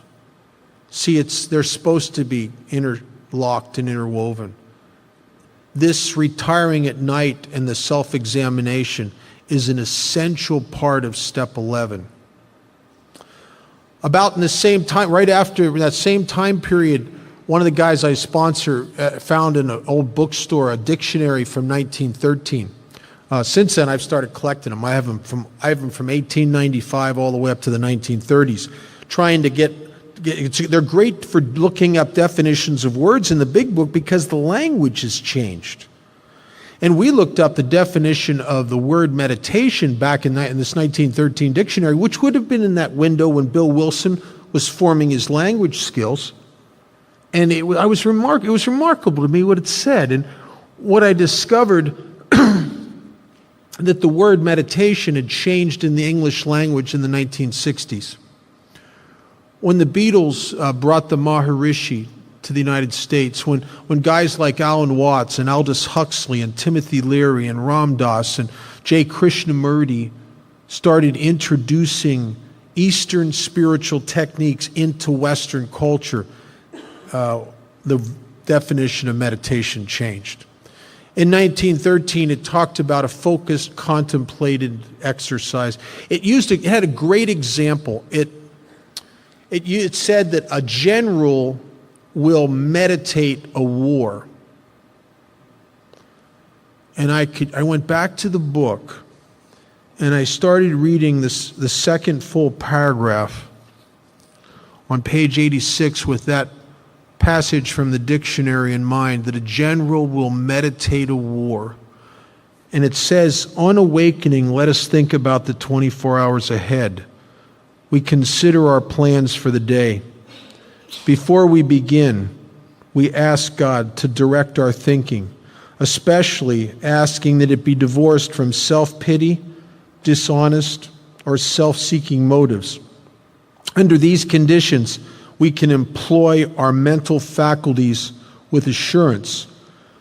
For after all, God gave us brains to use. Our thought life will be placed on a much higher plane when our thinking is cleared of wrong motives. I could picture a general who gets up early in the morning before a battle, and the night before, he has walked his army, and he's done an examination of it, and a legitimate one. And now he's thinking about the 24 hours ahead. And he's considering his plans for the day. We bring in God. He brings in his officers. And he brings them in and he says to them, look, those cannons are warped. We can't take them into today's march. Those horses are lame. They have to be pulled out of the army. Those men are wounded. We need to send them back to the medical. They're not going to march today. And he's trying to clear his army of things that don't work. Just as we're trying to clear our thinking and our consciousness of stuff that don't work.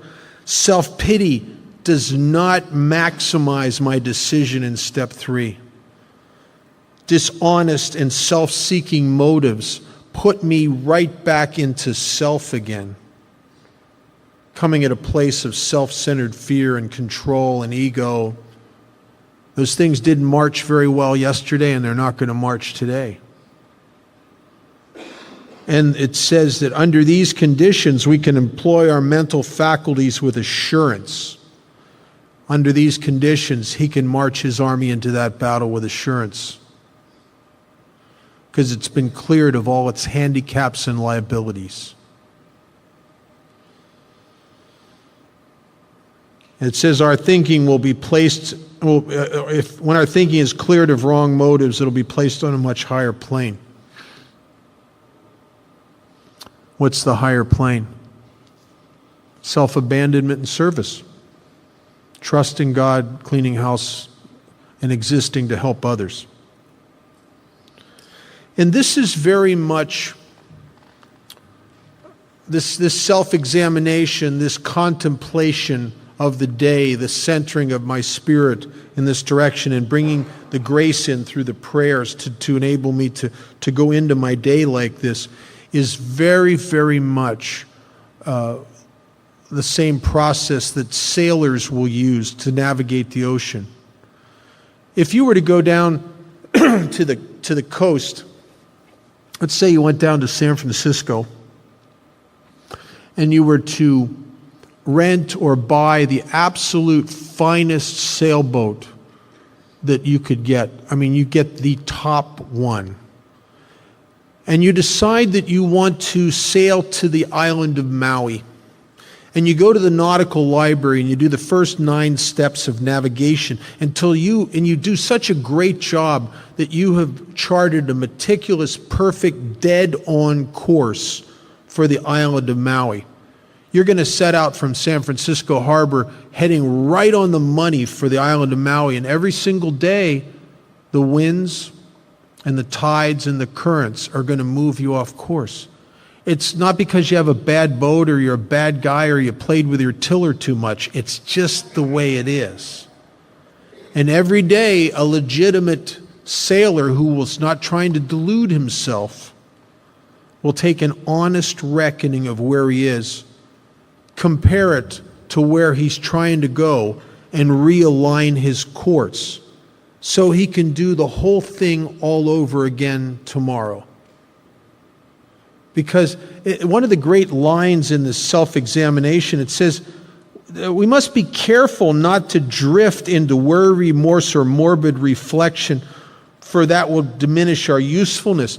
The fact that I was off course today, the fact that I told some lies, the fact that I was selfish, the fact that I was dishonest, the fact that I was self-seeking, doesn't make me a bad guy.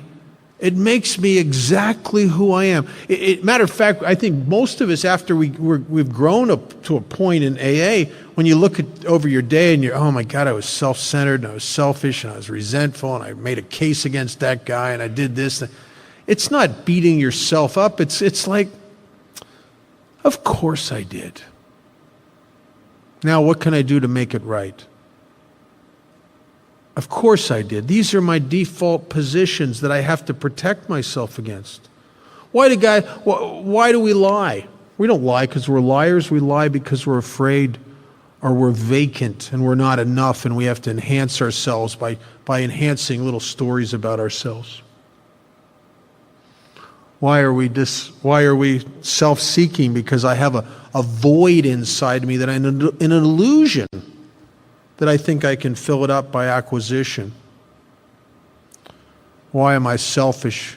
Because I'm scared and I'm thinking you're going to take something away from me that I so desperately need. Or I can't imagine. I feel bad enough. Don't take this from me. I'm driven. So we correct the measures, go make the amends, get back on course for the island of Maui.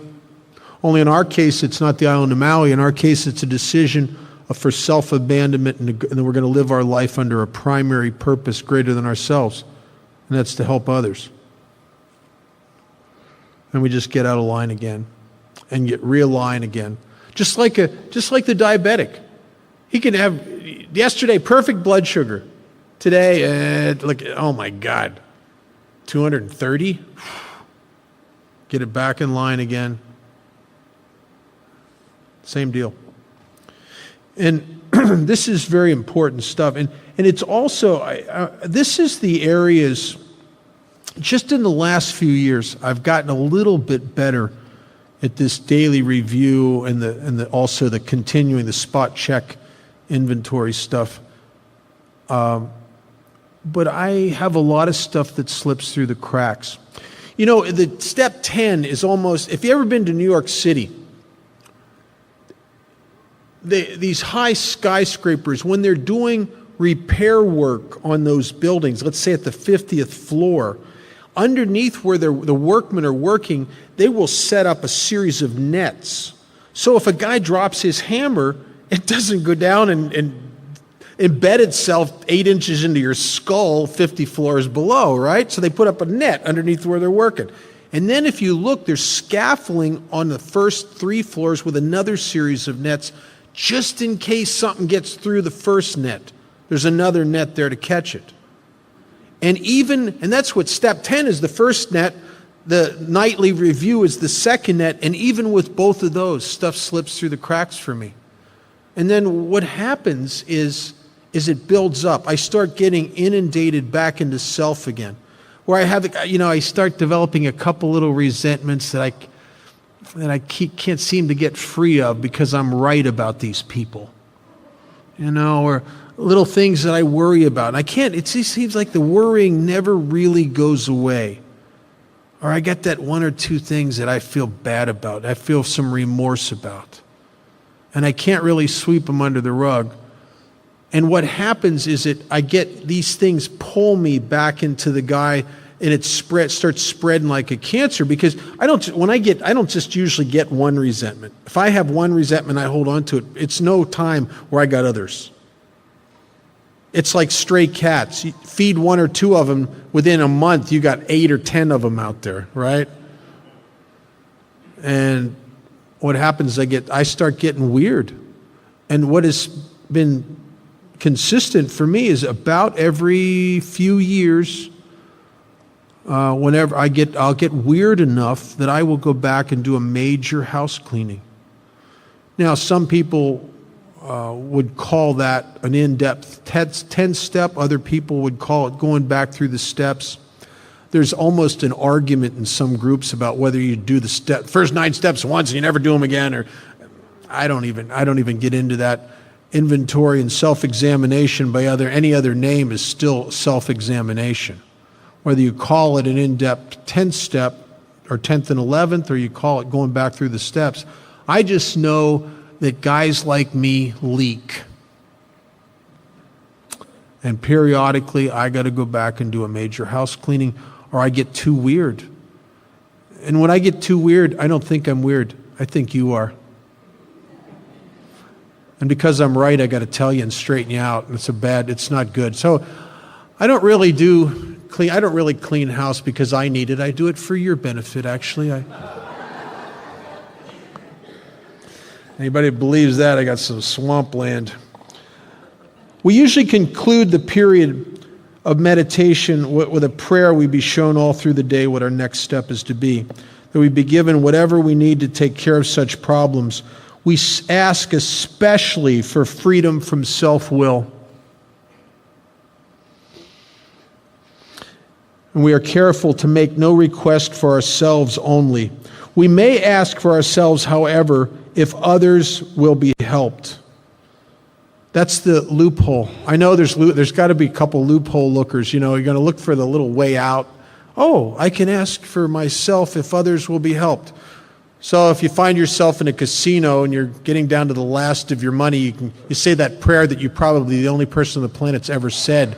Oh God, let me hit the big jackpot. I'll open a halfway house. That doesn't work. Believe me, I've tried that one.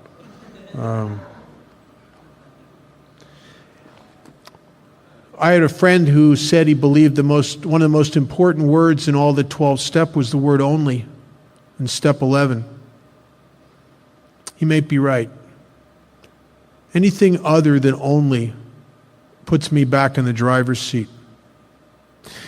One of the things that's happened to me as a result of this awakening this happens through these steps is I've revisited the religion of my childhood along with a lot of other religions. And it's odd how stuff that you didn't used to resent and didn't make sense now kind of makes some sense. Not all of it, but some of it makes sense. And I went and I looked at the second commandment. And I was taught that as a kid, the second commandment was, thou shalt not take the name of the Lord thy God in vain. And I was led to believe that meant that I'm not supposed to cuss or swear, right? And I was taught that by some well-intentioned people, and I think there's a very good element in that. I'm not one who likes to do that because I don't want to ever do anything that would offend anybody. Because I don't want to push you off. I mean, I'm not that guy. I don't need to do that. I would be glad to try to clean up my language just on the chance that I might turn someone off to AA or something. That's not a problem with me. But I don't think that's what it means. When you think about it objectively, what would be the vainest use I could possibly ever take for God's will? Wouldn't it be to pray for my own will? I mean, when you think about it, here's the creator of the universe. He's been running the universe for billions of years very well. But Bob's here now, and I'm going to instruct God? I mean, can you imagine anything vainer than that, really? I mean, that's the ultimate vanity in prayer. That's the ultimate vain use of God's name, is God, I need you to remove that person's cancer, and I want you to make my friend's IRS audit go well, and I want you to make my daughter get into a good college, and I'm going to instruct God? That's crazy. One of the things it talks about in step 11 is that we're going to start to channel this thing they call a newfound sixth sense. It refers to it as a God consciousness, an intuition. And I think all of us have had that. You've had, whether you're conscious of it or not, you've had moments in your life where you had a sense about something. And you had no logical explanation for the sense, and you find out later that your sense was right. Maybe it was a sense that you can't trust somebody, but there was no evidence that you couldn't trust them. And I have had that I've had these intuitive thoughts, and it seems like the longer I'm sober, the stronger they get. One of the things it says in the last part of the self-examination is that before we retire, we ask God what corrective measures should be taken. And often I would get to the end of my day and I do the self-examination and I got something that I don't feel very good about. Maybe I was in a restaurant and the waitress didn't wait on me quick enough, and I kind of went off on her and acted very childish and said some things I wish I hadn't have said. Or maybe at work I had an employee that didn't do what I told him to do, and I yelled at him, and I said some things that I didn't really have to say.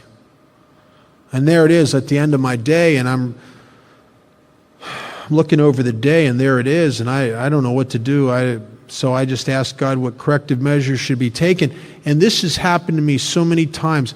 I'll get up in the middle of the night to go to the bathroom, or I'll get up first thing in the morning, and the intuitive knowledge of what I need to do is right there.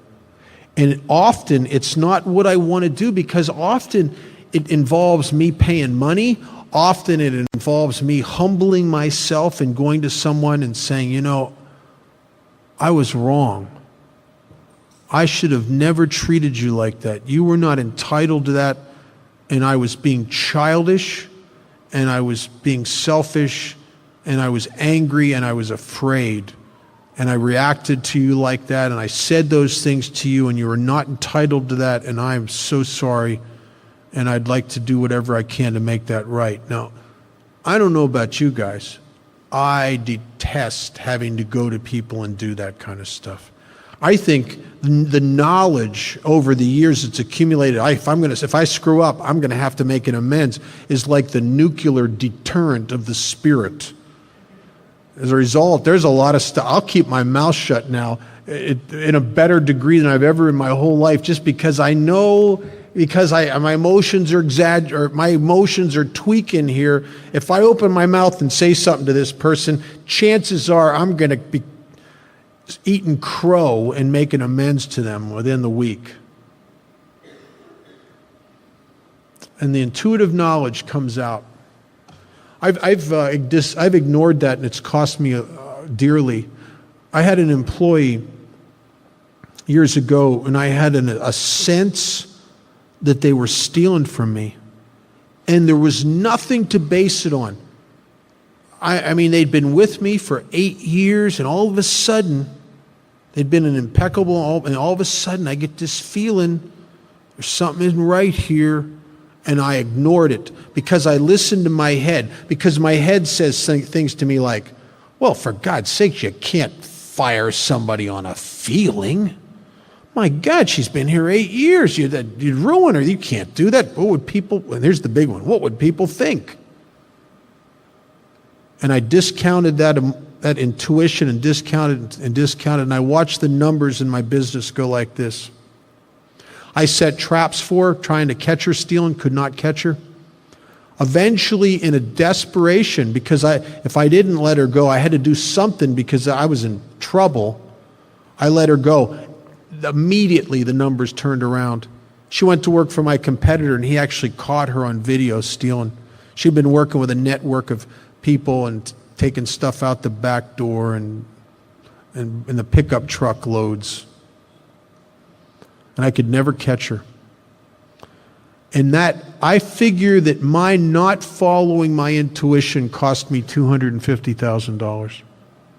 And God was almost on a regular basis trying to tell me.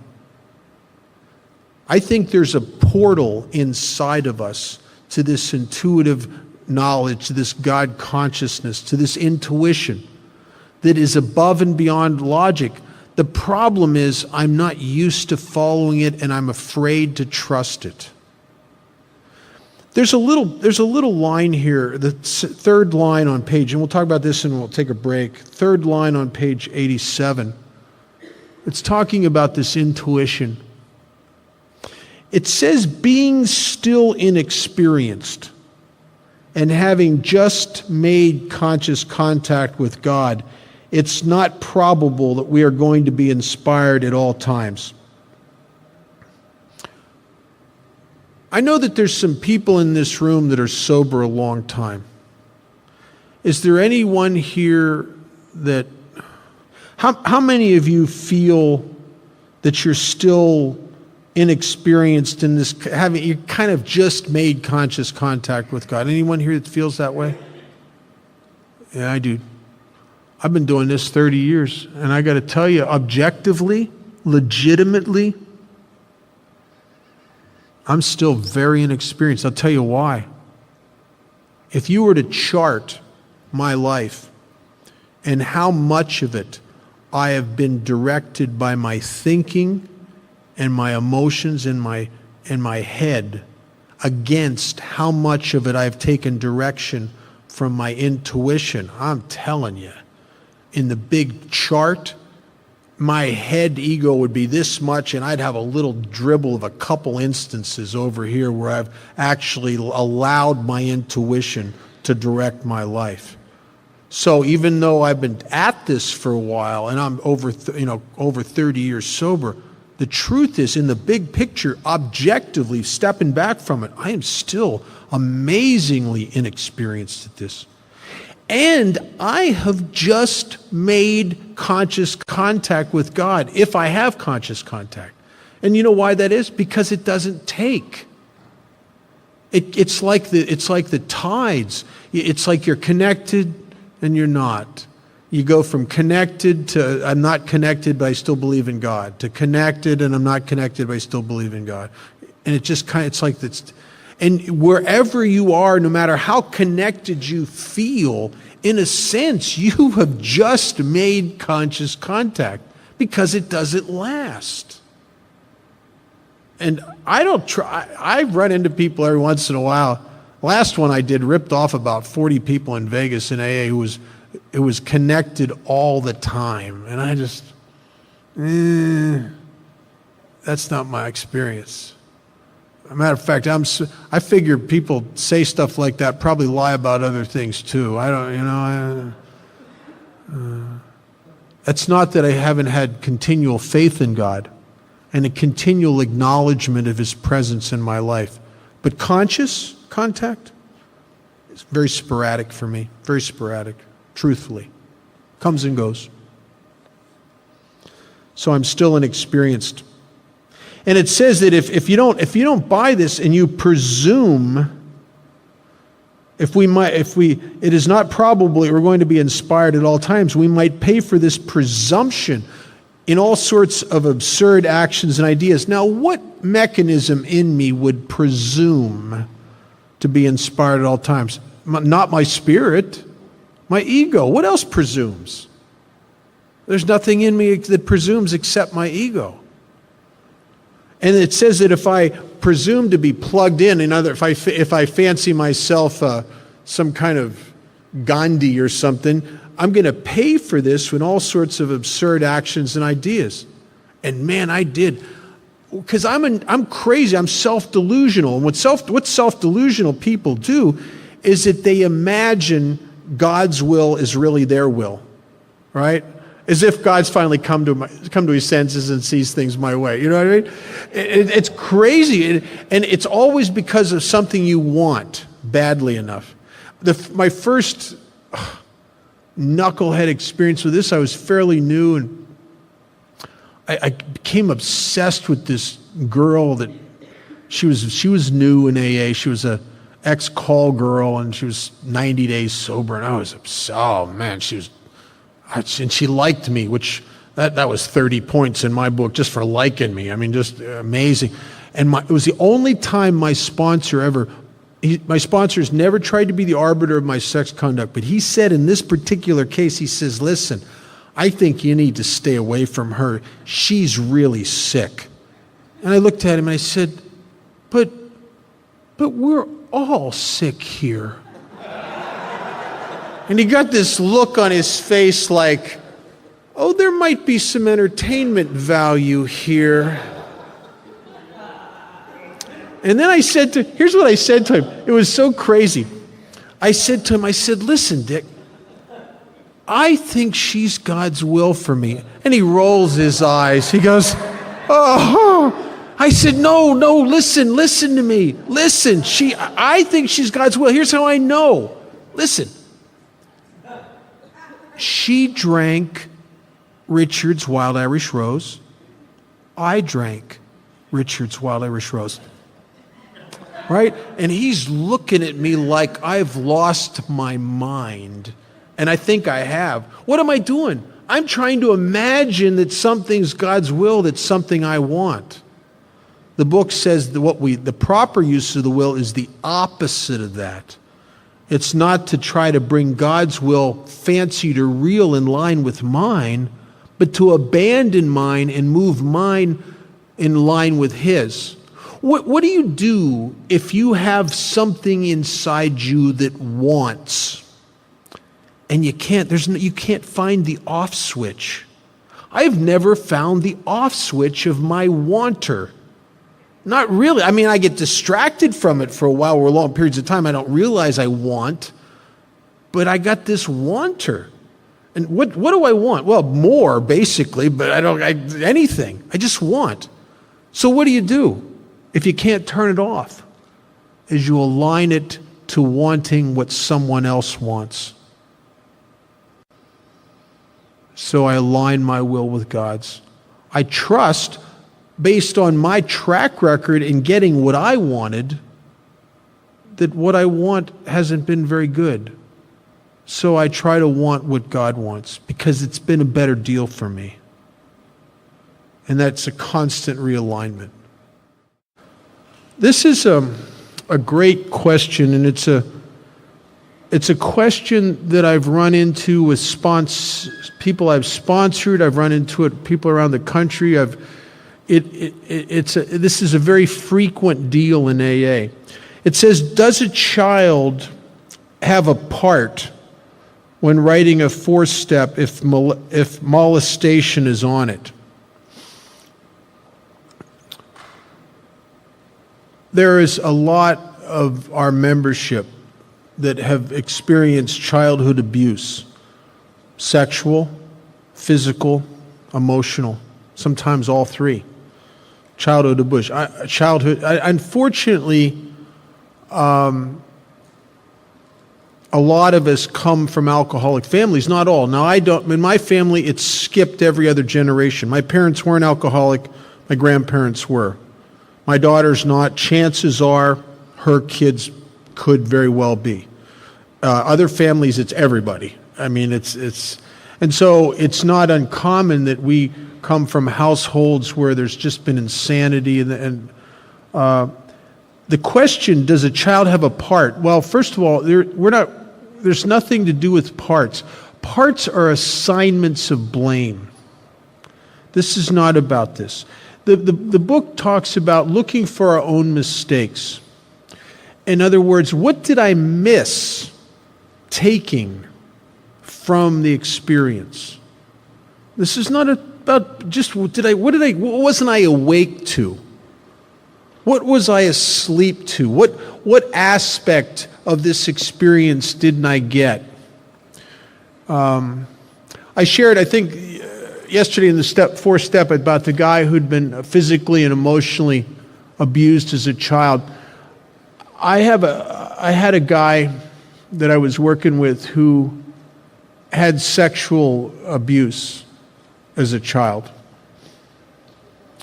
And he had a hard time forgiving the person that had sexually abused him. It was a relative. And forgiveness often can only come through understanding. I remember my first sponsor told me that. I went to him with a bad resentment about somebody I worked with. And after I was done talking about it, he said to me, well, you know what you have to do, don't you? And I said, well, I guess I have to forgive him. And he says, no, you have to understand him. Because when you understand, in other words, you get it, you kind of get beyond the symptoms and their behavior that has really cost you and hurt you. You see the sickness that drove them underneath, and you kind of get that person, right? And sometimes that's what we miss taking from these things. But this guy was sexually abused on several times when he was a child by this one family member, and they were both. The family member was male, and he was a male, and it was he had a pretty bad resentment about this. So we get to, this was our course in the book where it says that we're supposed to realize how the person who had harmed us was perhaps like us, spiritually sick, but yet like us. In other words, can I somehow get how I could possibly be sick enough to do to somebody else what that guy did to me, or that person did to me? And this guy was very defended about this. No, I'm not like, I would never do that. I'd never do that. I'm not, my God, I was a child. He was a relative. I mean, it's just, never do that. Well, I had already heard and knew a lot about this guy, right? I'd already heard a lot of his sexual inventory. And I knew that he used to troll the bars and pick up people in the bars and take them home without any, just for his own gratification, because he didn't want to be alone. He wanted sexual gratification without any thought of their welfare. So I said to the guy, I said, so objectively, would you concede that what happened is that this person gratified themselves sexually at your expense without any consideration of how this might damage you or hurt you? And he said, yeah, they did that. I said, okay. Have you ever done that? Have you ever taken someone home or had sex with them? Well, it's not the same. He is a relative, for God's sakes. I was a kid. Well, that's true. But we're trying to understand and see in yourself what it was that drives, what it might have been that drove this guy. Have you ever been driven by loneliness or that icky thing inside you? Been driven to a point where you've gratified yourself sexually with someone else without any consideration of their well-being, because you could not even see them, because you couldn't see past your own vacancies and the things that were driving you and the need for that relief? and he started to get it. He started to see, he started a little bit to understand the sickness that had driven the person to do what they did. It doesn't exonerate the person. What they did was absolutely there's no dispute here. It was so out of line. It's not about right or wrong. This is about understanding. It's about taking from the experience the thing you missed that will eventually set you free. We're looking for our own mistakes.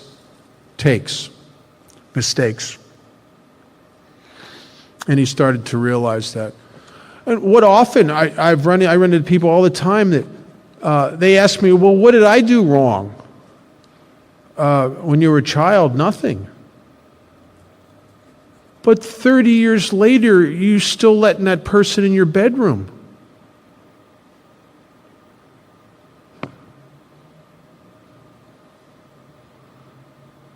That's your responsibility. Yeah, they crawled up in your bed when you were a kid. Yeah, I know. It was terrible. It was awful. It was horrible. They were so out of line. But 30 years later, you're still punishing the people that love you by that? You're still letting them in your bedroom 30 years later? That's you know why that's your responsibility? Because for God's sakes, nobody else will take it. There's nowhere to pass this buck to. Does it mean it right? No, it ain't right. Should they have done it? No, they shouldn't have done it. Did they do it? Sadly, they did. And you're left with the burden of dealing with it. But you can. You can get free of this. And sometimes we don't want to. Here's the stickler with a lot of this stuff, is that somehow we think that if we forgive them, it makes them right. It doesn't. It makes us free. It doesn't make what they did right. Absolutely not. Nothing would ever make what they did right. We're not talking about right or wrong here. We're talking about getting free. You can't let 30 years later and that guy still owns you? That person still owns you? That ain't right. That's like taking what they did that was wrong and ratcheting up to the 10th power. I mean, that's what the mistake is. 30 years later, it's time.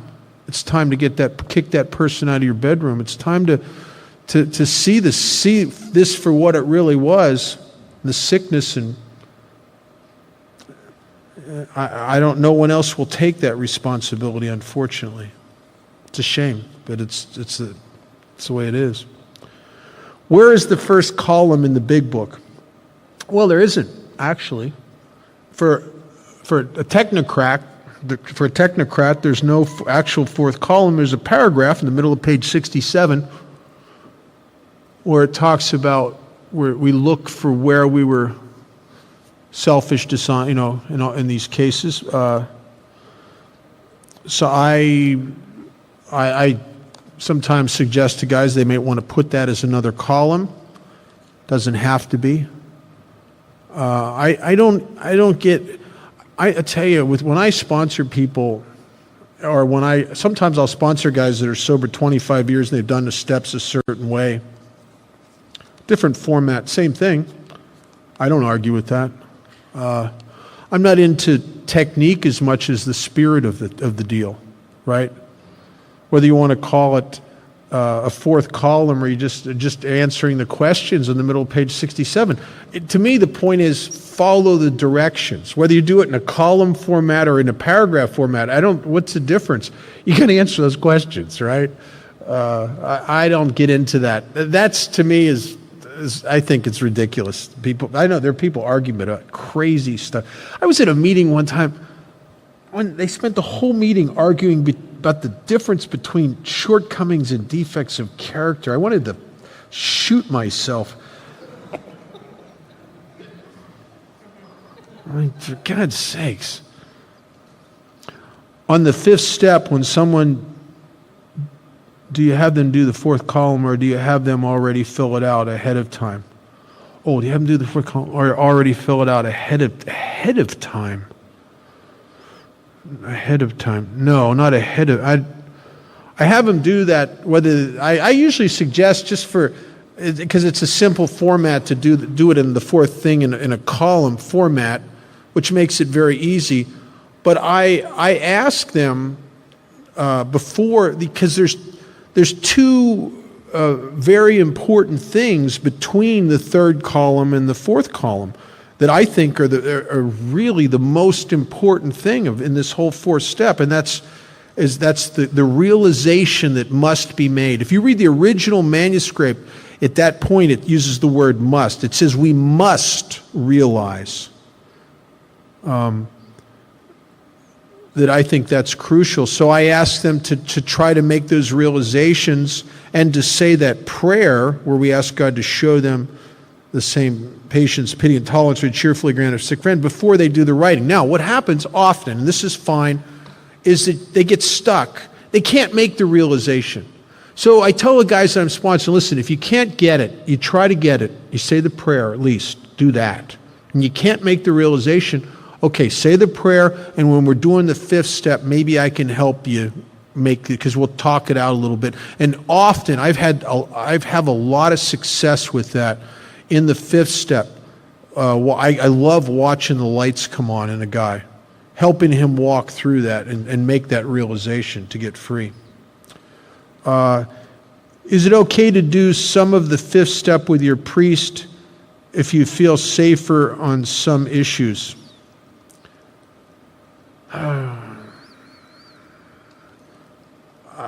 I guess it would be all right, but I tell you, it's not optimum in my book. I think your sponsor, and if you have a I would have to if you have a sponsor that you can't take, that you're not comfortable taking a fifth step with, well, then maybe you find somebody else in AA.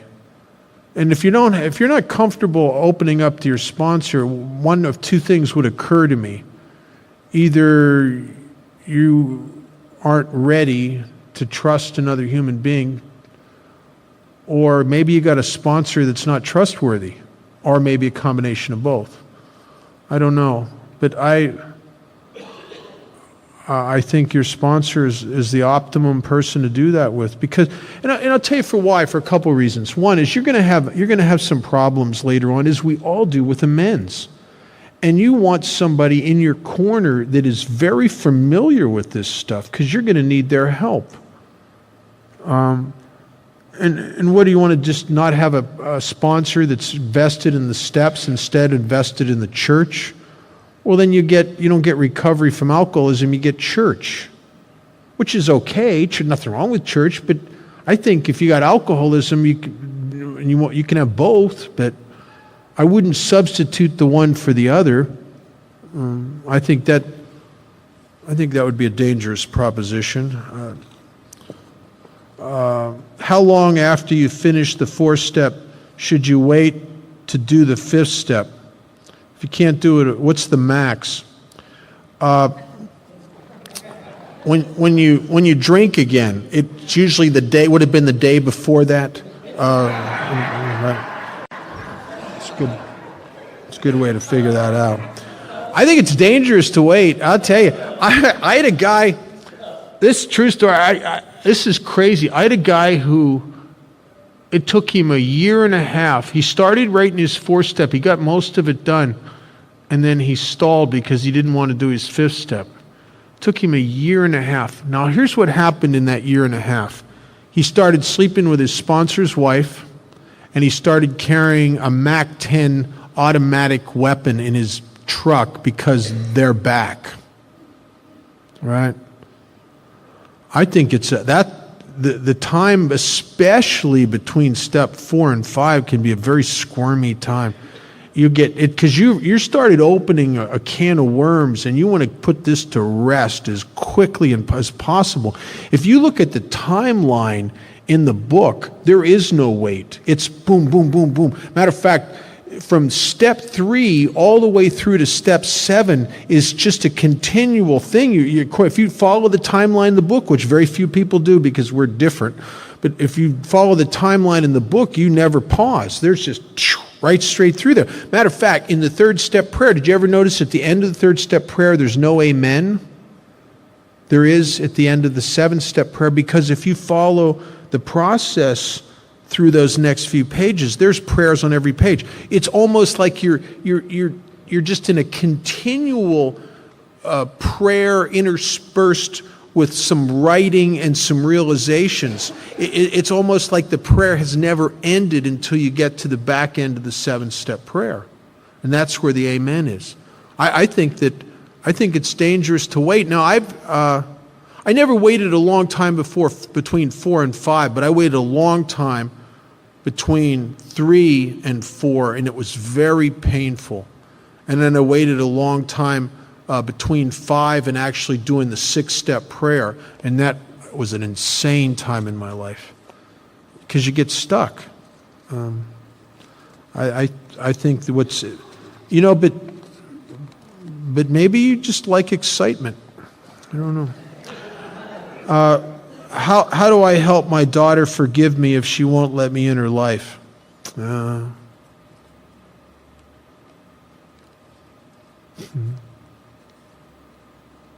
that's such a common thing. Sometimes we hurt people. You know, there's a line in our book. It says that there's a long period of reconstruction ahead. Sometimes it can take years and years and years to rub away those resentments and those hurt feelings. And the only way to do it is you rub them away by consistently loving actions.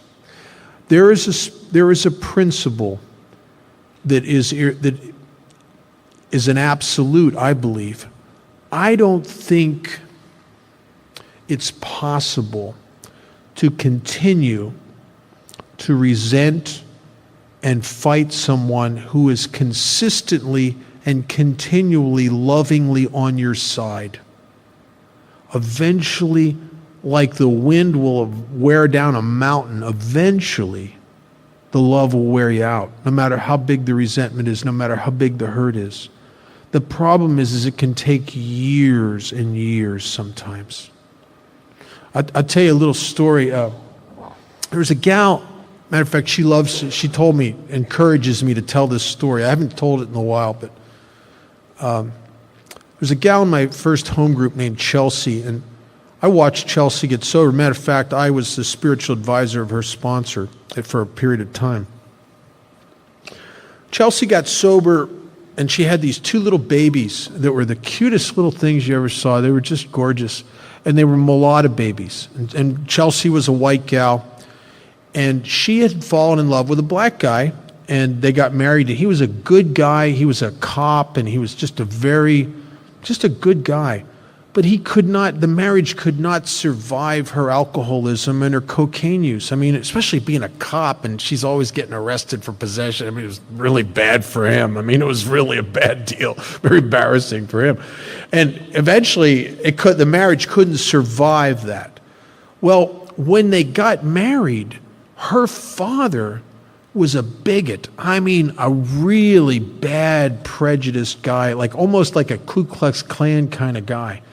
And when she ended up marrying a black guy, he went berserk and called her every name in the book. And when she had kids, he called the kids names and wouldn't have anything to do with the kids. And the guy was an idiot. Well, she gets sober, and she's got this big resentment towards her father. And it's the kind of resentment that seems justifiable. I mean, she easily could find a lot of people in AA that would agree that her dad is an idiot. He's out of line. Except her sponsor. Her sponsor believed in the principles in the 4th step, that we disregard the other person involved entirely. And her sponsor encouraged her to act like a good daughter, even though her father was a terrible father. And what do good daughters do? They send pictures of the kids to their dad. They call him. They send him things on Father's Day and birthdays. They do all that stuff. And her sponsor encouraged her to start taking these consistent, loving, daughterly actions towards her dad. And I'll tell you, I was a part of this. I watched her start to do this. And she'd come to meetings sometimes very upset because she'd call her dad and he'd call her names and cuss her out and hang up on her. She'd send him pictures and little notes and letters and stuff and gifts, and never was there acknowledgement that she received them. And she kept calling and sending and calling and sending and pouring out all this love to him, and he kept rejecting her, and sometimes it was brutal. And she didn't do this for a couple months. She did it for between 4 and 5 years in the face of rejection, in the face of adamacy and just hostility. She just kept doing it. And then one night she came to my home group and she had a letter. And she looked unusual that night. Or she was puffy. And she brought this letter, and the meeting started, and she raised her hand, and about half of the room or a third of the room had been through this with her. We knew the whole story. And she started reading this letter from her father after all these years. And in the letter, her father talked a little bit about his childhood and some things that had happened to him when he was a kid. He said in the letter how sorry he was that he had all these prejudices and these fears and resentments. He told her that he knew he was ashamed of his behavior. He told her that he knew he didn't have any right to have her and those kids in his life.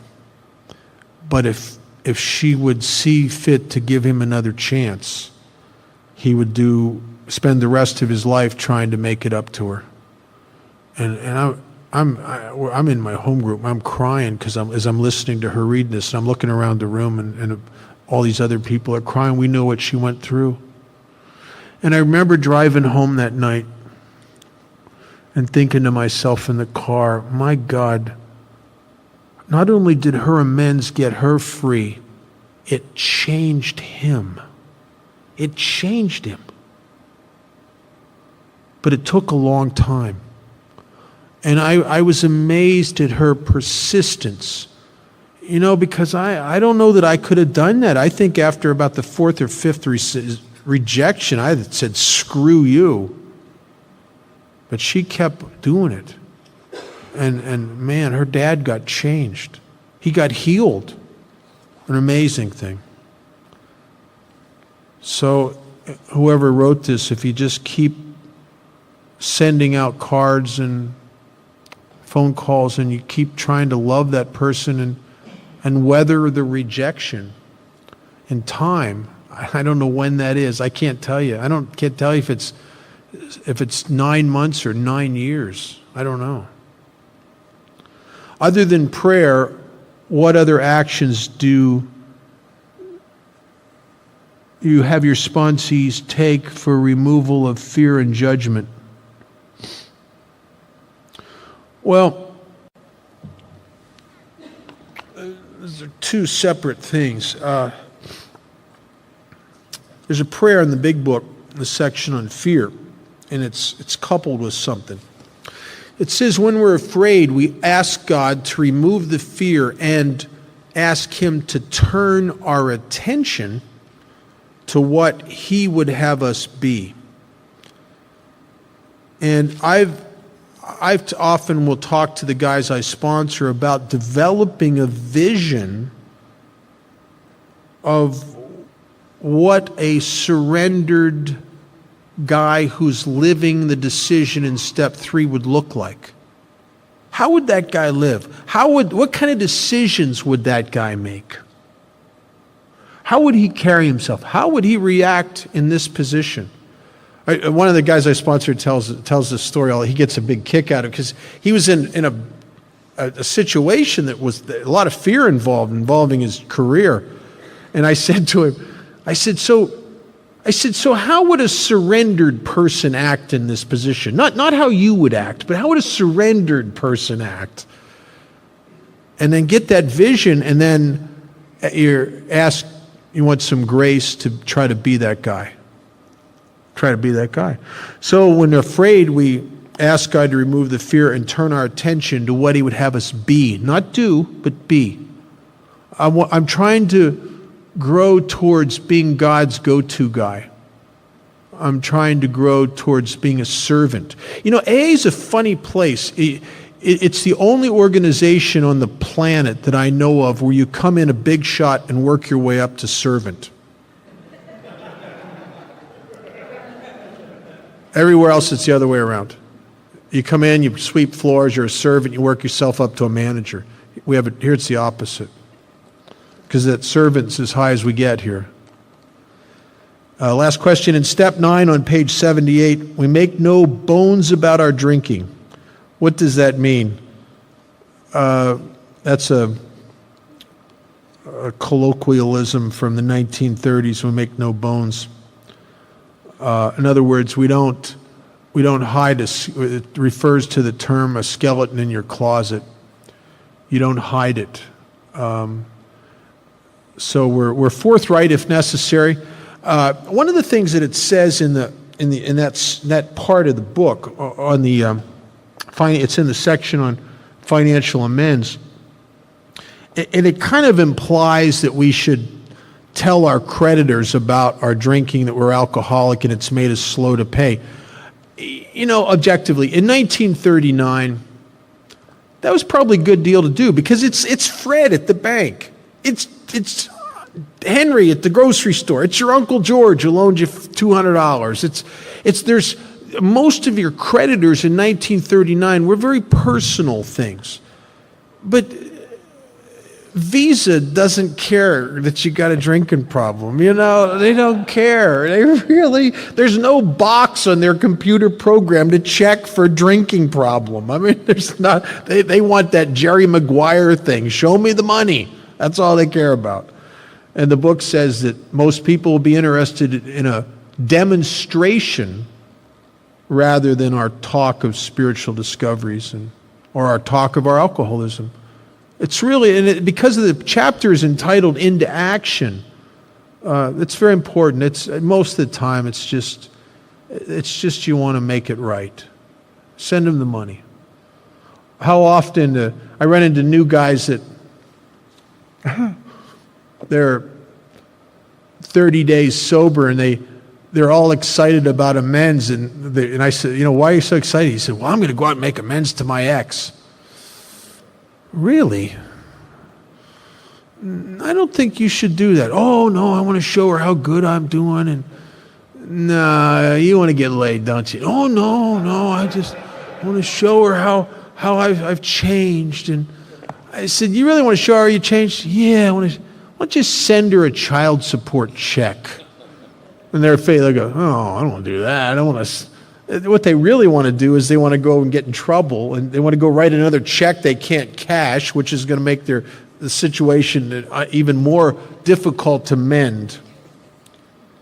I think sponsorship is very important, and the 8th and 9th step. We're crazy people sometimes.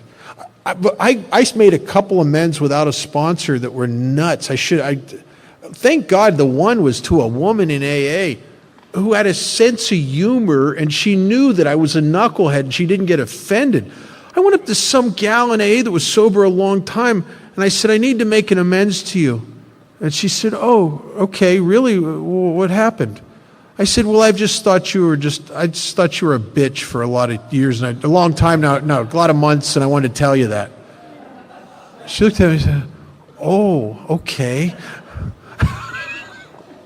I thought I was making amends. I'm causing more harm, actually. Step 12.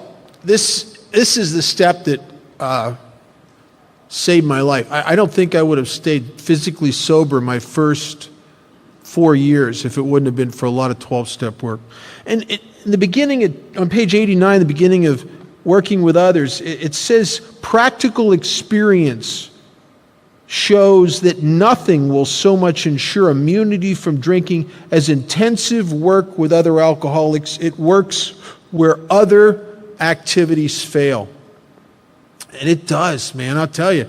When you're in a bad spot, going and finding some new guy when you're in a deep depression or you're full of fear will do something for you that nothing else that talking to your sponsor doesn't do, because you're talking to your sponsor, you're so messed up, what he's saying is like, nah, nah, nah. It's like that character in Charlie Brown, right? Trying to read the big book doesn't help, because it's like you read a sentence, it's like throwing the sentence into a tornado. It's just that you can't even tell yourself, you don't even know 5 seconds later what you just read. Prayer doesn't help when you're nuts. When I was going through my divorce, right after I found out my wife had been sleeping with my sponsee and one of my close friends, I tried to pray, and I couldn't pray. I mean, I could do the actions. I get physically on my knees, and I'd say, God, please help me to stay sober. Why don't we kill those people? No, and it just kind of bleeds into everything. But what saved me is I would go find some new guy and spend some time with him. And it would buy me an island in my day, which was basically self-obsessed and full of resentment and fear and depression. It would give me an island of freedom, because I'm getting wrapped up in what's going on with this person, and I'm free from me. I'll tell you a little story. I'm very much like Bill Wilson. You know, Bill Wilson was a depressive alcoholic, and I was a depressive alcoholic. I'd been diagnosed as clinically depressed by a very competent psychiatrist. It was a misdiagnosis, but not to hold him at fault. Understanding the symptomology that I exhibited would have been matched up pretty close to the symptomology of clinical depression. But it wasn't really clinical depression, and here's how I know that beyond a shadow of a doubt. Because the treatment, when diligently applied for clinical depression, did not help me. It put me in a holding pattern for a while, and I eventually drank. It wasn't until I applied the treatment for spiritual depression that I started to get free. And the difference is, mine is the depression of a person that just gets himself on himself. I'm so wrapped up, narcissistically involved in my fears and my future and my past, and until I get so much of me on me that I feel like I'm smothered here. And I'm dying. And I can't get free. I'm stuck. Well, just because I got sober in 1978 and started praying and started going to some meetings and taking service commitments and going on 12-step calls didn't mean that depression went away. I didn't start getting free from it until I was after 4 years sober, and I went through the steps out of the book. But unbeknownst to me is that I was getting islands of being really doing pretty well and feeling pretty good, interspersing with little periods of depression. And sometimes the periods of depression were very bad. And I came home from one night, and I'd been to 2 meetings that day. I'd prayed, I had talked to my sponsor, I'd done everything. I hadn't worked the steps yet out of the book, but I did everything else I knew to do. And I'm sitting on my sofa in front of the television set, and I don't know what it was on TV or something, but got me being very introspective.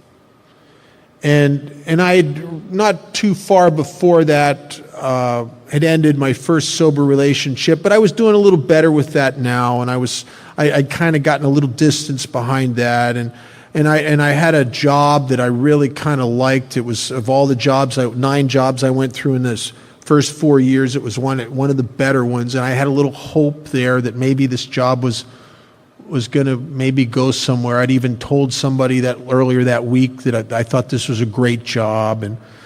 And yet I'm sitting on the sofa and I'm starting to ponder my life and examine my emotions.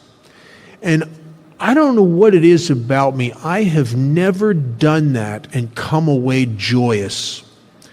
I have never got me right here and had it be a happy experience.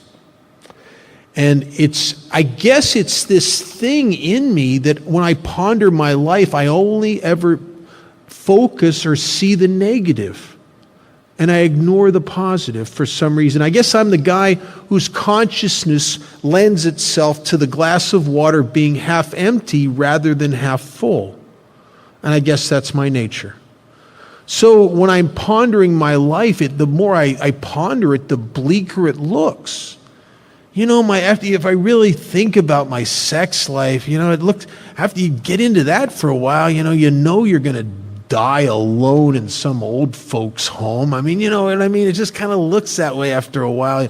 I ponder my job after thinking about it for a while. You kind of, oh man, I've been delusional about being a good job. It's not a good job. It's never going to go anywhere. I'm never going to have anything. I'm never going to be able to buy a house. I'm never going to be able to have a nice car. This is a losing proposition. And I start examining my emotions, and I feel horrible. And I'm literally sinking into this abyss of self-pity. And it's bad. It's so bad that I would get at times, when it got real bad, a feeling like I almost weighed 1,000 pounds. Like, I don't just get fully depressed. When I get into self-pity deep enough, it's so deep that everything, even my hair feels depressed. I just like, hey, there, it's just like, it's terrible. And I'm sitting on this sofa and I feel like I weigh 1,000 pounds and I'm feeling sorry for myself. And I don't like it. It's terrible. I look at the clock. It's going on, it's about 9:45, 10:10, and there's a meeting at a place up on the Strip called Duffy's. It's a little chapel up there on Las Vegas Boulevard, and it's at 10:15. It's called the Between the Shows group. And I think that if I could get there, maybe it'd snap me out of this. And I said a little prayer, and I asked God for help, and somehow I muscled my way off the sofa. It was actually hard to get off the sofa. It was a weird inertia about that. But I finally got off the sofa and I shuffled out to my car like a mope, and I get in the car and I drive to the meeting, and there's a parking space right next to the entrance to the chapel, and there's a billboard on the Las Vegas Strip right above where my car is. So I parked right underneath that billboard, and there's a space there, and the billboard's where all the pigeons hang out. So they'll decorate my car to fit my mood, I suppose, and while I'm in the meeting. And I go in the meeting, and I'm sitting in the back of the room, but I'm a mess. I can't hear nothing. I'm so narcissistically self-involved that what's going on in the meeting is like music in the doctor's office. It's so distant to me because I got this is on me. Well, sitting across from me in the back of the room is a guy who's apparently coming off a drunk, and he's in very bad shape. And he's sitting there, and I'm catching him out of the corner of my eye, and he's sitting there and he's grabbing himself and he's rocking back and forth like he wants to jump out of his skin. And then he gets up periodically and he's pacing back and forth behind me like a caged animal. He can't sit still very long. And then there's the bathroom's right there, and you can hear him a couple of times go in there, and he's in there and he's dry heaving, and he's making a lot of noise. And I have a lot of problems in my life, and I'm really trying to figure them out. And this guy is annoying the crap out of me.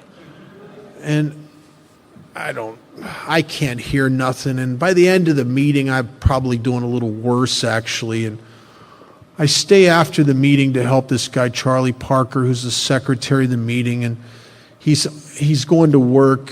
He works at a graveyard shift up on the strip. So I'm helping him with the chairs and the trash and everything for getting the chapel back in order.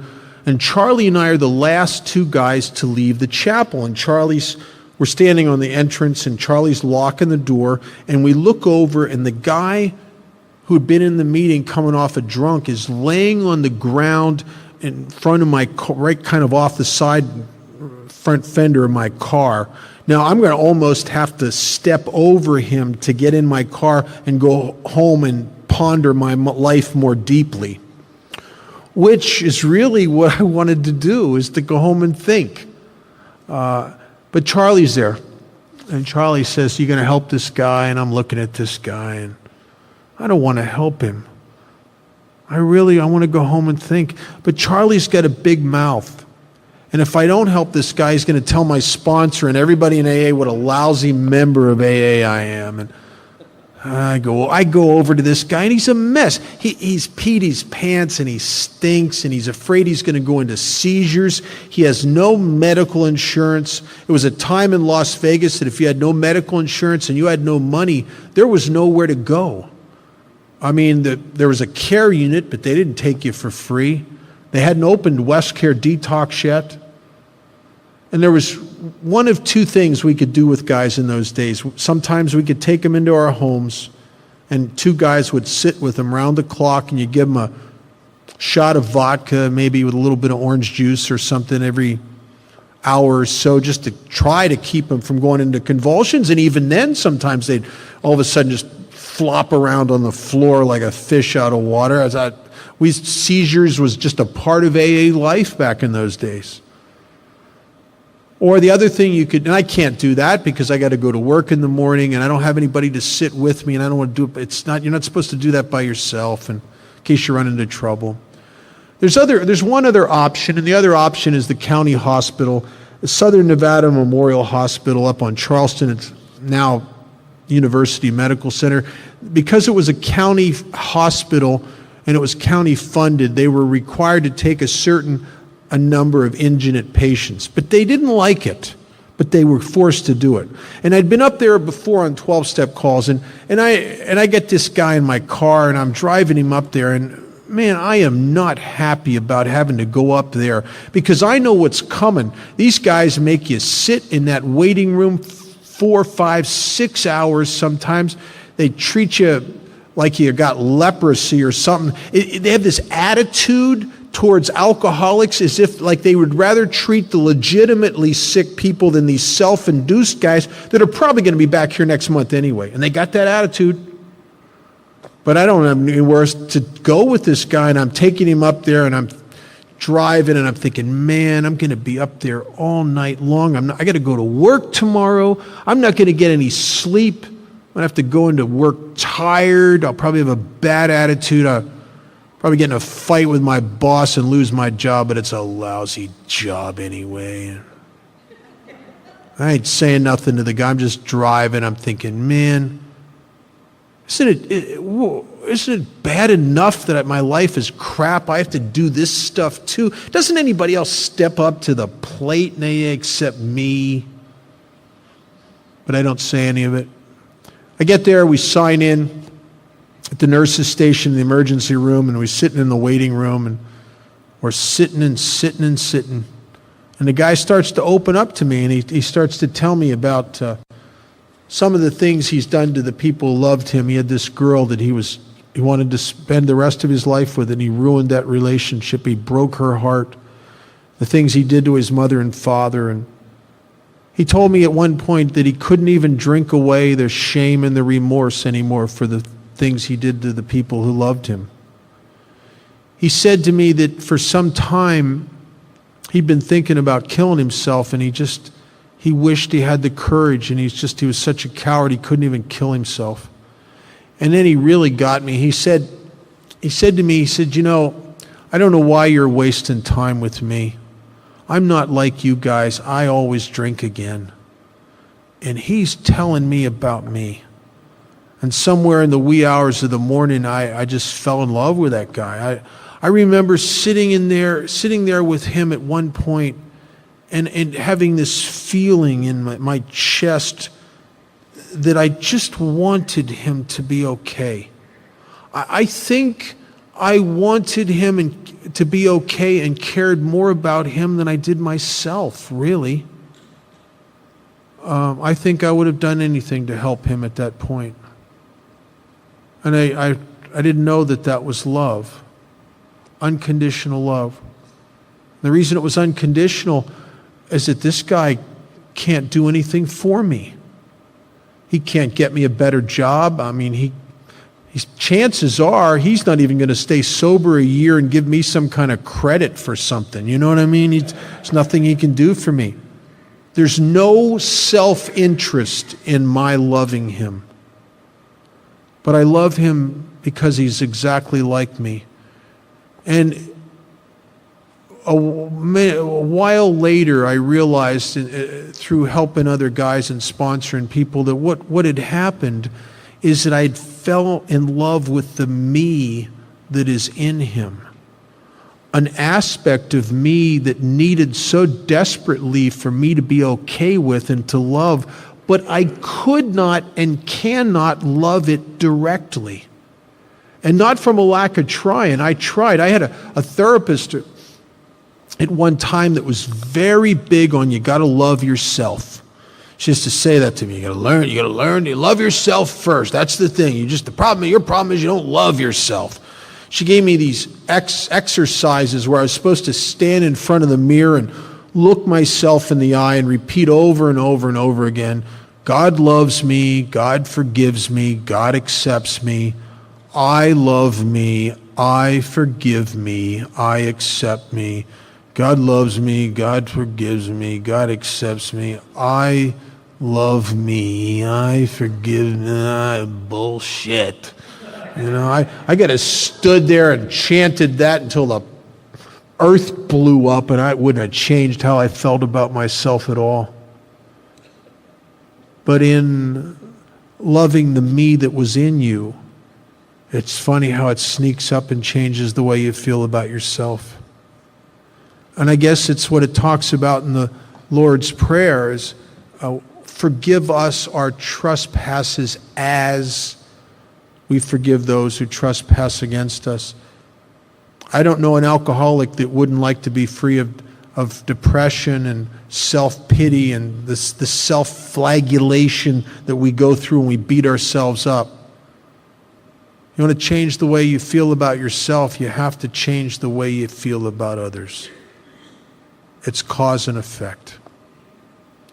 And through 12-step work, and then later through the 4-step process and the 9th step especially, not only did I change my relationship with you, but I changed my relationship with me, and I changed my relationship with God. And I think that's how we access ultimately the power.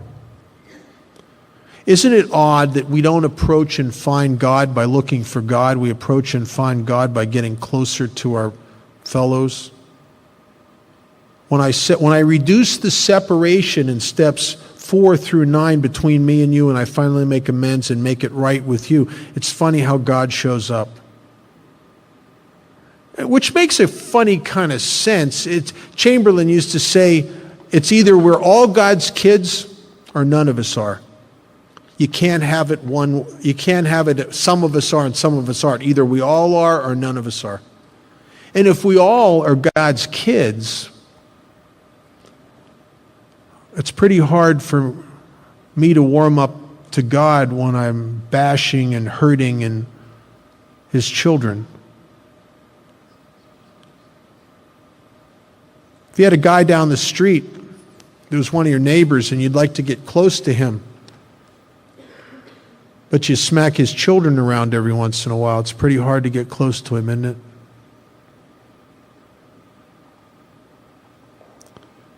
And so as I got closer to God's kids, I got closer to God.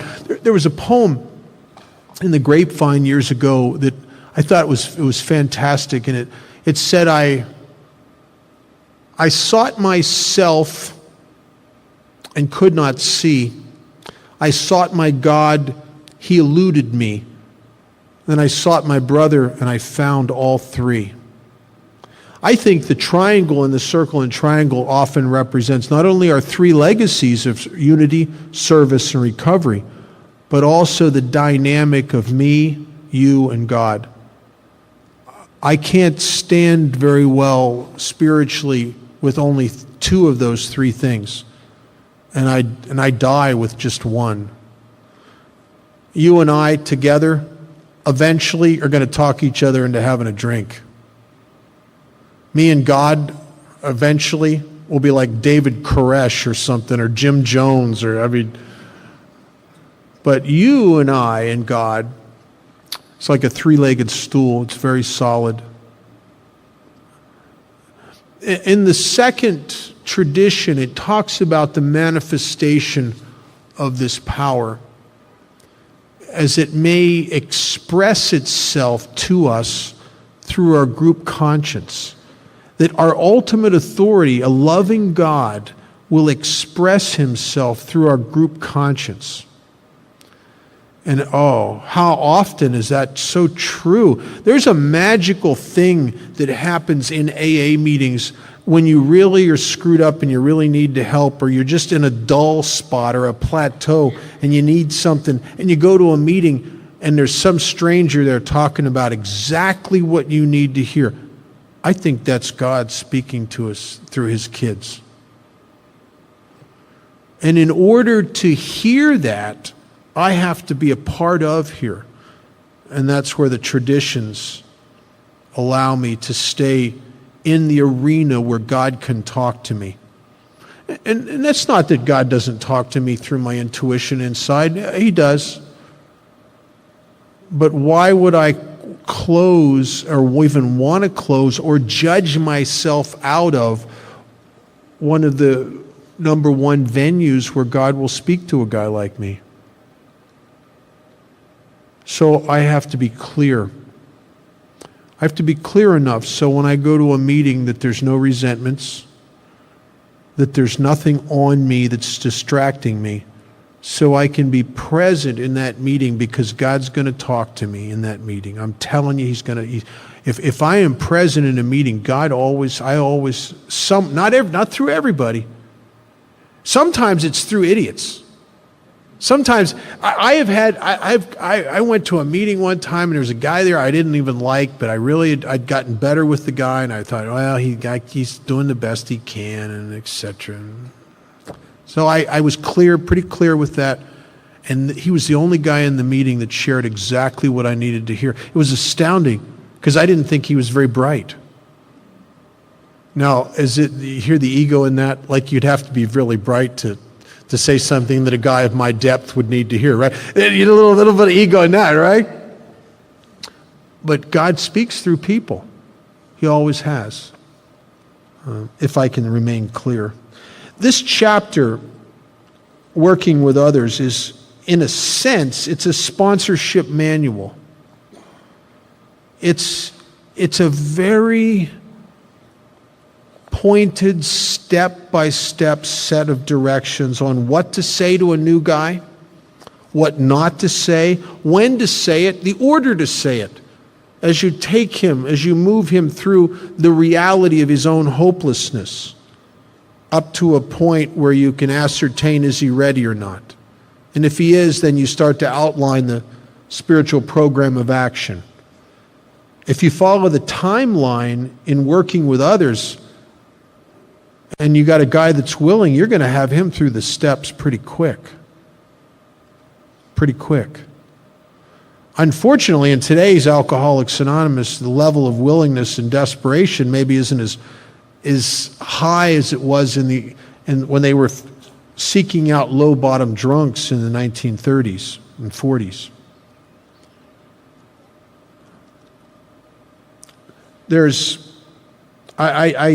I started doing 12-step work in AA before I ever read or studied this chapter, and I made a lot of mistakes, and I probably did as much harm as good, maybe more. Because when you don't come from principle, what do you come from except personality? Right? And what do I have to bring to the table in my first year or two of sobriety except ego, really? I didn't know that, but that's really what's happening. So all my 12-step work has to do, it's all about me. I would get adamant with guys. I would want to shove AA down their throat. This guy's going to stay sober. I'm going to kill him. Because if he drinks again, I'm going to look bad. It's all about me. I'm going to look bad, right? And I'm coming from personality and ego, and I'm not coming from principle. And then I had a guy one of the earlier guys I sponsored, he called me up one night, and he'd been to 2 meetings that day, and he'd prayed, and he was calling his sponsor because he didn't know what else to do because he had the obsession to drink. And he'd been a chronic relapser, and this guy and I we'd gotten very close. I felt very connected to him because him and I were so much alike. We were very much alike. And he calls me up, and it's late at night, and it's like 10 o'clock at night. I don't know what to tell him. Well, pray about it some more and go to another meeting. I don't know what to tell him. You can't, the book says you can't transmit something you haven't got. Well, I don't got it because I haven't done this yet. Well, Andy went to another meeting, and he got out of that meeting, and he went and he got drunk. And he came to the next morning, and the idea of coming back at one more time as a newcomer, he just couldn't swallow it. So he got on his Kawasaki 1100 motorcycle, and he went out the old Lancaster Pike, and he got it up to 120 miles an hour and waited for a truck coming the other way, and he literally vaporized himself on the front of that truck. I was one of the pallbearers. They had the funeral service in a little chapel down in Lancaster, and a bunch of us in AA went down there. That's where his family was from. And there wasn't enough of him left in body parts to embalm. So they scooped him into a bag and had him in this casket that weighed nothing. There wasn't that much anything left of him, really. But they couldn't embalm it. See, there was that smell. I'd never smelled that smell. It was and we carried him up and set him on the thing up in the front, and I'm sitting in that chapel, and I'm crying. I'm not alone. But I'm also thinking,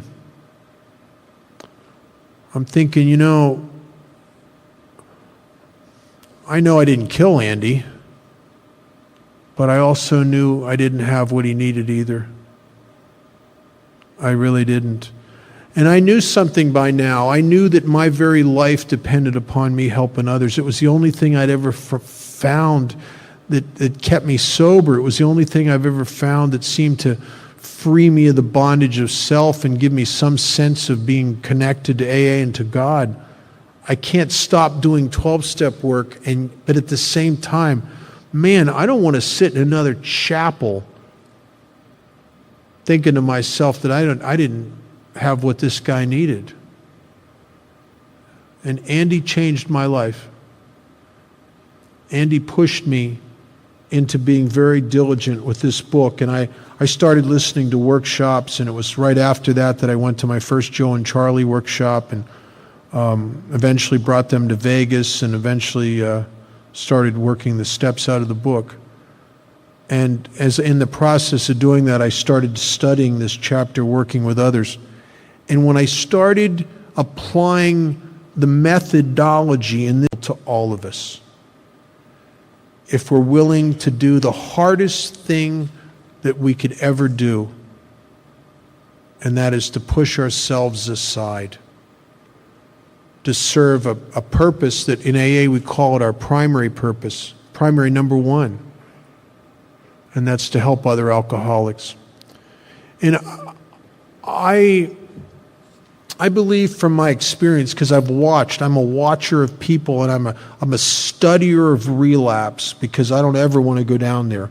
And I think it's very important, if you want to stay in your own recovery and you want to stay in Alcoholics Anonymous, I think it's very important to learn how you leave. You want to know where the exits are So you want to stay away from the exits, right? How do people leave AA? And I have noticed over the years that if guys like me are compelled to serve something, and I will either serve myself and my own need for gratification and security and et cetera, et cetera, et cetera, or I will serve a purpose greater than myself, a set of principles greater than myself, and ultimately a power greater than myself. But I'm going to serve something. Because when I stop serving that, I start serving me again. It's almost like I can't exist unless I'm serving something. And so I try to serve this. And I don't do a real good job of it all the time. But I do enough of it to stay here, I guess. And over the years, it gets easier. It's like you practice anything. I had a mentor, this woman, she died with about 47 years of sobriety. She used to say, practice, practice, practice, practice. Those of you that have ever played a musical instrument or done a sport, when you first start, it's an awkward deal.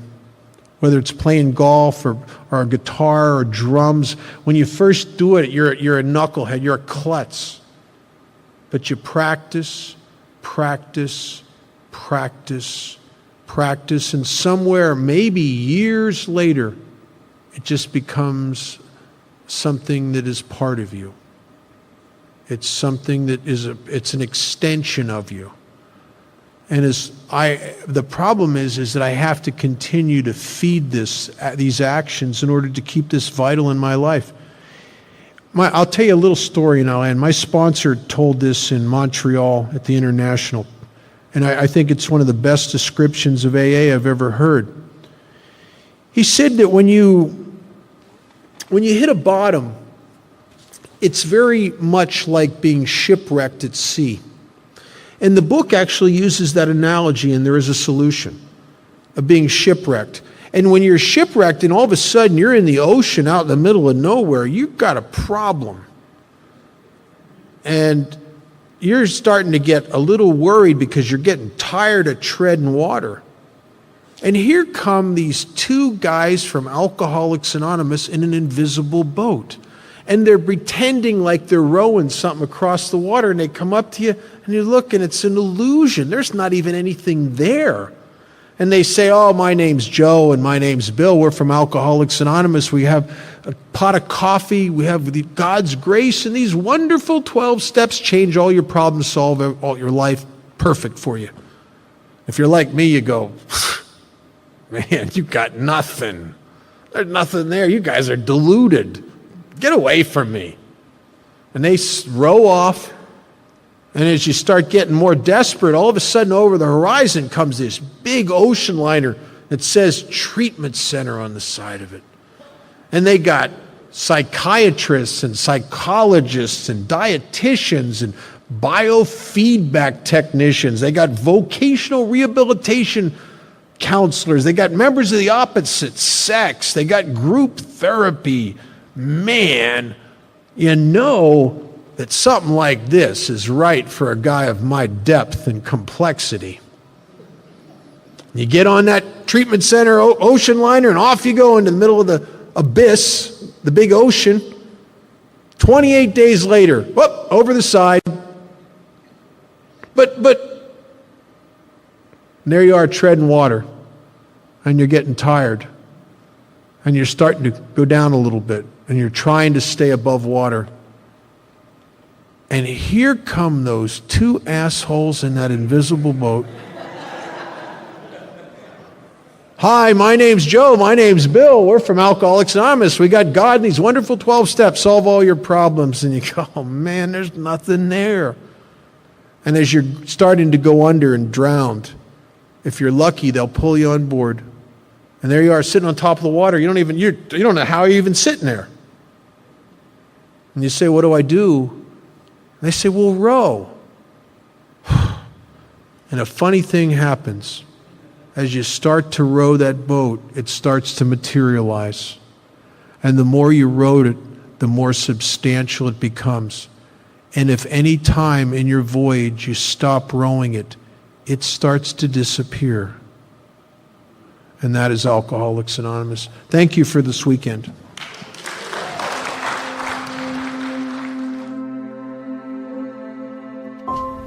We hope you enjoyed this recording. If you are interested in other speaker tapes or CDs from AA or Al-Anon, please contact us at Sound Solutions, toll free 1-877-893-2777, or visit us on the web at soundsolutionsrecording.com. We are also available to cover your recording and sound system needs. Thank you for allowing us to be of service and carrying the message.